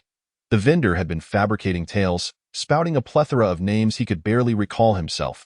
Enough, do not attempt to deceive me with such nonsense. What about this one and this one? What are their values? As he spoke, Su Lin pointed at several yellow talismans on display, inquiring about their prices. The vendor's heart raced as he realized he had encountered someone well-versed in the subject and no longer dared to misrepresent the items. Setting down the jade box, he clasped his hands in apology, saying, I must admit, I have embarrassed myself today. Su Lin waved his hand dismissively. He was not overly concerned and found the previous exchange akin to an entertaining monologue, bringing him a measure of joy. This locking spirit talisman is valued at 5,000 taels. This one, before the vendor could finish his introduction, Su Lin abruptly interjected, Isn't the locking spirit talisman valued at 3,000 taels? You misunderstand. The 3,000 taels is merely the market price. Such talismans are rare commodities. Their true value far exceeds the market price. With this explanation, Su Lin finally understood. Subsequently, the vendor introduced several other yellow talismans. All priced exorbitantly, Su Lin examined the exorcism and spirit-collecting talismans, noting that the incantations were simplifications based on genuine talismans. His keen perception allowed him to memorize the inscriptions at a glance. Do you accept talismans? Su Lin inquired. You can procure such talismans? The vendor expressed surprise, quickly asking for clarification. If I can acquire them, would you buy them? Of course, but it depends on the type of talisman. Naturally, the price will be half of what I sell them for. Otherwise, I would incur a loss. Upon hearing the vendor's terms, Su Lin felt a wave of dissatisfaction wash over him. He chose not to continue the conversation, offering a slight bow to the vendor before departing. If you can truly procure them, we can negotiate the price. You understand that these items are valuable. It can take 10 days to half a month to sell just one. Hearing the vendor's words, Su Lin turned back, realizing the validity of his point. He simply could not afford to wait that long. What you say makes sense, but we need to discuss the price more thoroughly. After a brief moment, following a spirited debate, the two individuals agreed to raise the price of each talisman by 20%. Ultimately, the self-proclaimed vendor, an old Taoist, purchased the items at 70% of the selling price. From now on, you may refer to me as Dao Yi, he declared. I think I shall still call you Old Tao. Su Lin replied with a hint of annoyance. That works too. The old Taoist chuckled awkwardly at the remark. With matters settled, Su Lin and the old Taoist arranged for him to return the following evening with the talismans for the transaction, after which Su Lin took his leave. He wandered through the black market for a while longer and indeed discovered some spiritual materials suitable for crafting chinko bags. But their exorbitant prices deterred him. Ultimately, he only purchased some yellow paper and materials for drawing talismans before exiting the black market. Once outside, Su Lin promptly employed his lightness skill, his figure gradually vanishing into the night. Approximately half an hour later, the night had deepened significantly, and Su Lin returned to the dormitory of the Divine Machine Mansion. He had memorized the route to the black market, this moment. He took out the yellow paper and the materials he had just acquired. As he embarked on his first attempt at drawing talismans, Su Lin felt no particular anxiety, for he was not aiming to create authentic talismans. Instead, he intended to produce simplified versions of the Spirit Lock Talisman, Exorcism Talisman, Demon Capturing Talisman, Mighty Force Talisman, Swift Talisman, and Calming Heart Talisman. The incantations for these 6 talismans were already etched in his mind, and he was well aware of the materials required for their creation. He began by taking some vermilion powder, sprinkling a bit into an inkstone, and then adding rooster blood and black dog blood. After that, he mixed in a touch of ink and clear water, stirring it to perfection. Thus, the ink for sketching the talismans was ready. Next came the most crucial step, drawing the talismans. Su Lin's expression turned exceedingly serious as he picked up the brush, gently dipping it into the ink. His eyes focused intently on the yellow paper, and he immediately activated the ultimate focus attribute, entering a state of profound concentration. In that moment, he channeled the spiritual energy within him, and a faint spiritual light flickered at the brush tip. Without delay, he swiftly began to draw, his brush dancing across the yellow paper with fluid grace, as if guided by divine inspiration. In less than the time it takes to brew tea, he set down the brush. With a flash of brilliance, the yellow talisman on the table emitted a subtle wave of magical energy. The simplified spirit lock talisman was a success. It was only then that Su Lin let out a long sigh of relief, beads of sweat forming on his forehead. Having previously been a novice, the act of drawing talismans himself allowed him to appreciate the profound depth of this craft. Even this simplified version drained a significant amount of his mental and spiritual energy, far more than he had anticipated. Fortunately, he succeeded on his first attempt, greatly boosting his confidence. The remaining 5 talismans were completed in no time. Gazing at the 6 finished yellow talismans, Su Lin's eyes gleamed with excitement. Thinking to himself that these were worth a hefty sum of silver, in the dead of night, within a loft at the Ministry of War's arsenal, Du Hanxing wore a troubled expression. Ever since the Wang family members, one imprisoned and the other missing, his mind had been in turmoil. He could not comprehend how matters had spiraled so out of control. Both of these individuals were entangled in unspeakable conspiracies with him, and their continued absence left him anxious. His concern for Wang Long, who remained incarcerated in the Ministry of Justice, grew after he had visited earlier that day. Wang Long had appeared quite distressed, pleading for assistance in securing his release. Yet, with Wang Fong still unaccounted for, Du Hanxing harbored suspicions that Su Lin might have played a role in their misfortune. Could that brat have already uncovered the truth? Regardless, it mattered little. Wang Long could not be allowed to live. As this thought crossed his mind, a glimmer of murderous intent sparked in Du Hanxing's eyes. Chapter 48. Lawsuit and accusation. Unbeknownst to Su Lin, the disappearance of Wang Fong had left someone in a state of unrest, and he remained oblivious to the fact that others were orchestrating actions against him. Had he been aware, he surely would not have taken matters so lightly. After storing the 6 talismans, Su Lin glanced at his character panel. Host: Su Lin Realm, Immortal Path, 8th level of Qi Refinement, Cultivation, 120 years, Divine Points, 0. Divine Abilities, Eye of True Insight, capable of recognizing the essence of all things and perceiving the traces of the past.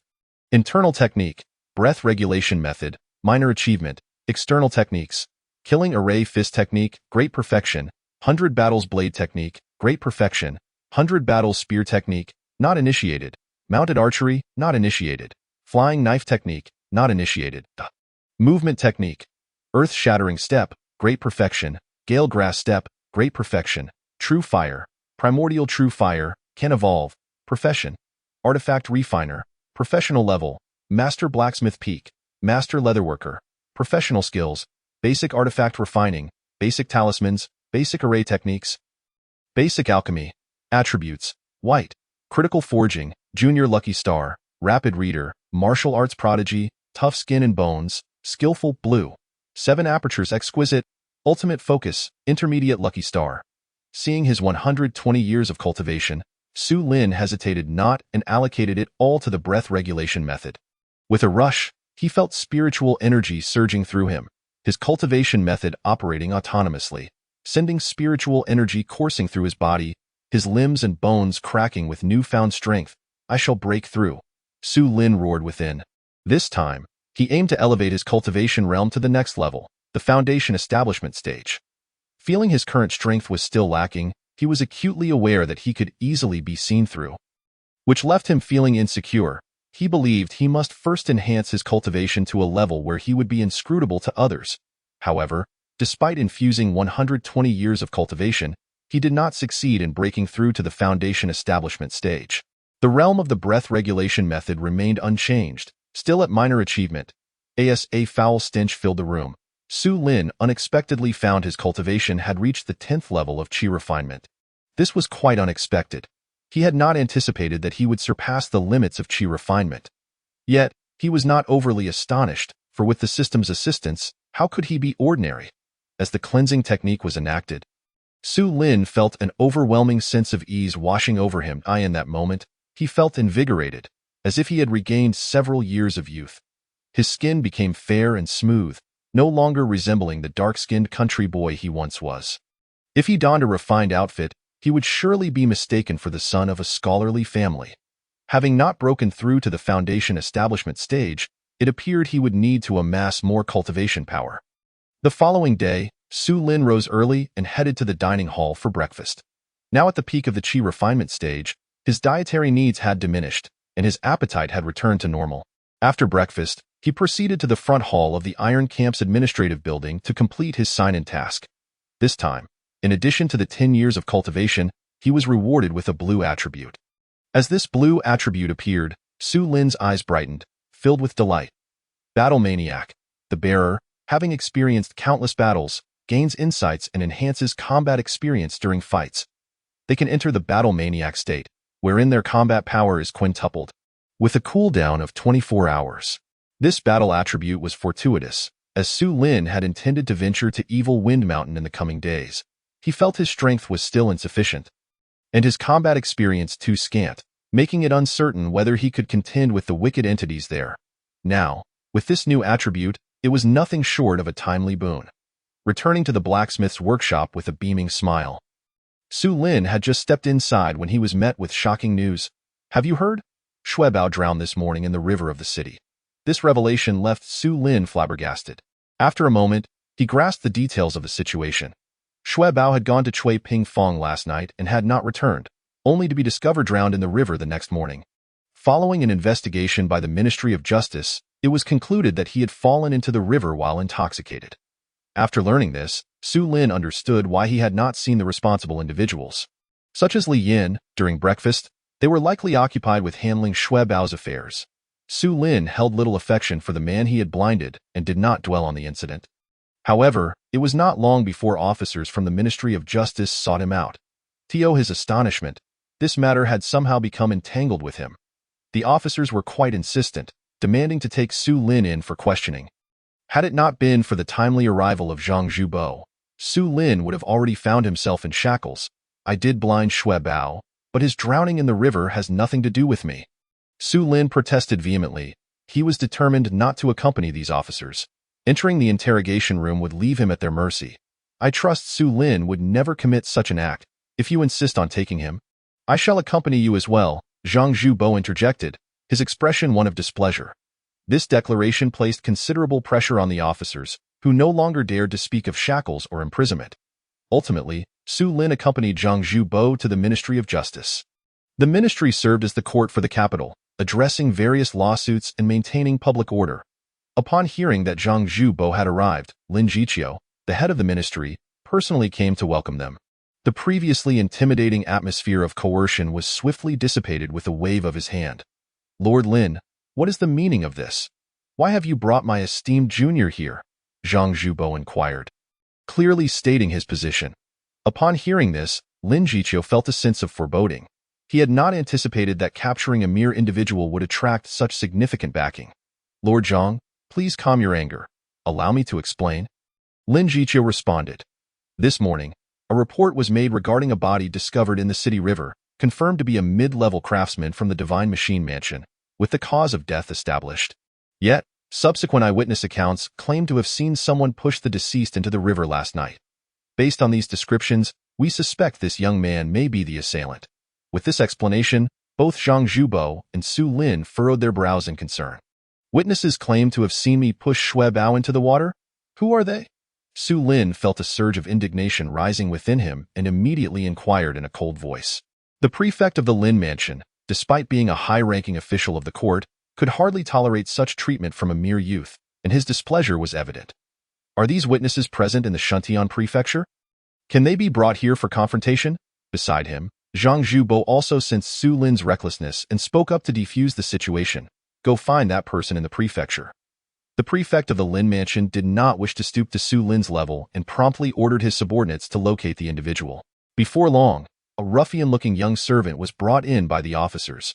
Upon seeing him, both Su Lin and Zhang Zhubo were struck with confusion, as they had never encountered this person before. The servant acknowledged the prefect with a bow and began to kowtow, calling him Sir. Rise. Now tell us, where exactly did you witness the suspect last night, and what did he look like?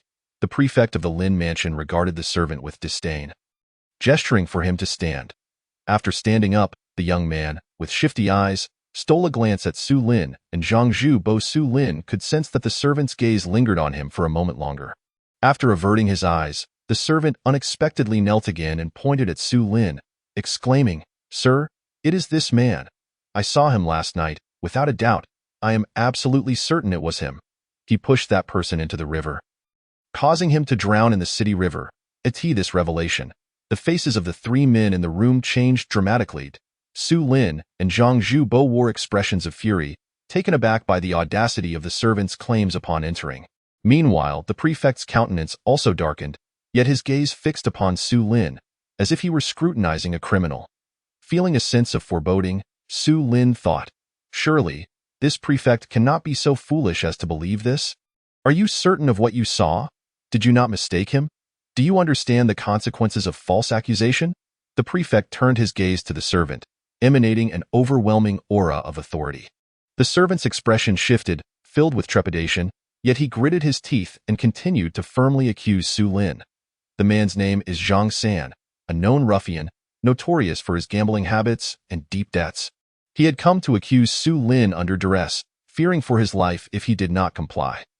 The consequences he faced were dire, a fate he could scarcely bear to imagine. With Zhang San's identification established, the prefect then turned to Su Lin. What do you have to say for yourself? Sir, this man is making false accusations. I did not see Shui Bao last night, nor was I anywhere near the city river. Humph. What evidence do you have to support your claims? Where were you then? Who can vouch for you? The prefect scoffed, interrogating him. Upon hearing this, Zhang Zhubo furrowed his brows, perturbed by the prefect's tone, which resembled that of an interrogator. He then shifted his gaze to Su Lin. Su Lin offered him a reassuring look and faced the prefect's aggressive demeanor without flinching. Last night, I was at the 6 doors, invited by Lord Yin Exine for tea. This revelation caused a stir among those present. What? The head of the 6 doors, Lord Yin, invited you for tea? Did that old fellow give you any trouble? The prefect expressed disbelief, his voice laced with skepticism. Meanwhile, Zhang Zhubo appeared anxious, questioning Su Lin's statement. Upon hearing Zhang Zhubo's inquiry, the prefect's expression shifted to one of shock, as he scrutinized Su Lin with renewed interest. Pondering who this young man truly was to have caught Lord Yan's attention. Perhaps he had acted too hastily today. Rest assured, Zhang Darren, my encounter with Lord Yan was merely coincidental. We happened to meet outside the 6 doors and were invited in for tea.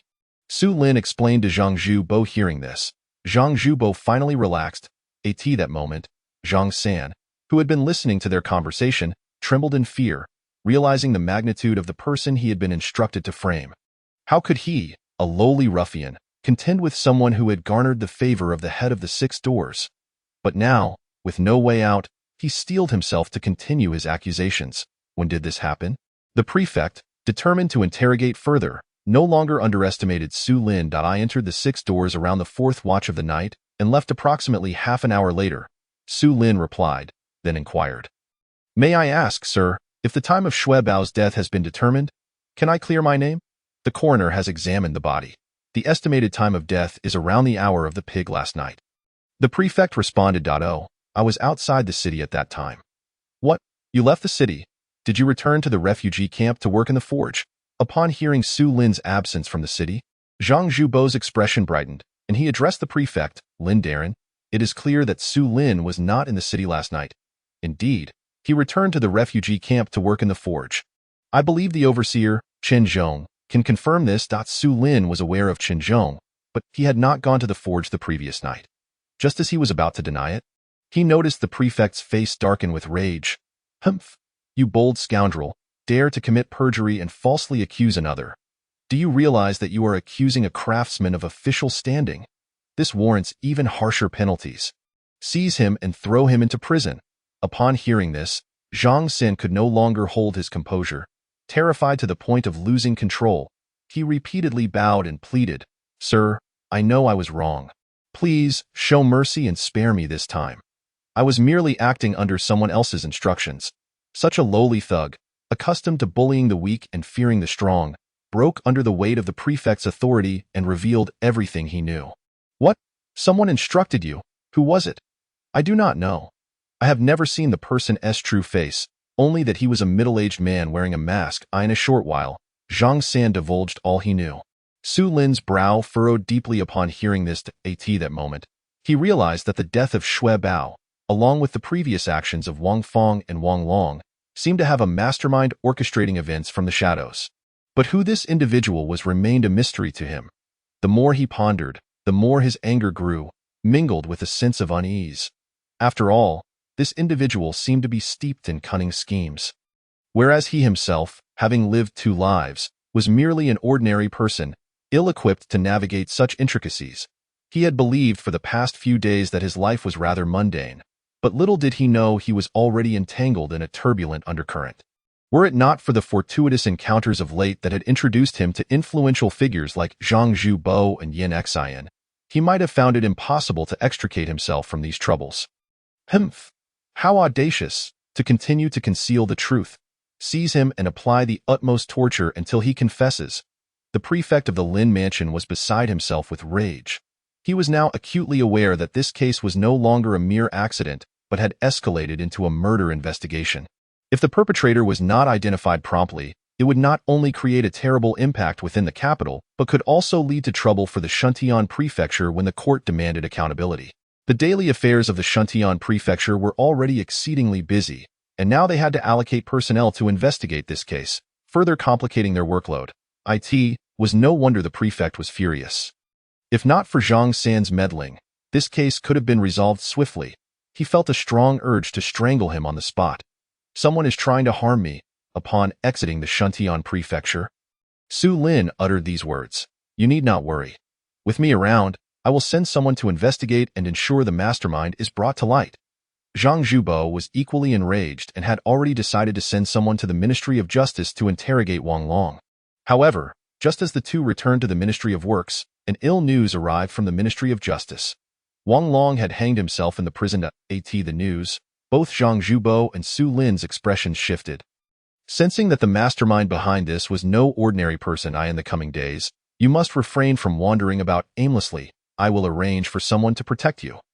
Zhang Zhubo's good intentions were met with Su Lin's refusal. He could not remain in the Ministry of Works indefinitely, and with his current strength, he had no fear of those conspiring against him from the shadows. "Very well, though you possess the ability to protect yourself. Take care in all matters." After parting ways with Zhang Zhubo, Su Lin returned to the iron unit of the Divine Mechanism Bureau. "Heh, is it that Imo Hanqing? Does he truly believe he can crush me as easily as squashing an ant?" Su Lin harbored his suspicions, convinced that the one plotting against him must indeed be the white-robed young general, Imo Hanqing. After all, he had no enmity with anyone else. The fact that he was being targeted simply because he had refused Mo's invitation to join him infuriated Su Lin. It was an unpleasant feeling to be underestimated by others, particularly being treated as a mere insect to be manipulated at will. That day, Su Lin completed his forging tasks early, receiving a mere 50 years of power from the system. Without hesitation, he returned to his quarters and allocated all his power to the breathing technique. "Let me break through." In that moment, a radiant light enveloped Su Lin, and an immensely powerful wave of spiritual energy radiated outward. Surrounding him with ethereal energy, as time passed, the limbs and bones within his body were constantly washed by spiritual energy, producing a continuous cracking sound.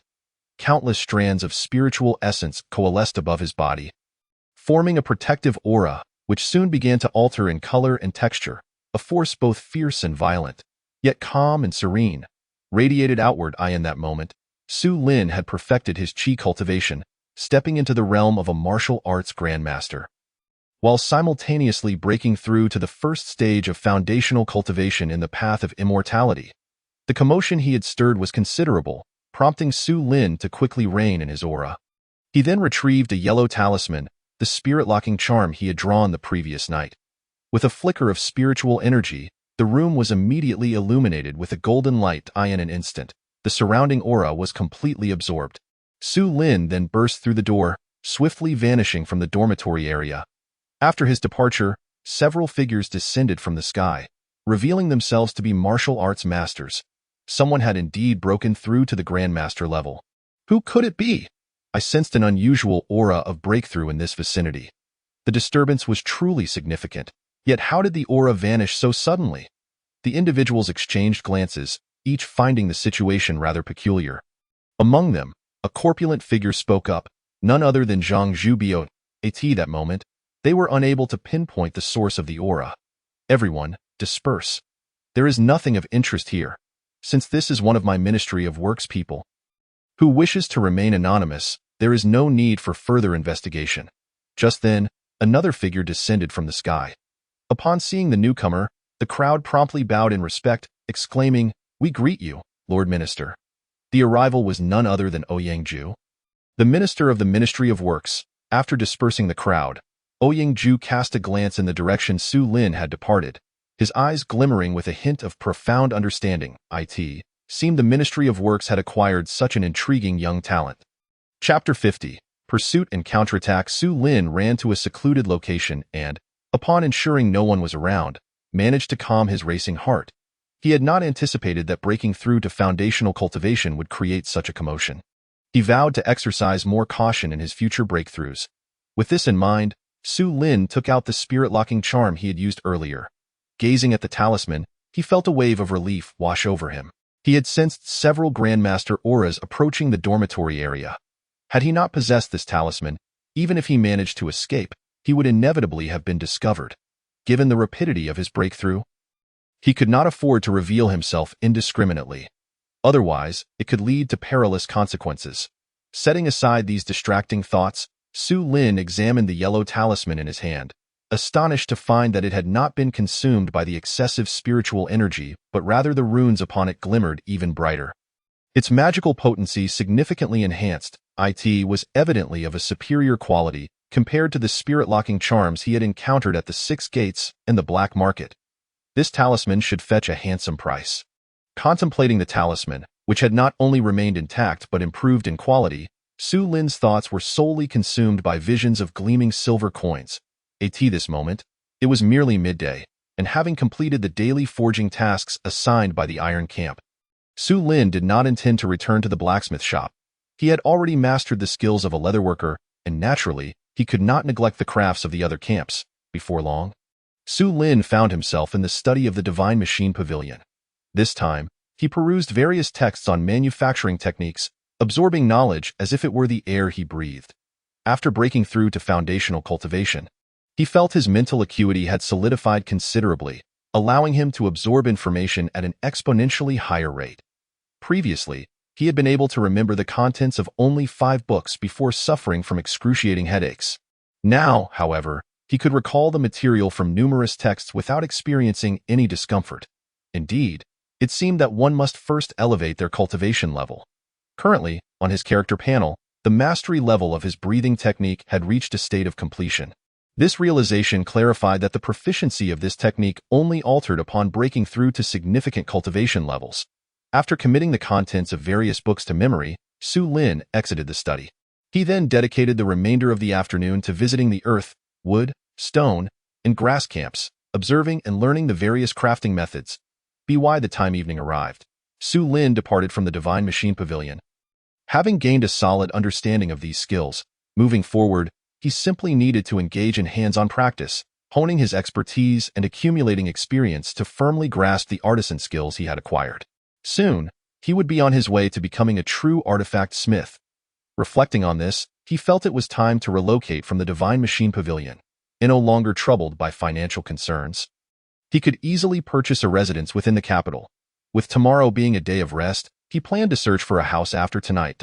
Su Lin intended to establish workshops for blacksmiths, leatherworkers, and other craftsmen within his new home, allowing him to work freely without drawing undue attention to his exceptional skills.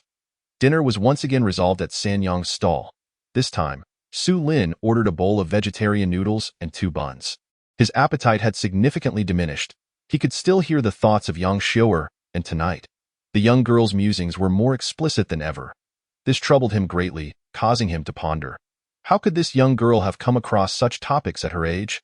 No matter how steadfast his mental state, he was nearly thrown off balance by her thoughts. Su Lin also noticed that perhaps due to his own cultivation advancement, the range within which he could hear thoughts seemed to have expanded. Even from 10 meters away, he could still catch snippets of Yang Xiu'er's inner musings. How had this child managed to become a grandmaster? This was quite peculiar. As Su Lin hurried to finish his meal and depart, the elusive thought he had previously struggled to capture suddenly resurfaced. This time, Su Lin abruptly lifted his head, fixing his gaze intently on a nearby stall. There stood Hu Sanyang, her figure still voluptuous and graceful, busily attending to her stall. Her movements in preparing the noodles were remarkably adept, and her youthful face bore hardly a wrinkle. Beads of sweat glistened on her forehead, and the motion of wiping her brow with her sleeve added an alluring charm unique to mature women. This scene would cause any man to swallow hard. Indeed, the proprietors and attendants of nearby stalls, as well as passing male pedestrians, all exhibited similar reactions. However, Su Lin felt a chill run through him. He had confirmed that the owner of the thought belonged to this captivating Hu Sanyang. Now that he had become a grandmaster, how could she still perceive his level of cultivation? Leaving him utterly astonished. Furthermore, he had never expected that the mysterious expert who had plagued his thoughts for days would turn out to be this stall owner. Who exactly was Hu Sanyang? Why was she running such a modest noodle stall here? Humans are innately fearful of the unknown. Su Lin was no exception. Without knowing whether the other harbored any malicious intent, he felt a sense of unease creeping into his heart. Choosing to avert his gaze, he hastily returned to his noodles to tea that moment. Hu Sanyang seemed to sense something, subtly glancing at Su Lin with a hint of surprise. This young man possesses quite a keen perception. Could it be that I have been discovered? Xiu'er, settle the bill. The money is right here. Su Lin did not linger, finishing his meal and leaving the payment before departing from the stall. As he passed by Hu Sanyang, he managed a smile and a casual wave, revealing no signs of his earlier apprehension. It was precisely because of his recent breakthrough to foundational cultivation that his mental state had become considerably steadier. Otherwise, he would not have been able to maintain such composure. Only after walking quite a distance did Su Lin finally exhale in relief. He had once again caught a glimpse of Hu Sanyang's thoughts, which were not only filled with suspicion towards him, but even hinted at murderous intent. This revelation cautioned him against any further attempts to pry into others' thoughts. He understood that the other must possess some secret, and any inclination to delve deeper could very well lead to his demise. Moreover, despite now being a foundational cultivator, he could not glean any insight into her true capabilities. Such an individual could eliminate him with the slightest effort, leaving him no opportunity for resistance. Putting the matter of Hu Sanyang aside, Su Lin set out alone beyond the city, heading straight for the black market. Unbeknownst to him, just as he exited the city gates, several figures followed closely behind. These individuals bore blades and swords, dressed in fine attire. Observing the direction Su Lin had taken, they donned masks and swiftly pursued him. Having broken through to foundational cultivation, Su Lin's martial prowess had reached the level of a grandmaster, and with his mastery of the Gale step, he moved with remarkable speed. In less than a quarter of an hour, he was nearing the location of the black market. At that moment, his ears perked up, sensing something unusual behind him.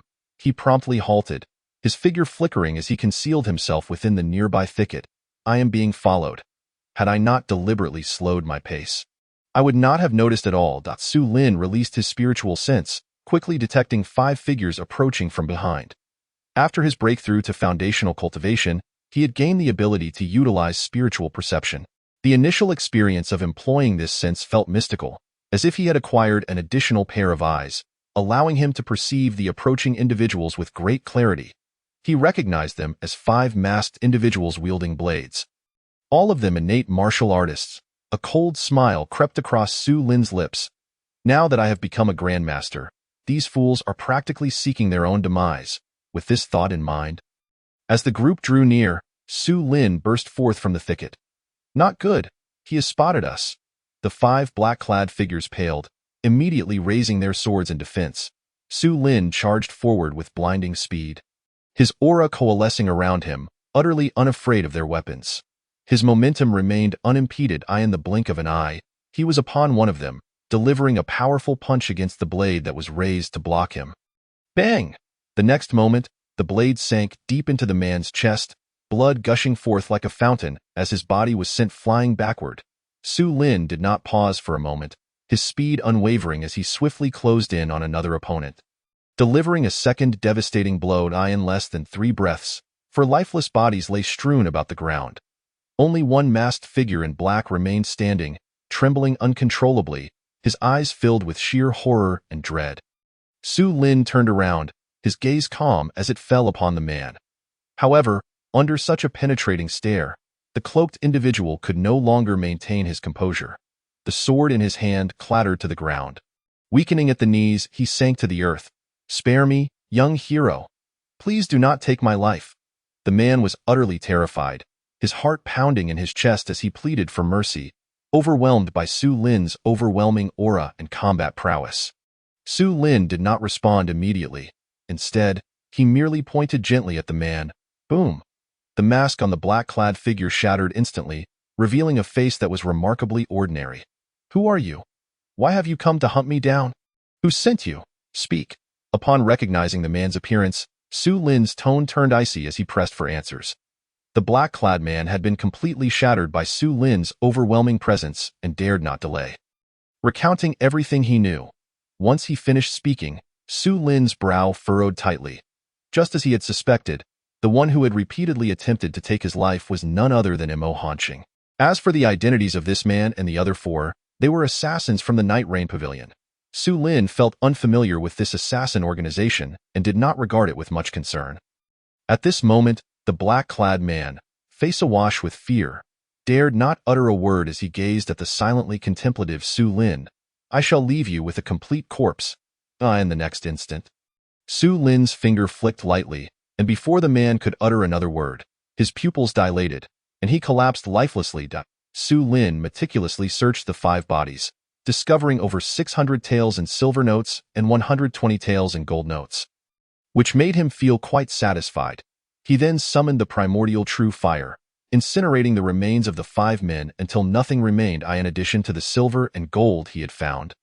Su Lin also uncovered several martial arts manuals and a peculiar black iron shard. The shard was palm-sized and irregular, as if forcibly severed from something larger. It bore chaotic engravings, and when Su Lin scrutinized it with his true insight, he was struck with astonishment. The material was no ordinary substance, but rather a metal spirit material known as 9 nether black gold. Although he could not decipher the inscriptions, his true insight provided some clarity. The characters belonged to the Ghost Clan, denoting the highest peak of the underworld. Only that phrase was intact. The rest of the inscriptions were fragmented and incoherent, leaving him bewildered. Ghost Clan characters? The highest peak of the underworld? What is the origin of this iron shard? Does the Ghost Clan still exist? Could this object have come from them? Su Lin was taken aback. He could not fathom why such a mysterious and significant item would be found in the possession of an assassin in the mundane martial arts realm. After securing the enigmatic iron shard, Su Lin perused the martial arts manuals he had acquired. After committing their contents to memory, he burned them to erase any trace before contentedly making his way to the black market. Upon reaching the entrance of the black market, Su Lin donned his mask and displayed his black market token, quickly gaining entry. Now possessing 600 taels in silver notes and 140 taels in gold notes, amounting to over 2,000 taels in total, he chose not to seek out the old Taoist immediately, but rather headed to a shop that sold materials for crafting chinko and bags. The black market was not just filled with stalls. It also housed numerous shops, all of which were legitimate, selling only genuine goods.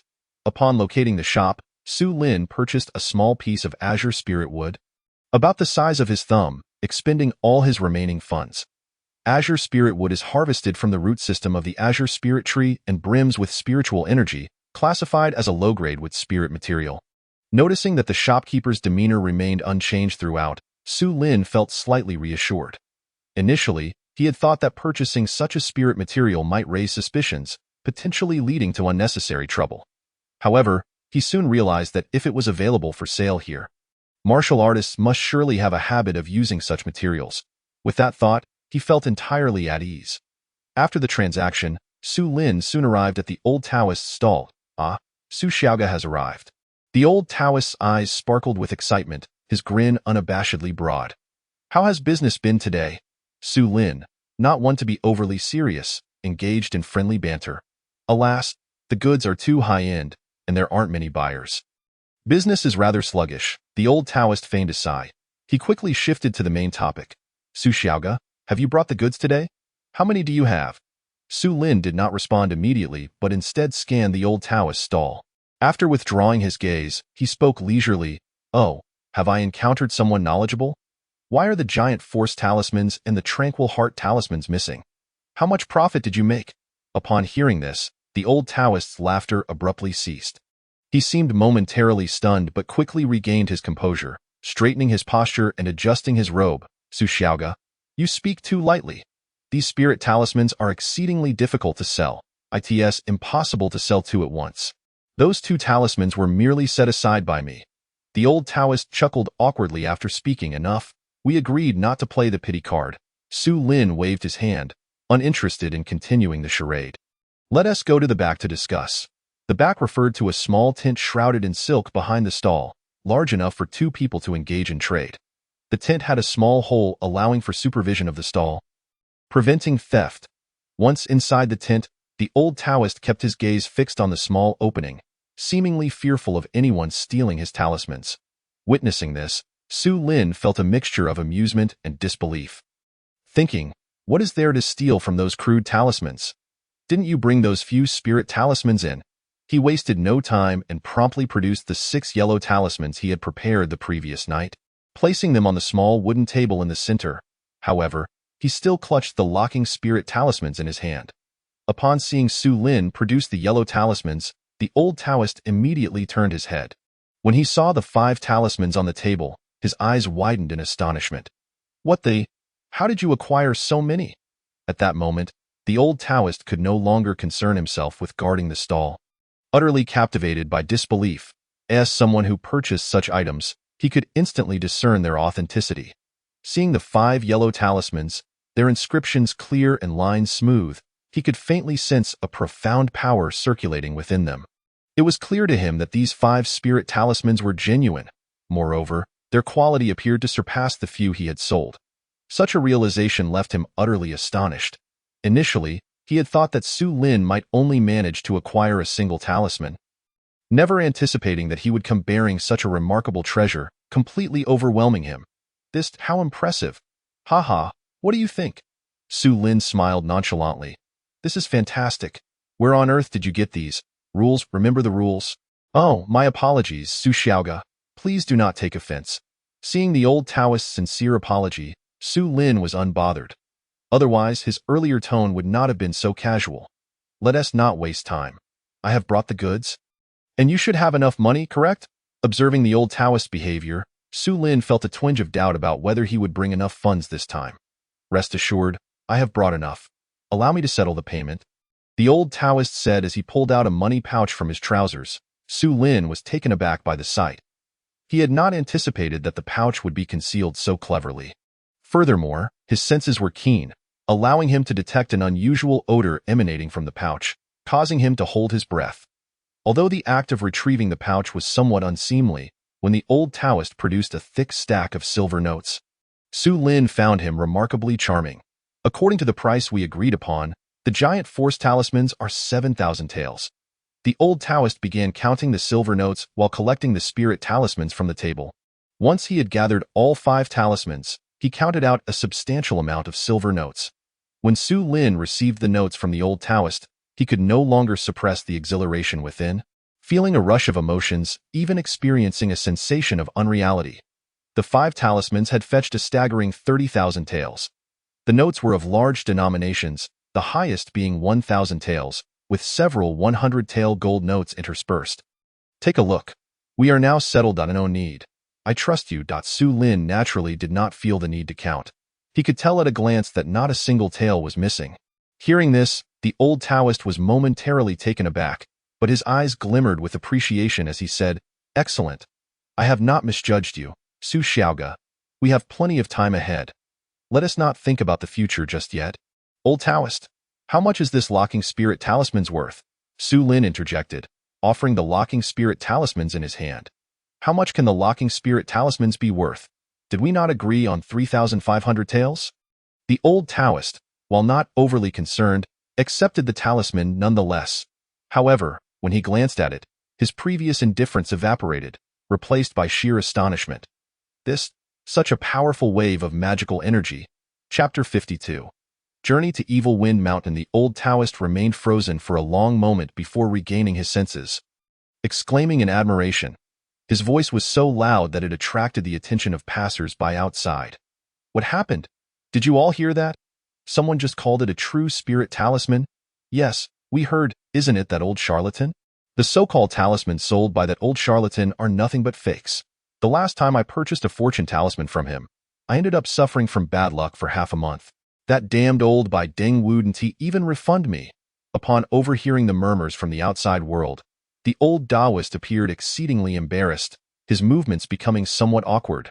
Humph, what a bunch of blind fools. If I don't swindle them, others surely will.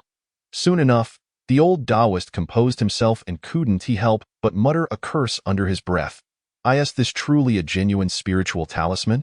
What does it signify? Su Lin, unwilling to waste time, immediately inquired. Upon hearing this, the old Taoist snapped back to reality, hesitating for a moment before explaining. In truth, the talismans available on the market are merely weakly enchanted pieces of paper masquerading as spiritual talismans. Only those like this locking spirit talisman, shimmering with ethereal light and exhibiting strong magical fluctuations, can truly be called spiritual talismans. At this point, the old Taoist cast a glance at Su Lin. His eyes filled with a profound meaning. It seems the esteemed figure behind Su, indeed, must be an exceptionally skilled talisman maker. Su Lin offered no response, leading the old Taoist to assume his silence was acquiescence. He never considered that this particular talisman had been crafted by none other than Su Lin himself. How much is this talisman worth? Su Lin was not interested in hearing further elaborations. He solely wished to ascertain the value of the spiritual talisman. This talisman is worth at least 10,000 taels of gold. Upon hearing the valuation, Su Lin's pupils constricted sharply. He hadn't anticipated that this extraordinary locking spirit talisman would be valued so highly. 10,000 taels of gold amounts to 100,000 taels of silver. The value had increased by more than 20-fold. I can accept 7,000 taels in gold notes for it. Seeing Su Lin's fervent interest, the old Taoist hesitantly proposed. Do you have such funds on hand? He had already observed that Su Lin's purse was far from sufficient, lacking even 50,000 taels of silver. Upon hearing Su Lin's assertion, a glimmer of surprise flashed in the old Taoist's eyes as he immediately affirmed. Yes, as he spoke, he began rummaging through his own belongings, soon producing 2 stacks of silver notes from his bosom and shoes. This old fellow certainly has many hiding spots for his money. Witnessing the silver notes produced, Su Lin was taken aback. Without delay, he accepted the 7,000 taels in silver notes from the old Taoist. With the transaction complete, both Su Lin and the old Taoist were pleased. As they exchanged farewells, the old Taoist attempted to invite Su Lin for a drink, but naturally, it was declined. Su Lin, not wishing to squander time, left the old Taoist and immediately sought out materials for crafting spiritual items. It must be noted that the common folk possess a remarkably high understanding of the value of spiritual materials. Just moments after receiving a fortune of 100,000 taels, he had already spent over 90,000 taels, leaving Su Lin feeling quite pained. Fortunately, he had gathered all the necessary materials for crafting a chinkoan bag, with only the crucial primary material, beast skin, still required. Therefore, Su Lin made another trip to the stall that sold demonic materials. However, once again, there was no beast skin available, but he did learn of its value. A piece of beast skin is worth at least 10,000 taels of gold. This revelation left Su Lin, who had thought himself wealthy, feeling a twinge of disappointment. He resolved not to purchase through that channel and decided to venture to Evil Wind Mountain instead. After leaving the black market, Su Lin carried a burden. Though not particularly heavy, it felt cumbersome, intensifying his urgency to craft the chinkoan bag. Su Lin first returned to the dormitory at the Divine Machine Mansion to stow his items. Yet feeling uneasy, he drew another locking spirit talisman. Affixing the talisman to the package to prevent the leakage of spiritual energy, he then concealed it beneath his bed. With the next day being a day of rest, Su Lin resolved not to wait any longer and decided to set off for Evil Wind Mountain that very night. Before his departure, Su Lin meticulously studied the basics of talismanic arts. He focused on several talismans meant for subduing demons, only to discover that simplifying the incantations to create a streamlined version of the talisman was far more challenging than he had imagined. Ultimately, he had no choice but to attempt drawing one. Compared to crafting simplified runes, the talismans documented in the foundational talismanic arts were exceedingly complex. The process was quite arduous, leaving Su Lin devoid of any sense of ease. With a flash, a demon-subduing talisman was finally completed. Looking at this talisman, Su Lin wiped the sweat from his brow, revealing a glimmer of satisfaction in his eyes. Indeed, it was no simple task. This drawing took over a minute, and fortunately, I possessed the attribute of extreme focus. Otherwise, I might have failed. This time, Su Lin felt somewhat drained, both physically and spiritually. Thankfully, the successful crafting of the spiritual talisman filled him with immense relief. After recuperating for a while, he finally reached for the demon-subduing talisman. Although crafted from ordinary materials, the runes upon it shimmered with ethereal light, pulsating with potent magical energy, emanating an unsettling aura. Su Lin sensed that this talisman he had created possessed formidable power. It seemed that once activated, it could annihilate any demon or monster. Aware of this, he decided against exhausting himself further in crafting such intricate talismans. After meditating for a time to restore his energy, he proceeded to draw several streamlined versions of the Locking Spirit Talisman, the Great Strength Talisman, and others. With the benefit of practice, Su Lin found himself drawing these familiar talismans with increased proficiency. No longer needing to be overly cautious as before, this time, he crafted 3 of each of the 6 talismans, totaling 19 talismans including the demon-subduing talisman. Previously, Su Lin had forged a blade of iron cutting and had yet to find an opportunity to wield it. Now, he finally had a chance to put it to use. Removing the blade from the wall and unsheathing it, a cold, fierce gleam flashed forth. This blade had already achieved the quality of a renowned weapon. Surpassing even ordinary esteemed artifacts, Su Lin would never skimp on the weapons he crafted for himself. Shortly thereafter, Su Lin exited the gates of the Ministry of Works, heading straight toward Evil Wind Mountain. Now a master of martial arts, he could traverse the skies. Coupled with his mastery of light-footed techniques, he was confident he could reach Evil Wind Mountain without the need for a steed. The journey of over 100 miles would take about an hour by horse, yet Su Lin utilized his light-footed skills to arrive in less than half an hour. That moment. He found himself standing before a desolate village. The environment of this village was exceedingly harsh, with the ground overrun by weeds, and every household's courtyard reflecting a scene of utter disrepair. It appeared that no one had resided here for quite some time. From the black market vendor, Su Lin learned that this village was called Kaoshan Village, situated within the mountains. The path leading in was treacherous. Had it not been for Su Lin's exceptional light-footedness, he would have taken considerably longer. The village lay at the foot of Evil Wind Mountain, hence its name. Upon arriving, Su Lin did not draw attention to himself, knowing that there were likely members of the Demon Suppression Division nearby. He could already sense the presence of several martial arts masters. Consequently, he did not dare to enter recklessly. Raising his gaze, he beheld the towering Evil Wind Mountain ahead. Su Lin felt an unusual aura of demonic energy permeating the air. Indeed, there must be demonic beasts within the mountain. Why is this demonic energy so intense? It is certainly not the work of ordinary beasts. As this thought crossed his mind, Su Lin felt a surge of excitement. The more extraordinary the demonic beasts, the more valuable the materials they possessed. However, he also understood that the beasts emitting such terrifying demonic energy were surely not to be trifled with, and he might not be able to contend with them.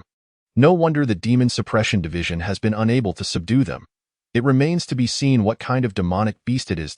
If only I could gather more information. Just as Su Lin was lost in thought, he suddenly heard voices arising from the village. Aha! The members of the Demon Suppression Division must know something. Chapter 53. The Might of Talismanry on a Moonless Night in the Tranquil Mountain Village.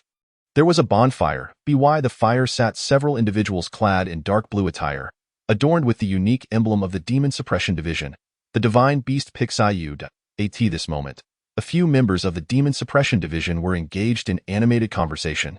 Su Lin concealed himself behind a wooden house, approximately 7 or 8 yards away, listening intently. I wonder when this ordeal will come to an end.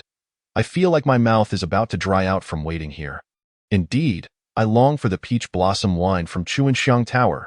Do you think that the demonic entity might escape? Hearing this, Su Lin perked up, realizing they were finally getting to the crux of the matter. Although Captain Huang and the others had severely injured that demonic entity, it was still a demon. It might not behave like a human and could potentially flee. Oh? How could that be?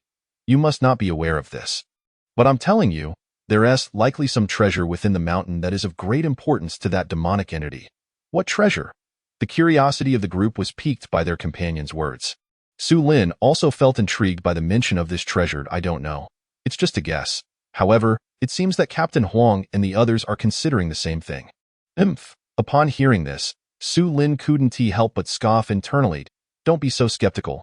Why has that demonic entity been occupying that Taoist temple? Even after Captain Huang and his team heavily wounded it, it still didn't escape. This clearly indicates that there is something within that temple of great significance to it. That makes sense. Su Lin agreed with this reasoning, but he had not come here merely to listen to such discussions. Nonetheless, as they continued to elaborate on this topic, he could only wait patiently. That demonic entity has been exceedingly formidable. It took serious injuries for Captain Huang and the others to suppress it. Thankfully, that feathered beast was also gravely injured. Otherwise, we would all be on edge before long. One of them spoke up, and Su Lin immediately caught a crucial piece of information from their words. A feathered beast? It's a bird demon. Having acquired this information, Su Lin wasted no time and quietly retreated. If I were to linger on and continue listening, I cannot fathom how long I would have to wait. A single piece of useful information would suffice. Moreover, that bird demon is gravely injured, which emboldens him even further. He made his way directly towards Evil Wind Mountain, during which Su Lin sensed numerous auras of the demon suppression guards. Now a master of martial arts, he could deftly evade even those of the same level. After approximately a quarter of an hour, Su Lin successfully approached Evil Wind Mountain. Along the ascent, he encountered no further guards. Only then did he release his speed and swiftly reach the summit. At this moment, roughly 100 paces ahead of him stood a Taoist temple, its ominous energy soaring skyward, an utterly captivating sight. Should a mortal behold it, they would undoubtedly be rendered speechless. Su Lin, though not an ordinary person, found himself equally astonished by the scene. The plaque above the temple's entrance hung askew, appearing as though it could fall at any moment. Nevertheless, the fierce winds atop the mountain did not budge the misaligned plaque. The words Fufeng Temple remained steadfast. The courtyard walls and buildings were in a state of disrepair, resembling the aftermath of a bombardment. With large sections of the surrounding wall collapsed and numerous cuts from blades and swords still visible. These marks were no mere scratches. They were deep and precise, undoubtedly left by a master swordsman.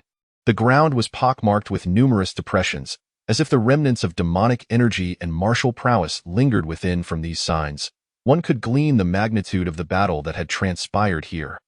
The aura of a grandmaster of martial arts lingered, likely left by the demon suppression commander, Huang. Recognizing these clues, Su Lin could not help but feel a surge of trepidation. He wondered, if even a grandmaster could not vanquish that bird demon, what chance do I stand now? Contemplating this, Su Lin hesitated.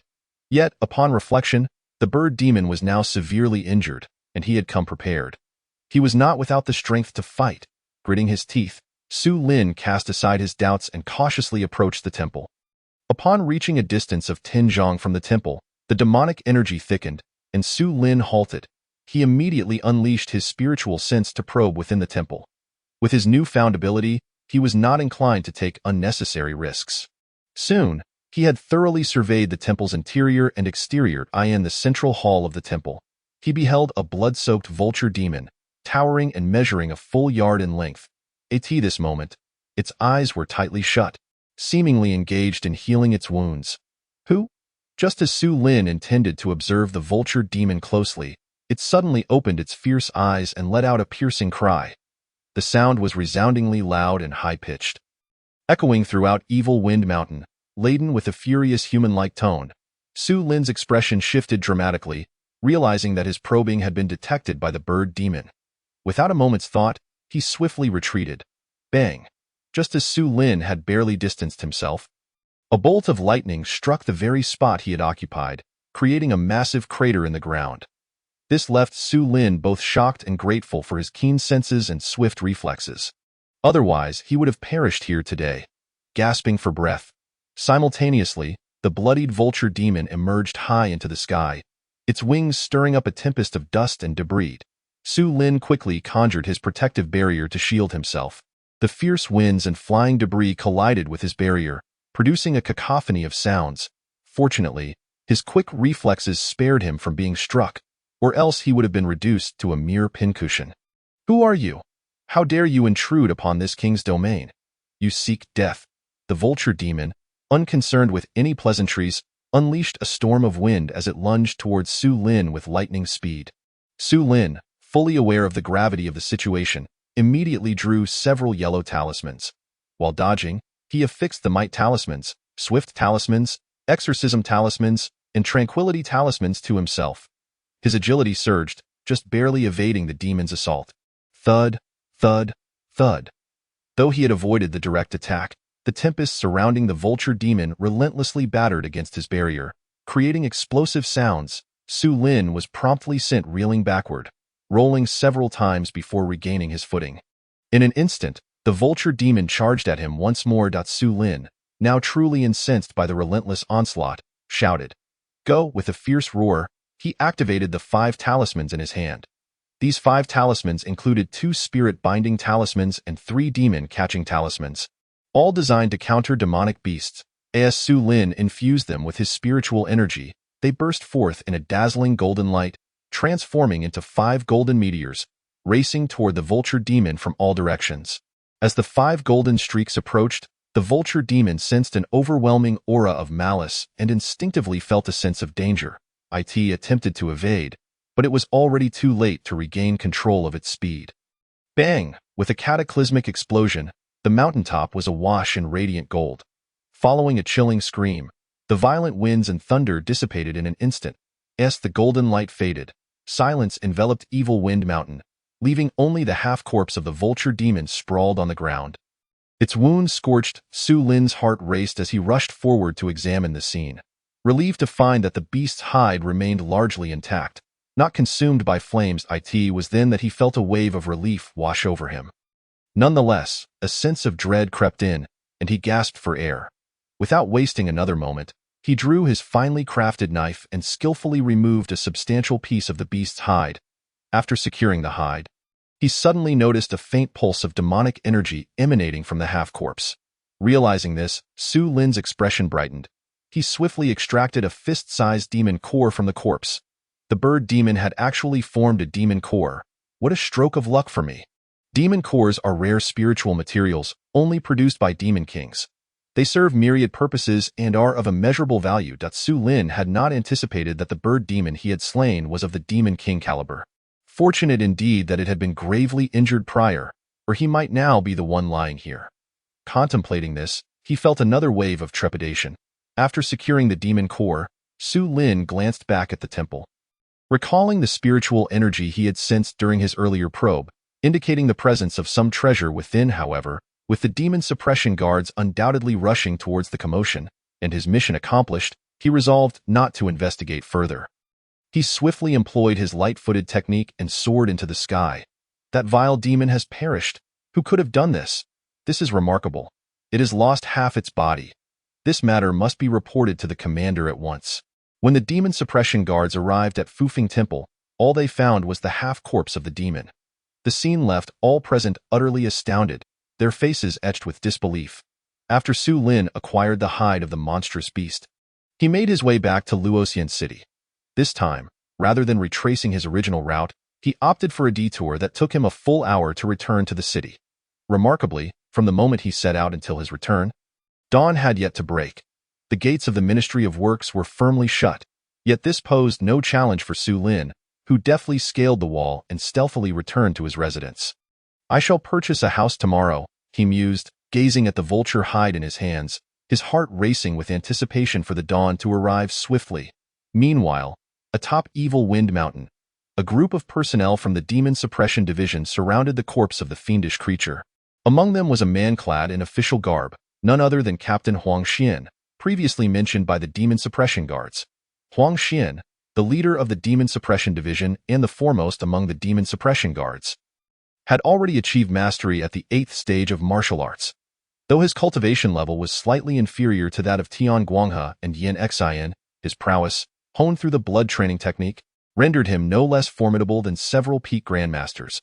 The other senior members of the Demon Suppression Division, ranking just below Huang Xian, mirrored his expression of disbelief as they gazed at the fiendish corpse beneath them. Who could possibly be responsible for this? Are you all merely corpses standing guard here, allowing outsiders to enter? A beautiful female demon suppressor, her face betraying a hint of anger, glared at the surrounding guards. Her tone brusque. Captain Yang, we are wronged. It is not our fault. How could we possibly prevent someone capable of slaying this creature? Retorted a middle-aged man, visibly displeased. This man was one of the demon suppressors left behind to oversee the area, and the occurrence of such an incident weighed heavily upon him, making it impossible for him to remain composed. Enough. No more bickering, Dayuer. Do not unjustly direct your anger. This incident cannot be blamed on old Wang and the others. Captain Huang interjected, keen to quell the rising tension. Let us first ascertain what secrets lie within this temple. As he spoke, Captain Huang's figure vanished from sight, prompting the others to swiftly follow suit towards the Fu Feng Temple. At this moment, having returned to the capital, Su Lin felt a twinge of curiosity about the treasures concealed within the Fu Feng Temple. However, having voluntarily relinquished any claim, he deemed further contemplation futile. Setting aside all distractions, he settled into a meditative posture and began practicing the breathing technique. This particular method of cultivation was remarkably efficient, making time seem to fly. Though he appeared unscathed after his recent battle with the avian demon, Su Lin had sustained significant internal injuries. The breathing technique not only facilitated healing but also helped pass the time, proving to be quite advantageous. Indeed, when Su Lin completed his healing and opened his eyes, the world outside was already illuminated by the bright light of day. Wasting no time, he stowed the beast hide into his satchel, grasped his 100 refinements blade, and exited his quarters. Before leaving the Divine Mechanism Bureau, he made a point to sign in, earning himself 10 years' worth of cultivation merit. On this outing, he took all his belongings with him. Arriving at the marketplace, he sought out a property dealer and inspected several residences within the capital. As noon approached, he found a suitable property and proceeded to purchase it. After completing all necessary paperwork, the afternoon had already slipped away. The residence was nestled in a quiet alley by the riverside, consisting of 3 buildings and front and back courtyards, all set in an exceptionally tranquil environment.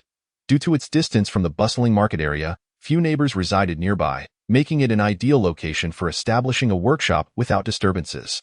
This was precisely why Su Lin chose to acquire it. At present, the house was bustling with activity. Su Lin enlisted a few housekeepers and some masons to clean the premises while simultaneously beginning the construction of various workshops. Having sketched a design blueprint earlier that morning, he had clearly delineated the locations of each workshop.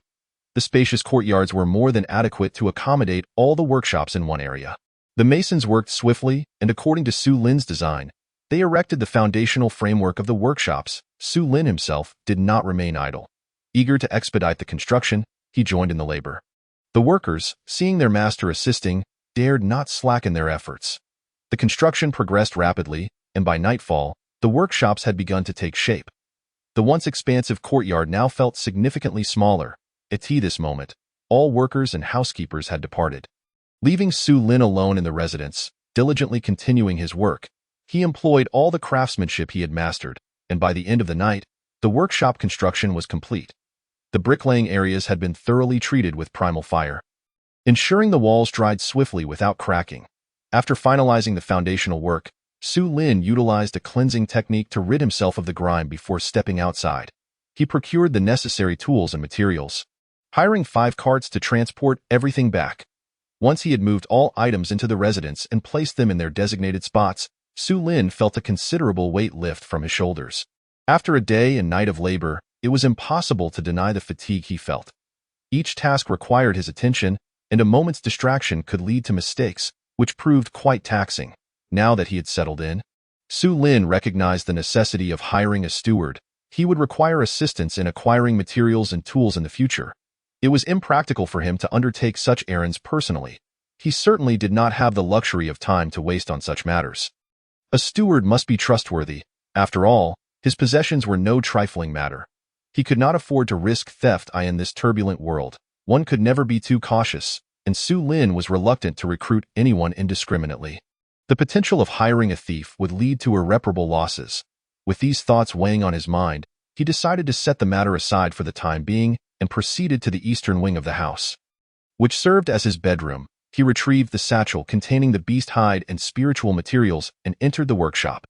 Taking a deep breath to calm his excited heart, Su Lin set about crafting the long-desired Chinkuan bag. Ding! The system issued a crafting task. Create a Chinkuan bag with a storage space no less than 10 zhang in length and width. Chapter 55. The Method of Soul Cultivation, Entry. Unremarkable upon hearing the system's announcement of the crafting task, Su Lin was taken aback. He had not anticipated that his personal crafting endeavors would trigger a system quest. There had been no such task when he forged the 100 Refinements blade. This revelation added an element of surprise to his undertaking. The crafting of the Chinkuan bag commenced in earnest. Su Lin first prepared the beast hide. This particular hide was that of a beast king, boasting exceptional quality and being a rare material in the realm of cultivation. Residual demonic energy lingered upon it, preventing immediate use. Moreover, this demonic energy could not simply be removed or discarded. For a craftsman, the spiritual energy inherent in the material was its most precious aspect. Mishandling it would result in a loss of the material's essence, rendering it useless. Typically, when working with such materials, craftsmen would need to incorporate various natural treasures with complementary properties to neutralize the demonic energy, converting it into spiritual energy that would not adversely affect human cultivators. If this step were not executed properly, any residual demonic energy could remain undetected, leading to disastrous consequences for any cultivator who carried the crafted item, potentially resulting in madness and demise. Su Lin began by employing a cleansing technique to remove the bloodstains and dirt from the beast hide. Next, he retrieved a mortar and pestle, placing a portion of the Bai Ling wood inside. With a powerful strike of the pestle, a sharp crack echoed as the stone mortar shattered. Yet the Bai Ling wood remained unscathed, sliding onto the table from the broken mortar. This unforeseen outcome caught Su Lin off guard. It dawned on him that he was dealing with a spiritual material. Although he could use spiritual energy to cut it, these tools were mere mundane objects, lacking the hardness of the materials he was working with, rendering them ineffective. Faced with this problem, Su Lin exhibited no hesitation. He promptly made his way to the blacksmithing area. After approximately 15 minutes, he returned with a brand new, gleaming steel mortar and pestle. This time, he infused the pestle with spiritual energy and found the results promising, as the Bai Ling wood was quickly ground into powder. After cleaning the Bai Ling wood powder into a prepared small jade vial with a brush, Su Lin proceeded to process the remaining spiritual materials in the same manner. Moments later, 9 small jade vials filled with different spiritual material powders adorned his table. Once the materials were prepared, Su Lin laid the beast hide flat on the table and skillfully poured the various powders atop it. Subsequently, he picked up a nearby leather hammer and began to strike the beast hide. Bang, bang, bang. With the rhythmic sounds of hammering resonating, the spiritual material powders vibrated across the hide, evenly dispersing throughout its surface. At this moment, despite Su Lin's vigorous strikes, no dust was raised. His technique was truly profound. Had anyone been present to witness, they would undoubtedly have been awestruck. After a brief interlude, the hammering ceased. Su Lin set down the wooden hammer, surveying the still somewhat uneven beast hide with satisfaction. This step was not merely to smooth the material, but to meld the various spiritual materials into the hide itself.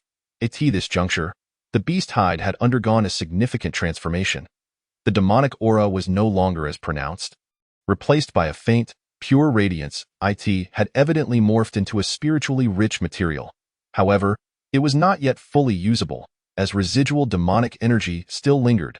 Su Lin then fetched a basin of water, into which he poured the 9 types of spiritual material powders, adding cinnabar as well. After stirring it with clean water, a vibrant red potion was concocted. This is not the end. Su Lin subsequently placed a dark brown crystal stone into the mixture. causing the entire basin of potion to radiate with a brilliant light, emanating waves of spiritual energy. This was a spirit stone, albeit one of inferior quality due to its impurities, which he had previously purchased for 20,000 silver notes in the black market. As the potion reached completion, the skin of the monster was immersed within it. All that remained was to wait for the spiritual energy in the potion to be fully absorbed by the monster skin, thus allowing for the formal creation of the foundation for the Qingquan bag. During this period, Su Lin had not been idle. He retrieved numerous forging materials from his package. He was still missing a spirit-imbuing pin, and during this time, he crafted one. Ding. The system issued a forging task to create the spirit-imbuing pin. Moreover, upon the completion of the pin, the system triggered another forging task. The moment the spirit-imbuing pin was finished, it gleamed with a radiant light, clearly transcending the realm of ordinary tools.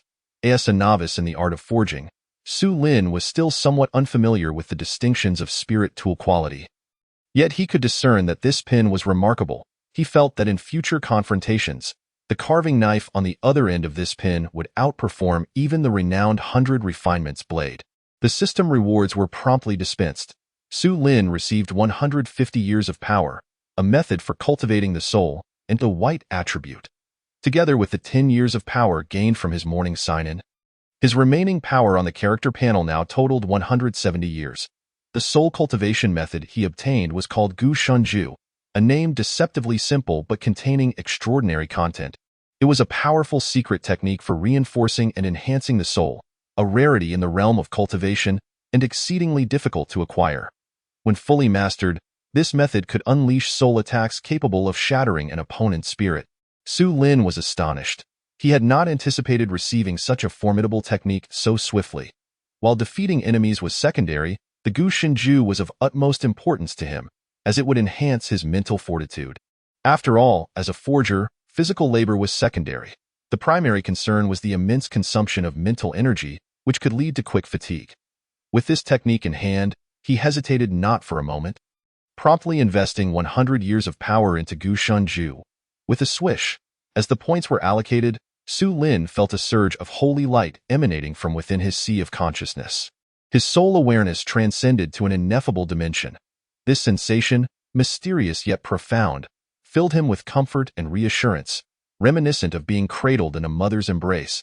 In mere moments, Su Lin sensed his mental strength had increased manifold. And within his sea of consciousness, an unusual entity seemed to have emerged. He did not delve deeper into analysis. The enhancement of his soul and the increase in mental power were sufficient. At that moment, Su Lin displayed a look of confusion as he examined the additional white attribute.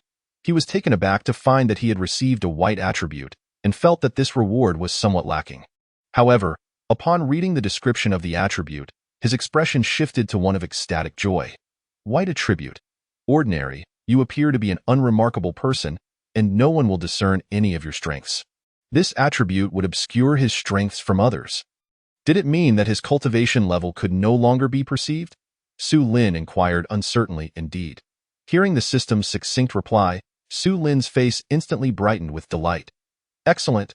He would no longer need to worry about others discerning his true capabilities. Chapter 56. The creation of the Qingquan bag completed. Purple attribute. Array talent. At this moment, Su Lin returned to the cobbler's table to assess the condition of the monster skin. Observing that the spiritual energy in the basin remained abundant, he noted that the monster skin had absorbed little. This made him somewhat anxious. He immediately contemplated using his internal power to stimulate the monster skin's absorption of spiritual energy. Just as this thought crossed his mind, an unusual change occurred in the basin. The speed at which the monster skin absorbed spiritual energy surged exponentially, causing the entire basin to tremble violently, even levitating into the air.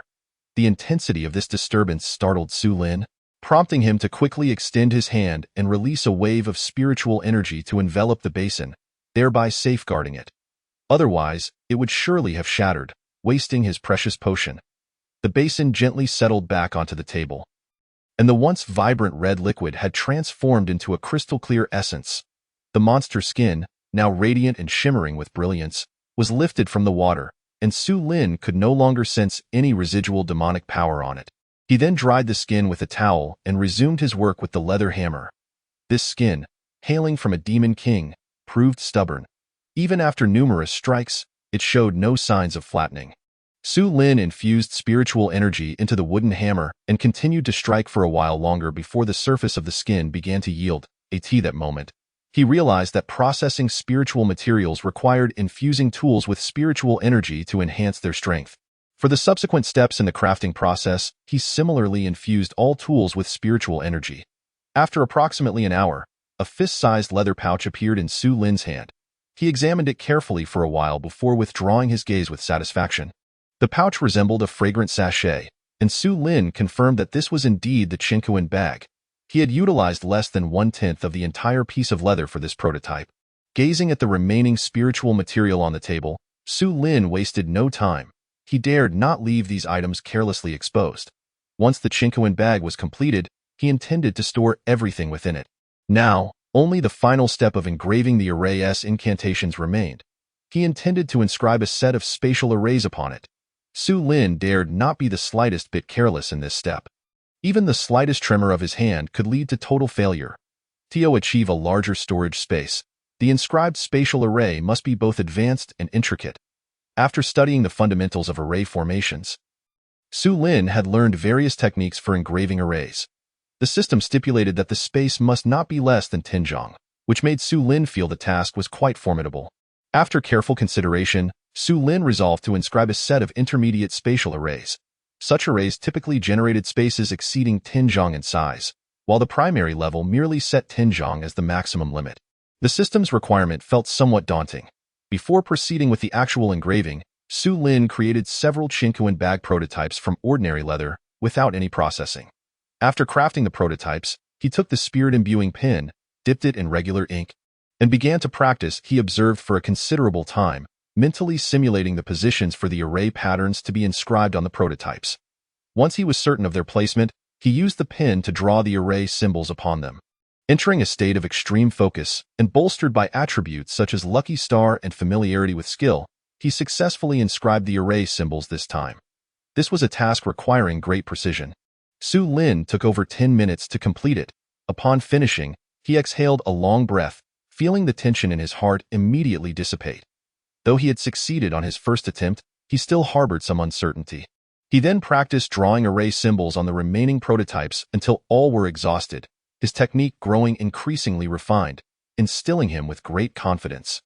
Afterward, he flipped the spirit-imbuing pen, using the carving knife on the opposite end to practice the engraving technique on these prototypes adorned with array symbols. As afternoon turned to dusk, Su Lin finally succeeded in engraving a complete array on the last prototype. At that moment, he felt an immense drain on his mental energy, his head throbbing. He promptly set down the spirit-imbuing pen and entered a meditative state to recuperate. This task was no ordinary endeavor. The mental fatigue was overwhelming. Since he had personally engaged in engraving array formations, Su Lin now understood just how arduous this work was. Even with his soul power enhanced by 100 years, he still could not endure a full day. This realization led him to reflect upon the effort expended. He had allocated 70 years of power solely to Gu Shunju. Su Lin did not wish to waste any more time. The current method of recovering his mental energy was far too slow. Thus, he decided to invest all his remaining power into Gu Shunju. With a swish, as a surge of holy light radiated from his sea of consciousness, Su Lin's spirit was instantly rejuvenated. He immediately opened his eyes, gazing at the Chinquan bag prototype on the table. At that moment, his gaze became resolutely determined. It was time to inscribe the array upon it. This time, there could be no room for error. Su Lin first mixed some spiritual material powders, such as cinnabar, to create a type of spiritual ink. He then took the spirit-imbuing pen, dipped it in the spiritual ink, and cautiously began to draw the array on the Chinquan bag prototype. After approximately 7 or 8 minutes, Su Lin's strokes flowed like a river, completing the entire intermediate spatial array with seamless grace. At the moment of completion, the Chinquan bag in his hand shimmered with a dazzling spiritual light, subtly exuding an aura of array profundity. Su Lin secretly sighed in relief, his heart brimming with joy. Yet he dared not relax even the slightest. He immediately turned the spirit-imbuing pen to reveal the other end, the glimmering carving knife. This carving knife was exceptionally sharp. Previously, it had exhibited no resistance. Instilling a sense of caution in Su Lin, He understood that the different materials used for engraving could affect the force and speed of his strokes. Taking a deep breath, he earnestly made his first cut. Swish, indeed. Previously, there had been no resistance when cutting into the ordinary leather. Yet with this Demon King's beast's skin, the sensation was entirely different. There was a degree of resistance, albeit slight. Ordinary craftsmen might not perceive any change, but Su Lin could sense even the minutest difference. Though the difference was slight, in the realm of array engraving, such discrepancies could lead to a failure of monumental proportions. Having recognized this subtle distinction at the outset, Su Lin quickly adapted. Afterward, he became increasingly focused, and the engraving technique grew ever swifter. A quarter of an hour later, Su Lin completed the final array pattern, seamlessly connecting it with the initial one. With a swift motion, a brilliant light erupted, illuminating the entire workshop. The radiance even cast its glow into the courtyard. Fortunately, the residence was sparsely populated and distanced from the bustling market. Otherwise, it would undoubtedly have attracted considerable attention. As the brilliance faded, a brand new Chinquan bag materialized in Su Lin's hand. It emanated waves of spiritual energy, which quickly subsided, leaving no trace of its presence. Upon a closer inspection, it appeared to be an ordinary leather pouch. Evoking no sense of the extraordinary, however, Su Lin displayed an exuberance that bordered on ecstasy. In that moment, he cast aside the spirit engraving pin, his gaze fixated upon the Chinquan bag. At last, I possess a Chinquan bag. Simultaneously, a voice from the system echoed in his mind, announcing the completion of the Chinquan bag crafting task, rewarding him with 200 years of cultivation and a storage ring, along with a purple title, Array Genius. What? A storage ring? Observing the ring that had materialized in his hand, Su Lin felt a wave of fatigue wash over him. After all the effort he had exerted, all for the sake of crafting a storage bag, only to be given a storage ring by the system right afterward? This realization led him to conclude, this system is truly unreliable. Why not present such treasures earlier? It left him scurrying about for so long. Yet, this did little to diminish the joy of having crafted the Chinquan bag.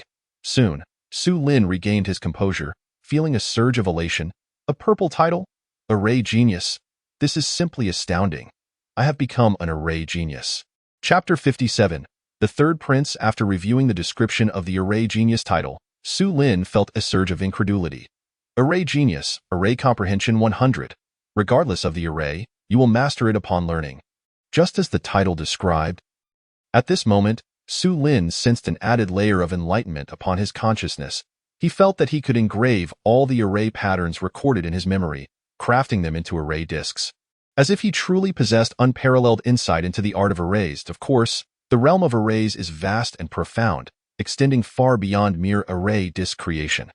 The foundational knowledge of arrays merely scratches the surface. Deeper wisdom lies ahead. The records within foundational arrays indicate that powerful array masters can even use the very elements of nature as the foundation for their formations, wielding control over the ever-shifting winds and clouds. Setting aside thoughts of arrays, Su Lin pondered. Earlier, while handling the leather, he had merely contemplated, and the materials in the spirit liquid had accelerated their absorption rate. At the time, he had not given it much thought.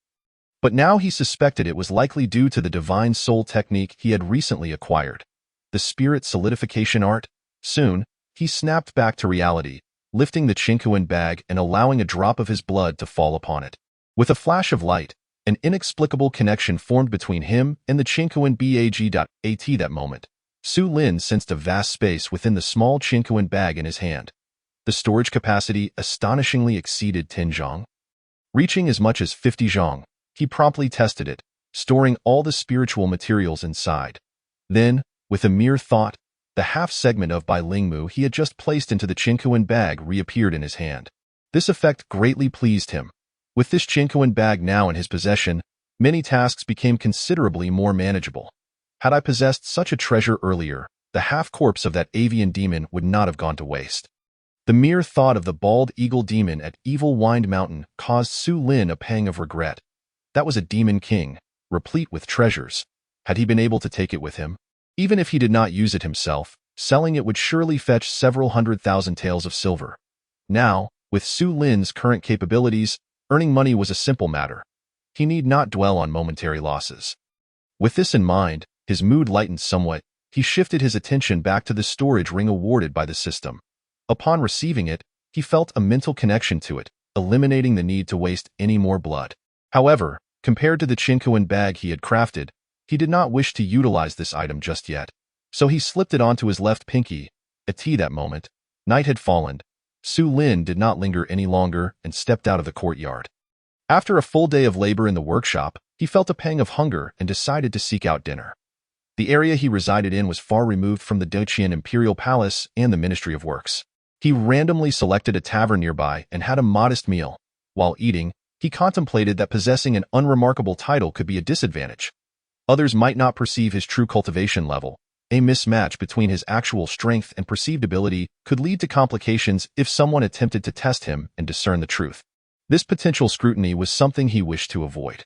With this in mind, Su Lin resolved to channel all 200 years of cultivation into his breathing technique upon returning home.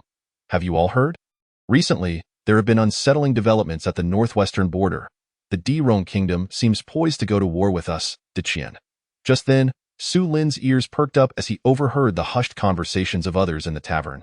The Dirong Kingdom? Is war looming in the northwest? Su Lin recalled this small bordering nation.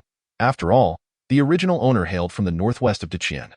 The Xixia prefecture was not too far from the northwestern border, and the original owner had once witnessed military troops passing through Sanha town heading towards the northwestern frontier. However, he did not dwell on the matter too much. Whether war occurred or not was of little consequence to him. And at most, the Divine Mechanism Bureau would be busier for a time.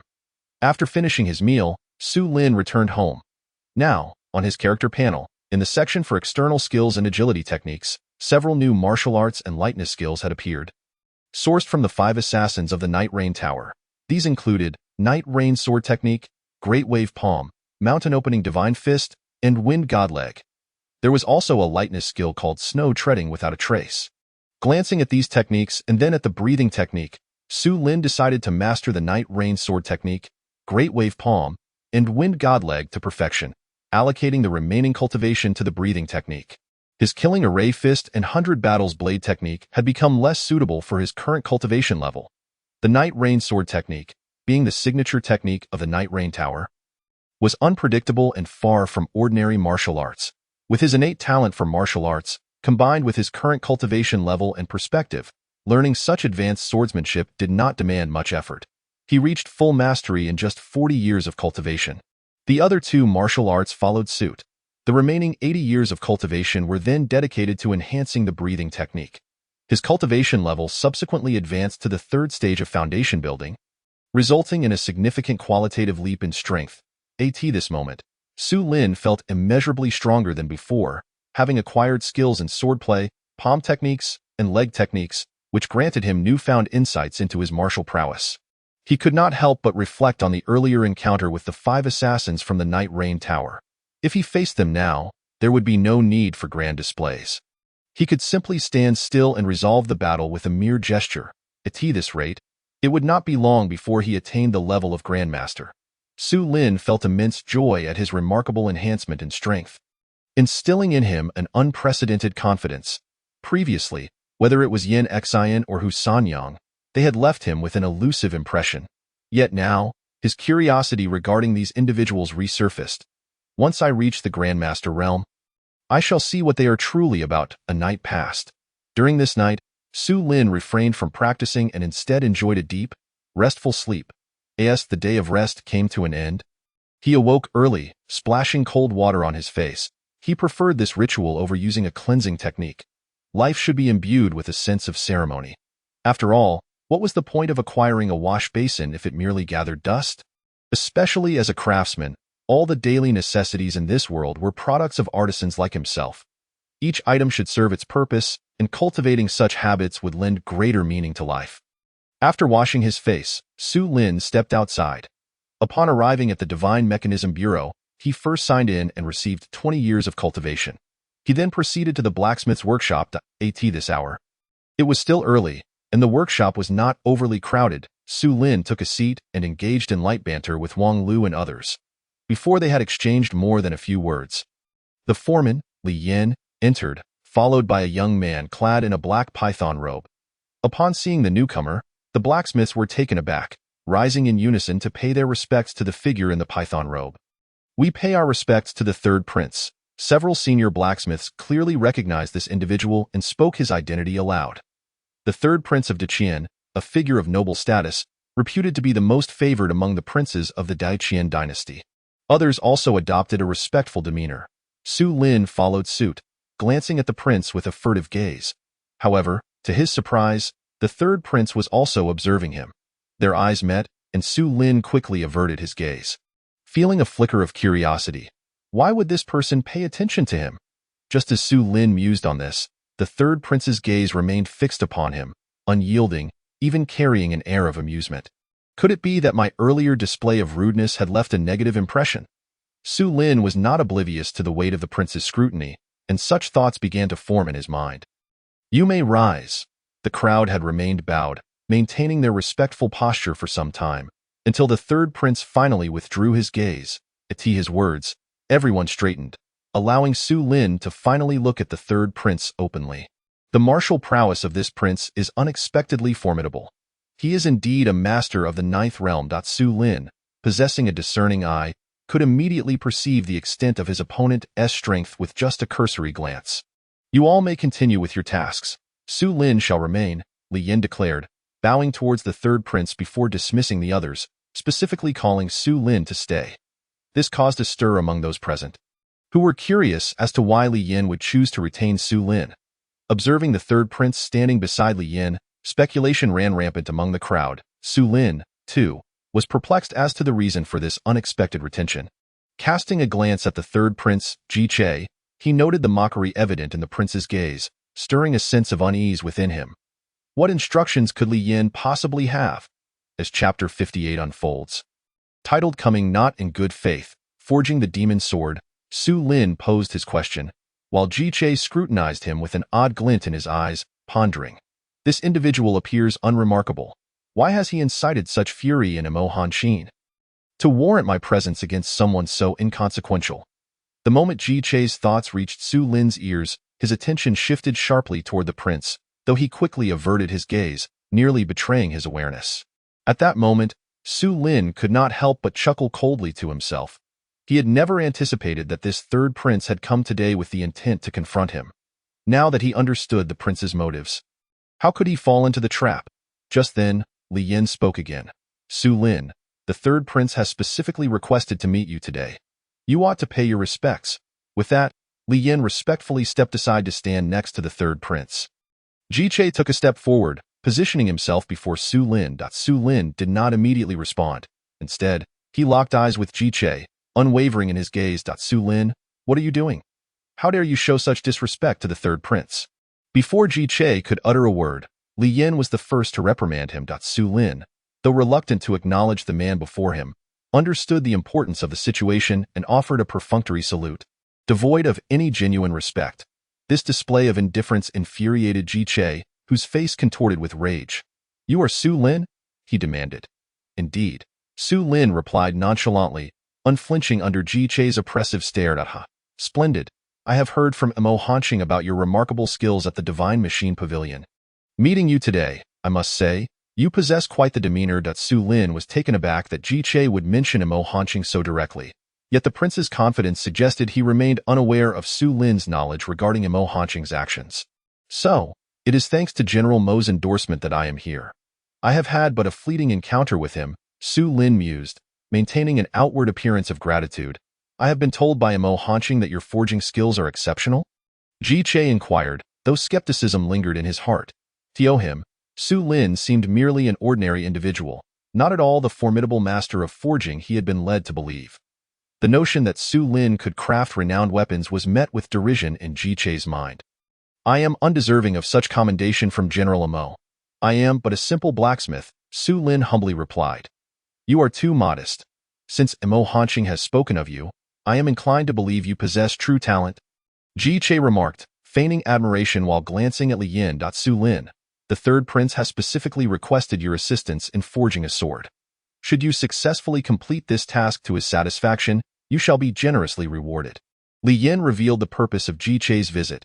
Upon hearing this, the surrounding blacksmiths were taken aback, expressing their astonishment. Why would the third prince seek Su Lin to forge a sword? Shouldn't he be consulting Master Zhang and his fellow senior blacksmiths? Indeed, why not summon Master Chen Sitsai from the palace? Murmured others, perplexed by the third prince's choice. As the chatter continued, Su Lin furrowed his brow, contemplating the prince's intentions and the potential schemes underlying this seemingly simple request. Forge this sword, and regardless of its quality, I shall reward you handsomely, Ji Che asserted, producing a blueprint from his robes, which Li Yin then handed to Su Lin. The prince's lofty demeanor irked Su Lin. Though he concealed his displeasure, upon receiving the blueprint, he refrained from immediately examining it. Very well, I shall take on this task. Once Ji Che departed, Su Lin finally unfurled the blueprint, drawing the attention of his colleagues, who gathered around. The moment the blueprint was revealed, expressions of shock spread across their faces. Su Lin's brow furrowed in dismay. This is not something to be trifled with. This is a demonic weapon. Wang Liuma and Zhang Daniu exclaimed, insisting that Su Lin should decline the commission. Others echoed their sentiments, some even taking a step back as if the blueprint depicted something truly monstrous. Indeed, the blueprint detailed the forging of a sword. But it was no ordinary blade crafted from steel. Its primary material was the bone of a malevolent creature. Such sinister materials were beyond the reach of ordinary blacksmiths, who would not dare to handle them, let alone forge a weapon. Yet, it was not impossible. Some master blacksmiths relished the challenge of working with such materials. If successfully forged, the weapon would possess extraordinary power, transcending the realm of ordinary craftsmanship and potentially reaching divine quality. How treacherous this third prince is! Had I declined to accept the blueprint, I am certain he would have concocted some other pretext to complicate matters. Realizing this, Su Lin grasped the blueprint tightly and turned to his colleagues, expressing his gratitude before making his way to his forging station. At that moment, Li Yin returned, accompanied by several armored guards carrying a large chest adorned with a yellow talisman. These guards were clearly under the third prince's command. Exuding a formidable aura. Su Lin, for today, you shall work in the forging chamber designated for Wang Fong, which is currently unoccupied, Li Yin instructed, disregarding Su Lin's consent as he led the way to the forging room. You have 3 days to fulfill the third prince's commission. This sword is to be presented as a birthday gift for His Majesty, and there must be no errors, Li Yin whispered to Su Lin, amusement glinting in his eyes before departing from the blacksmith's quarters. Watching Li Yan's retreating figure, Su Lin's gaze turned icy, fully aware that the man harbored resentment towards him. He was not surprised by today's developments. However, to conspire with the third prince to bring about his downfall was an underestimation of his capabilities. Su Lin, brimming with indignation, entered the forging chamber. 3 days? I shall complete it by noon, he declared, placing the blueprint on a nearby table. The blueprint detailed the crafting of a demon-slaying sword, with the steps and precautions meticulously outlined, making the forging process straightforward. However, Su Lin understood that handling the materials required for this weapon was beyond the skill of ordinary blacksmiths, and missteps could lead to disastrous outcomes. Such weapons, if worn for extended periods, could lead their wielders to madness unless one possessed the strength of a person like those from the demon-slaying division, whose vitality far surpassed that of ordinary warriors and could contain the malevolent power of such a weapon. Contemplating this, Su Lin resolved to handle the materials with utmost care, pondering the true strength of the great Qian emperor. Since this sword would bear his craftsmanship, he could not allow any flaws to manifest. If something were to go awry, he would find himself in dire straits. Dismissing all other thoughts, Su Lin promptly opened the chest. A substantial piece of demonic bone came into view, which ordinary blacksmiths would handle only with gloves and tongs.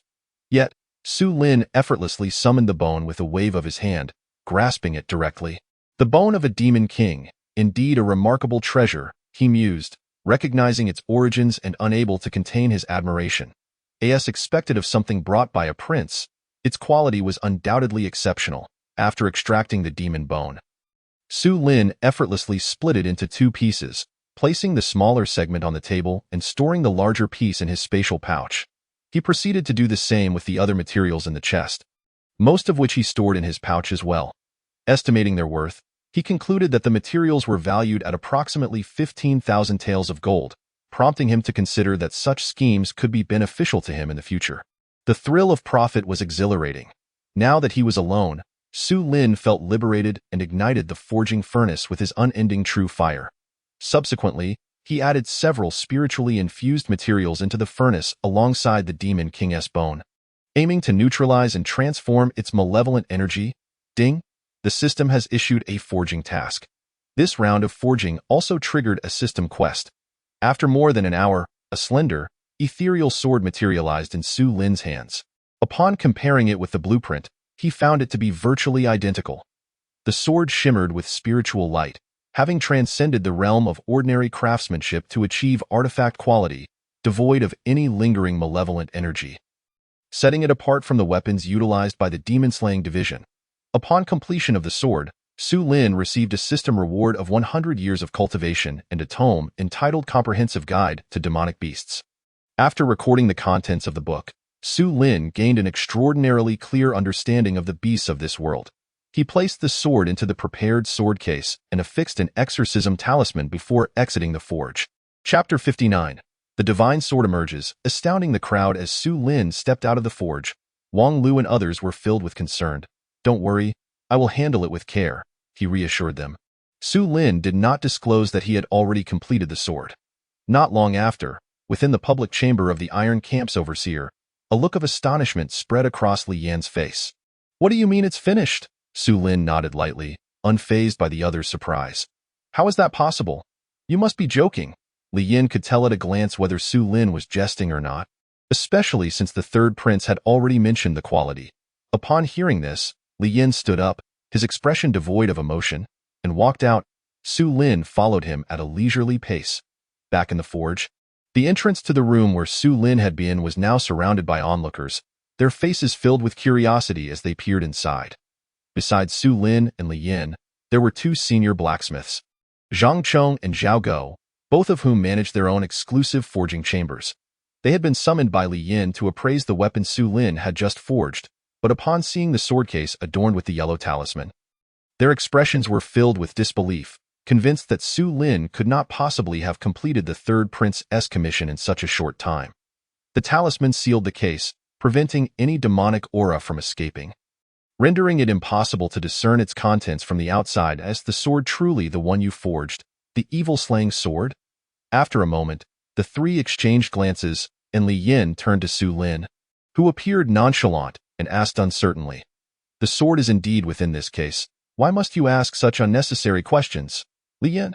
"Simply open it and see for yourself," Su Lin replied, then ignored him, picking up a teacup from a nearby table and sipping the hot tea.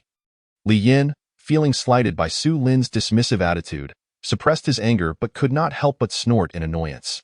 Just then, a loud voice called from outside, "Zhang Zhubo has arrived."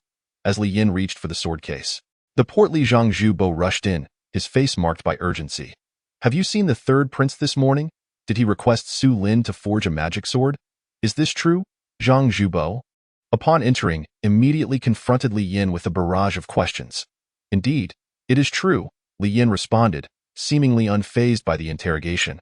"Why did you not inform me of this, and why did you not intervene?" Zhang Zhubo's anger flared as he pressed on.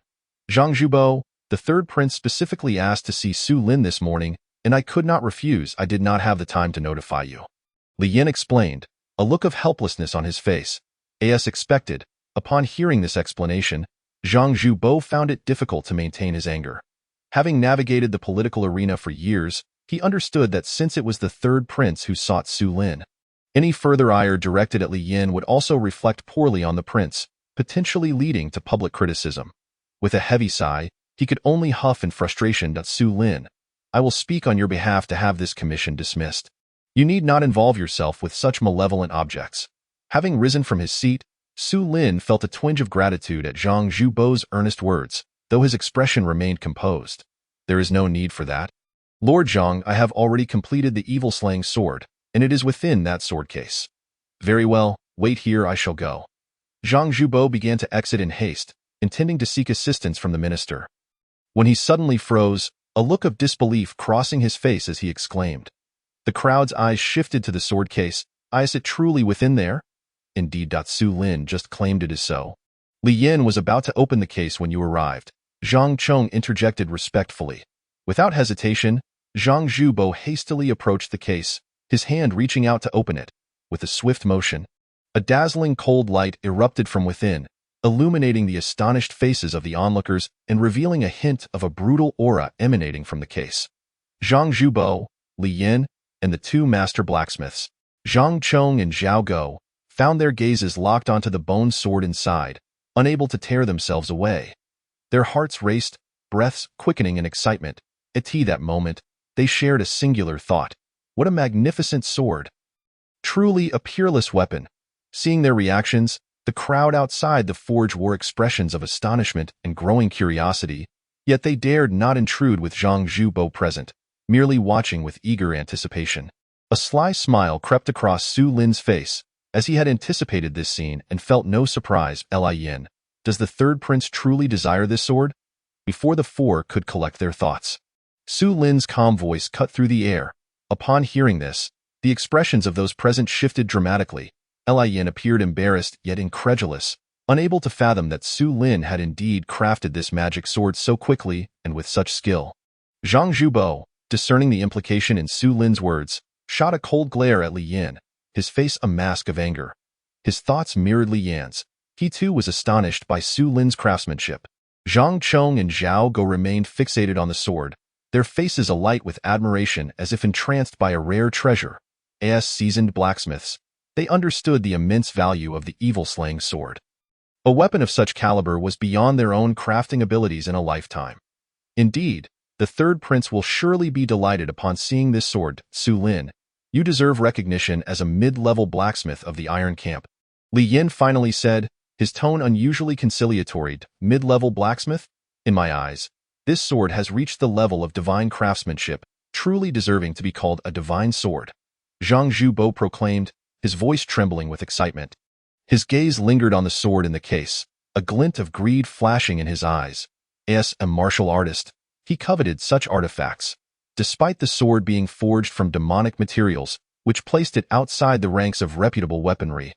It was still highly sought after in the martial world. Zhang Zhubo's declaration left the blacksmiths outside the forge utterly astounded. What, a divine sword? Su Lin forged a divine sword. This is truly unbelievable. Su Lin, however, remained unfazed, his demeanor calm and composed. As Zhang Chong reached for the evil-slaying sword, a warning from Zhao Go rang out. Zhang Chong, do not touch that malevolent object. The crowd, initially excited, quickly realized the gravity of Zhao Go's words and joined in cautioning him. Zhang Chong halted, suddenly aware of how close his hand had come to the sword's hilt, retracting it as if startled. I acted rashly, he admitted, bowing slightly to the others. Su Lin, observing this exchange, wore a knowing smirk. Contemplating that his sword was different, the ferocity emanating from it was merely a reflection of its inherent power. It posed no significant danger to an ordinary person. Yet, he chose not to elaborate. Su Lin, you have performed admirably. I hereby promote you to the position of Special Master Blacksmith of the Divine Mechanism Bureau's Iron Camp. You will hold the 6th rank, equal in standing to the overseers. Zhang Zhubo's sudden announcement left everyone in the forge utterly astonished. Chapter 60. Special Master Blacksmith of the Divine Mechanism Bureau. The neighbor Zhang Chong and Zhao Go had no objections to Zhang Zhubo's appointment. Yet their gazes towards Su Lin were tinged with complexity. Li Yan's eyes flashed with jealousy, unwilling to accept the change in status but unable to contest it. The onlookers outside remained puzzled, their attention drawn back to the sword case. Eventually, one could no longer contain their curiosity and stepped forward, bowing respectfully to Zhang Zhubo and Li Yin before approaching the sword case. Upon peering inside, the individual was instantly rendered speechless. Once the first person took the initiative, the others followed suit, crowding into the forge. As they gathered around the sword case, their astonishment mirrored that of the first observer. Throughout it all, Su Lin maintained his composure, his demeanor serene and unruffled. Yet, within his heart, he felt a tinge of astonishment at Zhang Zhubo's appointment. The title of Master Blacksmith is a prestigious accolade in the Iron Camp. And with the elevation to the 6th rank, he would be on par with Li Yin, the steward, thus freeing himself from the latter's constraints. He would enjoy greater liberty in the divine mechanism manner. Contemplating this, a smile involuntarily graced his lips. Su Lin, you are truly remarkable, and no wonder you dared to take on this task. You have caused us unnecessary worry, which is rather ungracious of you. As soon as Wang Lioma uttered these words, he was nudged by Zhang Daniu beside him. Su Lin is now our iron camp's master blacksmith, of the same rank as Li Zush, so you, old fellow, should refrain from such reckless talk. Upon hearing this, Wang Lioma's expression shifted as he glanced at Su Lin, momentarily at a loss for words. Observing this, Su Lin waved his hand and hastily said, Master Zhang, please don't say that. Regardless of my title, I am still the same person. We cannot allow formality to create distance between us. Master Wang, let us continue as before. Within our iron camp, I only recognize you few brothers. If you were to distance yourselves from me, I would find it difficult to remain in the divine mechanism manner. Upon hearing his heartfelt words, Wang Lioma and the others were initially taken aback, their eyes brimming with moisture. They soon broke into smiles. What a fine lad! We have not misjudged your character. As the group exchanged jovial banter, Li Yin's demeanor grew increasingly somber. With a cold snort, he turned and departed. Su Lin had effectively completed his work for the day, and it was still before noon. After chatting a while longer with Wang Lioma and the others, Su Lin took his leave from the blacksmith's workshop. Before long, Zhang Zhuzhu arrived with the appointment decree in hand, accompanied by an elderly gentleman, Ouyang Zhu, the Minister of Works. Following introductions, Su Lin respectfully bowed to Ouyang Zhu. Upon first encountering this esteemed minister, Su Lin felt a sense of trepidation, realizing he could not discern the man's cultivation level. Ouyang Zhu, though appearing calm and unruffled, was inwardly perplexed. Did this young man not just recently break through to the Grandmaster level? Why can I not gauge his cultivation now? Moreover, why does he seem so utterly unremarkable? As this doubt brewed in Ouyang Zhu's mind, Su Lin, in turn, caught a glimpse of the man's thoughts. This old fellow actually knows I just broke through to Grandmaster. Could he have discovered it that day? And this unremarkable remark is surprisingly effective. Su Lin was taken aback, comprehending that the man must have indeed seen through him that day, but did not seek to expose him, which alleviated his anxiety considerably. It is truly a stroke of fortune for our Ministry of Works to have a talent such as you. Should you encounter any difficulties in the future, feel free to seek me out or approach Zhang Zhuzhu. After engaging in pleasantries with the minister, Su Lin took the decree and took his leave. In a matter of moments, news of Su Lin's promotion to Master Blacksmith spread throughout the Ministry of Works and beyond, even reaching the Grand Palace of the Daoqian dynasty. Various factions reacted swiftly, dispatching individuals to inquire about Su Lin. Have you heard? A young blacksmith, not yet 20, has been promoted to Master Blacksmith by the divine mechanism manner today. What? Such a thing occurred? This individual must possess extraordinary forging skills. Extraordinary is an understatement. I have heard that Master Su's craftsmanship has already surpassed that of the palace's chief swordsmith, Master Chen Sik. What? Is he truly that formidable? The rumors circulating in the marketplace were wild. As the saying goes, words can be fearsome. Within less than a day, Su Lin's exploits had given rise to several versions of the tale, stirring a tempest in the entire city of Luoxian. The residence of the third prince in the northern district. Li Yin had brought people with him, carrying a sword case containing the demon-slaying sword. Inside the hall, the third prince, Ji Che, wore an expression of disbelief. Li Yin remained hunched over, observing Ji Che's demeanor, hesitant to speak. Is this young man truly as remarkable as they say? Glancing at the sword within the case, Ji Che finally broke the silence. At first, I too found it hard to believe, but after seeing this sword, I can no longer doubt. Li Yin respectfully replied, reporting, General Mo Hanqing of the Xuanjia army seeks an audience outside. At that moment, a servant entered and made the announcement. Let him in. Shortly thereafter, Mo Hanqing, clad in white robes, stepped into the hall. I pay my respects to the third prince. Mo Hanqing first bowed respectfully, then approached with a familiar demeanor. May I inquire why the third prince has summoned me today? As he spoke, Mo Hanqing caught sight of the demon-slaying sword in the case, instantly rendered speechless. He Hanqing, you see it too, today. I have called upon you for this matter. Upon hearing this, Mo Hanqing's pupils dilated in disbelief. Li Zush, this matter does not concern you any longer. I shall take my leave. Li Yin, recognizing the gravity of the situation, wisely chose to exit without delay. This lad can forge such formidable artifacts, and their quality is exceptional. He is truly remarkable. I should have forcibly recruited him back then. Once alone in the hall, Mo Hanqing became more casual, his face reflecting regret. Indeed, even I misjudged him at that time. I perceived him as utterly unremarkable, merely an ordinary person. Who could have anticipated he would become so accomplished? Are you still intent on dealing with him?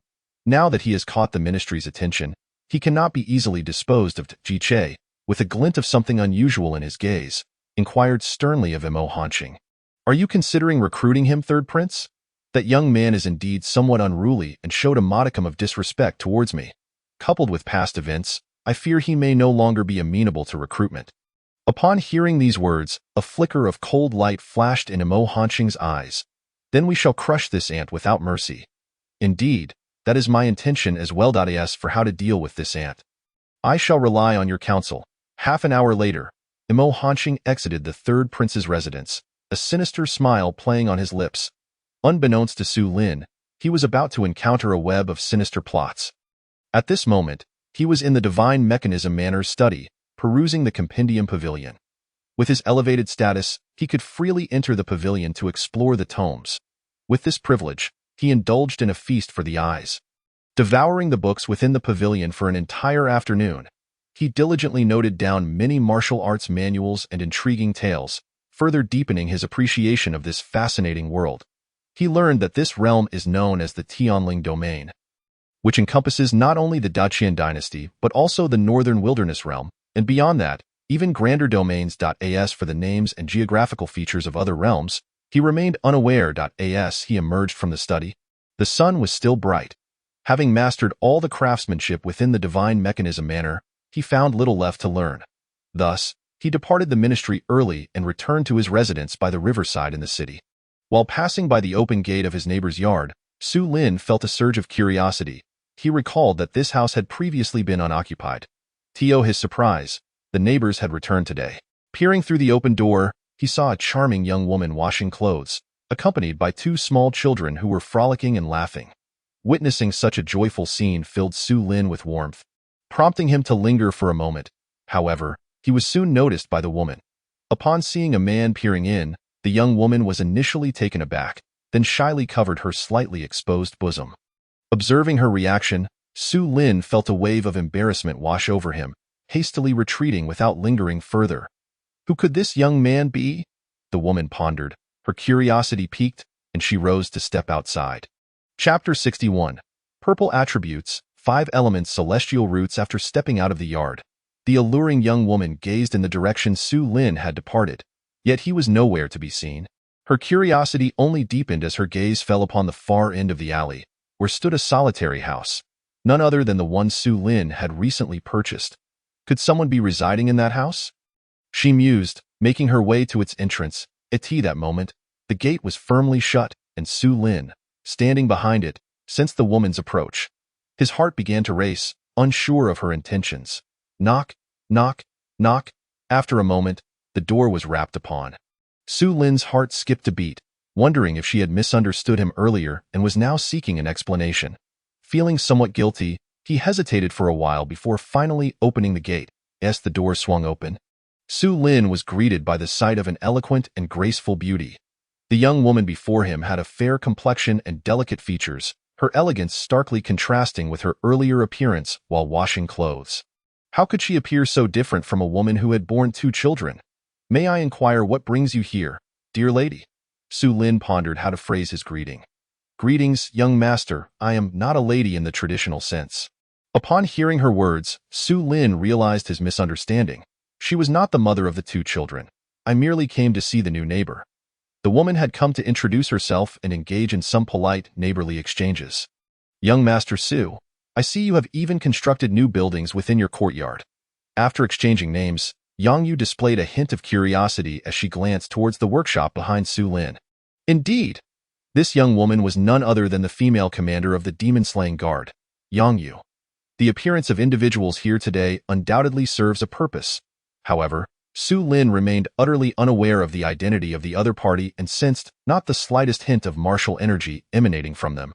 Considering them merely an ordinary neighbor, that is my newly established artisan workshop. I am a craftsman.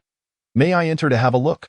Upon seeing the expectant expression on the other's face, Su Lin could not bring himself to refuse and led the visitor through the door. In such a solitary setting, He chose not to close the courtyard gate behind them. Just as the two entered the workshop, two small heads peeked in from outside, a boy and a girl, their faces devoid of the usual innocence associated with children. Sister, you really going inside with that man? The little girl whispered. That man must have ulterior motives. Let us go take a look, the little boy replied, leading the girl stealthily into the courtyard. Inside the workshop, Su Lin, keen of hearing and sight, naturally caught wind of the children's conversation. But at the tender age of 6 or 7, their curiosity was hardly worth his concern. Wow, this workshop is so spacious. It doesn't look like an ordinary workshop. It has both blacksmithing and carpentry tools. Why are so many tools gathered in one place?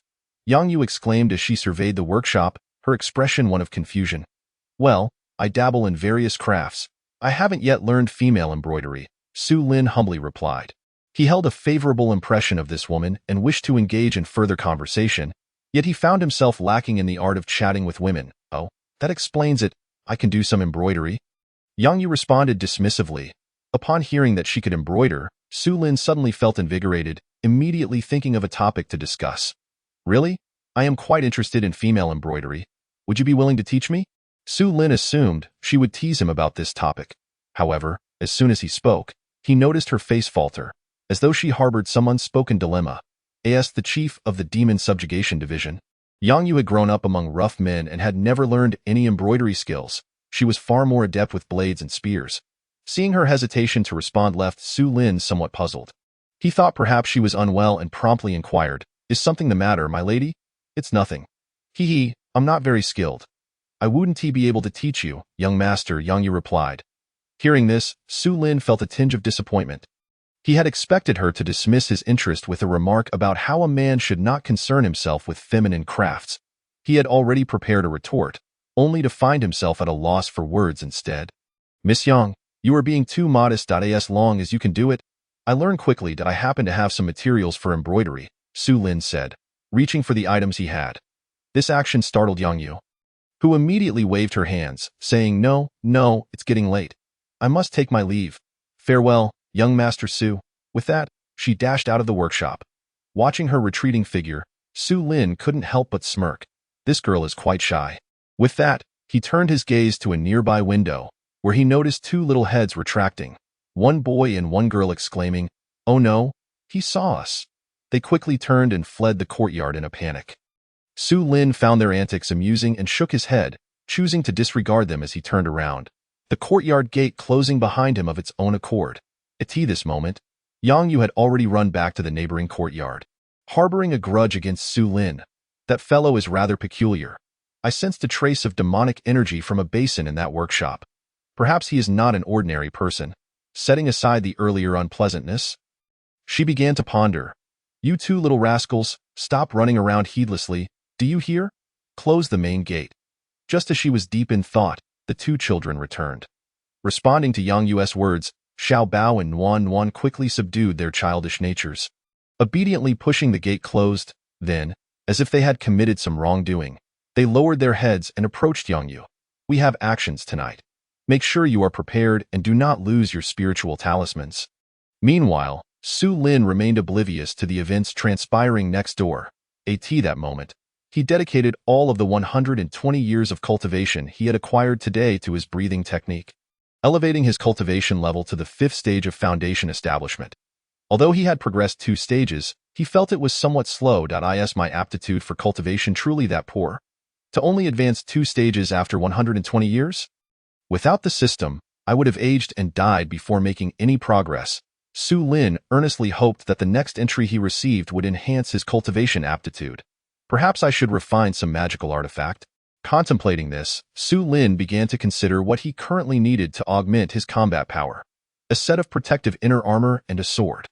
After a thorough reflection on his requirements, Su Lin made up his mind without hesitation, returning to the workshop to retrieve the remaining demon beast hide.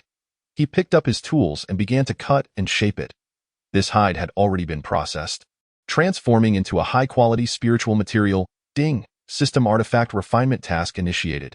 Indeed, as he had anticipated, the system had issued a refinement task, which filled Su Lin with joy. Before long, he had crafted a piece of leather armor. He removed his outer garment and tried it on, finding it to fit perfectly. He then took out a spiritual inscription pin and etched a set of spiritual patterns onto it. Spiritual patterns, array patterns, and talisman patterns were all profound runes imbued with magical energy. When drawn on talismans, they became talisman patterns. Inscribed on array plates, they became array patterns, and imprinted on magical artifacts, they became spiritual patterns. While the nomenclature differed among schools of thought, they all shared a common lineage. Due to the ancient origins of their specific histories, one could not delve too deeply. As the spiritual patterns were completed, the leather armor immediately radiated with spiritual light, seemingly transforming into a spiritual treasure. The fluctuations of spiritual energy swiftly receded. Su Lin gazed at the inner armor spiritual treasure in his hands, feeling immensely satisfied. Without further ado, he donned it, which granted him a renewed sense of security. Just as the armor was completed, Yang Yu, sensing a change, quietly vanished from her spot. Su Lin remained blissfully unaware that another presence had emerged outside the workshop. He was still reveling in the joy of completing the system task. This time, he had gained 250 years of cultivation, along with a purple entry. Host, Su Lin, Realm, 5th stage of Foundation Establishment. Cultivation, 250 years. Divine Power Points, 0. Divine Powers, Eye of True Insight. Capable of discerning the essence of all things and perceiving traces of their past. Internal Techniques, Breath and Nourishment Technique, Mastered. Solid Spirit Technique, 1st stage. External Techniques, Killing Array Fist Technique, Great Perfection. 100 Battle Sword Technique, Great Perfection. Night Rain Sword Technique, Great Perfection. Wind God Leg Technique, Great Perfection. Great Wave Sand Palm Technique, Great Perfection. Movement Techniques, Earthquake Step, Great Perfection. Swift Wind Grass Step, Great Perfection. Snow Treading Without Trace, Not Yet Started. True Fire. Primordial True Fire, Can Evolve. Profession. Artifact Refiner. Profession Level. Master Level Blacksmith, Master Level Leatherworker, Master Level Carpenter. Master Level Mason, Master Level Stoneworker, Master Level Herbalist. Professional Skills, Basic Artifact Refinement, Basic Talisman Crafting, Basic Array Studies, Basic Alchemy. Entries. White. Critical Forging, Beginner's Lucky Star, Quick Reader, Martial Arts Prodigy, Copper Skin Iron Bones, Skill Through Practice, Unremarkable. Blue. 7 Aperture Exquisite, Extreme Focus. Intermediate Lucky Star, Combat Maniac. Purple. Genius of Arrays, 5-element Heavenly Root. Your spiritual root is perfect, significantly increasing cultivation speed. Upon seeing the newly added 5-element Heavenly Root entry on his panel, Su Lin was overjoyed. Meanwhile, Yang Yu, hiding outside, wore an expression of suspicion. What on earth is this fellow thinking, standing there in a daze for so long? What was that surge of magical energy just now? Chapter 62. Pinnacle of the 10th Stage of Foundation Establishment, Heavenly Veins, Domain of Tao. The 5-element Heavenly Root entry certainly appears formidable, and 250 years of cultivation. My wishes have truly been granted. No. I should say the system is exceptionally responsive. In the future, if I find myself lacking, I should speak directly to the system, Su Lin mused to himself. Glancing at the cultivation on the panel, he was eager to utilize all of it to test the effects of the new entry. However, after careful consideration, he deemed it imprudent. What if he inadvertently broke through to the Grandmaster level? When he had ascended to the Master Realm, it had created quite a stir. If he were to break through to the Grandmaster level, it might attract the attention of everyone in the Imperial City. With this thought, he decided to first use 10 years of cultivation. As the 10 years were added to the breath and nourishment technique, Su Lin felt a surge of spiritual energy coursing through him, propelling him directly to the 6th stage of Foundation Establishment. This spectacle not only astonished Su Lin but also left Yang Yu, lurking outside, wide-eyed and nearly gasping in disbelief. This seemingly unremarkable young man was actually a master at the 6th stage. However, her astonishment was far from over, as another surge of spiritual energy emanated from the workshop. Su Lin's aura transformed into that of a martial artist at the 7th stage. This, the 7th stage of mastery. In a flash, before Yang Yu could fully process her shock, Su Lin's aura once again expanded, now embodying the 8th stage of mastery.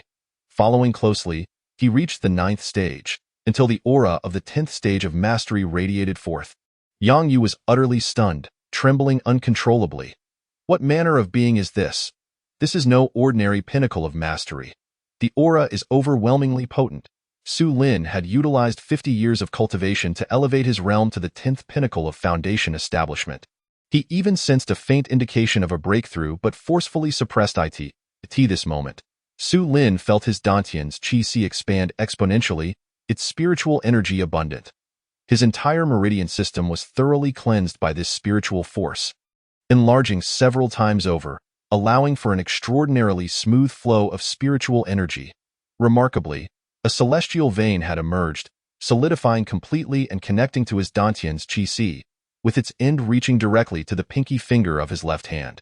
Above the foundational stage lies the golden core realm. To condense the golden core requires the cultivation of 9 hidden meridians within the human body. These 9 hidden meridians are known as celestial veins, signifying a divine bestowal from the heavens. Only cultivators who have reached the golden core stage can perceive the existence of these celestial veins. Each celestial vein perfected grants the understanding of a unique divine ability. With 9 celestial veins perfected, one could attain 9 supreme divine abilities.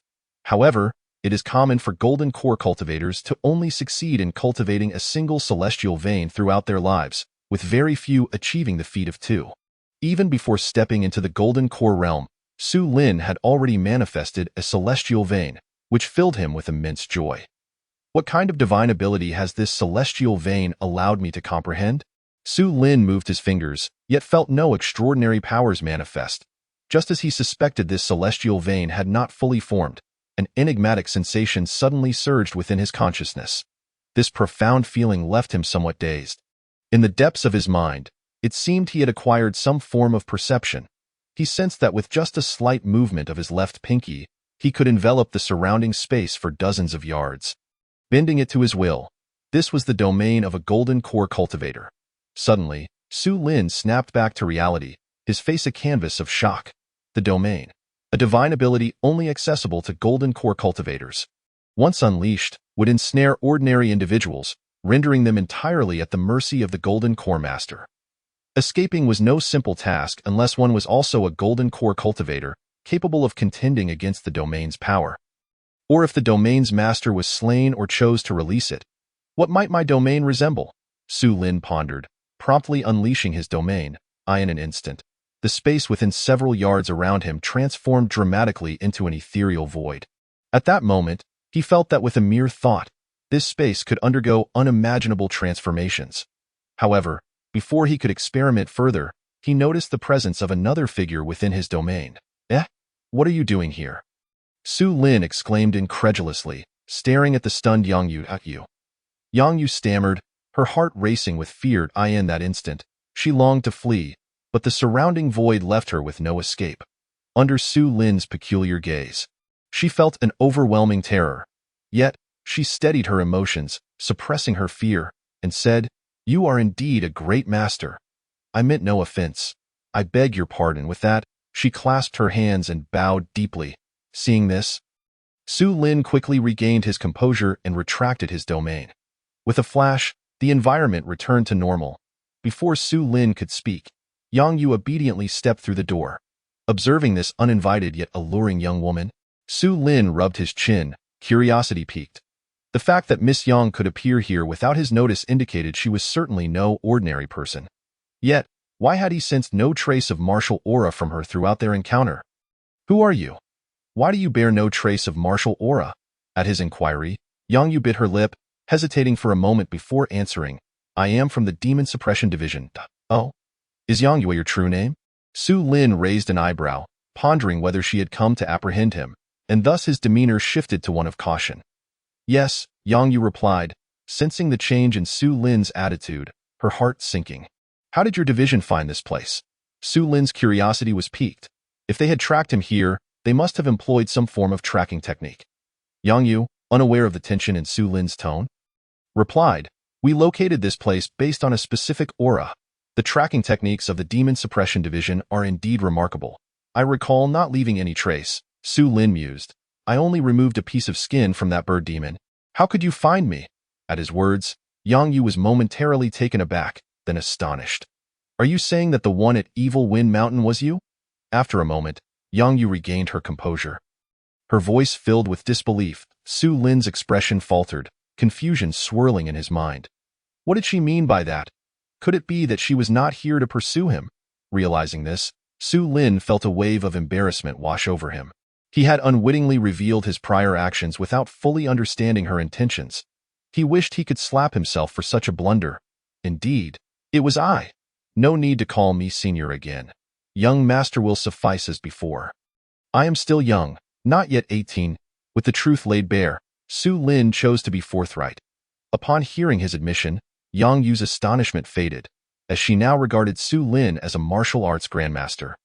With such prowess, defeating a severely wounded demon king was well within his capabilities. However, his young age still surprised her. She had not anticipated him to be so youthful. What brings you here? This area is a residential district. There shouldn't be any disturbances caused by demons or evil spirits, right? Indeed, as you mentioned, there are disturbances. Oh? I have been here for 2 days and have not noticed anything amiss. Su Lin had indeed felt no abnormalities in the vicinity. Otherwise, he would not have acted so rashly. The disturbances were not caused by ordinary demons, but by malevolent entities. Malevolent entities? Spirits and such? Precisely. The residence we occupy is the lair of these malevolent entities. However, they typically require young boys and girls to draw them out. They do not appear otherwise. Hearing Yang Yu's mysterious account ignited Su Lin's interest. Those 2 children. They have grown up in the Demon Suppression Division since childhood and have undergone specialized training. They are not ordinary children. Upon hearing her explanation, Su Lin's expression softened slightly. Tonight, we will take action. Initially, I believed you to be an ordinary person and planned to advise you to keep your distance from here. But it seems that will no longer be necessary. I will not interfere with your affairs. Please do not speak of mine to anyone. If Su Lin's tone carried an unmistakable threat. Upon hearing this, Yang Yu did not hesitate and immediately assured him, "Rest assured, young Master Su, I swear I will not disclose your matters to anyone." After a round of threats, Su Lin finally let her leave. Having uncovered a secret about Yang Yu, due to her unique physical condition, her martial aura was undetectable, even to grandmasters. As for the reasons, she did not elaborate, bearing a look of unspoken burden, which Su Lin chose not to press further. Not wanting to dwell on other matters, Su Lin retrieved the materials needed to forge the demon suppression sword. Just as he was about to begin, Yang Yu unexpectedly returned. "Why are you back?" Su Lin asked, astonished. "Young Master Su, are you about to forge a magical weapon? May I observe?" "Sure, but next time. Remember to use the front door." Since Yang Yu had already discovered his secret, Su Lin decided to be forthcoming. Chapter 63. Yang Yu purchases a sword. Malevolent entities emerge, understanding her reason for returning. Su Lin was no longer surprised. It was likely that the moment he revealed the Demon King's bone, the aura it exuded had been sensed by her. Ignoring Yang Yu, Su Lin flicked his wrist, sending the primordial flame into the forge, igniting a blazing fire. This display captivated Yang Yu, her eyes sparkling with admiration. Subsequently, Su Lin placed the Demon King's bone and other materials into the forge for smelting. After approximately half an hour, a gleaming demon suppression sword appeared in Su Lin's hands. Throughout the forging process, Yang Yu watched with flushed cheeks. Not only was Su Lin handsome, but his physique was also admirable. Most importantly, his forging skills were exceptional, his movements fluid and graceful, a sight to behold. It was no wonder that a girl of her age would feel her heart flutter. However, Yang Yu was no ordinary woman. Despite her momentary infatuation, she quickly regained her composure as the forging concluded. What a splendid sword! Why do I not sense any trace of malevolent aura on this demon suppression sword? Yang Yu's eyes gleamed with excitement, fixated on the treasure in Su Lin's hand, showering him with praise. "Because my skills are unparalleled. I am a master forger from the Divine Mechanism Pavilion." Seeing the greedy glint in her eyes, reminiscent of an infatuated young maiden, Su Lin felt a chill run down his spine. "You are the newly appointed master forger, Su Lin, from the Divine Mechanism Pavilion?" Yang Yu gazed at Su Lin's unremarkable yet handsome face, her expression one of disbelief. Upon learning Su Lin's name earlier, she had not considered this possibility, thinking him far too ordinary. It was understandable that Su Lin bore the label of ordinary. Now, hearing him confirm his identity, the connotation of ordinary seemed to shatter, losing its hold over her perception.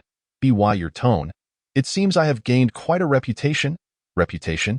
You are not just well known. The entire falling immortal city is searching for you. Several groups have already gone to the Ministry of Works to inquire about your whereabouts. I never expected to find you here. After finishing her sentence, her gaze inadvertently returned to the demon suppression sword in Su Lin's hand. Would you like to see it? This is a divine weapon. I shall lend it to you for a while. Su Lin, noticing the girl's intense interest in the sword, willingly handed it over. As she beheld the Zhanxia sword that had been offered to her. Yang Yu felt an overwhelming excitement, almost swallowing her saliva in anticipation. It seemed as though Su Lin had not presented her with a mere sword, but rather a delectable delicacy, nearly causing her to drool. Is it possible for me to purchase this sword? Upon receiving the Zhanxia sword, Yang Yu became utterly enamored, gazing at it with greedy eyes for an extended period before turning to Su Lin, hesitantly inquiring, in the realm of weapons forged from malevolent materials, the Demon Suppression Division was replete with them, all of exceptional quality. Thus, she did not feel an extraordinary sense of astonishment like that of an ordinary warrior. However, this particular sword did not emanate a malevolent aura. Instead, it exuded a wonderfully comfortable yet fierce energy. She was uncertain of the nature of this energy, yet it compelled her to hold on to the sword tightly. Sell it to you? At her words, a sudden spark of inspiration ignited in Su Lin's mind, as if he could sense gold beckoning him. This sword is not for sale. I intend to keep it for myself. Besides, can you even afford it? Su Lin gently shook his head. He had no intention of parting with the sword. However, just as he finished speaking, Yang Yu's face lit up with surprise. As long as you set a price. I can certainly afford it.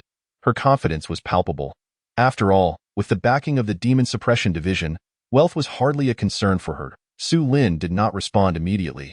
Instead, he focused intently on her. Observing her eager demeanor as though she would resort to forceful acquisition if he declined, he found the girl quite endearing, which stirred a flutter of emotions within him, causing him to blurt out, "Do you have someone special in your life?" The moment the words left his mouth, Su Lin regretted them. He had not anticipated uttering such a foolish remark so unwittingly.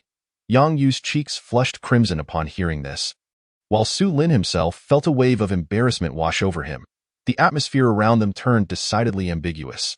Although Yang Yu had previously found Su Lin's blacksmithing skills quite impressive, her admiration had been largely platonic, lacking any romantic undertones. Now, confronted with Su Lin's fervent gaze, she felt a twinge of shyness and instinctively fabricated a falsehood.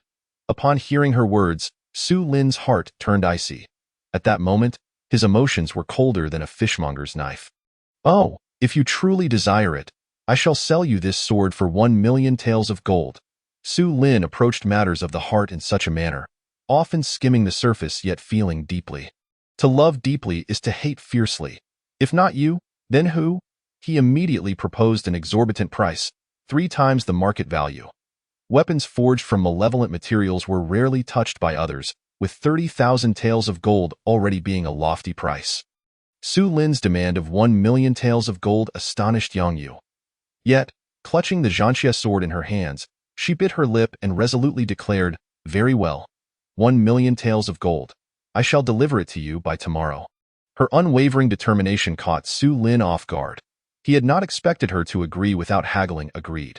Since the words had been spoken, Su Lin acquiesced. Yang Yu's purchase of the sword for 1,000,000 taels of gold did not seem to him a loss. For the Zhanxia sword he had forged was unlike any other. The malevolent energy within had been refined into spiritual power, making it significantly more powerful than ordinary demonic weapons. Furthermore, the wielder need not fear being corrupted by malevolent energy or falling into madness. They agreed that Yang Yu would bring the money the following day, but she insisted on taking the sword with her immediately. Su Lin retained an important item from her possession, a token of the Demon Suppression Division's commander, which allowed its bearer to command the demon-suppressing guards of the area. This item was crucial. If it fell into the wrong hands, it could spell disaster. After watching her depart, Su Lin glanced at the materials still in his storage pouch. He had a small piece of Demon King bone left, which could be combined with other materials to forge another Zhanxia sword. Without hesitation, he set to work, and in less than half an hour, he had crafted a new sword, its quality seemingly superior to the last. After all, practice makes perfect, and improvement was inevitable. He then took a piece of ebony wood and fashioned a scabbard. It was coming together nicely. With the sword sheathed, Su Lin felt a deep sense of satisfaction. In the dead of night, at the neighboring residence, it was pitch black. Yang Yu, clutching a long sword, stood in a shadowy corner of the courtyard. Her gaze fixed intently on the window opposite her. Through the window, she could see the small figures of two children sleeping soundly in their beds, Xiao Bao and Wan Wan, adorned with spiritual talismans, snoring peacefully.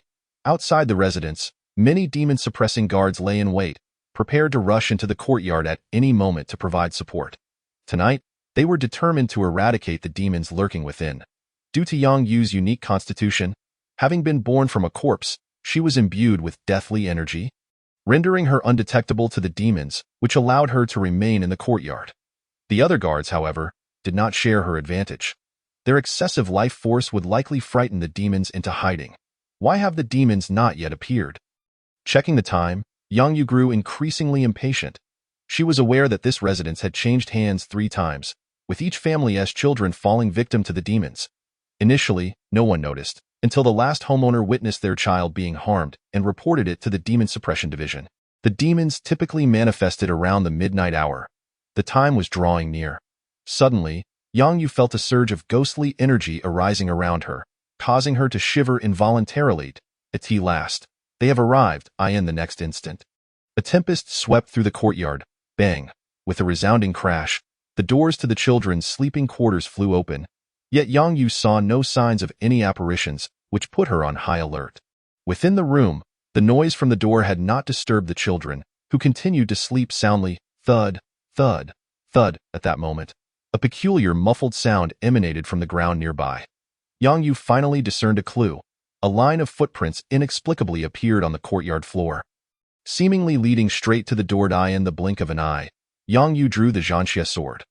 Although she still could not see any apparitions, she trusted her instincts and thrust the sword at the last location of the footprints. Thud, howl. As the sword pierced flesh, Yang Yu caught a glimpse of the demon's true form. The sight startled her. The creature was covered in countless faces of children, their features disturbingly clear, yet their skin was as dark as that of a specter. What manner of monster is this? Chapter 64. Golden Core Realm.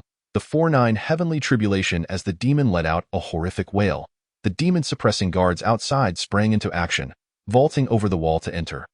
Upon witnessing the creature's appearance, they too were momentarily taken aback. Yet, they quickly regained their composure, brandishing their weapons and charging forward. Boom! Ah! The demon-suppressing guards arrived swiftly but departed even faster. The demon unleashed a torrent of overwhelming ghostly energy. The advancing guards were immediately sent flying, their screams echoing in the night. This is bad. It's a Class A demon. We cannot contend with it. The danger level of demons is classified by the Demon Suppression Division into 4 categories: A, B, C, and D, with Class A being the highest danger level, corresponding to the realm of martial arts grandmasters. Among the gathered, the highest martial arts skill belonged to Yang Yu, a commander at the 9th level of mastery. How could she possibly confront a demon of such caliber? A sense of retreat began to brew among the guards. However, seeing Yang Yu wielding the long sword without a hint of fear, they were taken aback. At that moment, no one dared to flee. What does it matter if it's a Class A demon? You shall perish. Yang Yu's martial prowess surpassed that of all present, with the divine weapon at her side. Her combat strength had multiplied exponentially. Without a trace of trepidation, she unleashed her lifelong mastery of the exorcism sword technique, directing her strikes toward the demon. The onlookers were filled with astonishment. They had not expected the female commander to confront a Class A demon head-on. Her bravery elicited their admiration, yet the disparity in strength left them anxious. Commander Yang, be careful. Hearing the shouts of her comrades, Yang Yu felt no inclination to retreat. She understood that if she faltered, the 2 children in the room, Xiao Bao and Wan Wan, would be in grave danger. Howl! As the Class A demon roared in fury, a wave of terrifying ghostly energy rushed toward Yang Yu. Swish! At that moment, the Zhanxia sword in Yang Yu's hand erupted with radiant light, instantly dispersing the incoming ghostly energy. Without losing momentum, the sword lunged straight for the grotesque face of the demon. Howl! With a piercing shriek, the ghostly energy erupted forth, and with a resounding boom, the demon disintegrated into a cloud of dark, swirling energy. The darkness dissipated. Yang Yu emerged unscathed. exuding the aura of a valiant heroine. In that instant, a system notification echoed in Su Lin's mind. Miles away in Luoxian City, someone has utilized a weapon forged by the host to slay a demon. The host gains 50 years of cultivation. What is this? I can actually gain cultivation in this manner. Su Lin was astonished, never having anticipated such a means of acquiring power. Based on the notification in his mind, he quickly deduced that the one who had slain the demon with the weapon was none other than Yang Yu. This fortunate turn of events left him immensely relieved. Had he not sold the exorcising sword to the other party, he would not have reaped such benefits. At this moment, Su Lin returned to Evil Wind Mountain, where the Demon Suppression Division had long since departed. Moreover, due to the previous presence of malevolent forces, the surrounding area for dozens of miles was devoid of human habitation. Tonight, he intended to break through to the Golden Core realm, thereby attaining the status of a Grandmaster in martial arts. Previously, he had forged 2 exorcising swords, which granted him 200 years of cultivation, in addition to the 50 years he had acquired for free. Now, he possessed 450 years' worth of energy at his disposal. Without a hint of hesitation, Su Lin settled into a cross-legged position. At this moment, he had already set up a formation within the Taoist temple. With the innate talent of formation mastery guiding him, he found no difficulty in arranging the protective array that isolated him from the outside world, completing it in just over an hour. Golden Core Realm, let me break through. Su Lin immediately channeled 20 years of energy into his breathing technique. Whoosh! As he completed the infusion, a surge of spiritual power erupted within him, coursing through his limbs and bones. A torrent of formidable spiritual energy radiated from his body, transforming him into a figure of purity and brilliance. In that moment, Su Lin experienced a profound and ethereal sense of enlightenment. Within his dantian, countless strands of spiritual energy whirled rapidly, soon coalescing into a massive energy sphere. As the sphere spun at high speed, it gradually condensed and shrank. The breathing technique operated autonomously, and at that moment, he felt as if he were merely an observer, yet the myriad of changes felt intimately familiar. There was no sense of strangeness or confusion. As the energy sphere continued to contract, Su Lin sensed a severe depletion of spiritual power within him. When the sphere had shrunk to the size of a fist, he realized it had solidified into a golden core. However, the process of refinement had slowed considerably, and Su Lin understood that this was due to his insufficient spiritual energy. Without hesitation, he channeled an additional 100 years of energy. Whoosh! In the next instant, an even more formidable surge of spiritual power erupted within him. Countless strands of energy enveloped the golden core. The rotation of the golden core quickened beyond its previous pace. With the support of this overwhelming spiritual power, the golden core did not diminish in size, but began to expand instead. Su Lin felt beads of sweat forming on his forehead, realizing that the energy generated from the 100 years of cultivation was depleting even faster than before. However, the benefit was clear. The golden core within him was on the verge of complete solidification. Boom! In the next moment, an incredibly powerful wave of spiritual energy erupted from Su Lin. The surrounding temple and incense burners crumbled under the force of this surge. At this instant, his golden core was fully refined, and the uncontrollable release of spiritual energy signified his official entry into the golden core realm. Within him, another incomplete celestial meridian had manifested. This breakthrough had taken a significant toll on Su Lin, consuming 120 years of energy, nearly depleting his spiritual reserves entirely. The exhaustion was evident on his face as he gazed at the overcast sky. Su Lin did not dare to hesitate, immediately channeling another 100 years of energy to enhance his breathing technique. Entering the golden core realm signified his recognition as a formidable being within this realm. A celestial tribulation would surely descend as a test. Should he successfully navigate the tribulation, he would attain true recognition from the heavenly Tao. Failure would result in his demise. After expending 100 years of energy, Su Lin's spiritual power was restored, and the fatigue dissipated. However, he did not achieve a continuous breakthrough, merely advancing from the first to the second level of the golden core realm. Nevertheless, the second celestial meridian within him solidified, and a third meridian began to manifest. At this moment, he sensed a profound energy gathering at the tip of his left ring finger. The second celestial meridian granted him a new ability, bolstering his confidence as he faced the impending storm clouds above.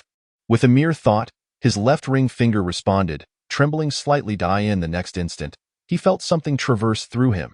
He then beheld a humanoid lightning apparition standing before him. This was the manifestation of his second celestial meridian's ability, the wind and thunder incarnation. A doppelganger created from the power of wind and thunder. Gazing at this manifestation, Su Lin was enveloped in an extraordinary sensation. His consciousness was entirely synced with this doppelganger. With a mere thought, he could control it effortlessly, devoid of any sense of unfamiliarity. The eyes of the doppelganger mirrored his own, and all its perceptions were his. He felt as if he had possessed this doppelganger all along. Furthermore, this doppelganger was immensely powerful, wielding the capacity to command wind and thunder. With its emergence, Su Lin felt unafraid of any tempest or lightning. Thunder rumbled ominously above. The storm clouds churned, flashes of lightning flickering within. Accompanied by booming roars, little 49 tribulation, be obliterated. Su Lin, unable to contain his impatience, noted the overwhelming presence of the tribulation clouds, which spanned a 100-mile radius, sure to attract numerous exceptionally strong individuals. Observing that the tribulation lightning had yet to descend, he resolved to take the initiative. He commanded his wind and thunder doppelganger to rise from the ground and charge directly into the storm clouds. Thunder rumbled. The storm cloud seemed to sense his approach, and as his doppelganger ascended to a height of 1,000 meters, the lightning above churned violently. With a resounding crack, several bolts of lightning descended toward the doppelganger. Su Lin faced this onslaught without a hint of panic. Thinking to himself, "Come at me!" In an instant, the doppelganger was engulfed by the lightning. Crackle. The sound of exploding and crackling electricity reverberated through the heavens. This spectacled, that moment, within the boundaries of the Daoqian dynasty. Countless grandmaster-level martial artists and many hidden cultivation experts felt a stirring in their hearts. Whoosh, whoosh, whoosh. All the experts surged forth toward the location of the storm clouds. Chapter 65. Successful Tribulation, Pursuit of the Cultivator. Meanwhile, atop Evil Wind Mountain, Su Lin's doppelganger reveled in the lightning tribulation, while his true self absorbed the power of the tribulation through the doppelganger, receiving immense feedback. Waves of lightning surged within him, cleansing his limbs and bones, leaving him with a sensation of delightful tingling, immensely comfortable. Under the nurturing power of the lightning, Su Lin sensed his physical form, and even his spirit, strengthening incrementally, as the doppelganger boldly faced the tribulation. Su Lin's true self began to exude lightning from within. Crackle.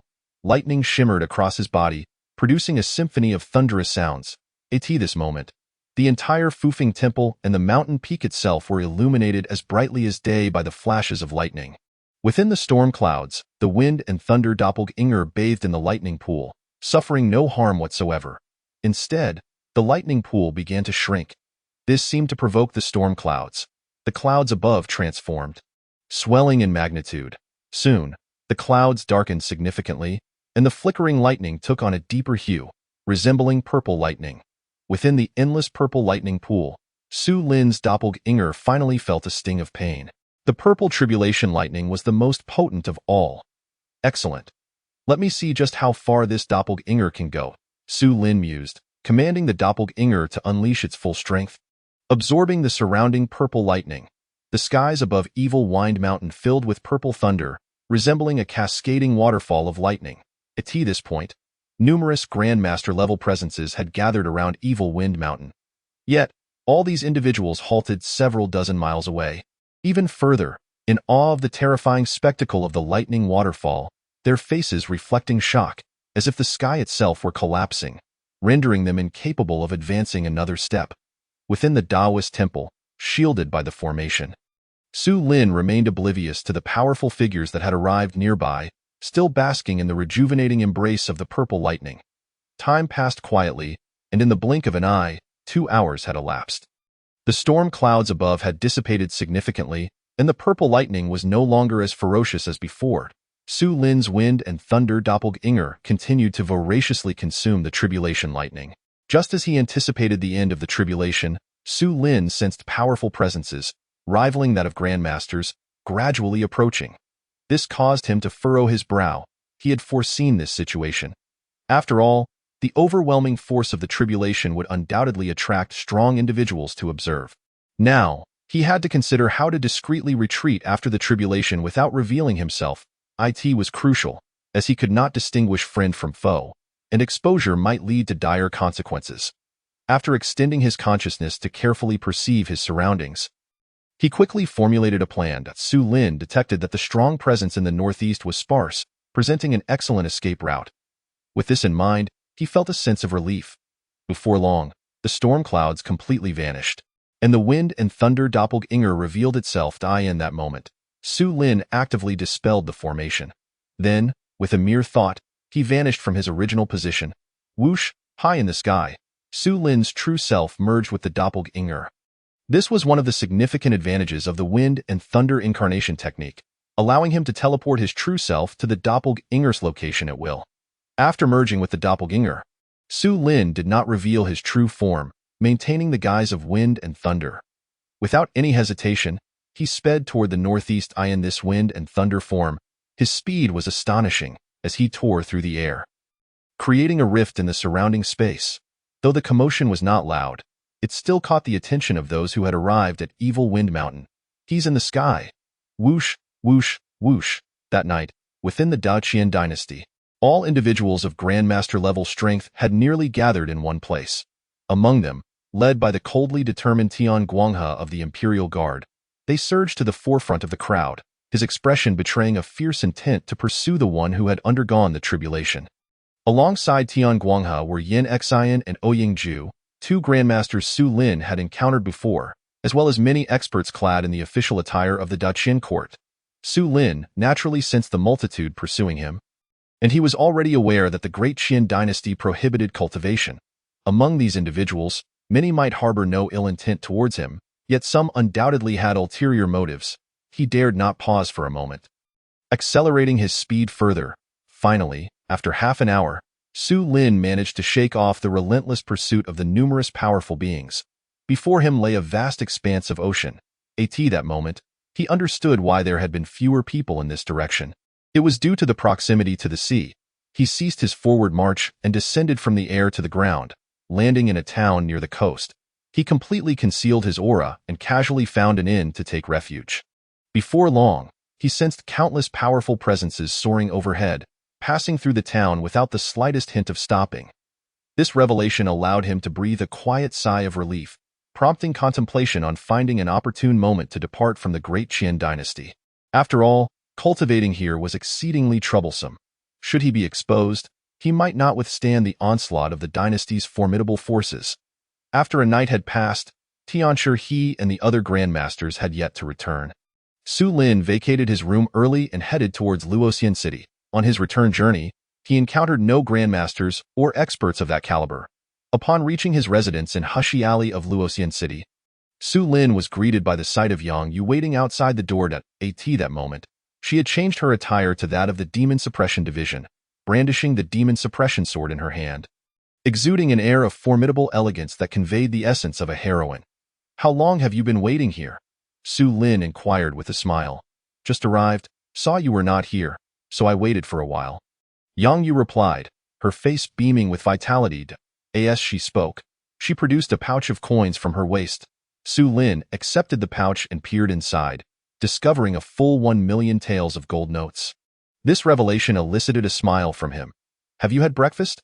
Allow me to treat you to a meal, and bring along your companion as well." Su Lin, buoyed by his good fortune, extended the invitation.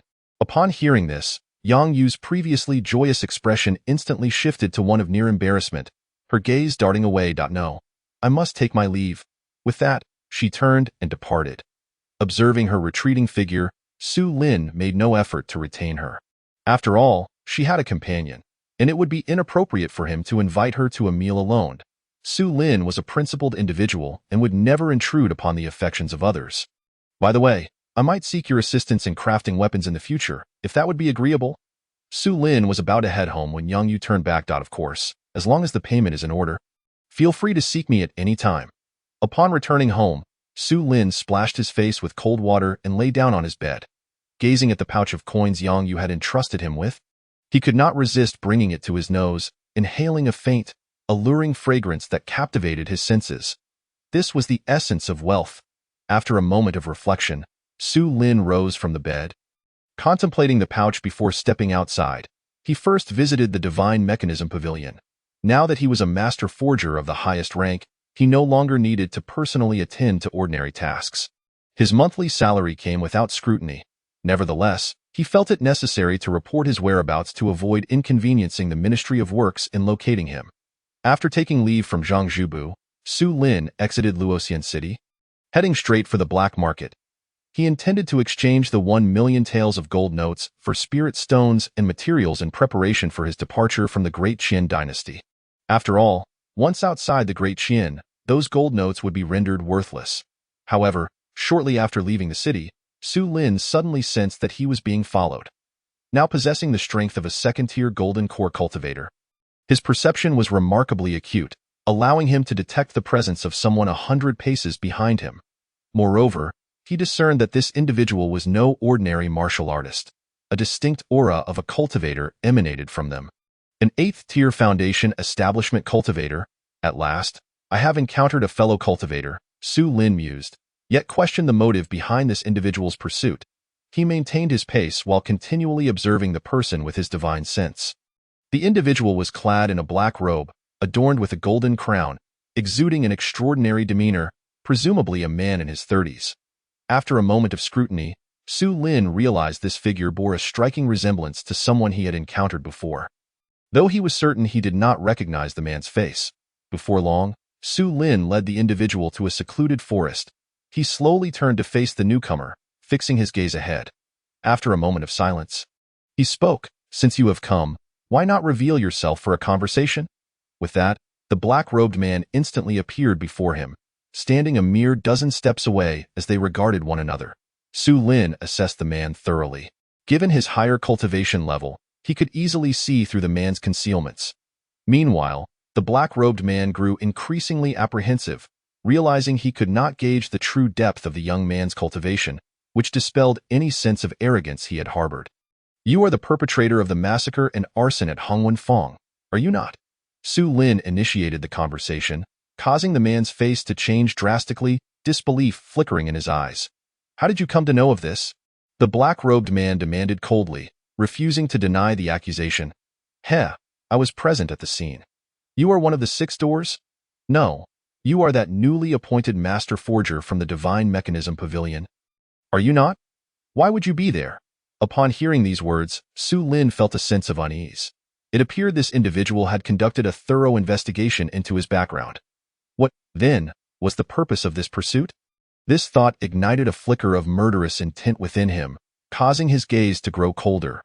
"What is your purpose in following me?" "You have yet to answer my question," the black-robed man replied. Unperturbed, his voice steady, he did not believe that someone as young as Su Lin could surpass him in strength. Having done his homework, he was aware of Su Lin's background, which bolstered his confidence. Seeing this, Su Lin couldn't help but smirk internally. It was evident that the man had failed to perceive his true strength. Otherwise, he would not speak so boldly. "I suggest you answer my inquiries promptly." As he spoke, Su Lin released an overwhelming pressure from his golden core realm, causing the black-robed man to collapse to his knees. In that moment, all traces of confidence vanished from the man's face, replaced by sheer terror. "You are a golden core cultivator?" The black-robed man trembled, cold sweat streaming down his face, collapsing like a deflated balloon. "Who are you? What is your purpose in following me, esteemed senior?" "I harbor no ill intentions. Considering we are both cultivators, I implore you to spare my life. We cultivators in the Great Qin dynasty should stand united against common foes." The black-robed man began to plead for mercy, then proceeded to divulge his identity and intentions. Su Lin learned that the man's name was Zhang Shiping, a rogue cultivator affiliated with the notorious assassin organization, Night Rain Tower. He had attained his 8th-tier Foundation establishment cultivation through arduous training and fortunate encounters. Su Lin found it somewhat astonishing that the man possessed such remarkable aptitude for cultivation. However, upon inquiring about Zhang's age, Su Lin's envy dissipated. Despite appearing to be in his 30s, he was actually over 90 years old. It was undeniable that cultivators often retained a youthful appearance. "I see. You sense the fluctuations of spiritual energy in my home. which led you to discover I am also a cultivator. Indeed, I also know that esteemed senior is not an ordinary cultivator, but a distinguished weapon refiner. Zhang Shiping seized the opportunity to flatter Su Lin. Su Lin found the praise rather gratifying. So, what is your purpose in following me? I wish to request your assistance in forging a magical artifact. Zhang Shiping did not shy away from his request, bowing respectfully to Su Lin as he earnestly pleaded, "Oh, so that is the matter at hand. How much do you know about the cultivation world? Are there any gathering places for cultivators within the Great Qin dynasty?" Upon learning of Zhang's intentions, Su Lin did not immediately acquiesce, instead probing into his knowledge of the cultivation realm. 500 years ago. The Great Qin dynasty had many cultivation sections. However, following the celestial martial conflict, the martial god fell, and the dynasty began to decline. The dynasty harbored a deep resentment towards cultivators, expelling all sects from its borders. Consequently, martial arts flourished while cultivation was prohibited. Nowadays, cultivators dare not congregate in one place. They either flee the Great Qin or hide in obscurity. After hearing this historical account, Su Lin felt enlightened. He had previously read some historical texts on this topic in the Divine Mechanism Pavilion's library, yet specific events were not documented. "Why do you not leave the Great Qin dynasty?" Su Lin inquired, perplexed. For a cultivator of Zhang's caliber, leaving the Great Qin should be a straightforward endeavor. Upon hearing this, Zhang Shiping revealed a bitter smile, explaining, "The situation beyond the Great Qin is no different. The entire northern wilderness is intent on eradicating cultivators." "What? Why is that?" Su Lin asked, astonished by the revelation. "It is due to the influence of the extreme Dao martial god from 500 years ago. His fall incited widespread outrage among martial artists across the northern wilderness. If I were to attempt to leave the northern wilderness, with my current abilities, I would likely never succeed." Zhang Shiping's words resonated with Su Lin, who nodded lightly. He had perused the records concerning the northern wilderness and knew it to be an expansive territory. In the present day, the most powerful practitioners in the northern wilderness realm are indeed those of the Golden Core stage. Su Lin did not inquire casually. He was aware that the martial arts realms correspond to the celestial realms, with the pinnacle of martial arts being the martial god. The cultivation levels of practitioners far exceed those of martial artists. For beyond the Golden Core stage, there exist several grand realms. How could such extraordinary cultivators find themselves at a disadvantage in the northern wilderness realm? Admittedly, the spiritual energy in the northern wilderness is sparse, and achieving the Golden Core stage is no small feat. However, the realm also boasts numerous martial gods. Hearing the response that confirmed his suspicions, Su Lin secretly sighed in relief.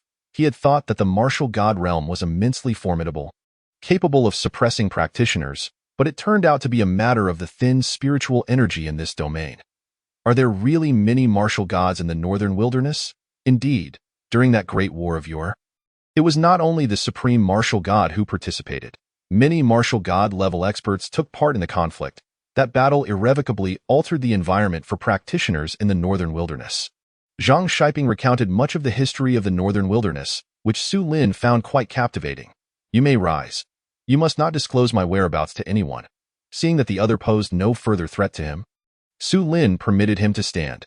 "Yes, Junior absolutely will not reveal the senior's location to anyone." Receiving this assurance, Su Lin nodded in satisfaction and then inquired about the matter regarding the Spirit Treasure Pavilion that had been previously seized. "As the senior is aware, I obtained a medium-grade spirit stone from the Spirit Treasure Pavilion." As he spoke, Zhang Shiping retrieved a black wooden box from his cosmos bag. Su Lin glanced at the quality of the cosmos bag, deeming it rather ordinary, and did not pay it further heed. He took the black wooden box without examining it and immediately recognized it contained a medium-grade spirit stone, which he promptly stored in his own cosmos bag. "You commit murder, seize treasures, and set fires. This is hardly a commendable deed." After accepting the medium-grade spirit stone, Su Lin cast another glance at Zhang Shiping, his face betraying a hint of disdain. After all, the six doors were still investigating this matter, in which he was involved, and it was ultimately a nuisance. Returning to the senior, the individuals from the Spirit Treasure Pavilion are not virtuous either. They acquired this spirit stone by ambushing a party of adventurers. "Please forgive me, senior. My actions could be seen as serving justice. In ordinary times, I would not dare to take lives lightly." Seeing Zhang Shiping speak so earnestly, Su Lin's mood lightened considerably. "What do you wish for me to forge for you?" Having accepted the other's benefit, Su Lin naturally intended to forge a magical artifact in return. He was no brigand. Upon hearing the question, Zhang Shiping's expression brightened, and he respectfully replied, I humbly request the senior to forge a flying sword for me. A flying sword. You are a sword cultivator? Well, I was fortunate enough to obtain a manual on sword cultivation. Zhang Shiping stammered, is that manual available? Please let me see it. Upon hearing this, Zhang Shiping's expression shifted, seemingly reluctant to produce it. Fear not. I merely wish to glance at it. I will not usurp your opportunity. Soon, Su Lin perused a tattered tome in his hands, his eyes sparkling with intrigue. From the sword cultivation manual titled Ta Ching Sword Sec Sword Control Technique, he gleaned much knowledge about sword cultivation. It not only contained techniques for sword control but also methods for forging flying swords. Although the advanced materials for flying swords were mentioned in basic forging techniques, the specific crafting methods were not provided. Now, having examined the schematics for forging flying swords recorded in the book, he found his horizons broadened. Have you gathered sufficient materials for forging the flying sword? I have spent decades collecting these materials, and now encountering a senior of your caliber is indeed a great fortune in my life. As he spoke, Zhang Shiping produced a bundle. Su Lin did not open the package but sensed with a slight probe that the materials were indeed complete. He then stored the bundle in his cosmos bag. Very well. Return in 3 days to collect your items. Chapter 67. The Holy Church. The Saintess having sent Zhang Shiping on his way, Su Lin proceeded to the black market. With 100,000 taels of gold notes, he purchased 100 inferior-grade spirit stones along with a plethora of forging materials. He nearly emptied half of the market stock without exhausting his funds. With almost 100,000 taels remaining, he exchanged them all for gold before leaving the black market, feeling quite satisfied. However, such actions attracted considerable trouble. Shortly after departing the black market, he noticed several figures trailing him. Su Lin paid them no mind and quickened his pace, successfully shaking off his pursuers. Upon returning to Falling Immortal City, he refrained from entering through the city gates. Observing the multitude of refugees at the entrance, struggling for survival, he felt a surge of emotions. Reflecting on his own circumstances just over a month ago, he too had been on the brink of starvation. Had it not been for the system, he might have been among those desperate souls. With this thought in mind, he resolved to take action before his departure. Approaching a nearby food stall, he purchased a copious amount of food and distributed it to the nearby destitute. This act sparked a frenzied scramble among the refugees, leading to significant chaos. The guards at the city gate, witnessing the turmoil, shouted sternly, which subdued the crowd. They then turned their gazes towards Su Lin with palpable hostility. Once I distribute this food, I shall take my leave. I kindly ask for your assistance in maintaining order. Su Lin said little more, producing a token. The soldiers on guard, upon recognizing it, immediately displayed reverence and ceased their hostility. This token was the command seal of the Demon Suppression Division, previously entrusted to him by Yangyu, which he had forgotten to return until now, but it had proven useful. Soon, the guards restored order, and all the refugees lined up properly. Su Lin observed as several other refugees took charge of distributing the food. Watching the refugees devour the food with ravenous intensity, Su Lin couldn't help but feel a pang of sympathy. He considered that had he not received the system, he might very well be in their position. This act of kindness was both a balm for his past and a response to the suffering in the world, something Su Lin felt compelled to do. Once the distribution was nearly complete, he decided not to linger any longer, disappearing swiftly from the scene. It was only after he had been gone for some time that those around realized the kind-hearted stranger was no longer among them. Su Lin did not enter the city but instead headed to the southern refugee camp, intending to seek out Steward Chin. He strolled at a leisurely pace, observing the passers-by. Although most were gaunt refugees, he scrutinized each face, noting the despair and helplessness etched upon them. Yet, within their eyes remained a glimmer of hope, a faint light. Perhaps I once harbored such light myself. As Su Lin contemplated this, he felt a profound loneliness, a hollowness within his heart. However, before he could dwell too deeply in melancholy, he felt a tap on his shoulder. He immediately halted, turning to see an elderly man, filthy and grinning with a mouth full of yellowed teeth. "This good man, I see your kind heart. I have something to discuss with you. Would you care to accompany me?" Upon hearing the old man's words, Su Lin recalled having seen him in the crowd near the city gate. "Where to?" "To a place everyone yearns for, The old man cryptically replied, not waiting for Su Lin's consent as he turned and wandered off into the distance. Is this old man mad? Su Lin pondered. Yet after a moment's deliberation, he decided to follow.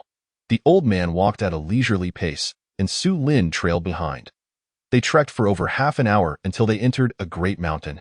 Su Lin released his spiritual sense to survey the surroundings and quickly realized there were many people within the mountain.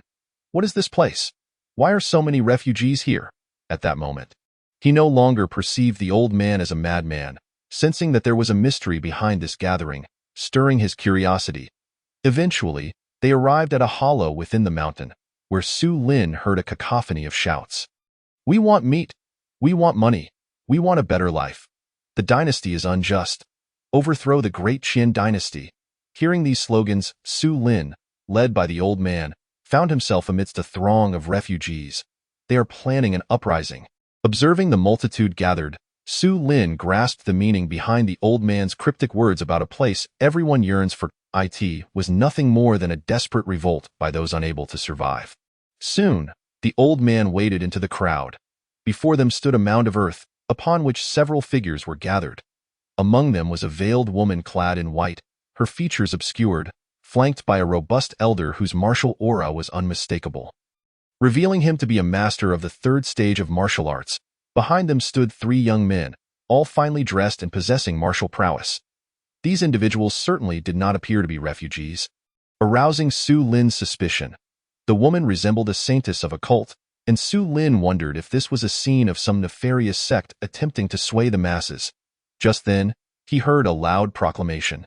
Saintess and esteemed saints, this old man has something of great importance to report. The voice originated from the old man. Upon hearing this, Su Lin's brow furrowed, a sense of foreboding creeping into his heart. At that moment, he wished to leave immediately, but he noticed that the figures atop the mound had already turned their attention toward him. To leave hastily could lead to complications. It would be prudent to clarify matters with them before departing.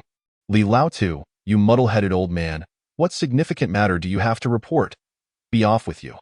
We must heed the teachings of the Holy Church. Indeed, upon hearing the words of the old man, the crowd immediately grew displeased and began to voice their complaints. It was only when the Holy Maiden raised her hand to interrupt that the crowd fell silent.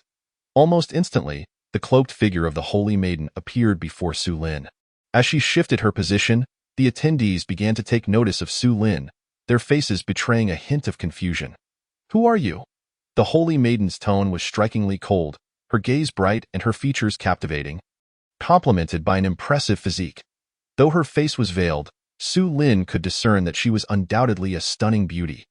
Furthermore, her martial prowess was remarkable, being a master of the 3rd level of the Grand Master realm, clearly superior in cultivation to himself. However, Su Lin felt no fear. He was now a 2nd-level Golden Core cultivator, possessing 2 unique abilities, and he was confident that he could contend with her. Su Lin was about to clarify his intentions when the old man suddenly shouted, Holy Maiden, this kind soul is benevolent and willing to assist us destitute souls. Just moments ago at the city gate, he even distributed food to us. The Holy Church needs such kind-hearted individuals. Upon hearing this, the refugees present all turned their eager gazes towards Su Lin. The Holy Maiden before him, along with the elder atop the mound, wore expressions of discontent, sensing the hostility emanating from them. Su Lin felt quite helpless, thinking to himself, I should not have been so curious as to follow this old madman. Su Lin was preparing to explain himself and leave when the woman suddenly struck out. Aiming a palm at him, Su Lin's eyes narrowed, and he swiftly retreated, narrowly evading her attack. However, she was relentless. Su Lin could not afford to remain passive. Anger welled within him, and he retaliated, engaging in a fierce exchange of blows. The intensity of their clash left the onlookers awestruck. Bang! After several rounds of combat, the two exchanged a powerful strike. Su Lin remained steadfast, not budging an inch, while the woman staggered back several steps, her beautiful eyes now wide with astonishment. You are actually quite skilled. Do you wish to continue fighting? Su Lin replied with a hint of disdain, his tone unapologetic. Hearing this, the woman felt a surge of rage but refrained from acting rashly. Observing her demeanor, Su Lin's lips curled into a slight smirk. Regardless of what your so-called Holy Church may be, I am willing to turn a blind eye to today's events. However, should you provoke me again? Do not blame me for being unmerciful. With that, Su Lin turned to leave. Wait. Just as he had not ventured far, the woman's voice called out from behind him. Chapter 68. Committing an offense? Entering the Grand Qian Imperial Palace. Luo Qingxin, as the holy maiden of the Snow Lotus sect, was renowned throughout the martial world. She ranked first on the young heroes list established by Bai Shaosheng, having utterly dominated her contemporaries. Her pride ever soaring. Yet now, she found herself faced with a stranger, a young man whose name she could not even recall, who had bested her in combat. How could she endure such humiliation? As she witnessed him attempt to depart, she would not allow him to escape so easily. What? You wish to continue? Su Lin halted, questioning her. Let us find another place to continue this. With that, Luo Qingxin soared into the depths of the forest. Su Lin, feeling a touch of boredom, shook his head, not taking it too seriously, however. Just as he prepared to leave, a streak of sword light suddenly shot toward him from a distance, carving a deep scar into the ground beneath his feet. This aura.is spiritual energy. Could this holy maiden also be a cultivator? Watching her display such skill and sensing the spiritual fluctuations from her sword technique, Su Lin was no longer inclined to leave. He vanished from sight in an instant.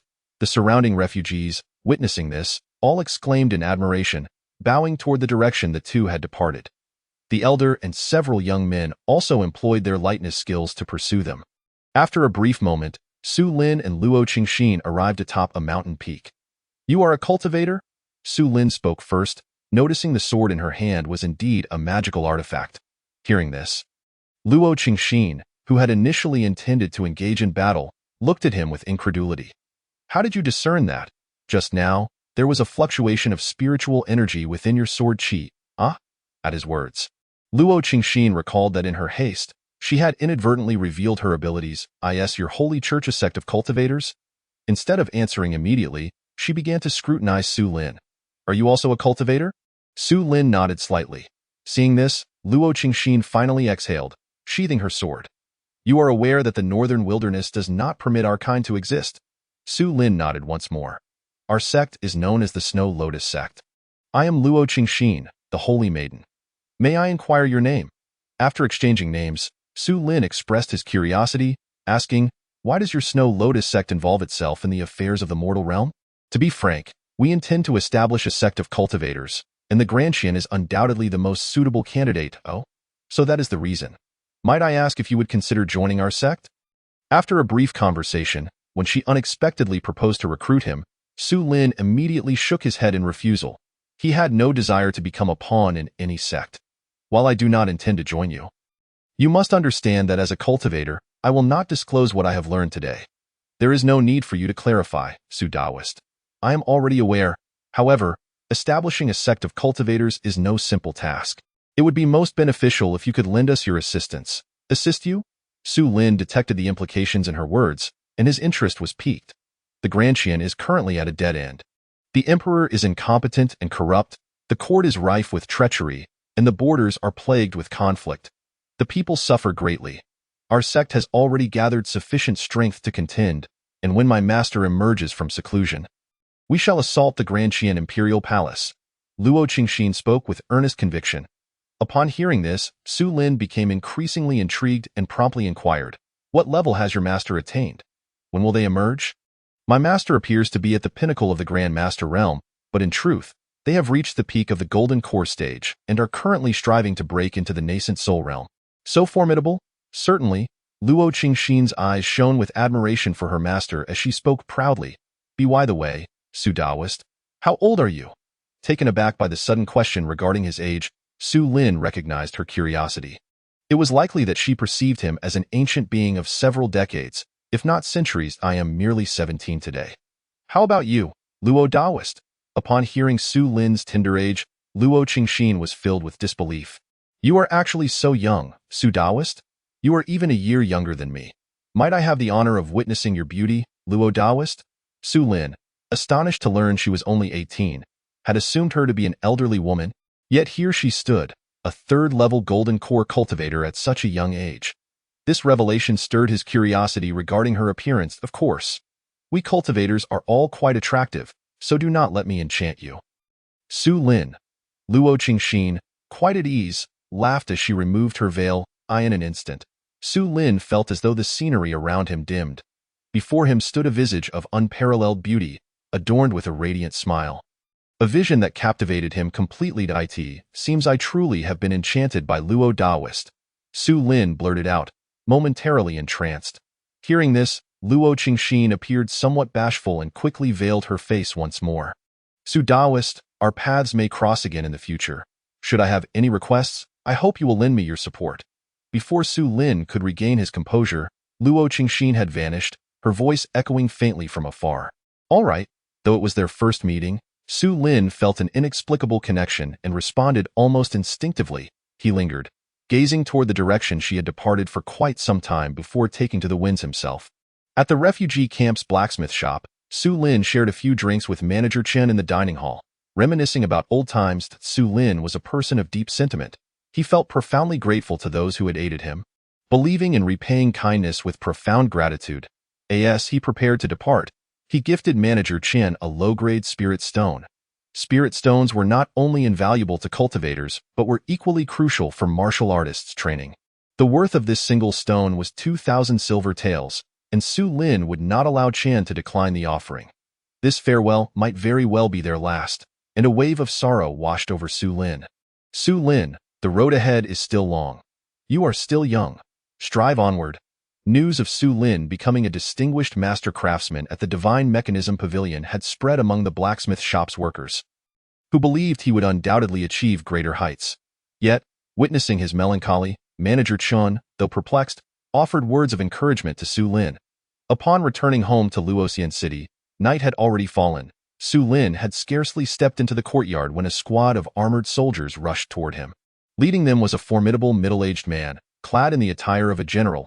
A brief scan revealed Su Lin that the man was a first-level grandmaster.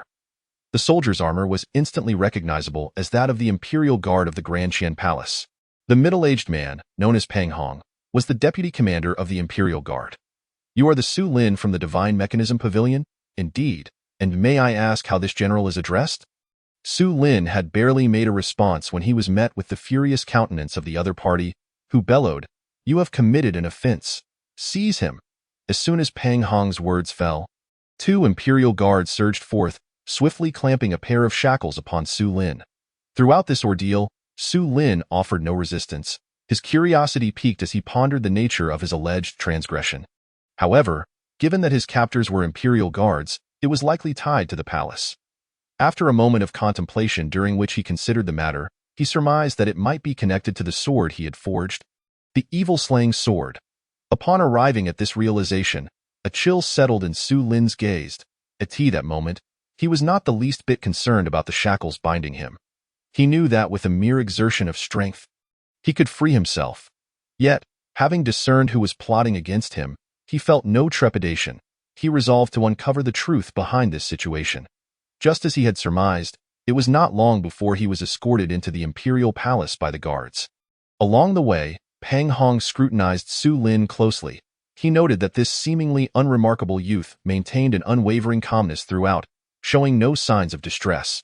The grandeur of the Dacian Imperial Palace was imposing, with its majestic halls and towers exuding an air of imperial dominance that instilled fear in the hearts of many.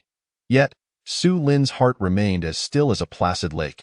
He walked with unwavering determination up the steps leading to the main hall of the palace.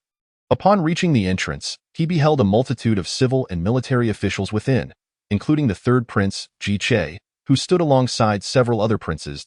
At the forefront, upon the dragon platform, sat the current emperor of Dacian, Ji Shou, upon his dragon throne. Although his visage bore the marks of age, his spirit was undiminished, and his countenance, adorned with a beard, emanated a formidable presence that commanded respect without the need for anger. Before Su Lin could even step into the hall, the emperor's piercing gaze fell upon him.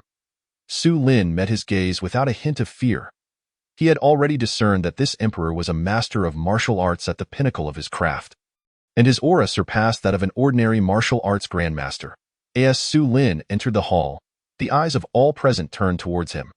After a brief moment, he stood firm, showing no sign of deference. How audacious! Why do you not kneel before our emperor? Chapter 69. The death of the imperial concubine and Ji Che's machinations suddenly rebuked. Su Lin shifted his gaze to the source of the admonition. There, beside the dragon platform, stood an elderly eunuch with a pale face and no beard, watching him with a menacing glare. This eunuch was the Grand Chancellor of the palace, known as Li Shulian, who had reached the pinnacle of martial mastery. Although Su Lin did not recognize him, others were well aware that he was the notorious Li Qiansui, wielding significant power over the eastern and western secret agencies. A trusted servant of Emperor Ji Shou, he was one of the emperor's most loyal confidants. Despite Li's status as a martial arts grandmaster, Su Lin remained unfazed. After all, he possessed the strength of 250 years of cultivation and would not stoop so low as to kneel before anyone. If necessary, he could break through on the spot and sever ties with the Dacian dynasty entirely. Noticing Su Lin's indifference, the expressions of everyone in the hall darkened with anger. After all, it is said that a subject must die to avenge the insult of their lord. And these officials of Dacian were not willing to witness anyone disrespecting the emperor. You insolent wretch! Kneel at once, your majesty.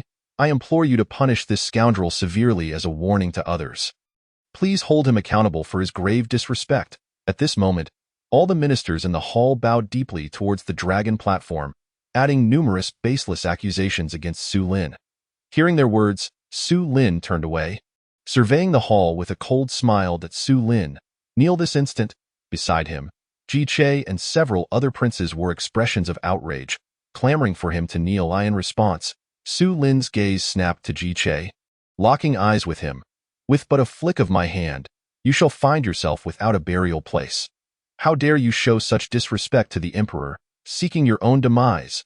Seeing the smugness in Ji Che's eyes, and hearing the insidious thoughts behind his words, Su Lin immediately understood that, as he had previously suspected, today's events had been orchestrated by this third prince. With clarity in his heart, Su Lin chose not to regard Ji Che any further.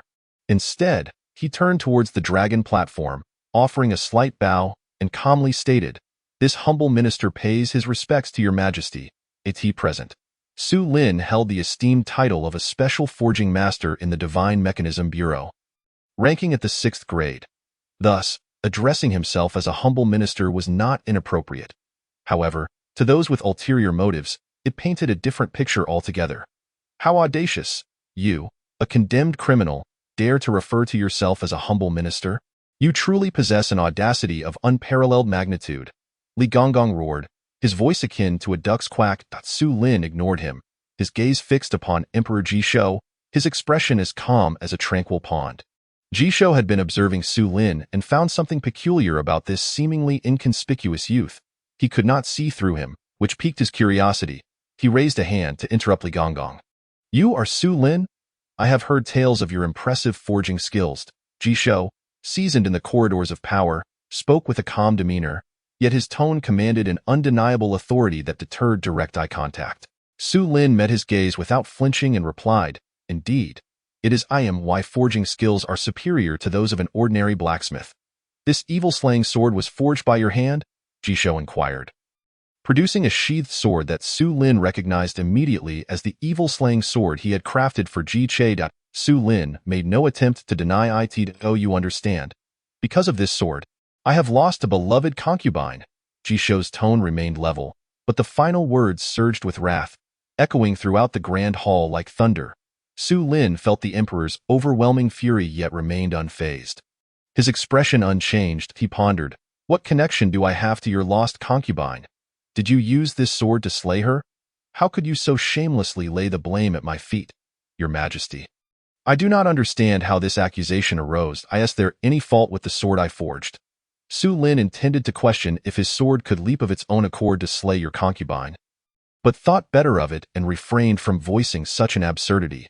However, before he could finish speaking, Ji Che interjected. "Su Lin, how dare you?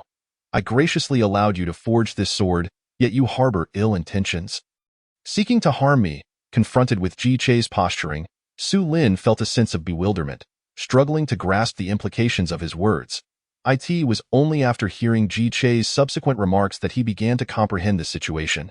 A flicker of murderous intent igniting within him. It turned out that this third prince had indeed used the sword to bring about the demise of an imperial concubine. The evil-slaying sword was drawn from its sheath. Su Lin discerned its ominous aura with a mere glance. He recognized a faint trace of malevolent energy upon the blade. Purple Martin's spirit-seducing fragrance. Understanding the source of the malevolence, Su Lin felt a sense of certainty. The Purple Martin's spirit-seducing fragrance was an exceedingly rare material derived from a peculiar purple-furred marten beast. While the marten itself was not particularly powerful, its numbers were scarce. It possessed a pouch that emitted an alluring fragrance, significantly affecting the mental state of cultivators. Inhaling even a small amount could lead to confusion, or in severe cases, madness and violence. The presence of such a fragrance was indeed surprising to Su Lin. At this moment, Ji Shou had already conjured a protective barrier around himself, isolating the faint scent. "What grievance do you hold against me? Why do you wish to harm me?" Ji Che feigned indignation, his voice laced with venomous accusation. After speaking, he turned and knelt before Ji Shou, lamenting, "Father, I am unfilial.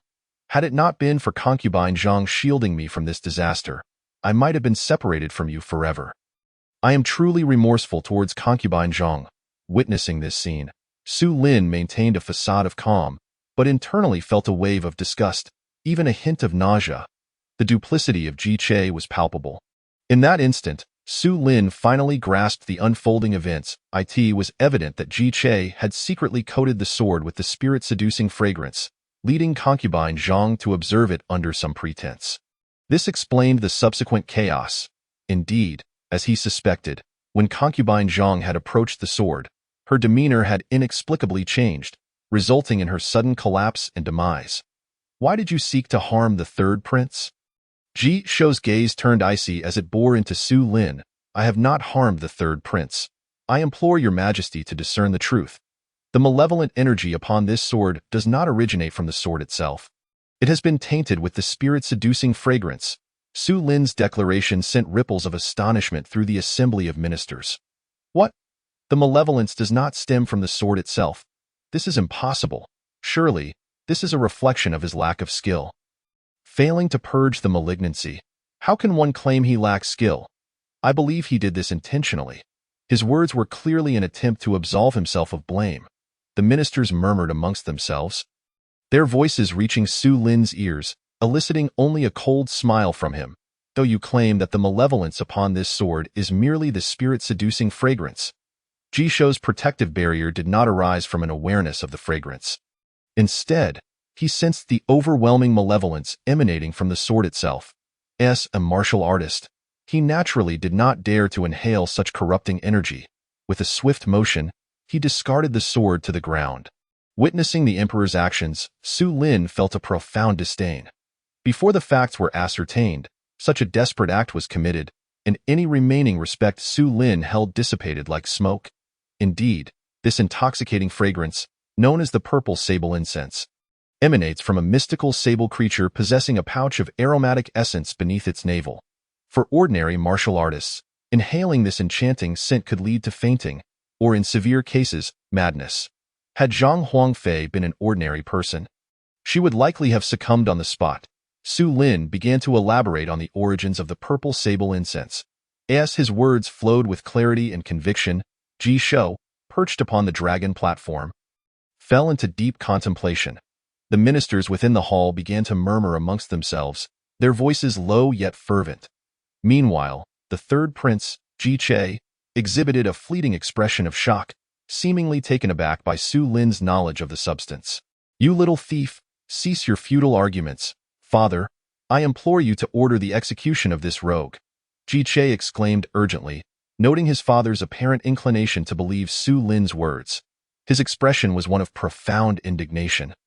As if he would resort to self-harm should Su Lin not be executed on the spot. "I beseech your majesty to issue an immediate order for this rogue's execution." The other ministers swiftly knelt, echoing his demand. Observing Ji Shou regaining his composure, Su Lin discerned the murderous intent in his gaze directed towards him. Realizing the gravity of the situation, Su Lin hastily interjected, "Your Majesty, may I inquire about the whereabouts of Zhang Huangfei?" I request a verification of her remains. Impudent. Chapter 70. Confronting Emperor Qian, the identity of the cultivator exposed. Su Lin's request was indeed somewhat disrespectful. After all, Zhang Huangfei held a status of great nobility. And even in death, her remains were not to be desecrated by the likes of commoners. As the ministers voiced their disapproval, Ji Shou's eyes glinted with an overpowering fury. Do you comprehend the implications of your words? Ji Shou coldly demanded. Su Lin, maintaining a stoic expression, replied, I do. Moments later, Su Lin, Ji Shou, and a cadre of ministers found themselves within a chamber of the imperial palace. Upon a grand bed lay a woman of striking beauty. Adorned in opulent attire, Zhang Huangfei herself. Yet, her visage was pallid, devoid of any vitality. In attendance were not only Su Lin and Ji Shou, but also the third prince and several other princes. While only 3 ministers remained. After dismissing the eunuchs and palace maids, Su Lin respectfully clasped his hands before Ji Shou and approached the bedside. Though the third prince, Ji Che, maintained a calm facade, his inner turmoil was palpable. The expressions of the eunuchs, including Li Gonggong, were filled with curiosity, while Ji Shou's eyes shimmered with expectation. The reason for permitting Su Lin's presence was his earlier assertion that he could restore Zhang Huangfei to life. Su Lin did not make this claim lightly. Standing by the bed, he scrutinized Zhang Huangfei's condition. Although she lacked vitality, there was no sign of death. Realizing this, Su Lin exhaled in relief. Prior to this moment, he had harbored doubts, but now, having assessed her physical state, he felt a renewed confidence in his ability to awaken her. How is it? Ji Shou, growing impatient at Su Lin's inaction, inquired. Fortunately, Zhang Huangfei possesses martial prowess. There is still hope, Su Lin replied nonchalantly without turning his head. Upon hearing this, Ji Shou's expression brightened, while Ji Che appeared increasingly anxious. The others wore skeptical expressions, seemingly doubting Su Lin's claims. I require a spirit stone, preferably one of exceptional quality. Su Lin was aware that the imperial palace harbored numerous treasures, and he did not hesitate to make his request. Moments later, Li Gonggong returned, presenting a delicate jade box. Upon opening it, Su Lin discovered a medium-grade spirit stone, exuding a rich aura of spiritual energy. Elation washed over him as he reached into the box. In an instant, he deftly exchanged the medium-grade stone for a lower-grade one, discreetly stowing the former in his Qinkuan bag. This exchange went unnoticed by those present. Swiftly, Su Lin extracted the spirit stone, pried open Zhang Huangfei's mouth, and placed it inside. He then positioned his hand above her face, approximately 3 inches away, without making contact. Immediately, he commenced channeling his energy, transforming spiritual power into martial force, coaxing the spirit stone within her mouth. In the next moment, a radiant light blossomed upon Zhang Huangfei's face, illuminating the room. While this spectacle did not astonish Ji Shou and the others, such phenomena could be produced through the communication of inner strength with a spirit stone. It was the subsequent actions that only Su Lin understood. With his eyes closed, Su Lin meticulously sensed the internal condition of Zhang Huangfei. Soon, he detected a malevolent energy residing within her heart meridian, the very essence of the purple sable incense's demonic poison. As the poison had yet to invade the heart, Su Lin acted without hesitation, mobilizing his spiritual power to safeguard her heart meridian. Gradually, he eradicated the poisonous essence. With his formidable mental acuity, removing the poison posed no challenge. Within moments, he had successfully extracted the demonic toxin and directed it onto the spirit stone in Zhang Huangfei's mouth. At this juncture, all present witnessed her formerly pallid complexion regain a healthy hue. Ji Shou's face lit with joy, while Ji Che appeared utterly astonished.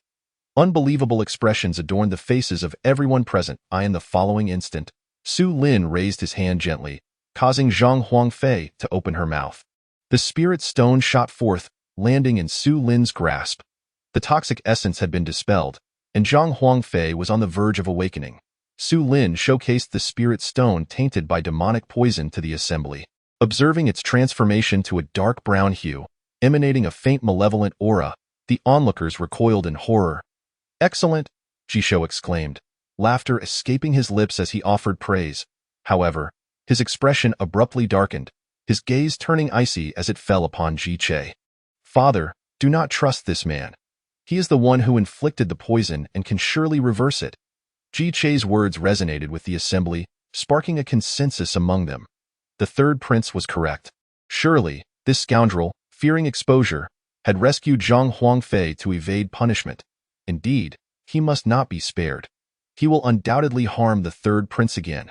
The ministers implored Ji Shou to order Su Lin's execution. In response, Ji Shou's demeanor faltered. As his son, Ji Che's words held significant weight.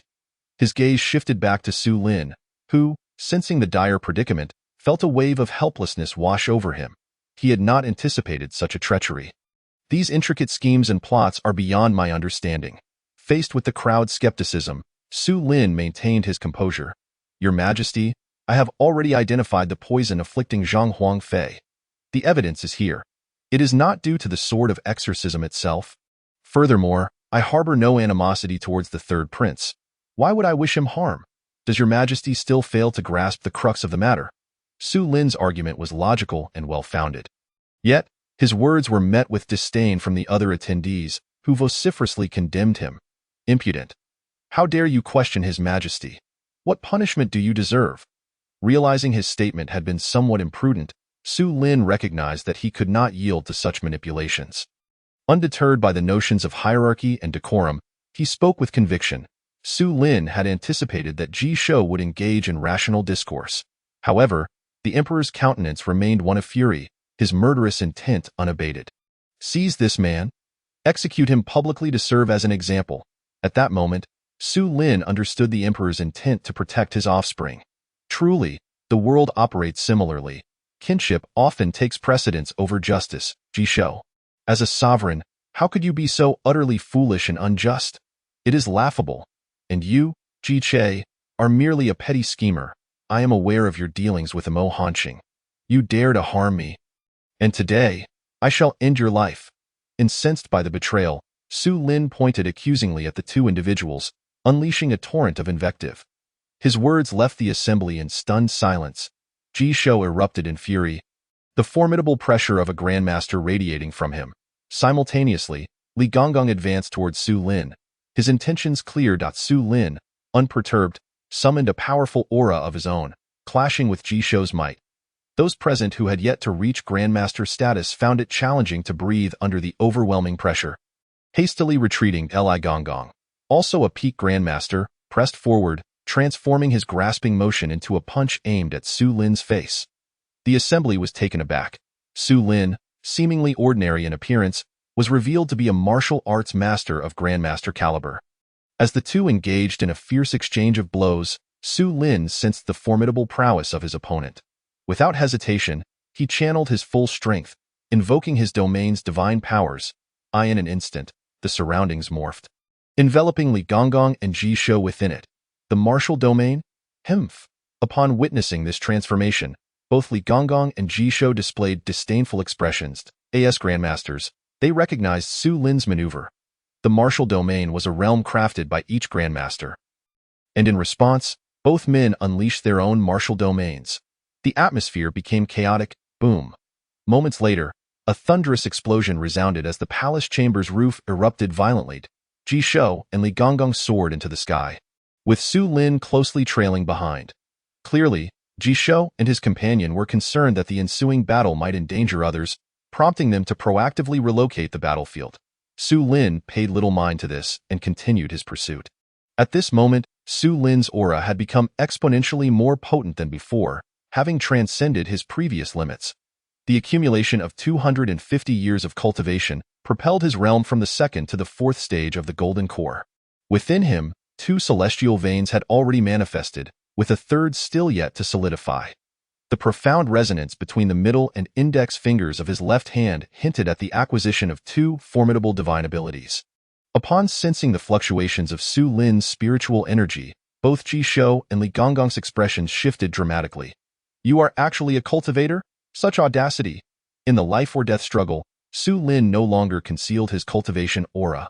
Today, I shall test just how powerful you peak martial grandmasters truly are. Su Lin harbored murderous intent towards the two, instantly transforming into a tempestuous form, charging at them with ferocity. Chapter 71. Slaughter and seizing treasures. As Su Lin approached, Imbued with the terrifying force of wind and thunder, both Qian Huangji and Li Gonggong wore grave expressions. They too exerted their full strength, unleashing their martial domains. The moment their powers clashed, the skies erupted with a torrential wave of energy. This fierce combat drew the attention of many nearby, particularly those martial grandmasters who sensed the overwhelming might emanating from the imperial palace. One by one, they soared into the air, hastening toward the Daqian imperial palace. Shortly thereafter, a multitude had gathered. Witnessing the battle above the imperial city, they were all taken aback. Su Lin faced two opponents. His body enveloped in swirling winds and thunder, his domain clashing against their martial fields, showing no signs of yielding. He held nothing back. The great wave sweeping sand palm and wind godleg, among other perfected martial arts, were executed with astonishing versatility and speed. Ji Shou and Li Gonggong were no ordinary foes, each showcasing their unique abilities. In an instant, fists and feet flickered like stars, their combined might seemingly threatening to collapse the very heavens. Boom! With a strike from Su Lin's wind godleg, he kicked Li Gonggong squarely in the chest. Li Gonggong was instantly sent hurtling backward, spewing forth a mouthful of blood before crashing to the ground. Bold thief, do not harm my emperor. Do not harm my emperor. At this moment, only Qian Huangji remained, and Su Lin felt a measure of relief, his eyes glinting with brutal intent. Just as he prepared to rush forward and deliver the fatal blow, a flurry of figures burst forth from the surroundings. Su Lin glanced over and saw Yan Xian and Ouyang Ju among them, all glaring at him with fury. Su Lin, how could you fall so low? Cease your rampage. To dare to assassinate our emperor, what punishment do you deserve? Ouyang Ju and Yan Xian appeared distraught, their expressions filled with anguish. However, Su Lin's demeanor showed no signs of wavering. Now that he stood on the opposing side, there was no need for past sentiments to resurface. If it is battle that you desire, then let it be so. Today, I shall obliterate the Daqian imperial family. Such a foolish monarch does not deserve to live. Su Lin's tone was devoid of emotion as he directly accused Ji Shou. Upon hearing this, the surrounding crowd erupted with rage. You young scoundrel, so it was you who previously crossed the tribulation. You two old codgers, why waste breath on him? Tian Guanghe, the commander of the Imperial Guard, renowned for his martial prowess, drew his sword and charged at Su Lin. As the attack approached, Su Lin's thoughts shifted, and a sword with a scabbard materialized in his hand. With the sword drawn, an exceptionally sharp sword aura was unleashed. Bang! At the moment of collision between the blade and sword, a terrifying energy erupted. All present, being grandmasters of martial arts, summoned their chi shields in response to the overwhelming pressure. They activated their martial domains and joined the fray. Undaunted by the presence of over a dozen martial grandmasters, Su Lin's fighting spirit surged. With the Night Rain sword technique enhanced by both spiritual energy and the artifact Slaying Evil Sword, he wielded a power far beyond that of ordinary martial practitioners. Instantly, a deluge of sword light cascaded like rain, forcing the crowd to retreat. Ding! The host has entered Berserker mode. With the system notification, Su Lin's combat power surged fivefold. In that moment, his aura swelled dramatically, causing Tian Guanghe and the others to pale in fear. This is bad. We must kill him. At this moment, no one dared to hold back. They combined their martial domains into a singular force. Whoosh! In an instant, the scene around Su Lin shifted into an abyss of darkness. The next moment, countless blades and sword shadows assailed him from all directions. Had he been an ordinary martial grandmaster, he would undoubtedly have been pierced through by such a relentless onslaught. However, as a cultivator who had condensed 4 celestial veins, he faced the onslaught without a hint of panic. Lightning surged around him, and he unfurled his domain, creating a vast wind field that spread outward, with thunder and lightning coalescing into a tempestuous pool. Crack! With a sharp sound, the martial domain surrounding Su Lin shattered in an instant. When his figure re-emerged into the external world, Tian Guanghe and the others simultaneously coughed up blood, evidently suffering severe internal injuries. Kill! With no time to assess their injuries, the dozen or so martial grandmasters brandished their weapons and charged at Su Lin. Slaughter! Let us seize the imperial city. This world shall belong to us. Meanwhile, outside Luoxian City, a large number of insurgents wielding various weapons gathered. At the forefront stood a veiled woman in white, none other than Luo Qingxin. Beside her were numerous cultivators, distinctly not refugees. These individuals, no longer concealing their identities, surged forth at Luo Qingxin's command toward the Daqian imperial palace. The tumultuous battle at the palace had not only drawn martial grandmasters, but also many hidden cultivators who swiftly converged on the scene. This is a sacred ground. You lowly rabble shall not act recklessly. Just as Luo Qingxin rallied her followers and approached the gates of Luoxian city, a cold and authoritative voice reverberated from atop the city walls. Following this, an imposing elder clad in golden armor, wielding a long spear, stepped forward, hovering in the air. This is bad. It is the invincible General Mo Wudi.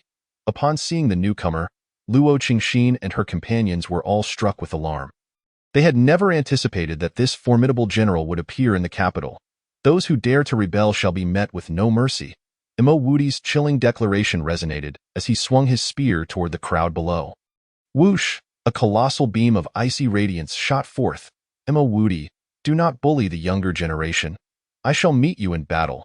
Just as all believed they were destined to perish beneath this spear's might. An ethereal voice echoed from behind. Instantly, a middle-aged man clad in pure white appeared before them, effortlessly dispersing the icy beam with a mere gesture.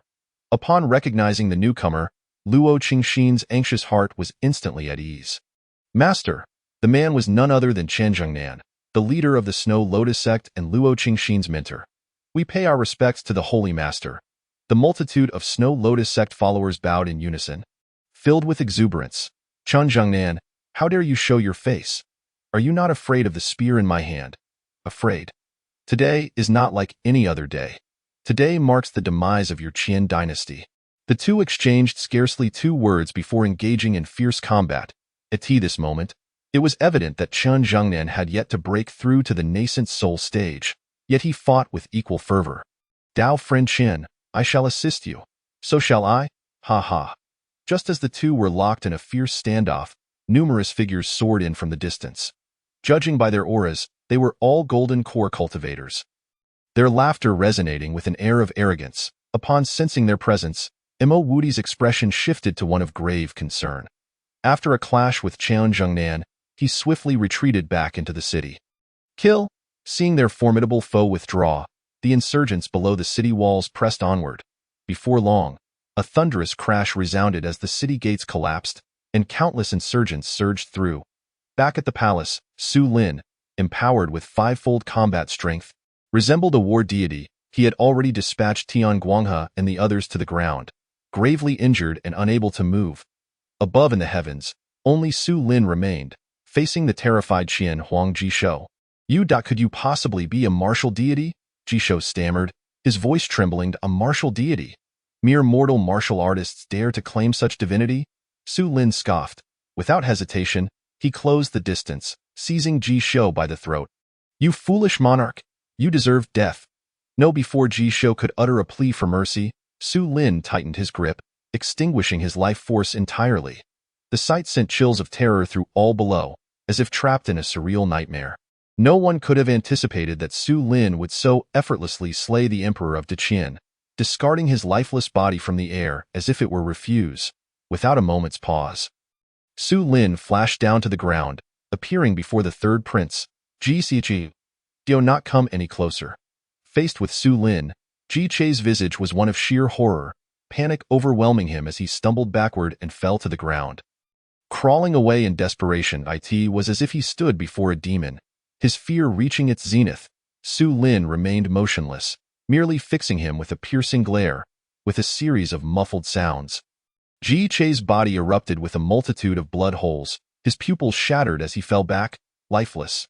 Trash, Su Lin uttered dismissively, before shifting his gaze to the remaining princes nearby. Upon being subjected to his penetrating gaze, the royal princes trembled uncontrollably, with some even losing control of their bowels. Su Lin paid no heed to these individuals. He was not a man driven by bloodlust and would not recklessly take lives. With all troubles resolved, he immediately released his divine sense. After scanning the palace, his form vanished from the spot in an instant.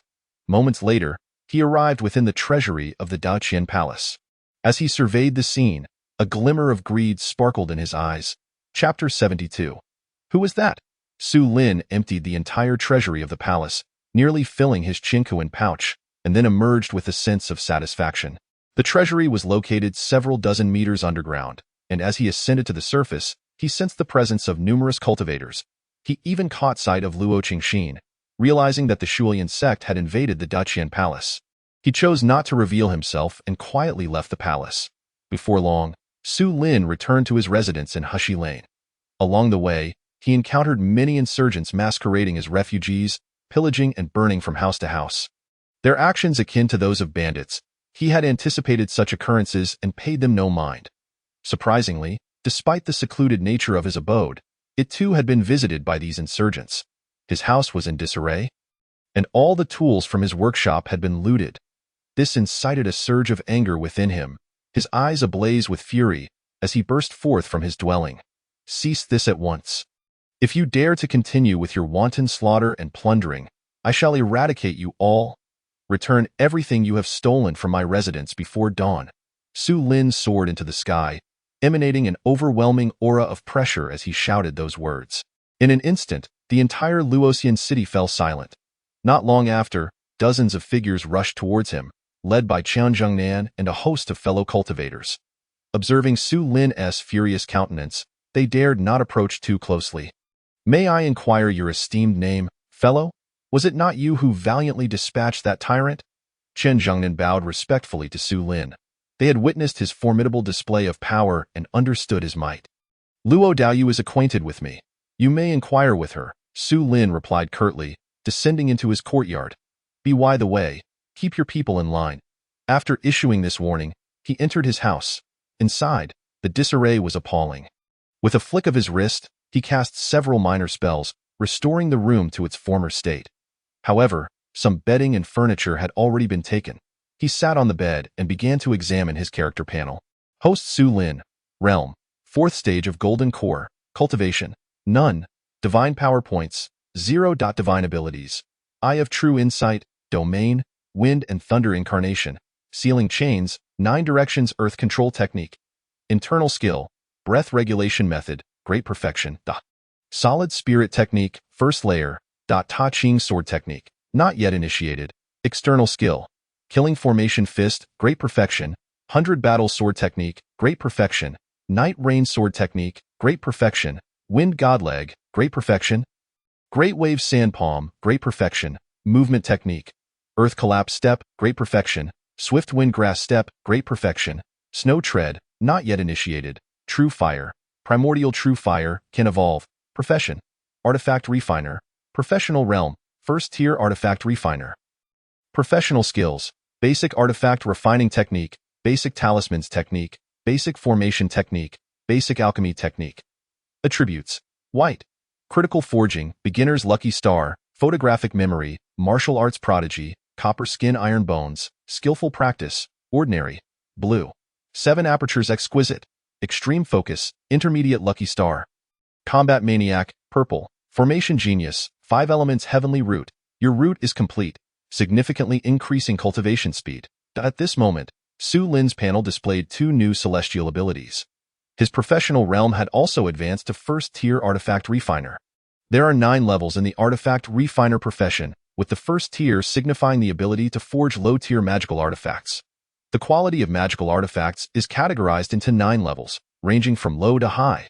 Magical artifacts, spiritual artifacts, and treasured artifacts, corresponding to the 1st through 9th tiers. I am still severely lacking in cultivation power. Advancing my realm now proves exceedingly difficult. Looking at his 4th stage of Golden Core cultivation, Su Lin yearned for more power. Before long, he sensed someone entering his courtyard. Upon opening the door, he was pleasantly surprised to find Luo Qingxin had come alone.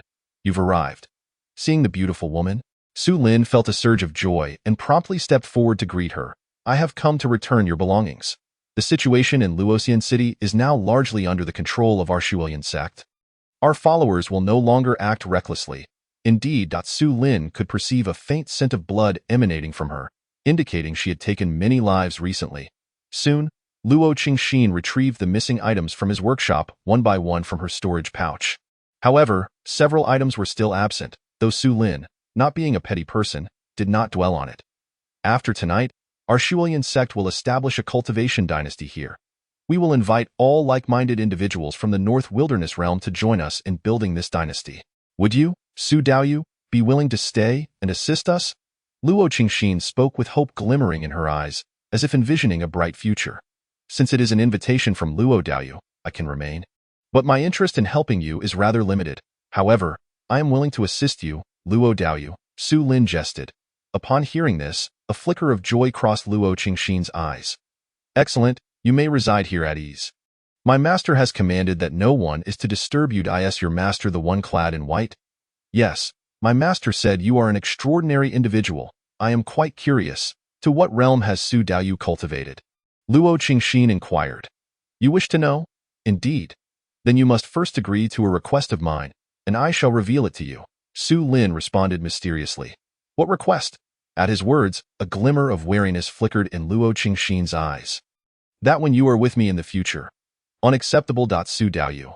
I am devoted to the Dao and have no interest in romantic affairs. Please, propose another request, Luo Qingxin hurriedly interrupted before he could finish. Su Lin found himself both amused and exasperated. Luo Daoyu has misunderstood. What I meant was, can you refrain from covering your face when you are with me? Is that all? Luo Qingxin was taken aback. Realizing her misunderstanding of him, she promptly agreed and removed her veiled eye. In that moment, Su Lin felt as though the world around him had dimmed. He believed he beheld the most exquisite sight in existence. He was utterly captivated. Luo Qingxin felt somewhat uncomfortable under his gaze and cleared her throat. Su Lin quickly regained his composure, embarrassedly chuckling. Luo Daoyu is truly like a celestial fairy descended to earth.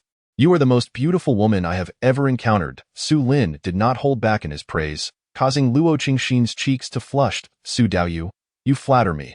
After conversing for a while longer, Luo Qingxin took her leave. Su Lin wished to retain her, but she vanished without a trace. He shook his head in resignation, dismissing further thoughts, and entered his workshop. At this moment, he set up a formation to isolate the outside world. He took out the refining materials Zhang Shiping had entrusted to him, preparing to forge flying swords. This time, he aimed to create 2 flying swords. The materials provided were ample, sufficient to craft over a dozen flying swords. Clearly anticipating the risk of failure in the forging process, Su Lin harbored no such concerns, dividing the materials for the 2 flying swords and returning the surplus materials to his storage pouch. He had already memorized the method for forging the flying swords. Ding! The system has issued an artifact refining task. Forge 2 Ta Ching flying swords. With the task set forth by the system, Su Lin immediately began the forging process. At this moment, the situation in Luoxian City had settled completely. The Shuilian sect had taken control of all government offices in the city. The officials of the Daqian dynasty had been mostly imprisoned, with only a few martial grandmasters, including Tian Guanghe, managing to escape. This night was destined to be anything but tranquil. Cultivators from neighboring realms had caught wind of the events and were collectively making their way towards the Daqian capital. Before dawn, a group of cultivators arrived in Luoxian City, joining forces with Qian Zhangnan and others. Following the grand ceremony for the establishment of the cultivation dynasty, in the ensuing days, an increasing number of cultivators flocked to Luoxian City.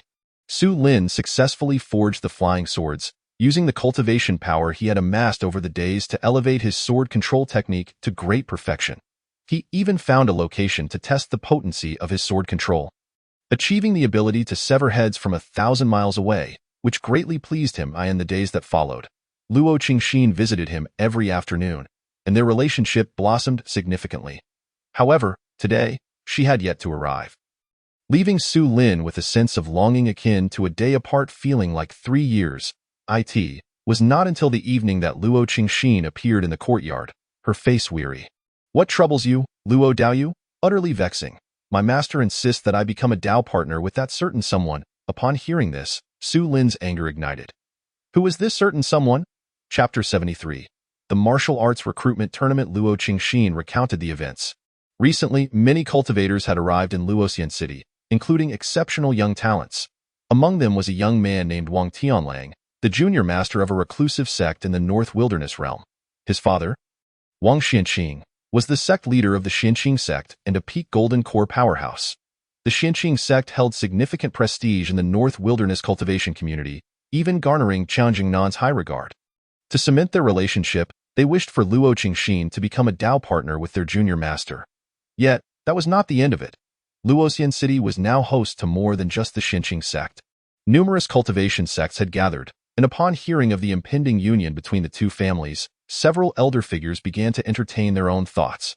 Many of the younger generation's prodigies from various sects had also set their sights on Luo Qingxin. Naturally unwilling to miss the opportunity to pursue such an unparalleled beauty.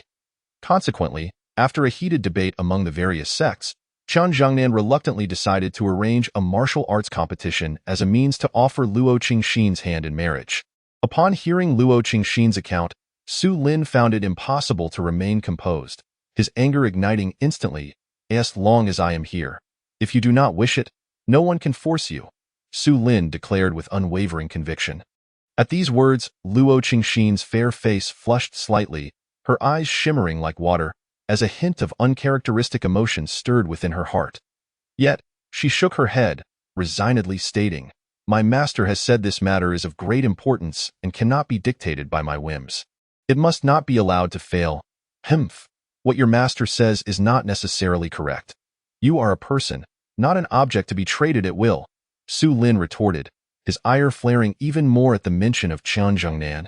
"Su Daoyu, please do not be agitated. This matter is indeed of utmost significance. Now that it has been agreed upon, should I retract my promise, unforeseen complications could arise, jeopardizing the dynasty's development. As a participant in the establishment of the cultivation dynasty." Luo Qingxin certainly understood these principles. However, as the arrangements had already been made by Qian Jingnan and others, any attempt to withdraw at this juncture would inevitably cause displeasure among many factions. Such discord could prove detrimental to the alliance and the forthcoming situation. Although they had established a cultivation dynasty in Deqian, it had already incited the wrath of numerous martial arts dynasties in the northern wasteland. Compared to the martial arts dynasties with their martial gods, their cultivation dynasty was still considerably weaker. Many martial arts dynasties had formed a coalition, led by several well-known martial gods from the northern wasteland, to wage war against them. With the impending conflict, if this matter were to cause a rift in the alliance, the consequences would be unimaginable. Su Lin understood the source of Luo Qingxin's concerns. Yet he could not contain his frustration. "When is the competition scheduled?" he asked, striving to calm his tumultuous emotions. "Tomorrow morning, at the hour of Chun," she replied. "Very well, I shall be there," Su Lin asserted with utmost determination, his gaze fixed on Luo Qingxin, filled with admiration. Seeing this, Luo Qingxin's cheeks flushed a deeper shade of red. Overwhelmed by his gaze, she swiftly turned and soared into the air. "The sky is growing dark. Su Daoyu bids farewell." As she departed, a sound transmission reached him. Watching her retreating figure, Su Lin's affection instantly turned icy. "I will never allow you to marry another." With this thought in mind, Su Lin turned and entered his abode. In recent days, he had amassed considerable cultivation power, elevating his Tai Ching sword technique to perfection, expending 40 years' worth of energy. At present, he still had 600 years of energy remaining. Not only that, but upon successfully forging a flying sword and completing a system task for weapon refinement, he had acquired a red attribute. Innate sword body. It was precisely due to this attribute that he had managed to elevate his sword technique to perfection in just 40 years. The innate sword body, as the name suggests, indicated a 100 increase in swordsmanship comprehension, marking him as a natural sword cultivator whose sword techniques possessed double the power. Su Lin's swordsmanship had reached an extraordinary level. Although his cultivation was at the 4th stage of the Golden Core realm, his combat power far surpassed that of an average peak Golden Core expert. If he wished, he could take the lives of Qian Zhangnan and others from 1,000 miles away with his flying sword. Su Lin meticulously examined the surrounding isolation formation. Once assured that the formation was intact, he began to channel his cultivation energy to enhance his realm. As he poured his energy into the breathing technique, spiritual power surged within him, manifesting into tangible celestial veins. With a series of sounds, the abundant spiritual energy erupted forth, propelling his cultivation to new heights as he rapidly broke through to the 10th stage of foundation establishment. His body now contained 6 solidified celestial veins, totaling 10 celestial veins connected to his 10 fingers. This was something beyond ordinary comprehension. Even the most talented peak 9th stage golden core cultivator could only refine 9 celestial veins. Yet Su Lin had achieved 10, gaining mastery over 6 exceedingly formidable divine abilities. As the breakthrough concluded, his 600 years of energy were entirely expended, prompting Su Lin to swiftly restrain his aura. Although he held great confidence in his formation skills, the commotion caused by his breakthrough could not help but attract attention. Peak Golden Core. Su Lin reveled in the immense transformation within his body. Feeling immensely satisfied, he sensed that, should he face off against Tian Guanghe and the others again, he would no longer need to employ desperate tactics.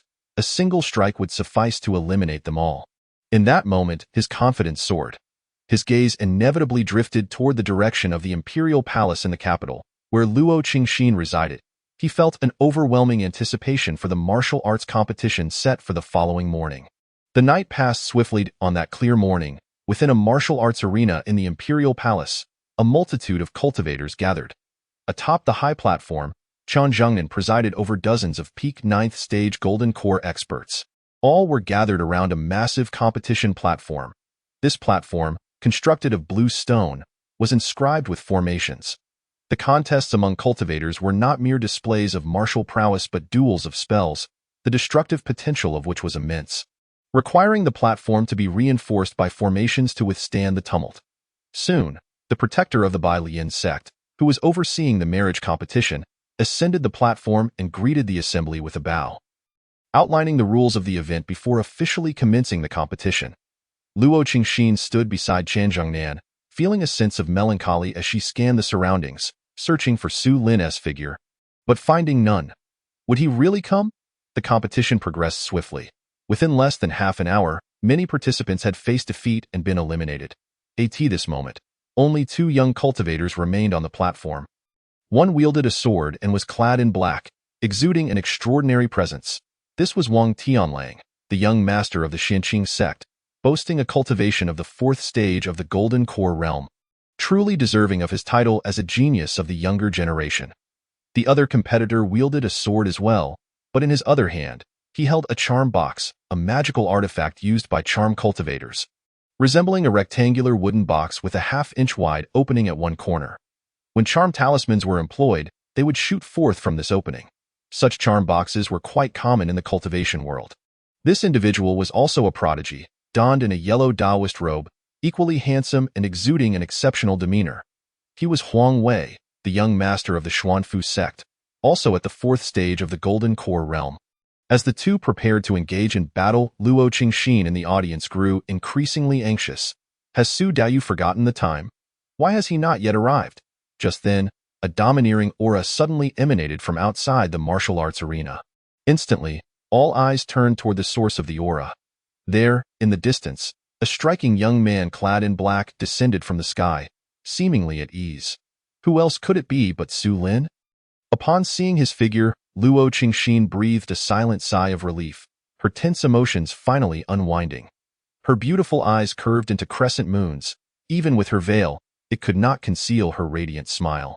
In a flash, Su Lin landed before Luo Qingxin, their gazes locking in mutual understanding. I have arrived, Su Lin stated nonchalantly. Their intimate exchange naturally drew the ire of those around them. Just then, a voice rang out, demanding, "Who are you?" Chapter 74. Dominating Presence, Farewell as a participant in the competition. Su Lin shifted his gaze to see an elderly man clad in a green robe glaring at him with hostility. With a mere flicker of perception, Su Lin discerned his strength, peak 9th stage of the Golden Core realm, far beneath his notice, and he had no intention of engaging with him further. Master Chen? I come uninvited. I trust you will not take offense? Su Lin calmly addressed Chen Zhengnan. At that moment, Chen Zhengnan appeared somewhat bewildered, seemingly unprepared for Su Lin's arrival. Regaining his composure, a smile crept onto his face as he prepared to speak, only to be interrupted by others. Master Chen, this is against the rules. The competition has already begun. How can this brat be allowed to participate? Indeed, this is unacceptable. Who is this impudent youth? Given Su Lin's unremarkable attributes, to the leaders of various sects, he appeared as an ordinary individual, failing to recognize any distinction. They all voiced their objections. Su Lin remained unfazed, his expression serene as he focused solely on Qian Zhengnan. While Chen Zhengnan was aware of Su Lin's formidable strength, he dared not disregard the opposition from the crowd. After a moment of contemplation, he finally spoke. This Su Daoyu. It is not that I am unwilling to agree. As you can see, many sect leaders are opposed. I cannot act unilaterally. Upon hearing her master's words, Luo Qingxin's hopeful gaze dimmed, plunging her into despair. Who is this blind fool? How dare he disrupt the marriage competition? He is seeking death. Luo Daoyu is my partner. You truly seek death? Dare you ascend the platform for a duel? What do you mean, your partner? The fairy Qingxin is the partner of this young master. As Su Lin prepared to confront Chen Zhengnan, shouts from the competition platform interrupted him. Hearing their words, Su Lin, already irked, finally erupted. Boom! In an instant, an overwhelmingly terrifying aura of spiritual power erupted from Su Lin, instantly stunning everyone present, with the exception of Luo Qingxi. Don't slander my Dao companion. You all deserve death. As Su Lin spoke, his figure had already vanished from the original spot. In the next moment, he materialized before the two individuals on the arena. With a soft whoosh, he merely raised his hand, and two round heads were sent flying into the air. Su Lin acted with remarkable decisiveness, instantly slaying both of them. This scene left everyone present utterly astonished, their faces awash with profound horror. Lang Er, Xiao Wei. Moments later, the two sect leaders, Wang Xianqing and Huang Shi, rose from their seats, their faces contorted with rage as they shouted. Not just the two of them, but nearly everyone leapt from their chairs, casting hostile glances at the unfamiliar young man standing quietly on the arena. You audacious brat! I shall ensure you have no place to rest in death. Prepare to meet your end.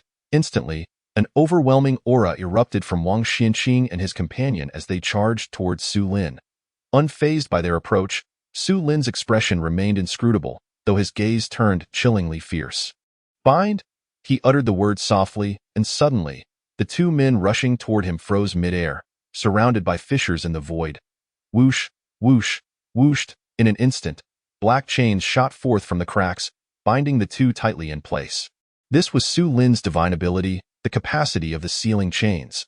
Not only could it restrain his enemies, but the chains also sealed their spiritual power, making it exceedingly difficult for them to break free. Since you are so eager for death, I shall grant your wish, Su, my friend. Please, show mercy. If not for my sake, then for Qingxin's, spare them. Everything can be negotiated. Just as Su Lin was about to finish off the two men, Chen Zhengnan suddenly flew over, pleading for their lives. Upon hearing this, Su Lin did not act immediately but turned his gaze toward Luo Qingxin in the distance. Noticing a flicker of hesitation in her eyes, Su Lin instantly grasped her intentions, abandoning any further plans to strike. Su, my friend, please let go of the two leaders. I acted rashly. Had I known of your bond with my disciple, I would never have dared to host such a betrothal ceremony. Chen Zhengnan apologized to Su Lin. Meanwhile, the various sect leaders in the stands seized this opportunity, engaging in surreptitious maneuvers. After exchanging secret communications, they simultaneously unleashed a formidable aura and surged towards Su Lin. These individuals had been displeased since Su Lin's arrival, and now, with so many on their side, they felt emboldened to confront a mere youth. Although Su Lin had just demonstrated extraordinary power, they still believed their numbers were sufficient to handle a junior. As they charged towards Su Lin, Luo Qingxin's expression shifted dramatically, and she could no longer contain herself, exclaiming, Su Lin, be careful, run. Chen Zhengnan, still conversing with Su Lin, also changed his demeanor upon seeing dozens of sect leaders rushing forward. He immediately activated his spiritual power and dodged to the side. At that moment, Wang Xianqing and Huang Shi, suspended in mid-air, struggled desperately to break free from the chains. Although the sealing chains could suppress spiritual power, they did not completely seal it at once. The strength of the seal correlated with the duration of the binding. The longer the duration, the stronger the sealing force. Those bound could still utilize their spiritual power to escape.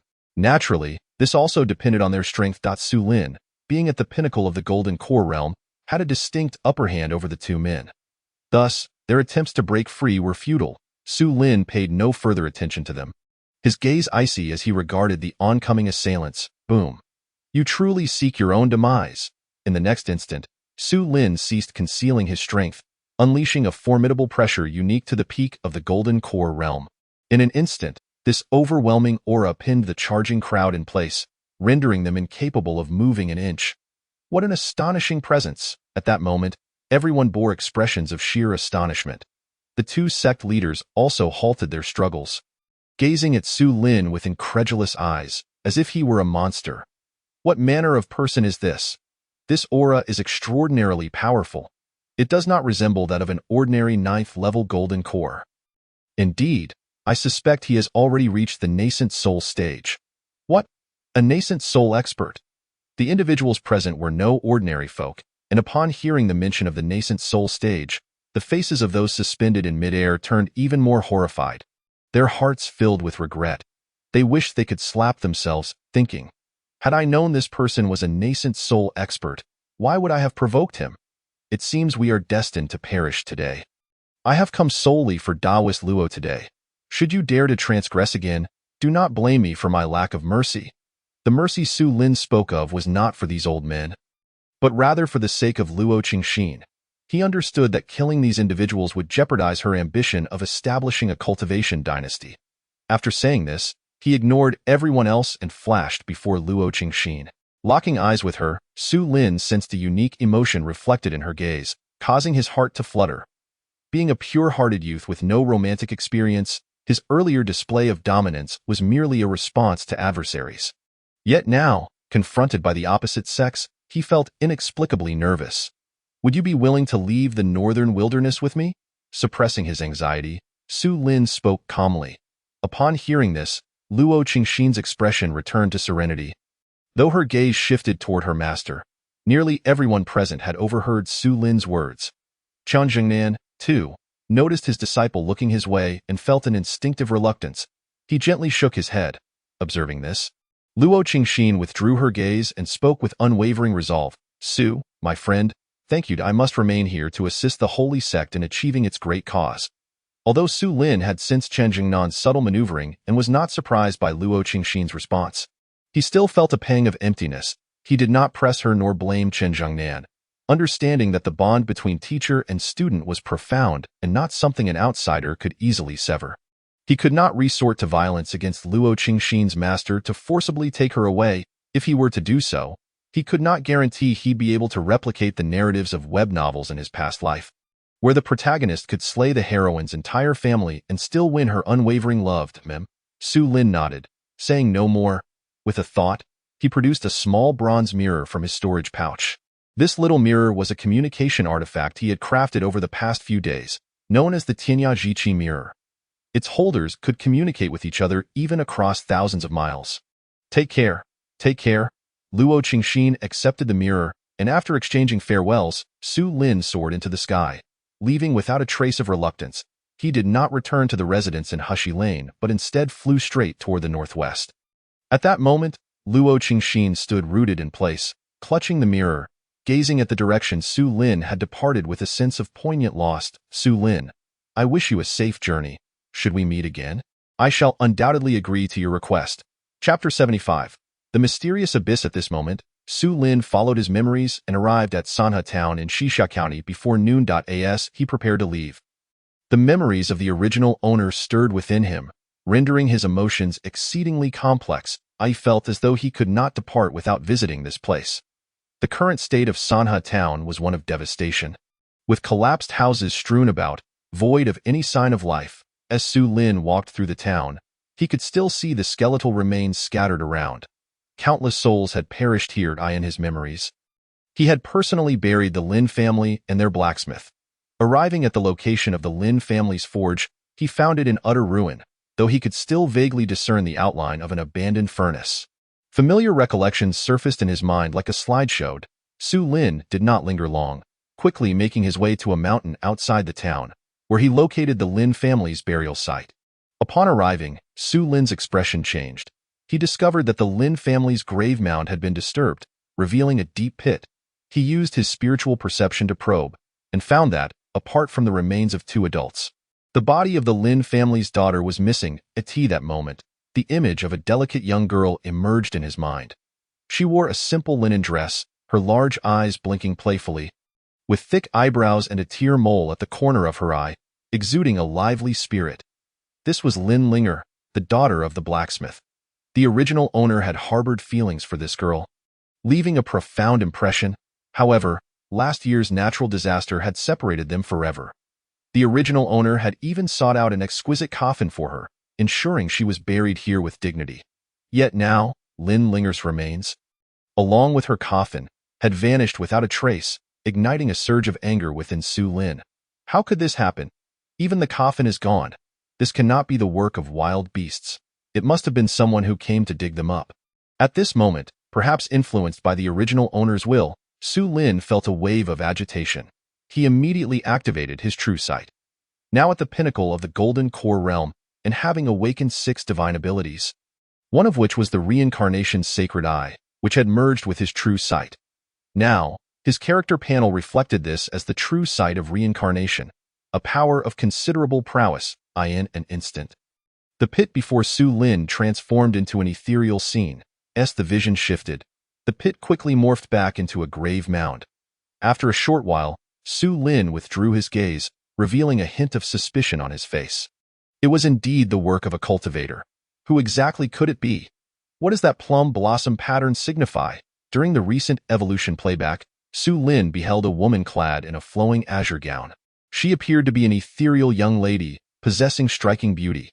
The only distinguishing feature about her was the plum blossom embroidery adorning her attire. It was she who had taken away Lin Linger's coffin, ascending into the skies.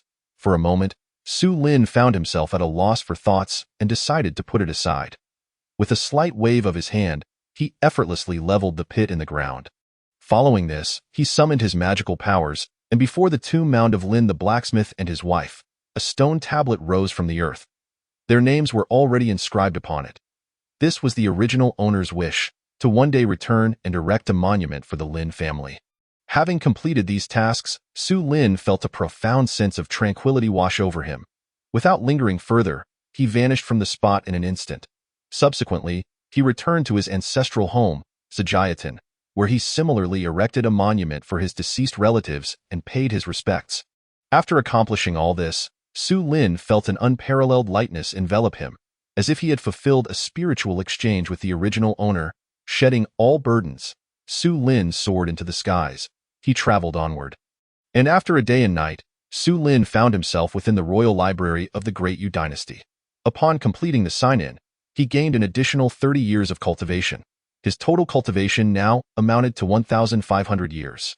This remarkable accumulation was due to the merit he earned while forging a batch of refined blades in the refugee camp. Evidently, those blades had been utilized in a battle yesterday, prompting a continuous stream of notifications regarding his cultivation growth, which left him pleasantly astonished for quite some time. At this moment, his presence in the royal library was not merely for the sake of signing in. Su Lin sought to leave the northern wasteland. Yet he lacked a comprehensive map as a guide, unsure of the most prudent exit. He was wary of the possibility that he might inadvertently venture into a region even more devoid of spiritual energy than the northern wasteland. After rummaging through the library for a while, Su Lin finally discovered several tomes detailing the northern wasteland, some even containing geographical information beyond its borders. This revelation greatly delighted him, for it indicated that he needed to reach the central continent, a place rich in spiritual energy where cultivators congregated. Having acquired the valuable information, Su Lin departed from the Great Yu Palace. However, he did not rush on his journey. After a day and night of travel, he realized that departing the northern wasteland at his current pace would not be an easy feat. He needed to forge a traveling artifact.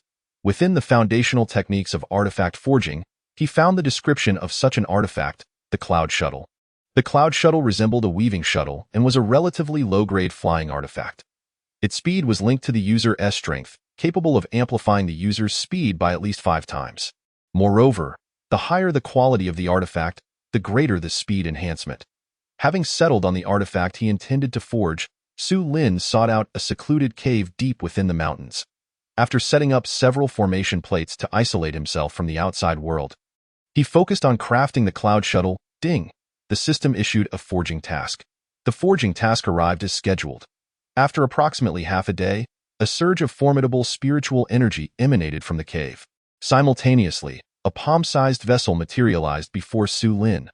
This vessel, shaped like a weaving shuttle, shimmered with brilliance as spiritual energy surged around it. Su Lin observed it with fervent admiration, realizing that its quality had reached the tier of a second-grade artifact, which thrilled him immensely. This also signified that his artifact forging mastery had ascended to the second tier. After securing the forging tools and dismantling the formation plates, Su Lin wasted no time. He activated the cloud shuttle with his magical energy and tossed it into the air. The small vessel instantly expanded. Hovering above, Su Lin leaped onto it, experiencing no turbulence whatsoever. The cloud shuttle had ample space, accommodating 4 to 5 people comfortably. With a thought, Su Lin directed the cloud shuttle to soar into the clouds, hastening towards the distance. He now understood that the central continent lay to the south of the northern wasteland. From the Great Yu dynasty, he would need to traverse through hundreds of kingdoms to exit the northern wasteland. Furthermore, he would have to cross an ocean known as the Endless Sea, which stretched infinitely. Separating 2 continents, it was said that the Endless Sea was teeming with demonic beasts, fraught with unknown dangers. Even the mightiest of warriors had never safely crossed the Endless Sea to reach the central continent. Su Lin was no ordinary martial artist. Despite the perilous accounts recorded in the texts, he was undeterred. As he controlled the cloud shuttle, he felt his internal spiritual energy depleting rapidly. After expending 5 low-grade spirit stones and enduring a month of travel, he arrived in a kingdom called the Great Wasteland Dynasty. This dynasty was reputed to be located at the heart of the northern wasteland. Estimating his travel speed, Su Lin concluded that he could reach the Endless Sea in merely half a month. However, he still deemed this pace too sluggish and decided to pause temporarily to break through to the nascent soul stage. He did not venture deeply into the Great Wasteland Dynasty, but instead found a desolate desert area on the outskirts. He descended upon a massive canyon. Standing at the edge of the cliff, Su Lin peered down into the abyss. He discovered the canyon to be rather peculiar. With his current formidable spiritual awareness, he could not perceive the depths of the chasm. This revelation astonished him, as he sensed that perhaps there lay some unknown secret within this abyss. It was here that he resolved to make his breakthrough. With his intentions set, Su Lin leapt into the dark chasm without hesitation. Time passed, though he could not ascertain how long. Su Lin found himself plunging downward. To his astonishment, he had not yet reached the canyon's floor after such an interval. A twinge of unease crept into his heart as the surroundings plunged into utter darkness. Even with his true sight, he could no longer discern the environment around him. His spiritual sense failed to detect the presence of ground beneath him. Just as he contemplated halting his descent and returning upwards, he realized that, despite his efforts to redirect his spiritual energy, he could not ascend. This revelation startled him. How could this be? Chapter 76. The Mysterious Boy in the Abyss. 3 flowers gathering at the crown, breaking through to the nascent soul stage. As Su Lin pondered these thoughts, he suddenly felt a complete loss of spiritual energy, causing him to plummet rapidly downwards. During his fall, he succumbed to a deep unconsciousness. After an indeterminate duration, he gradually regained consciousness. The first thing he did was to assess his condition. Discovering that both his Chinkuan bag and storage ring remained intact, with their contents untouched, he felt a wave of relief wash over him. Simultaneously, he began to observe his surroundings. He was certain that he was now at the bottom of the abyss. However, the environment here surprised him. He found himself lying within a straw hut, cushioned by straw below. Adjacent to the hut was a structure, indicating that someone inhabited this place. Though the surroundings were shrouded in darkness, an inexplicable energy illuminated the area, preventing the darkness from encroaching upon it. Where was this place? Is anyone here? Su Lin called out tentatively towards the nearby house. In an instant, a figure materialized before him, startling him profoundly. He exclaimed, "Who are you?" Before him stood a diminutive figure, a young boy. The child was clad in a miniature white robe, devoid of the typical innocence found in children, his hair styled in a topknot, resembling a little adult.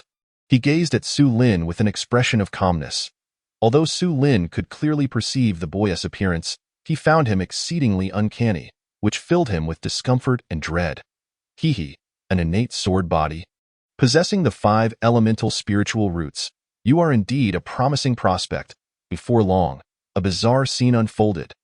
The boy's voice emerged, carrying an air of profound antiquity. Upon hearing him speak, Su Lin felt a significant portion of his initial trepidation dissipate. He promptly rose to his feet, respectfully bowing to the boy. Junior Su Lin pays his respects to this esteemed elder.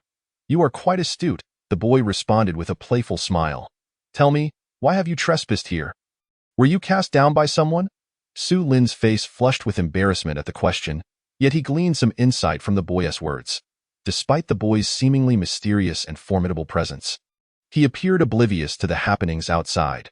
Suppressing his curiosity, Su Lin replied earnestly, I descended of my own volition, wishing to break through to the nascent soul stage. He answered honestly, wary of deceit, as he increasingly felt that the boy was inscrutable, like gazing into an unfathomable abyss, causing him to feel anxious though. With your aptitude to cultivate to the 10th level of the Golden Core stage, breaking through to the nascent soul should not pose too much difficulty. The boy nodded slightly, seemingly convinced by Su Lin's words.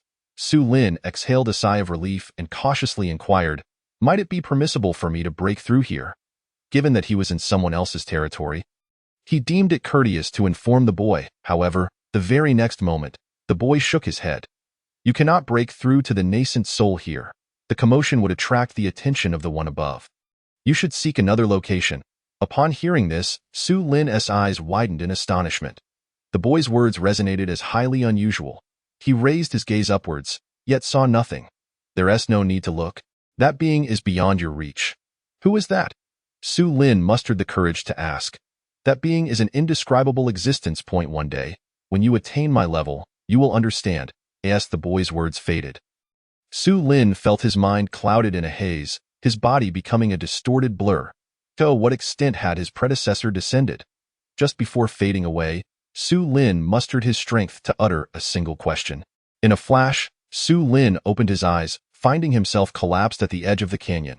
He faintly recalled the last words spoken by the mysterious boy. I am the pinnacle of this world. This left him utterly astounded, momentarily unable to discern whether what had transpired was a mere dream or a reality. He instinctively gazed into the abyss of the canyon, feeling an increasing sense of unease that urged him to leave. Without hesitation, he summoned the cloud-piercing shuttle and departed from that place. High above in the sky, Su Lin stood upon the cloud-piercing shuttle and raised his gaze, stealing a glance at the heavens. He yearned to release his divine sense to probe above, yet recalling the earlier events, he dismissed the thought and quickly averted his eyes. After approximately 2 hours, Su Lin halted in a secluded mountain area, where he set about arranging various defensive array discs. These discs had been crafted by him in recent days, intended for overcoming tribulations. Once everything was prepared, he hesitated no further and immediately infused 200 years of energy into his breathing technique. In an instant, a surge of spiritual energy enveloped him. Within his dantian, countless streams of spiritual power coursed through his meridians, converging at the crown of his head. Before long, Su Lin was beset by a splitting headache. The Yuanying realm, as its name implies, entails the refinement of the primordial infant, also known as the Dao.it, begins with the circulation of the Great Zhou-Tian, followed by the opening and merging of the body's 3 channels. The emergence of the central meridian, the gathering of the 3 flowers atop the head, the formation of the elixir, and the nurturing of the infant across the 3 dantians. This arduous process often leaves the majority of Golden Core cultivators stuck at a bottleneck. Unable to progress further, it requires the complete opening of meridians throughout the body, from the lower dantian, where spiritual energy transforms into essence, to create the middle dantian. Subsequently, the middle dantian refines essence into spirit, culminating in the opening of the upper dantian to condense the Dao.At. This moment, Su Lin had solidified 10 heavenly meridians, with the middle dantian already established. During the transformation of spiritual energy into essence, the golden core was swiftly formed within the middle dantian. As the refining of essence into spirit continued, the spiritual energy ascended. After a considerable duration, the upper dantian was successfully opened, alleviating Su Lin's excruciating headache. Soon, the gathering of spiritual energy intensified. Within the upper dantian, a vortex emerged, continually compressing and solidifying. This process persisted for about half an hour. At that juncture, the vortex within the upper dantian had completely solidified. In the next moment, a Tao lotus sprouted above the 3 dantians within Su Lin's body. As the Tao lotus solidified, 3 golden lotuses blossomed atop it. As the golden lotuses formed, they detached themselves from their roots and slowly floated out of Su Lin's body. converging above his head in a triumphant display of three flowers gathering at the apex. Thunder rumbled, at that moment. High in the sky, dark clouds began to coalesce. In an instant, a mass of ominous clouds enveloped an area spanning 1,000 miles. As the calamity clouds materialized, the three golden flowers merged into Su Lin's brow. At that moment, a radiant light emanated from above Su Lin's head. Behind him, a shadowy figure resembling the Tao emerged, bearing a striking resemblance to Su Lin, radiating a pure golden light. With the nurturing of the three Dantians, the Tao was formed. Before Su Lin could revel in his excitement, a bolt of purple calamity lightning descended from the ominous clouds above. "Do not underestimate this small calamity," Su Lin declared, unleashing his domain. His form transformed into that of wind and thunder, soaring towards the clouds. This time, he intended to personally confront the calamity clouds. In a mere 3 breaths, Su Lin plunged into the heart of the calamity clouds, enveloped in a tempest of purple lightning. With the crackling of thunder echoing around him, Su Lin employed the wind and thunder transformation technique, continuously absorbing the power of the tribulation. Simultaneously, the commotion he stirred drew the attention of countless powerful beings nearby. Moreover, this time, not only martial grandmasters were drawn here, but also the presence of divine martial beings. The range of this calamity cloud was even broader, its aura more terrifying. Upon their arrival, these powerful beings dared not approach within 100 miles of Su Lin's tribulation site. Upon entering the Yuanying realm, Su Lin found his divine sense extending vast distances, sensing everything within 1,000 miles. In that moment, he felt as though he had truly become a deity of immense power. Noticing the arrival of martial experts below, he merely glanced, losing any interest in them. To him, even the divine martial beings among them appeared no more significant than mere ants. Chapter 77. Entering the Endless Sea, the Soul Attack Technique, Divine Illumination Technique. As Su Lin continued to absorb the power of the calamity lightning, the ominous clouds above diminished considerably. This tribulation lasted for a full day and night. Below, over 100 martial masters had gathered, including 6 divine martial beings. Their eyes were fixed on the dissipating clouds, expressions etched with a murderous intent. Divine martial beings were equivalent to Yuanying realm cultivators, and the 6 were undaunted by the figure undergoing tribulation in the sky. They had already spotted Su Lin as silhouette. Su Lin, from his elevated position, cast a sweeping gaze over the 6 divine martial beings, still enveloped in crackling lightning. In an instant, the 6 divine martial experts surged upward from various directions, hurtling towards Su Lin. Observing their approach, Su Lin's gaze deepened, revealing no hint of fear. At that moment, having fully absorbed the power of the calamity lightning, his strength had surged to terrifying heights. The 6 divine martial beings appeared to him as mere insects. Before they could close the distance, Su Lin's figure vanished from sight. The next moment, a scream pierced the air. One divine martial expert exploded in midair, erupting into a mist of blood. Witnessing this, the other 5 were taken aback, their expressions shifting dramatically.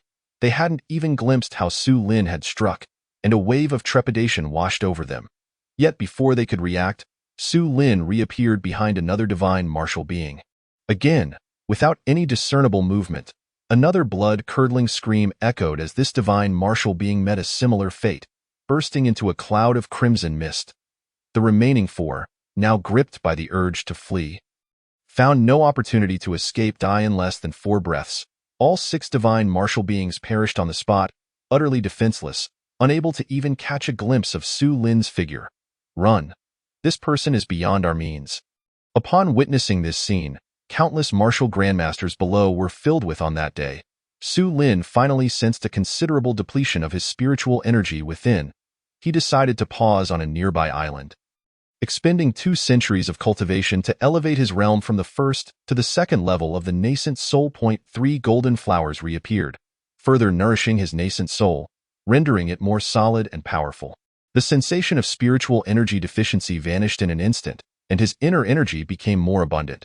Subsequently, he chose not to pursue further advancement, but rather to concentrate all his efforts on the solid spirit technique.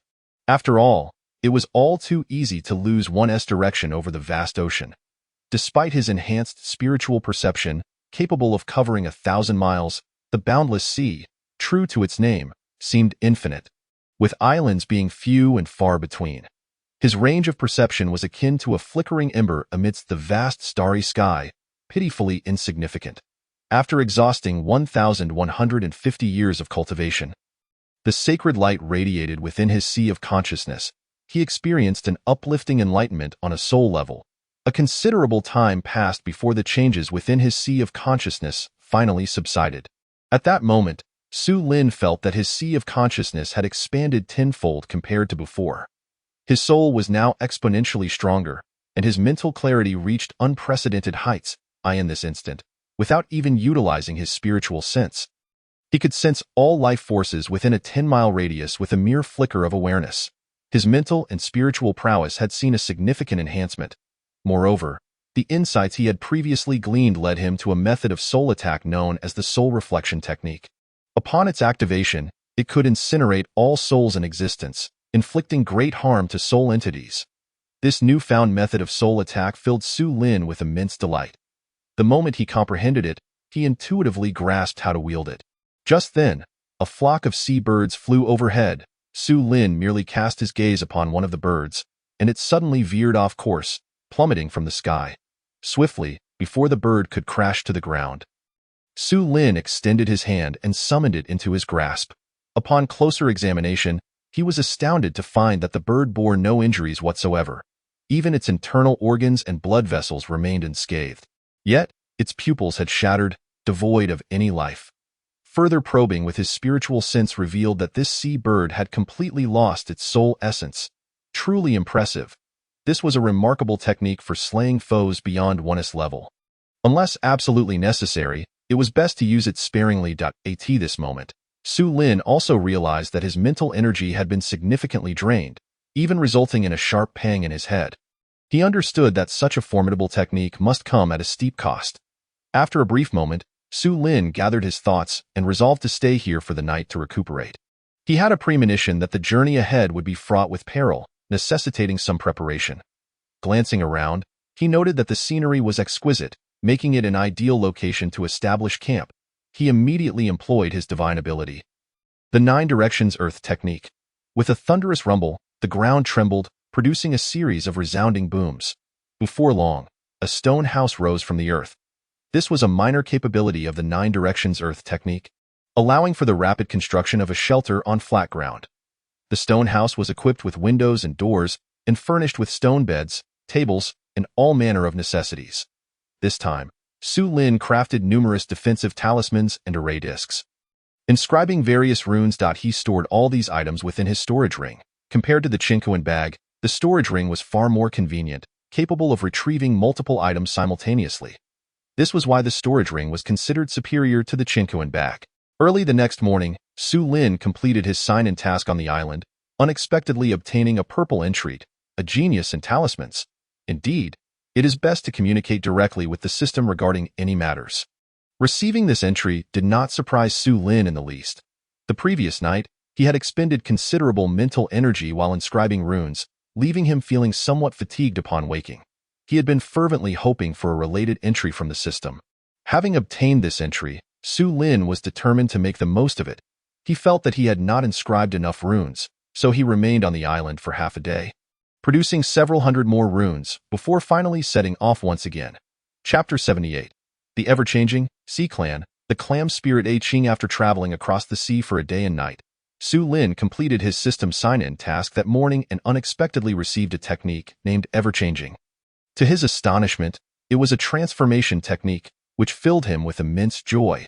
Upon reading its contents, he hesitated not a moment and invested 50 years of cultivation to elevate the spell to its utmost perfection. Now, he had 430 years of cultivation remaining, all acquired from refining artifacts the night before. Eager to try out the ever-changing technique, Su Lin activated it without delay. In an instant, he transformed into a husky with yin-yang eyes, barking twice, sounding no different from an ordinary dog.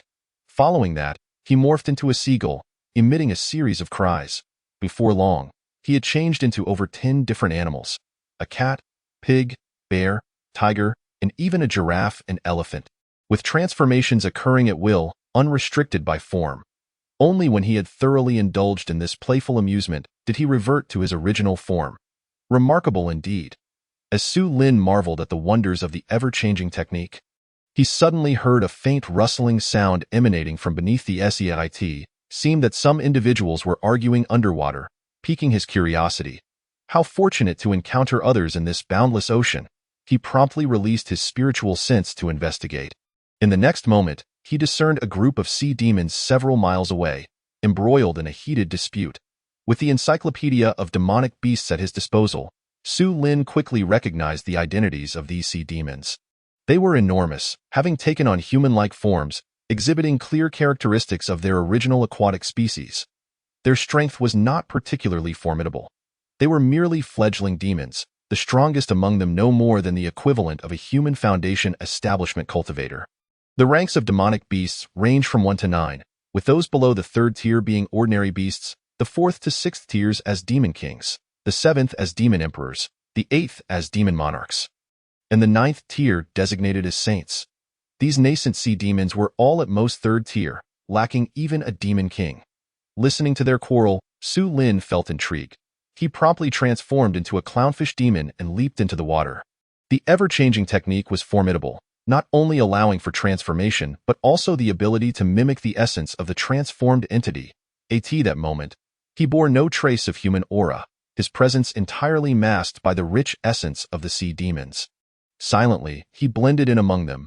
Su Lin stood amidst numerous sea demons, yet he was not the least bit concerned about being discovered, as clownfish demons were the most abundant in the vicinity, and his arrival garnered little attention. That moment, all the sea demons were craning their necks to witness the commotion, appearing remarkably anthropomorphic. Su Lin mimicked their behavior, observing with great interest in the midst of the gathering sea demons. 2 lobster creatures were using their massive claws to strike a gigantic clam shell. While pounding, they cursed loudly, "You little wave slut, why don't you come out at once? To be chosen by the 3 great kings is your good fortune. You have no say in this matter." The 2 lobster creatures, known as the scarlet flame lobster, were a type of 3rd-tier sea demon, naturally stronger than ordinary sea folk. The clam, too, was a 3rd-tier demon known as the azure spirit clam.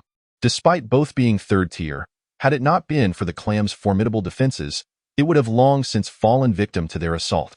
However, before long, the azure spirit clam could no longer withstand the blows and was eventually cracked open by the 2 lobsters. From within emerged a pure and breathtaking young woman, her beauty causing Su Lin's heart to race. In a wonder, she had caught the eye of one of the 3 great kings.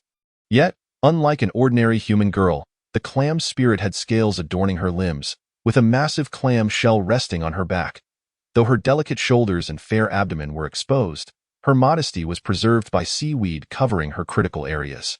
This semblance of modesty left Su Lin somewhat disappointed. However, he quickly cast aside any inappropriate thoughts. He could not abide such a scene, regardless of whether the victim was human or demon, and felt an overwhelming disdain. Seeing the clam spirit girl's face filled with panic, Su Lin could no longer bear to watch. Stealthily, he invoked his technique. With a swift motion, the 2 lobster creatures, just as they were about to grasp the clam spirit, were abruptly severed at the neck. The sea was instantly stained crimson with their blood. What just happened? What is going on? Run! The sudden eruption of this bloody scene sent the surrounding sea folk into a panic. Scattering in all directions, amidst the blood mist, the clam spirit girl also wore an expression of fear, utterly perplexed by the turn of events. Although the surrounding blood fog obscured her vision, Su Lin could clearly perceive everything after gazing at Su Lin for a considerable time. The young girl finally mustered the courage to inquire, "Do not be afraid, for it was I who saved you."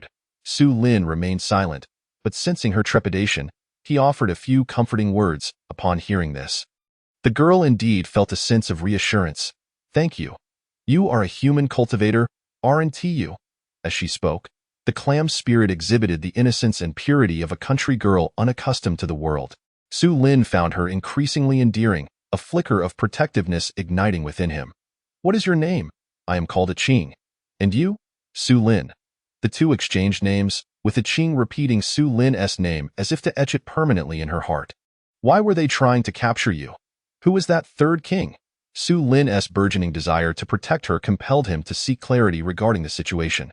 The Three Great Kings is a fourth-tier demon king in this sea region. A Qing recounted her plight, and upon hearing her tale, Su Lin's eyes darkened, filled with sympathy for her misfortunes.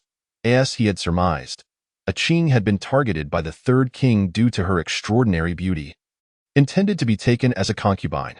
Consequently, she had been forcibly abducted. Fortunately, on the day of their intended marriage, the third king was intoxicated, allowing A Qing the opportunity to escape. However, she was soon pursued by 2 shrimp soldiers under his command, leading to the earlier confrontation. The third king, known as Ilba, was a fourth-tier sea demon, a purple-eyed electric in this maritime domain. He ruled alongside his 2 sworn brothers, forming a powerful faction known as the Black Snake Demon Manor. Since I have intervened to assist you, I shall ensure your safety. You mentioned that the Xian Shui Black Snake is a 5th-tier demon king. Could that be true? Su Lin had learned from A Qing that the other 2 demon kings were the Xian Shui Black Snake and the Qi Qing Octopus, both 4th-tier demon kings, while the former was indeed a 5th-tier demon king. The strength of a 5th-tier demon king far surpassed that of an average nascent soul cultivator, prompting Su Lin to proceed with caution.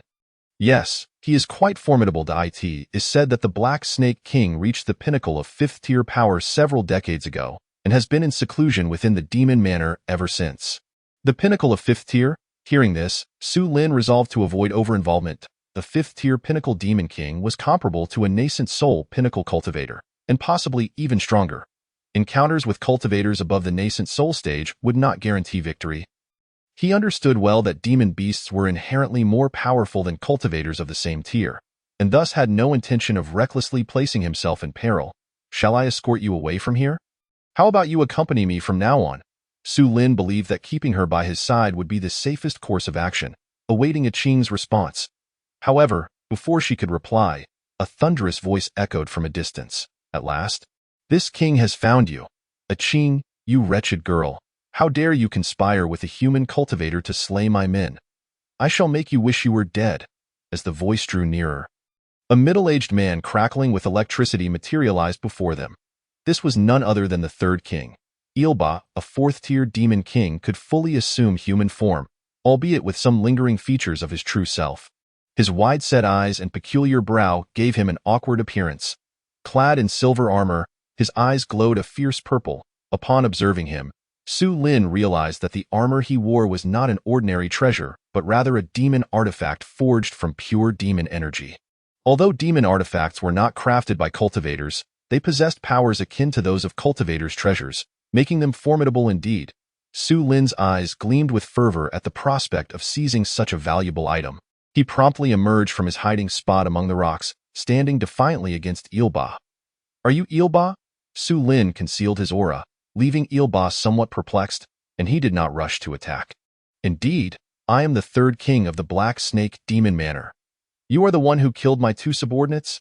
Ilba glared at Su Lin with unwavering intensity, demanding an explanation. How long did it take to refine that demon artifact you wear? Su Lin sought to cut through the banter, focusing directly on the armor. Ilba furrowed his brow in confusion but answered haughtily, this armor was forged by absorbing the essence of the sun and moon over the course of 49 years. Ah, a splendid item. I shall take it, Su Lin declared, raising his hand toward Ilba's head. At this moment, Ilba felt an icy chill envelop him, sensing an overwhelming aura of danger emanating from Su Lin. Die! Su Lin uttered coolly die in an instant. A terrifying wave of murderous intent surged from the surrounding waters. Ilba could no longer afford to underestimate his opponent, swiftly channeling his demon energy to form a protective shield. With a resounding crash, his demon energy shield shattered, and his head exploded in a gruesome spectacle. To Qing, witnessing this horrifying scene from a distance, was taken aback, realizing Su Lin's might, which even in